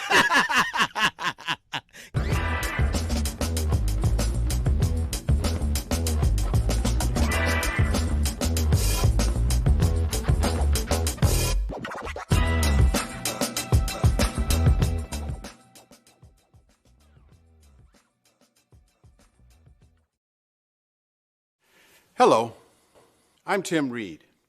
For many years, it's been my pleasure to produce a number of documentaries discovering fascinating and provocative tales, the accomplishments, tragedies, and the greatness behind some of the most unique people of color that have ever walked through life. From my archives, here is one such story. He was called the eighth wonder of the world, a musical prodigy, a genius, often compared to the likes of Mozart. Born blind and into slavery, his life was filled with controversy and exploitation. Thomas Wiggins Bethune, known simply as Blind Tom, also happened to be the last legal slave in America. I'm Tim Reed, and this is Legacy of a People.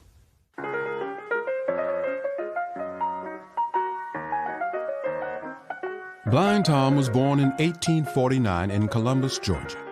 Thomas Green Bethune was the son of field slaves, but over the course of a half-century, his dazzling skills at the piano enthralled audiences worldwide. This forgotten prodigy was often called the Black Mozart.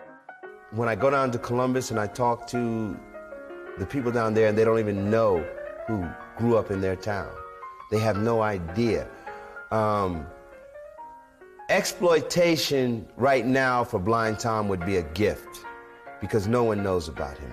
I think the reason he's compared to Mozart is because, like Mozart, he too was a prodigy and playing piano and outrageous compositions coming from him at such a young age. They both had abilities, best abilities that history lets us know. There's always somebody better, but there's only so many people that history will support. And we don't write the history. Our performers, our musicologists have little interest in promoting the music of a late 19th century Black American performer. That interest is not there, partly because it's one of a racial discrimination. It's also a chronological discrimination. It's the past. It's not significant. Well, they make those decisions also, but without even knowing whether there is significance in Blind Tom's music. Blind Tom is one of a number of significant 19th century musical figures about whom we know comparatively little. Blind Tom, the eighth wonder of the world, able to leap buildings in a single bound almost, like the Superman theory. Only thing is, it's a black person. That was what made it so weird. This is a black person doing this. This black person is blind and can play Chopin, Beethoven, Mozart. He composes music, and he can play back any piece of music that he hears. So I guess it led people to wonder, oh, well, this is just unsightly. No black person is intelligent enough to do this. It's an embarrassment to the South. What they did to this man is truly an embarrassment. When you have the greatest artist in the world is saying he should be mentioned with Mozart, Beethoven, Chopin, the greatest composers in the world, and his name is not even there. Well, there as much attention that he can get at this particular time, over 100 years later, I welcome it. I welcome it. This is Scott Elton in Minneapolis, Minnesota, and I'm speaking with University of Minnesota Afro-American Studies professor Geneva Southall about the life and music of 19th century American composer and musician Thomas Wiggins, who was and is commonly known as Blind Tom. I heard about Blind Tom, or read about him for the first time when I was completing my Ph.D. at the University of Iowa in a piano literature class. And as we were looking at a book by Harold Schoenberg, the only black he had in that book was Blind Tom, and he was being promoted, as the common legend had him, as a freak, as an idiot, never been taught, but could do all these parrot type of repeat things. And so I really was not interested in someone like that. But what caught my eye as a pianist, I said, wait a minute, no idiot could have written this. I looked at the pedaling, I looked at the piece, and I said, there's something wrong here. And that is when I began to set out to do what I didn't realize would be 15 years. But I set out to do the research because I realized there was a missing link in 19th century keyboard music. And that's how it got started. Tom's early life started no differently than any child in 1849, except that he was born blind, possibly with a rare case of autism, and above all else, a slave. Having been born in Georgia during mid-19th century America meant that most of the events surrounding Tom's childhood were inevitably shaped by the pre-Civil War crisis. Basically grew up initially on something called the Wiley Jones Plantation, just outside of Columbus, Georgia. But when he was still an infant, that plantation was foreclosed, and a man named General James Neal Bethune bought his family. But Tom was sort of thrown as sort of chattel in the deal, you know, because he was blind and thought to be maybe mentally impaired. Basically, I think he was thought to be ultimately useless as a worker on the estate. Oftentimes, it was a lot of horse trading done with slaves that were, quote, defective, unquote. One slave master would try to sell the slave that he thought was useless or crippled or ill or something not quite right, unteachable, to another slave owner. Bethune was not a farmer or a plantation grower. He was actually a newspaper publisher and lawyer, and so he didn't have a need for a really large workforce. Bethune fancied himself an expert on slaves. I think he even published pamphlets on the management, the proper handling and management of slaves. It wasn't profitable to feed one that wasn't going to bring you a return. And looking at Tom at 2 or 3 years old, there's very few people who would have predicted he was going to be able to bring him very much of a return. Tom's training on the piano goes back to when he was 4 years old. It was in the evening time, and the family was upstairs, and they heard music coming from the parlor, and they came from downstairs, and they found Tom playing the piano. But Tom was playing a song that one of the Bethune daughters had been playing earlier in the day. Once they found Tom playing the piano, General Bethune ordered that Tom be given access to the piano, and one of General Bethune's daughters started teaching Tom on the piano. And from that point on, they began to bring in piano teachers to teach Tom. He learned how to outplay his daughters. He learned how to play when his daughters were getting trained, and then he learned he could play circles around all of them, is what he said. Tom's first composition was The Rainstorm, and it was written when Tom was 5 years old. The Bethune family home had a detached kitchen from it, and the kitchen was attached to the house by a tin-covered walkway or breezeway. And when a storm would approach, Tom would run out to the breezeway, and he'd listen to the sound of the approaching storm, and he would listen to the rain hitting on the roof and dropping from the gutters, and he composed The Rainstorm based upon that series of episodes.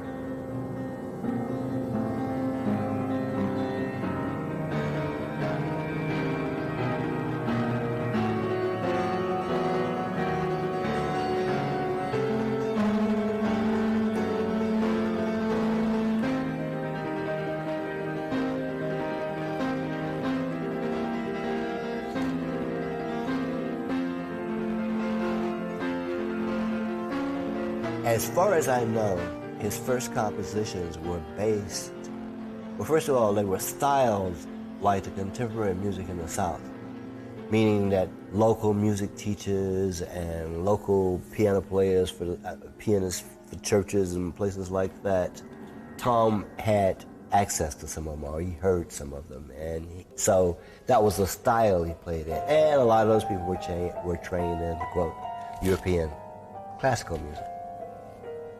I believe Blind Tom took ideas that were current in his time and utilized those, put them into a new form, but not a new expression. It didn't advance into new musical ideas. It refashioned the same musical ideas and did it in a very exciting way.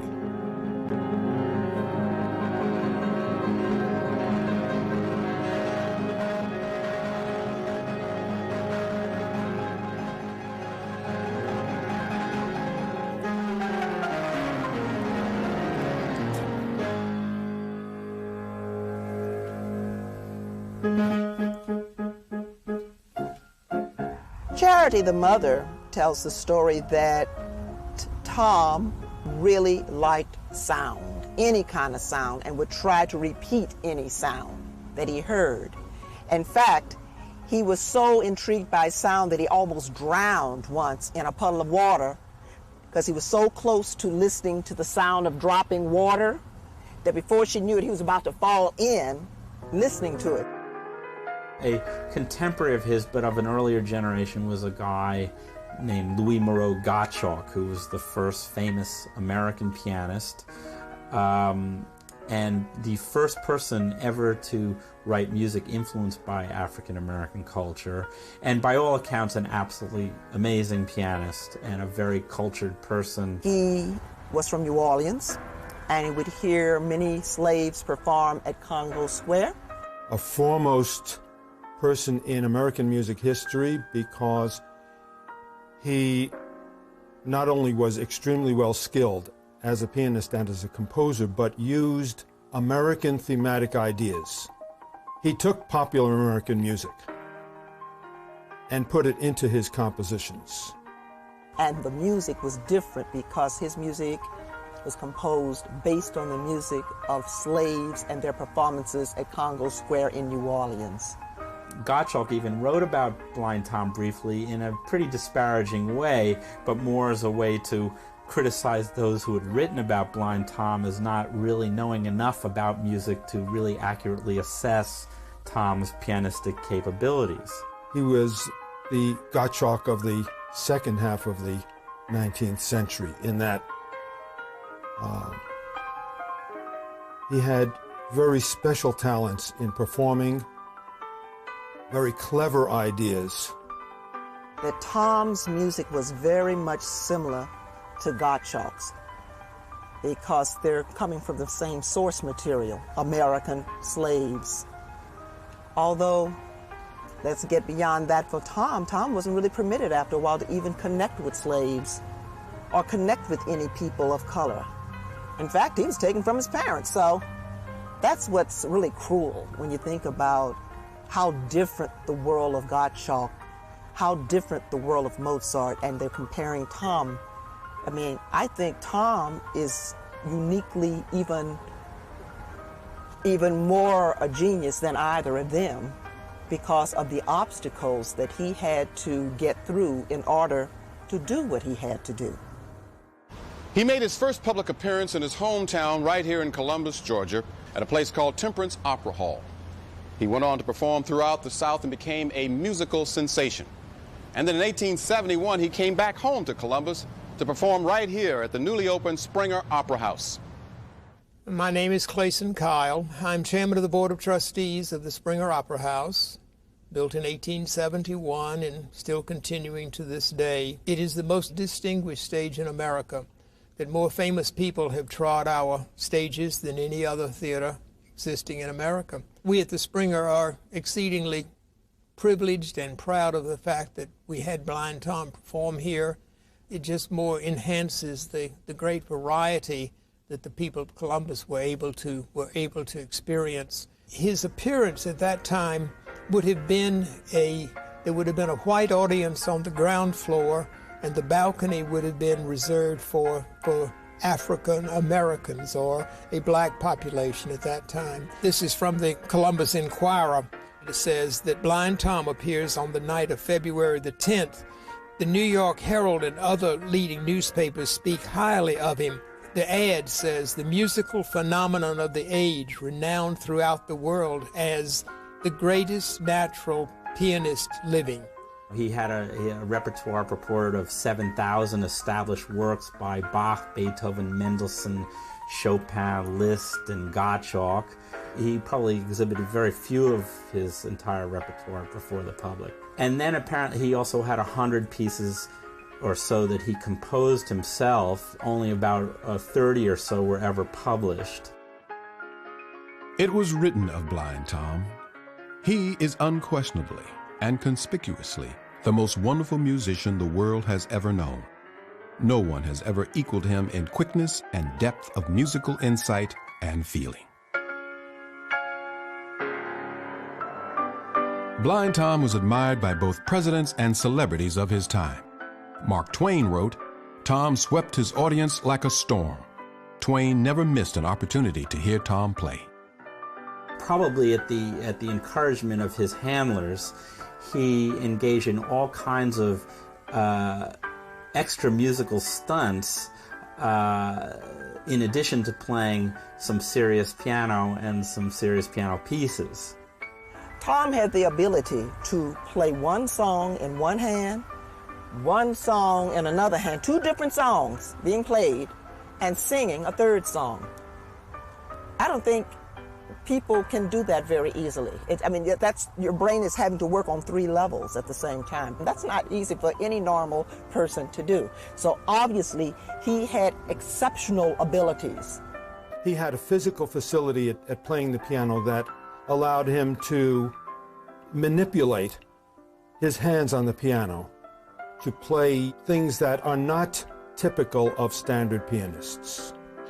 He could play one song facing the piano, and then he would turn around with his back to the piano, and he would play the same song again, but this time the right hand would play what the left had played, and the left hand would play what the right had played. The audience volunteer would come and also play, several notes at the same time like that, and Tom would have to pick, and he could also pick all those out, which is quite impressive, I'll say that. And normal people cannot do that. That was a feat that impressed everyone. It would be vain to call such performances as these mere tricks. They are far, far more, since they show a musical intuition and an orderly disposition and marshaling of the stores of the mind quite beyond the powers of the performer of mere musical tricks. He remembers and plays a full 7,000 pieces. In short, he plays every piece that he's ever heard. How almost godlike. It cannot be brought to human comparison. Is this retentive, this perfect memory as related to all that is musical or even unmusical in sound?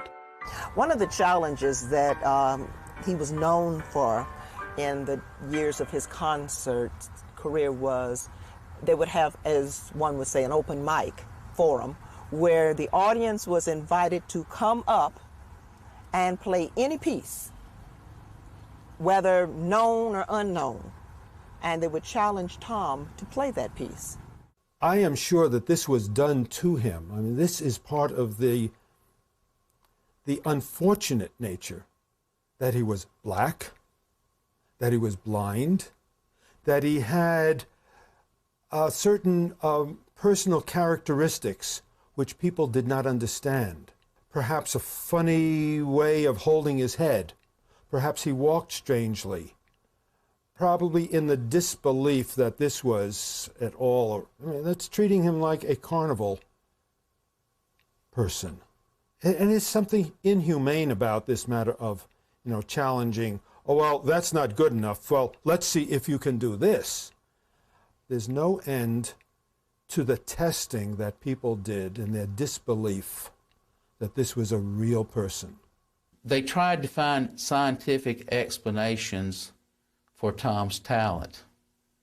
They'd have phrenologists measure Tom's head, trying to figure out if there was something about the shape of his head that could cause him to do incredible things with the music and things. And they tried to look for scientific explanations and have Tom examined by other individuals. They would have musicians who were famous to come hear Tom play, and they would ask him, well, what do you think about his playing? How can he do this? Does it measure up to other people? Blind Tom was greeted with a packed house last night. The gallery was crowded, while there were many in the parquet who were forced to stand. The performance was very good. Some musical journal has said of Tom that he is a black phonograph. While playing several pieces, an invitation was extended to any one of the audience to come forward and play an air on the piano with the assertion that Tom would repeat it. Professor Chase, on being called for, played a composition of his own, which Tom initiated perfectly shortly after. Tom could not possibly have heard it before, as it had never been published. His imitations of the guitar, banjo, etc. were admirable. Another evidence of this strange being's wonderful musical gift is this. A number of persons in the audience held up articles, and a gentleman would touch the keys, and Tom, with his back to the audience, would spell it out. Again, various parties would give him words to spell, and he would spell them phonetically. The entertainment concluded with a rendition of the Battle of Manassas, his own composition, which was very good. He gives an entertainment in Opelika tonight. Blind Tom's mother lives near Columbus. While Tom's talents flourished, the nation was in the midst of a bloody battle that would determine the destiny of millions of free and enslaved Americans. They say that prior to the Civil War, Tom was probably making close to $100,000 a year. Now, that's in the 1850s. So that's a lot of money. A lot of money. Of course, in the United States, during the Civil War, he could not be taken out of the South until the war ended. During the Civil War, Tom performed for Bethune benefits for the Confederate widows. Tom does a speech on stage, and he says, "Tonight I'm going to perform for you an original composition. It's called The Battle of Manassas." Tom wants you to know that he's the property of a Confederate patriot. And that he's not a Yankee lover. They had Tom tap dancing and things on behalf of the damn Confederacy, on behalf of the institution that was trying to keep him enslaved. They sold the sheet music to his compositions and made money off of it. Now, how much of that money Bethune shared with the Confederacy, in actuality, hard to say. Tom, during the Civil War, did give benefit concerts for the relief of the Confederate soldiers. I don't know that any money raised by Tom went to actually equipping armed soldiers, but it did go for probably medical supplies and food for the wounded soldiers, and maybe even for their widows. And in just about every city that Tom performed in the South, probably some of the money went to for the relief of the Confederate soldiers and families. Some obviously went to the Bethune family that was managing Tom.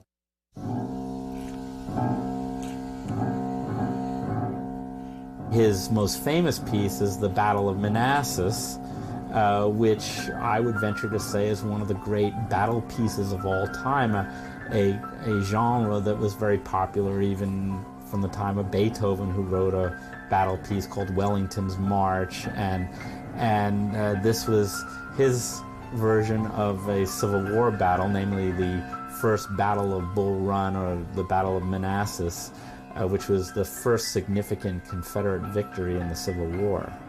The Battle of Manassas was one of the major battles of the Civil War. I believe it was a Confederate victory. This is the piece where there is the thunder of cannon and much noise, and then musically it works in both Dixie and the Battle Hymn of the Republic. He was able to do this simultaneously, amazingly enough.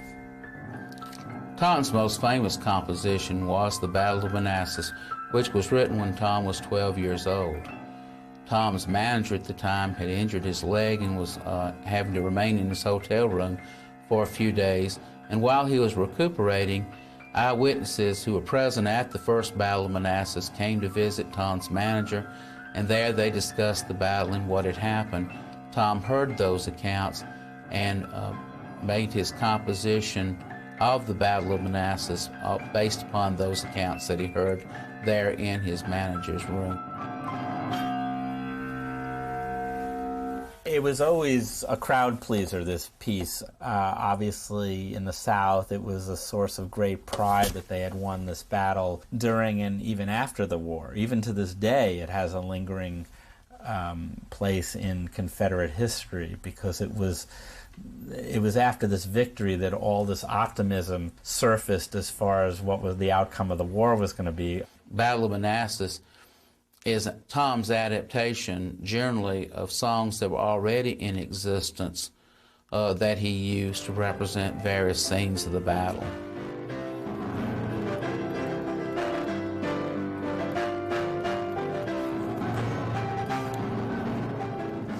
The Marseillaise and Dixie were used to represent the Southern action in the battle. Yankee Doodle Dandy and the National Anthem were used to represent the Northern Army. It would only be speculation, but I think you could probably have a fairly rational guess as to how much money Tom raised and that the Bethune family kept most of. If you had a concert hall with 500 people maybe, you'd be looking at $250 a performance, and Tom might have performed as much as 8 performances a week. Throughout his career, there was never a published accounting of the amount of money made by the Bethune family based on their legal rights to Tom's guardianship. In 1863, President Lincoln issued the Emancipation Proclamation, declaring that all persons held as slaves within the rebellious states are and henceforth shall be free. Somehow these legal rights eluded Blind Tom. General Bethune induced Mingo and Charity, Tom's parents, into signing an indenture contract, allowing him to control of Tom's career and life for the next 5 years. And this was really an answer to the Emancipation Proclamation that Lincoln had made the year before. So this is a way kind of around that, where he could still have control over Tom without Tom officially being a slave anymore. Legally, of course, everyone was freed in there, but because of Tom's limitation, and probably because of Tom's value as a performer and the income he was reached, Tom was legally free, but technically Tom could not manage on his own. He had to have someone to manage his affairs and to look after him. I think the Bethune family probably generated the legal fiction that Tom was free. He had no idea he was a 3 or 4-year-old child in his mind, except for this ability. And he was used. Everyone else knew it but him. He didn't care. He didn't even know he was a slave. He one day went and got his shoes shined, and this has probably come from listening to his master. They had his shoes shined, you know, and listening to the man talk, he refused to have his shoes shined. And they said, Tom, why won't you have your shoes shined? He said, I'm not going to let no nigger shine my shoes. For all practical purposes, Tom didn't even know he was a slave, didn't even know he was black. The Bethunes benefited from keeping Tom away from his own people and other black people in the community by keeping him unaware of the knowledge of what really was happening to black people in this country, not to even sympathize with black people in this country, to not even think of himself any way different than way they wanted him to think about himself. And I believe that Bethunes, as high-powered as they were lawyers, they were great Confederate soldiers, they were musicians, very smart people. And they saw themselves a way to make a living in spite of the Civil War and in spite of the South collapsing, and it was through Tom. Tabbs Gross was a black entrepreneur who tried to buy Blind Tom from General James Bethune during the Civil War. He made a down payment on Blind Tom but never paid the full amount. And after the close of the Civil War, Tabbs Gross filed suit in Indiana first, but the Bethunes left Indiana before they could be served with a process for the lawsuit. But they were served in Cincinnati, Ohio, and their trial was held in Cincinnati, Ohio, in which Tabbs Gross claimed ownership of Tom or the right to manage him, and the Cincinnati court ruled in General Bethune's favor and left Tom in General Bethune's custody. Tom provided a legacy that his family didn't inherit or enjoy. Now, again, those court cases, it probably would go right back to those court cases again, meaning the Bethunes had legal guardianship. Now, whether you could go back that far and prove that that guardianship was undeserved, unwarranted, gained under coercion or any of that. I was telling someone when I was writing this play, an attorney, what the play was about, and he said, oh, of course, I know that story because I was taught that when I was learning guardianship law.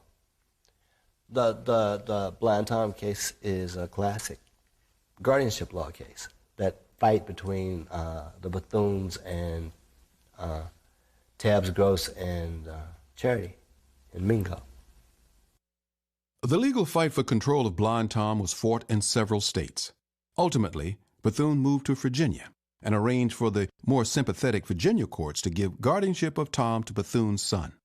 When the son lost control, it was awarded to his wife, assuring that Tom would remain a ward of someone else. Well, the accounts were pretty specific that Tom had some sort of seizure or stroke. It affected his arm where he could no longer play the piano. And even when he became disabled, Tom would try to play the piano and he couldn't do it. His only peace, his only life, his only marriage, his only love, his only intercourse was making that music with the piano. One day he went to the piano and tried to play and he couldn't do it. And he said, Tom can play no more, and he had a stroke and died. What stopped him was his physical inability to express through his music what he wanted to do. And he probably literally was worked to death when he could no longer express himself through the music. The strongest will we have, that is to live, went away from him. It's a tragedy. The whole thing is just a long tragedy, you know. I don't think Hollywood could have made a tragedy that would have jerked more tears if you had seen that whole progression of learning at the height of his powers and then to have something like that to happen, you know. And there are other analogies that don't have to do with music, especially that deal with black people. Everybody thought Tom was startling, and the rubes out and throughout the South and throughout the country was willing to pay their nickel or whatever it was to go see Tom, as long as he was advertised as this blind seventh wonder of the world and all of this stuff. As long as he was promoted that way, he could get over here. I think the reason they found Tom to be so unique, let's think in terms of American blacks, what people of that period had witnessed. They witnessed blacks as slaves. They witnessed the portrayal, particularly if they're Northerners, of blacks in minstrel shows. To them, to many a white Northerner, if they saw anyone perform that was of color, it was either a white person in blackface doing a very stereotypical portrayal, or a black person having to do a stereotypical portrayal based on a white person's stereotypical portrayal. That to them became then what the American black community must be like. So Tom, even within that realm, was uniquely different than what they had seen. Again, the best indication of him as an artist and as a person ultimately is through his music. Part of the issue is that we don't have enough of his music at hand to examine and to analyze by comparison with other composers of the second half of the 19th century. I think in all his music, I do sense behind this innocence that most of these pieces have, being what they call parlor pieces, that there's a kind of a darkness to them underneath it all. How much of that is my own response to them I'm bringing to it, or something that's actually there, I can't really tell you what it is, but I definitely have a feeling that there is a darkness that hovers over all his pieces, no matter how seemingly innocent and naive they are. Tom died of a stroke in Hoboken, New Jersey in 1908, 2 weeks before his 59th birthday. Having no real family, very few attended his burial.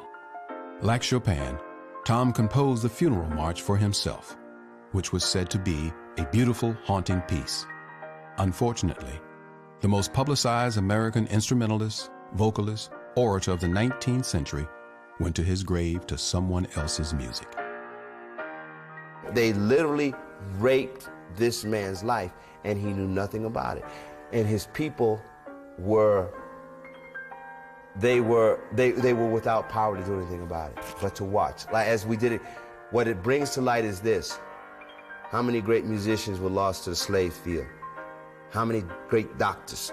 How many great lawyers? How many brilliant actors? How many brilliant politicians, because they displayed some sort of intellectual ability, were killed or stripped or put out into slavery? How many? This is one man that slipped through the crack. How many thousands did we lose? Despite his tragic circumstances, the pervasive racism of his time, and his physical disability, Thomas Wiggins Bethune had a musical career that spanned more than 40 years. Much beloved by audiences the world over, his compositions and legacy remain an important part of American music and history. I hope you enjoyed this brief journey as we glimpsed the provocative tales, incredible accomplishments, and the undeniable fortitude of a people as they traveled from slave ships to spaceships. On behalf of New Millennium Studios and me, your host, Tim Reed, thanks for watching, and we hope you'll tune in for the next installment of Legacy of a People. History will never be the same.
سلومي يوندوش ملكم هذا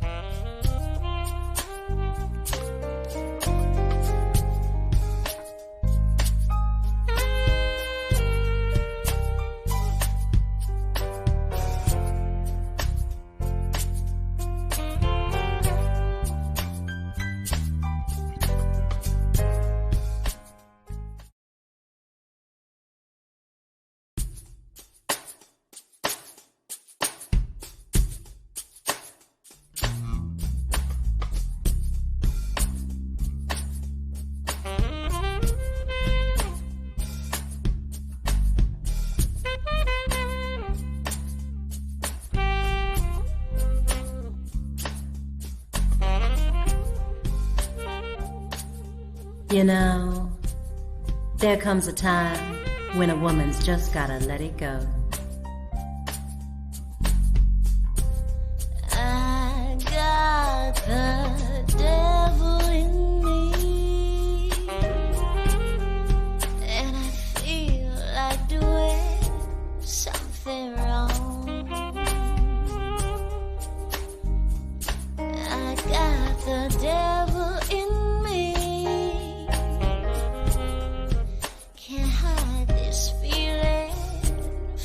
So long. There's something inside me stirring my heat and bringing me to a point. I've tried to keep it together, baby, but it comes a time when wow, must fall. I got the devil inside me. Oh, you need to brace yourself, 'cause I'm a woman who's longing for some wrong. I got the devil in me, and if you ain't got the power, you better heed the warning in my song.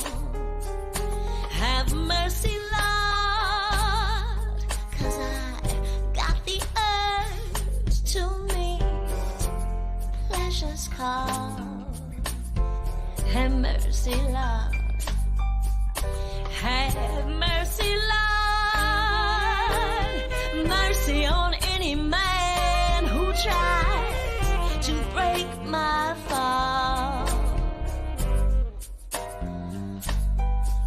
I need somebody strong and willing to try and answer this 911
Yeah, come in.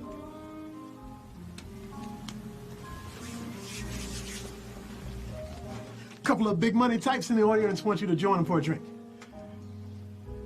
The big guy, he says his boss, he's a big-time businessman with connections to Atlantic City, huh? They caught your act. It was... If this guy is who he says he is, it means main room. Atlantic City. He's a big tipper.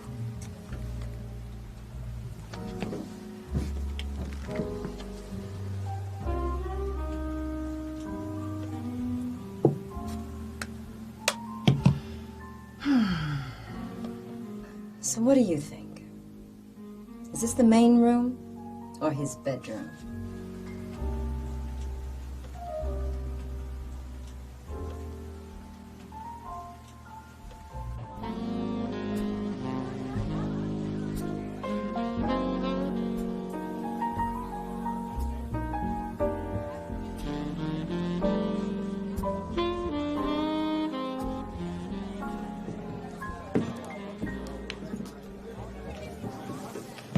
What do you have to drink, lovely lady? The house red will do. Red wine it is. Mind if I smoke? Yeah, harms the voice. The lady will have a glass of your best red wine. And tell the gentleman in the back to put that cigarette out. It's harming the lady's voice. Yes, sir, Mr. Sims. So what's a lovely girl like you doing wasting her considerable talents in a place like this? Well, let's just say I'm gaining experience, Mr. Sims. It's not much of a place, but it does give me a chance to build a name for myself. And you never know, I might be seen by someone important. Well, I guess that could happen just about any old night. They say all things are possible. I like your voice, Miss Mendez. Laura. Laura. Laura, you remind me of Carmen McRae. Of course, you're probably too young to remember her. I'm a singer, Mr. Sims. Of course I know of Carmen McRae. She was heard frequently in my house. Call me Gordon.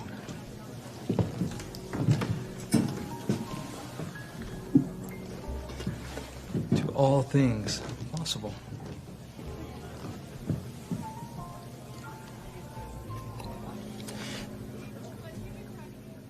Laura, I'm a man of measurable influence. One of my investments is a hotel casino in Atlantic City. Kind of place that matches your considerable talents and class. I'd like to call my associate and get you an appointment to showcase your talent. Well, that would be wonderful, Gordon. But why?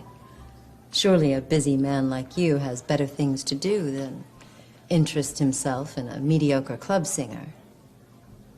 I don't downplay your talent, Laura. It's rare these days to find an artist who puts real passion in a performance. People with passion should be encouraged, don't you think? Most people shy away from passion. Most people are fools, Laura.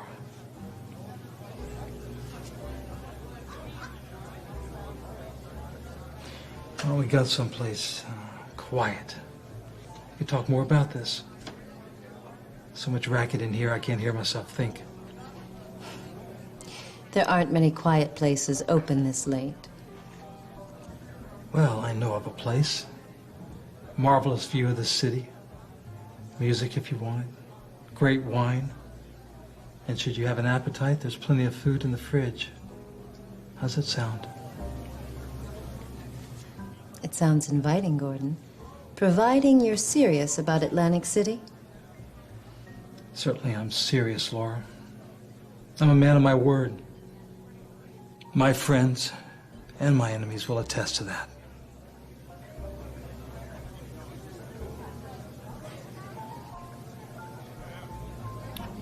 Okay. I'll be ready in a minute or two. Good. We have lots to talk about.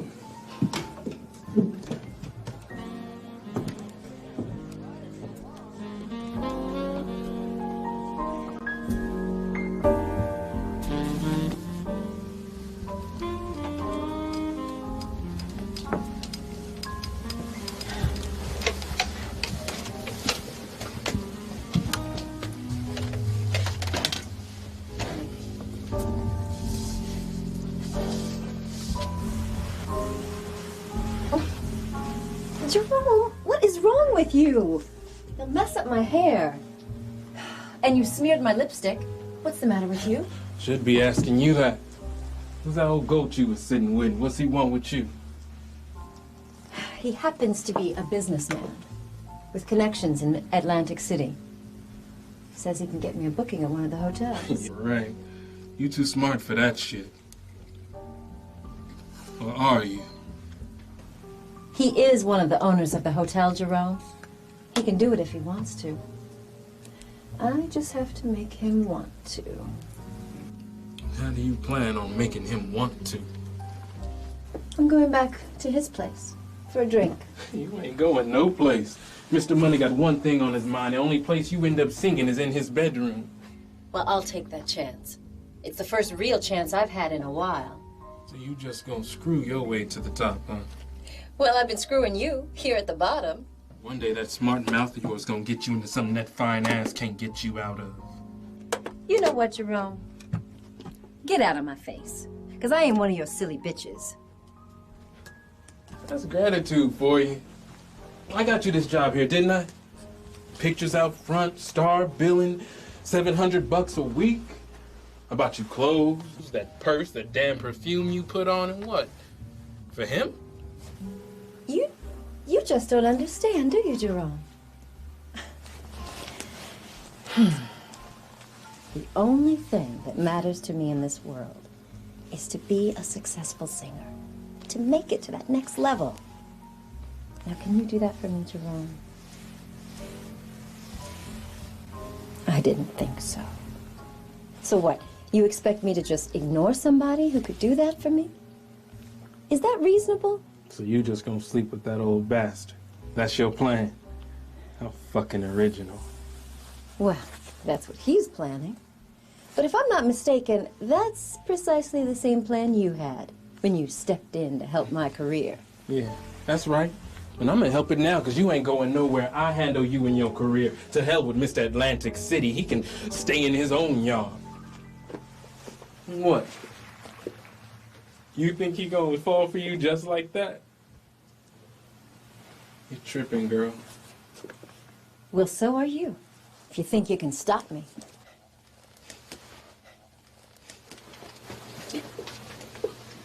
Miss Mendez, you ready? Mr. Sims is waiting outside in the limo. He don't like the way. Miss Mendez has changed her mind, so you can just take off. Is that right, Miss Mendez? You changed your mind? No, I'm ready to leave. This fella related to you in any way? None. He's just Jerome. In that case, just Jerome, I suggest you step aside, or there will be trouble. Well, in that case... What an asshole. You go ahead and leave. Let the boss know I had a little trouble. I'll check in with him later. I don't think he's gonna need me for a while anyway. Well, if you'd like to freshen up, there's a wash bowl and clean towels there. Help yourself.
You know, there comes a time when a woman's just gotta let it go.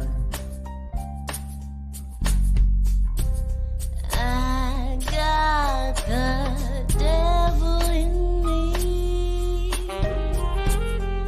and I feel like doing something wrong. I got the devil in me, can't hide this feeling for so long. There's something inside me, stirring my heat and bringing me to a board. I try to keep it together, baby, but it comes a time when the wall must fall. I got the devil inside me. Oh, you need to brace yourself, 'cause I'm a woman who's longing for some wrong. I got the devil in me, and if you ain't got the power, you better heed the warning in my song. Have mercy, Lord, 'cause I got the urge to meet pleasure's call. Have mercy, Lord. Have mercy, Lord. Mercy on any man who tries to break my fall. I need somebody strong and willing to try and answer this 911 call.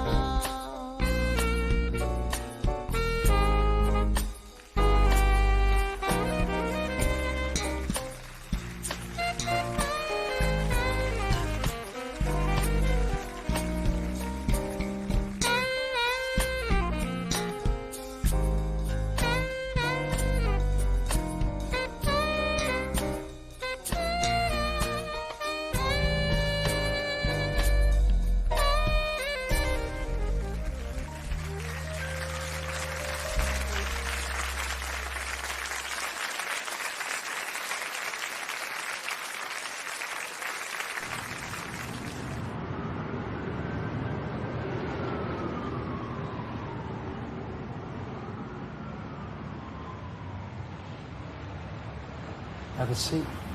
Relax. I'll get us a couple of drinks. Still wine? No. I'll have whatever you're having. How do you like yours? Strong? Medium? Mild?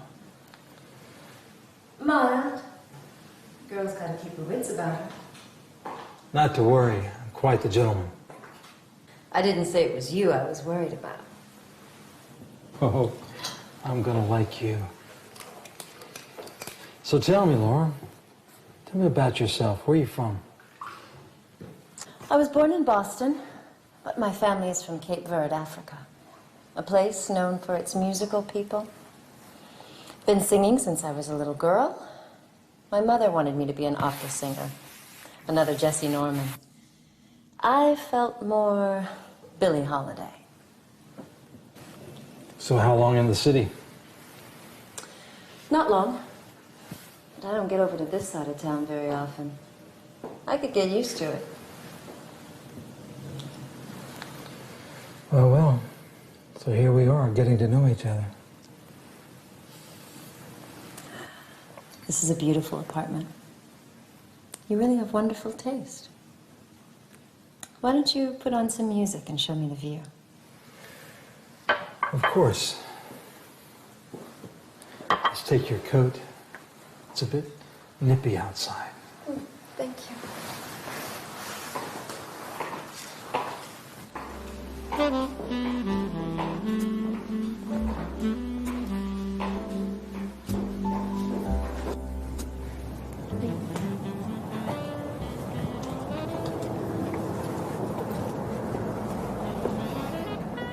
Nothing like the view of the city lights at night to relax you.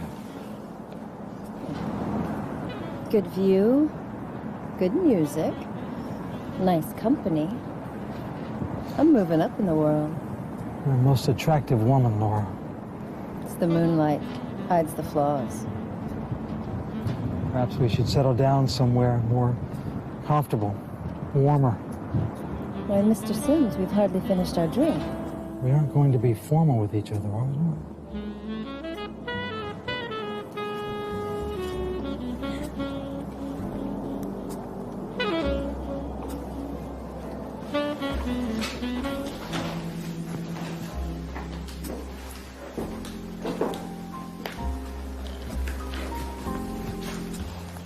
It's just luck that happened in that club tonight.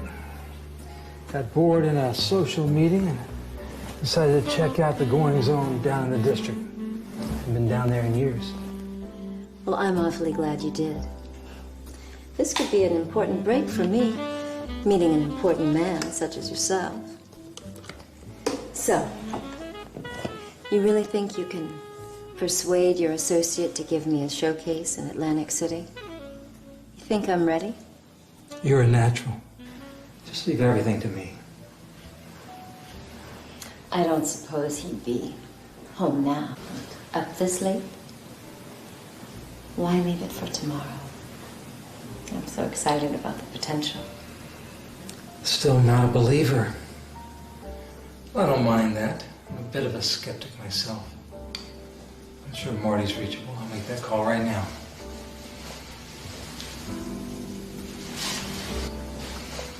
There's Marty there. 20 minutes. All right, we'll have him call. Good. Good night. It's not that I don't trust you, Gordon. It's just that I need things to take a turn for the better. I need to move my career forward and stop singing in these low-level dives. And I'm so tired of wannabe promoters with their shallow promises, one-track minds with big promises. I have no doubt you will get everything you want. You're a very desirable woman with an incredible talent. It'd be my pleasure to open a door to your dreams. I'd like that. But what's a girl gotta do to get a drink around here? I'll leave that to your imagination. I think I need to use the powder room. Right this way.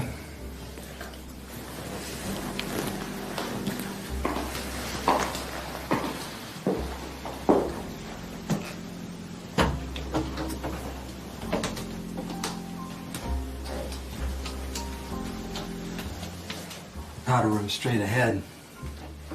And if you'd like to slip into something a bit more relaxing, you may find something here. My sister stays here once in a while. I'm going to refresh our drinks.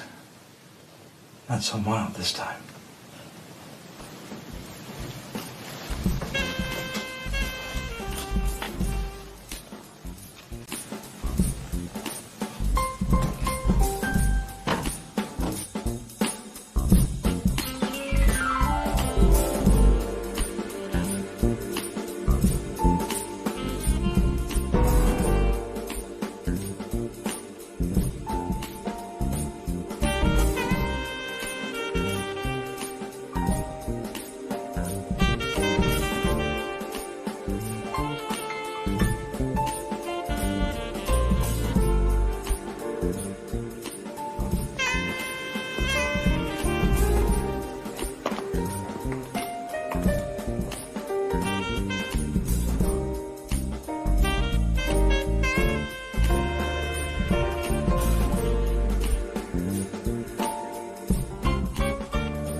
really think your partner will call? Must be a busy night for him. He wouldn't be my partner for long if he didn't return my calls now, would he? Helen, what are you doing here? Helen, don't jump to conclusions, all right? This is the young lady, Miss Mendez. We're just having a drink and we're talking. She's a singer, just a singer. She's not a corporate client. You said that's what this lace is used for. Take it easy, all right, honey? Just take it easy. We can explain this, and we don't have to jump to any conclusions. Helen, give me the gun. If you think clearly about this, give me the gun. Give me the gun.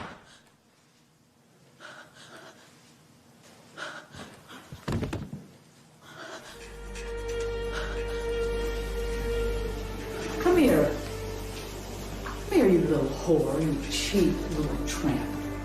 It's women like you that gets our men so screwed up. Running after them, playing up, sleeping with them, spoiling it for decent women. You deserve to die, too. I only met him tonight. I didn't know anything about you or him. I'm just a singer. He saw me perform and promised to get me a job in Atlantic City. And we were just sitting here waiting for one of his partners to call and... So I suppose singing in your bathrobe is part of the act. He lied to both of us. He never said he was married. Would it have mattered?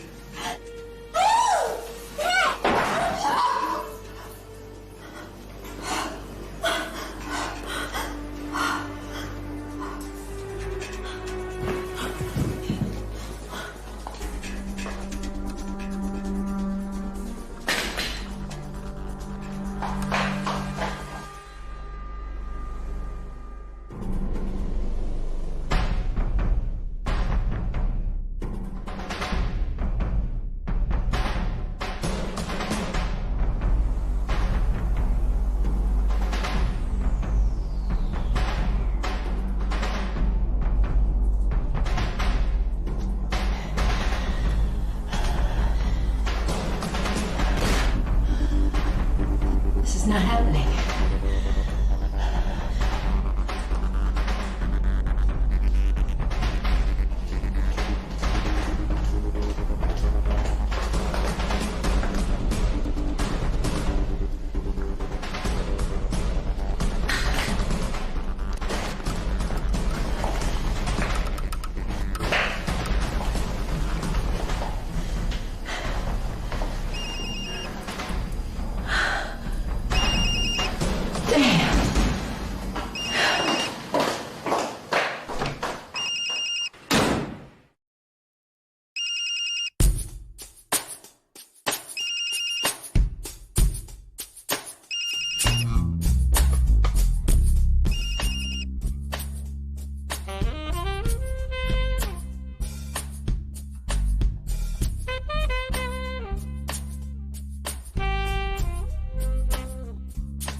All right, ladies and gentlemen, we are back. That's right, that's right. It's going to be us. We can drink and talk shit as much as we want. Nobody can say anything to us. D.L. Hughley, Uncut. Hey there, welcome to the show. This is D.L. Hughley Uncut. Don't adjust your dial. That was so 1970. Right. That was so perfect, right? So Ernestine, get the rabbit ears. Get the pliers so we can turn the channel. Get on top of the roof and fix the antenna. I wish it was just that simple. Well, we might as well go back there. Might as well. It feels like it. I think the language that, like, if you look up when Trump said when they start looting, we start shooting, it was taken, I think, from the 1960s, the Miami chief of police. And I think that really is the crux of what we have going on here. We have a society, Trump and his ilk, who are in power and in charge, have a certain mindset of the way things that should be handled. And that very mindset is why we're here right now. And I say this all the time, America is the Flintstones and the Jetsons, and the Flintstones are in charge. And that mentality, that idea, like a lot of the things he says is from a time earlier this week when he threatened to basically... Oh, the vicious dogs, remember? That's straight 60s. Right. Herbert Hoover did that. We called the army on his people. So I just think that mentality, that Rolodex, that idea, that point of reference is at odds with who we are and who we're trying to be. And those people are in charge. They're making the decisions. If something is wrong, when a president uses violence and tear gas and concussion bombs to make people leave and have helicopters flying around and threaten people just for a photo op, and no one says anything about it, is that there is no moral balance anymore. Oh, absolutely not. But I think he's proved that time and time again. The one thing that I will say that I keep finding interesting, but I do at least find a glimmer of hope when I watch these protests. I see a lot of young white people. A lot. More than I thought I would. And I'm not talking about just in Minnesota. I mean, all over the world. All over the country and the world. And at least that gives me hope, and it does remind me, I don't know if it was Oprah that said it, and we're talking about the only way racism would die, it would have to die with old white people. And I looked at the contrast of the people who were protesting and their ages, and I thought, wow, a lot of young people do get it. And look at the remedies. People think one man's protest is another man's insurrection. And ultimately, we have to decide. And I remember when you were growing up, and your bones used to hurt, and your mother, they used to call it growing pains. Remember that you would literally be in pain. Right. And you would go to the doctor, and you didn't know what it was, and it was growing pains. And that's really, because in the grand scheme of things, we're an extremely young nation. We're like a young, strong nation, but still very young. With all this strength and all this naive, we're very naive and very certain. But we still are having growing pains. But when you look at what happens here, we make the same mistakes over and over and over again. And then history judges us so harshly. And there are people who are determined to hold on to the idea of who we were instead of what we are. And you could see it especially in the GOP. I don't know if you saw this, but, after that scene in D.C. where the medic copter came down and they used the horses, the next day, a lot of reporters were asking GOP as they were going into meetings, hey, what did you think about that? And not one of them said anything. They were like, oh, well, I didn't see it, or I haven't really heard about that. And I'm thinking, you are flat out lying. Yeah. And I don't even know why Mitch McConnell wear masks. I can't let him get through them lips. You know how skinny Corona would have to be to get through those lips? I think that even when you look at our reactions, and I think it's not 100% of one thing, it's 1% of a myriad of things. But one of the silliest things I saw for myself, my own perspective, was that whole blackout. Where black people thought, what we gonna do? We gonna not do nothing. Right. I did, and I do believe that the two execs, it was two female record execs who decided. Nobody makes records anymore. Well, there's still record companies. Make no mistake about that. But there was a hashtag, Blackout Tuesday, and they said the purpose of it was to be able to redirect the focus not on yourself but on the issues at hand. What happened to George Floyd? Obviously criminal justice reform, but. Black Lives Matter was like, listen, get our hashtag off of that because you're taking us off point. Okay, and it also happened on a Tuesday when there were Election day. elections all over the country, and while you were fucking blacking your screen out. Yeah, and also the anniversary of Black Wall Street. Not a time to be quiet. I just don't understand how the answer to anything is nothing. Yeah, I ain't gonna do shit. And I posted on mine, and I'm posting information about voting in my hometown of Maryland and Washington D.C. I'm posting on that stuff, and I'm catching hell in my comment section talking about welcome to your unfollows. Well, if me giving information about voting and making this problem any better, you ain't with me anyway. So go on. I can understand people who don't like their choices. I can understand people who, lament the two-party system. I can understand people who have a problem. Because to me, I do not understand people whose idea is to do nothing. I can't, like Martin Luther King went all the way to the top just to go, all right, I ain't gonna do shit. Well, the other thing is it is in complete contrast with what we saw with George Floyd, right? With the officer who murdered him. He basically sat on his neck and said nothing. Yeah. And if you think about it, the officers who were with him said nothing. So if nothing else, you should not be quiet on behalf of George Floyd for those officers who were quiet. You should be screaming. You couldn't scream then because maybe you weren't there. Now is the time to scream for him. Yeah, it was people doing nothing when George was dying. Mm-hmm. And I'm talking about bystanders too. Yeah, I know. So, Charlie, can we roll that back? Because I want to have said what Jasmine said. It was so good. I think I should have said it that way. Charlie, don't do it. He could never enunciate that way. Don't do it. I think if you want your jobs, we will have. He could do it. If you want your free jobs. Don't do it. But the point is, I think they probably had good intentions. I just think it was ill-timed. I think also they didn't explain it well. So you had all these people posting blackouts. They didn't really know what they were doing. It was just too convoluted. Intentions are informed.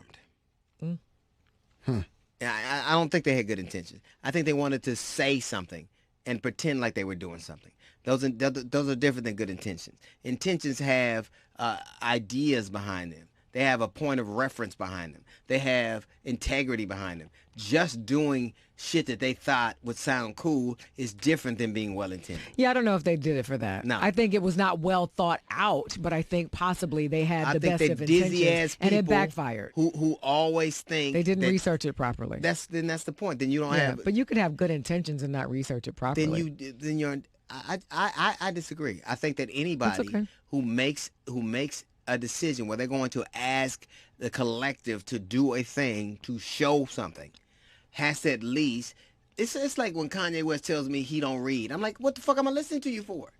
What?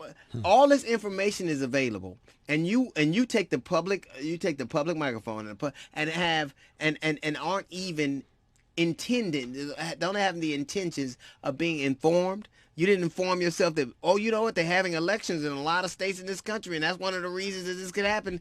That's not well intended. No, I get that, but I do believe that you can make mistakes. I think people do it all the time. You speak up on behalf of people that you have not properly researched to understand. Maybe I shouldn't co-sign on this person because they were wrong. Working for a record company. They don't even have records anymore. Yes. You know what? I can't have a conversation with you. That's why you can't say what I said. I can't. That's why you can't do it. I will be helpful. Just saying. My intentions are good.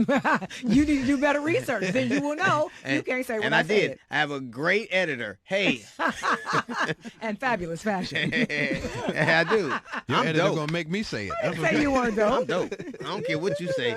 Move this microphone. Let somebody see what I got working. Oh, my God. It's just too much. No, ain't nobody talking about your fashion. And I didn't even loot or nothing. I just got this regular. FYI, thinking about the looting, and I'm not saying that I am condoning it at all, so I don't want anybody to say that. However, shout out to fathers. You guys might get better gifts this year. Yeah, finally. Might get a better gift. Wow, this sweater is awful smoky. Yeah, they got Chanel, Louis Vuitton. They hit them all. Alexander McQueen. Like, thanks for this double extra large, baby. I don't know what I'm going to do with it. You better wear it in green. Why is the price tag singed? Don't worry about it.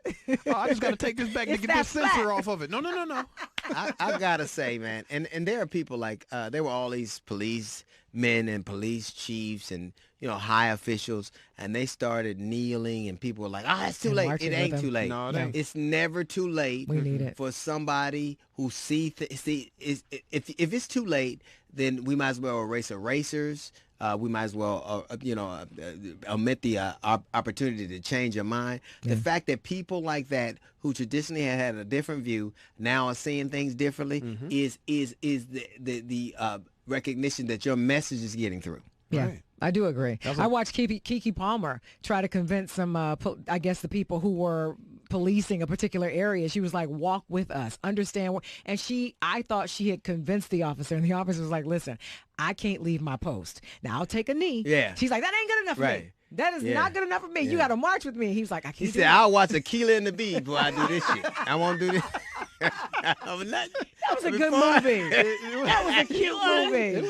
You want to make me watch Aquila and the Bee before I walk with you niggas down that street? You must be out your mind. You watched the cute movie. I It did. was a cute movie. I did. He was like, I'm not going to leave my post, but I'll take a knee. Right, look. She's like, that's not good enough. Right, let me see. Aquila and the Bee or walking with you niggas. Oh. But they all did kneel. So Who it was nice. in it? Who was in it? You know what? I really think this can't be about vengeance. It's got to be about moving forward. It really can't be about, you can't be mad at people because they had a different opinion and they've been illuminated in some way. Yeah. You have to take your, like in that Houston's police chief gave one of the most impassioned speeches that I've ever seen anybody who was elected or appointed to a position take. Now, I ain't talking about the Supreme Court justice where it's in lifetime and perpetuity. Right. We talking about the dude that eventually has to defend his position. Yes. Absolutely. And he said some things that matter. So however you come to me, whatever it is, whatever timing you come to me, you doing something late is better than doing nothing at all. These dizzy ass record people. Let's not do Leave nothing. him alone. I can't stand.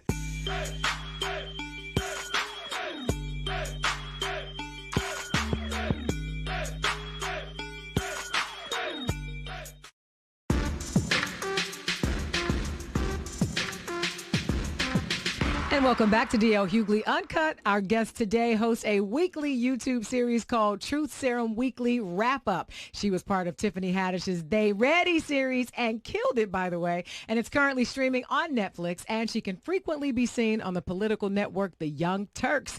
It's Ida Rodriguez. Hey, girl. Beautiful. What's up? What's Hey, happening? what's up? Now it looks like you landing a plane. What are you doing? This way. You asked me something off air, and it really, it stunned me.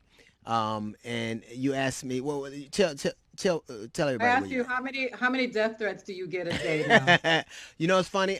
I can always tell when I got a lot of threats because two things happen. Sonia will say, you should bring a gun, and you should have somebody with a gun. And Derek will always, I'm gonna go to work with you today. So I never look. But the fact that you would ask me that because you actually count, you count yours. Well, no, you know, it's funny. Somebody said on YouTube that the only place people should see me is hanging from a noose. And so I was like, see, black people? That's how they see us, too. So, only you guys would have helped manufacture the rope. It would have been great. So I know. That is a scary thing, though. I do worry because I read the comments. He doesn't read them, but that's what I'm for because I read them. I'm saying, did you see what they said? Let me tell you what they said. He's like, don't tell me. But I can't even imagine, what it must feel like to go through the day knowing that there are people who are really wishing you harm. Yeah, they for me as a woman, they like to come for me as a woman. So it'll be, you should be raped by 10 black men since you love black people so much. Was that Mel Gibson? Was that him? Did Mel Gibson say that? And I'm like, wait a minute, I am the black people. Right. That's what I was thinking. I was like, what? Why are they, okay, here's what I don't get. And it's something that has percolated for a long time. The black community and the Latin community, which I think have so much in common, oftentimes seem to be at odds when our goals and our objectives are really the same. And so you're taking heat because you're defending a human position. All day, every day. And like I hate that talking point that I'm the mother of 2 black children because I feel like it sounds like white people who say they have black friends. Because I shouldn't have to have black children for black people's lives to matter to me. Right. African American black people's lives, because there are black people all over the world, and we act like it's an exclusive thing. It's the colonial thinking. The colonization was the greatest mindfuck of all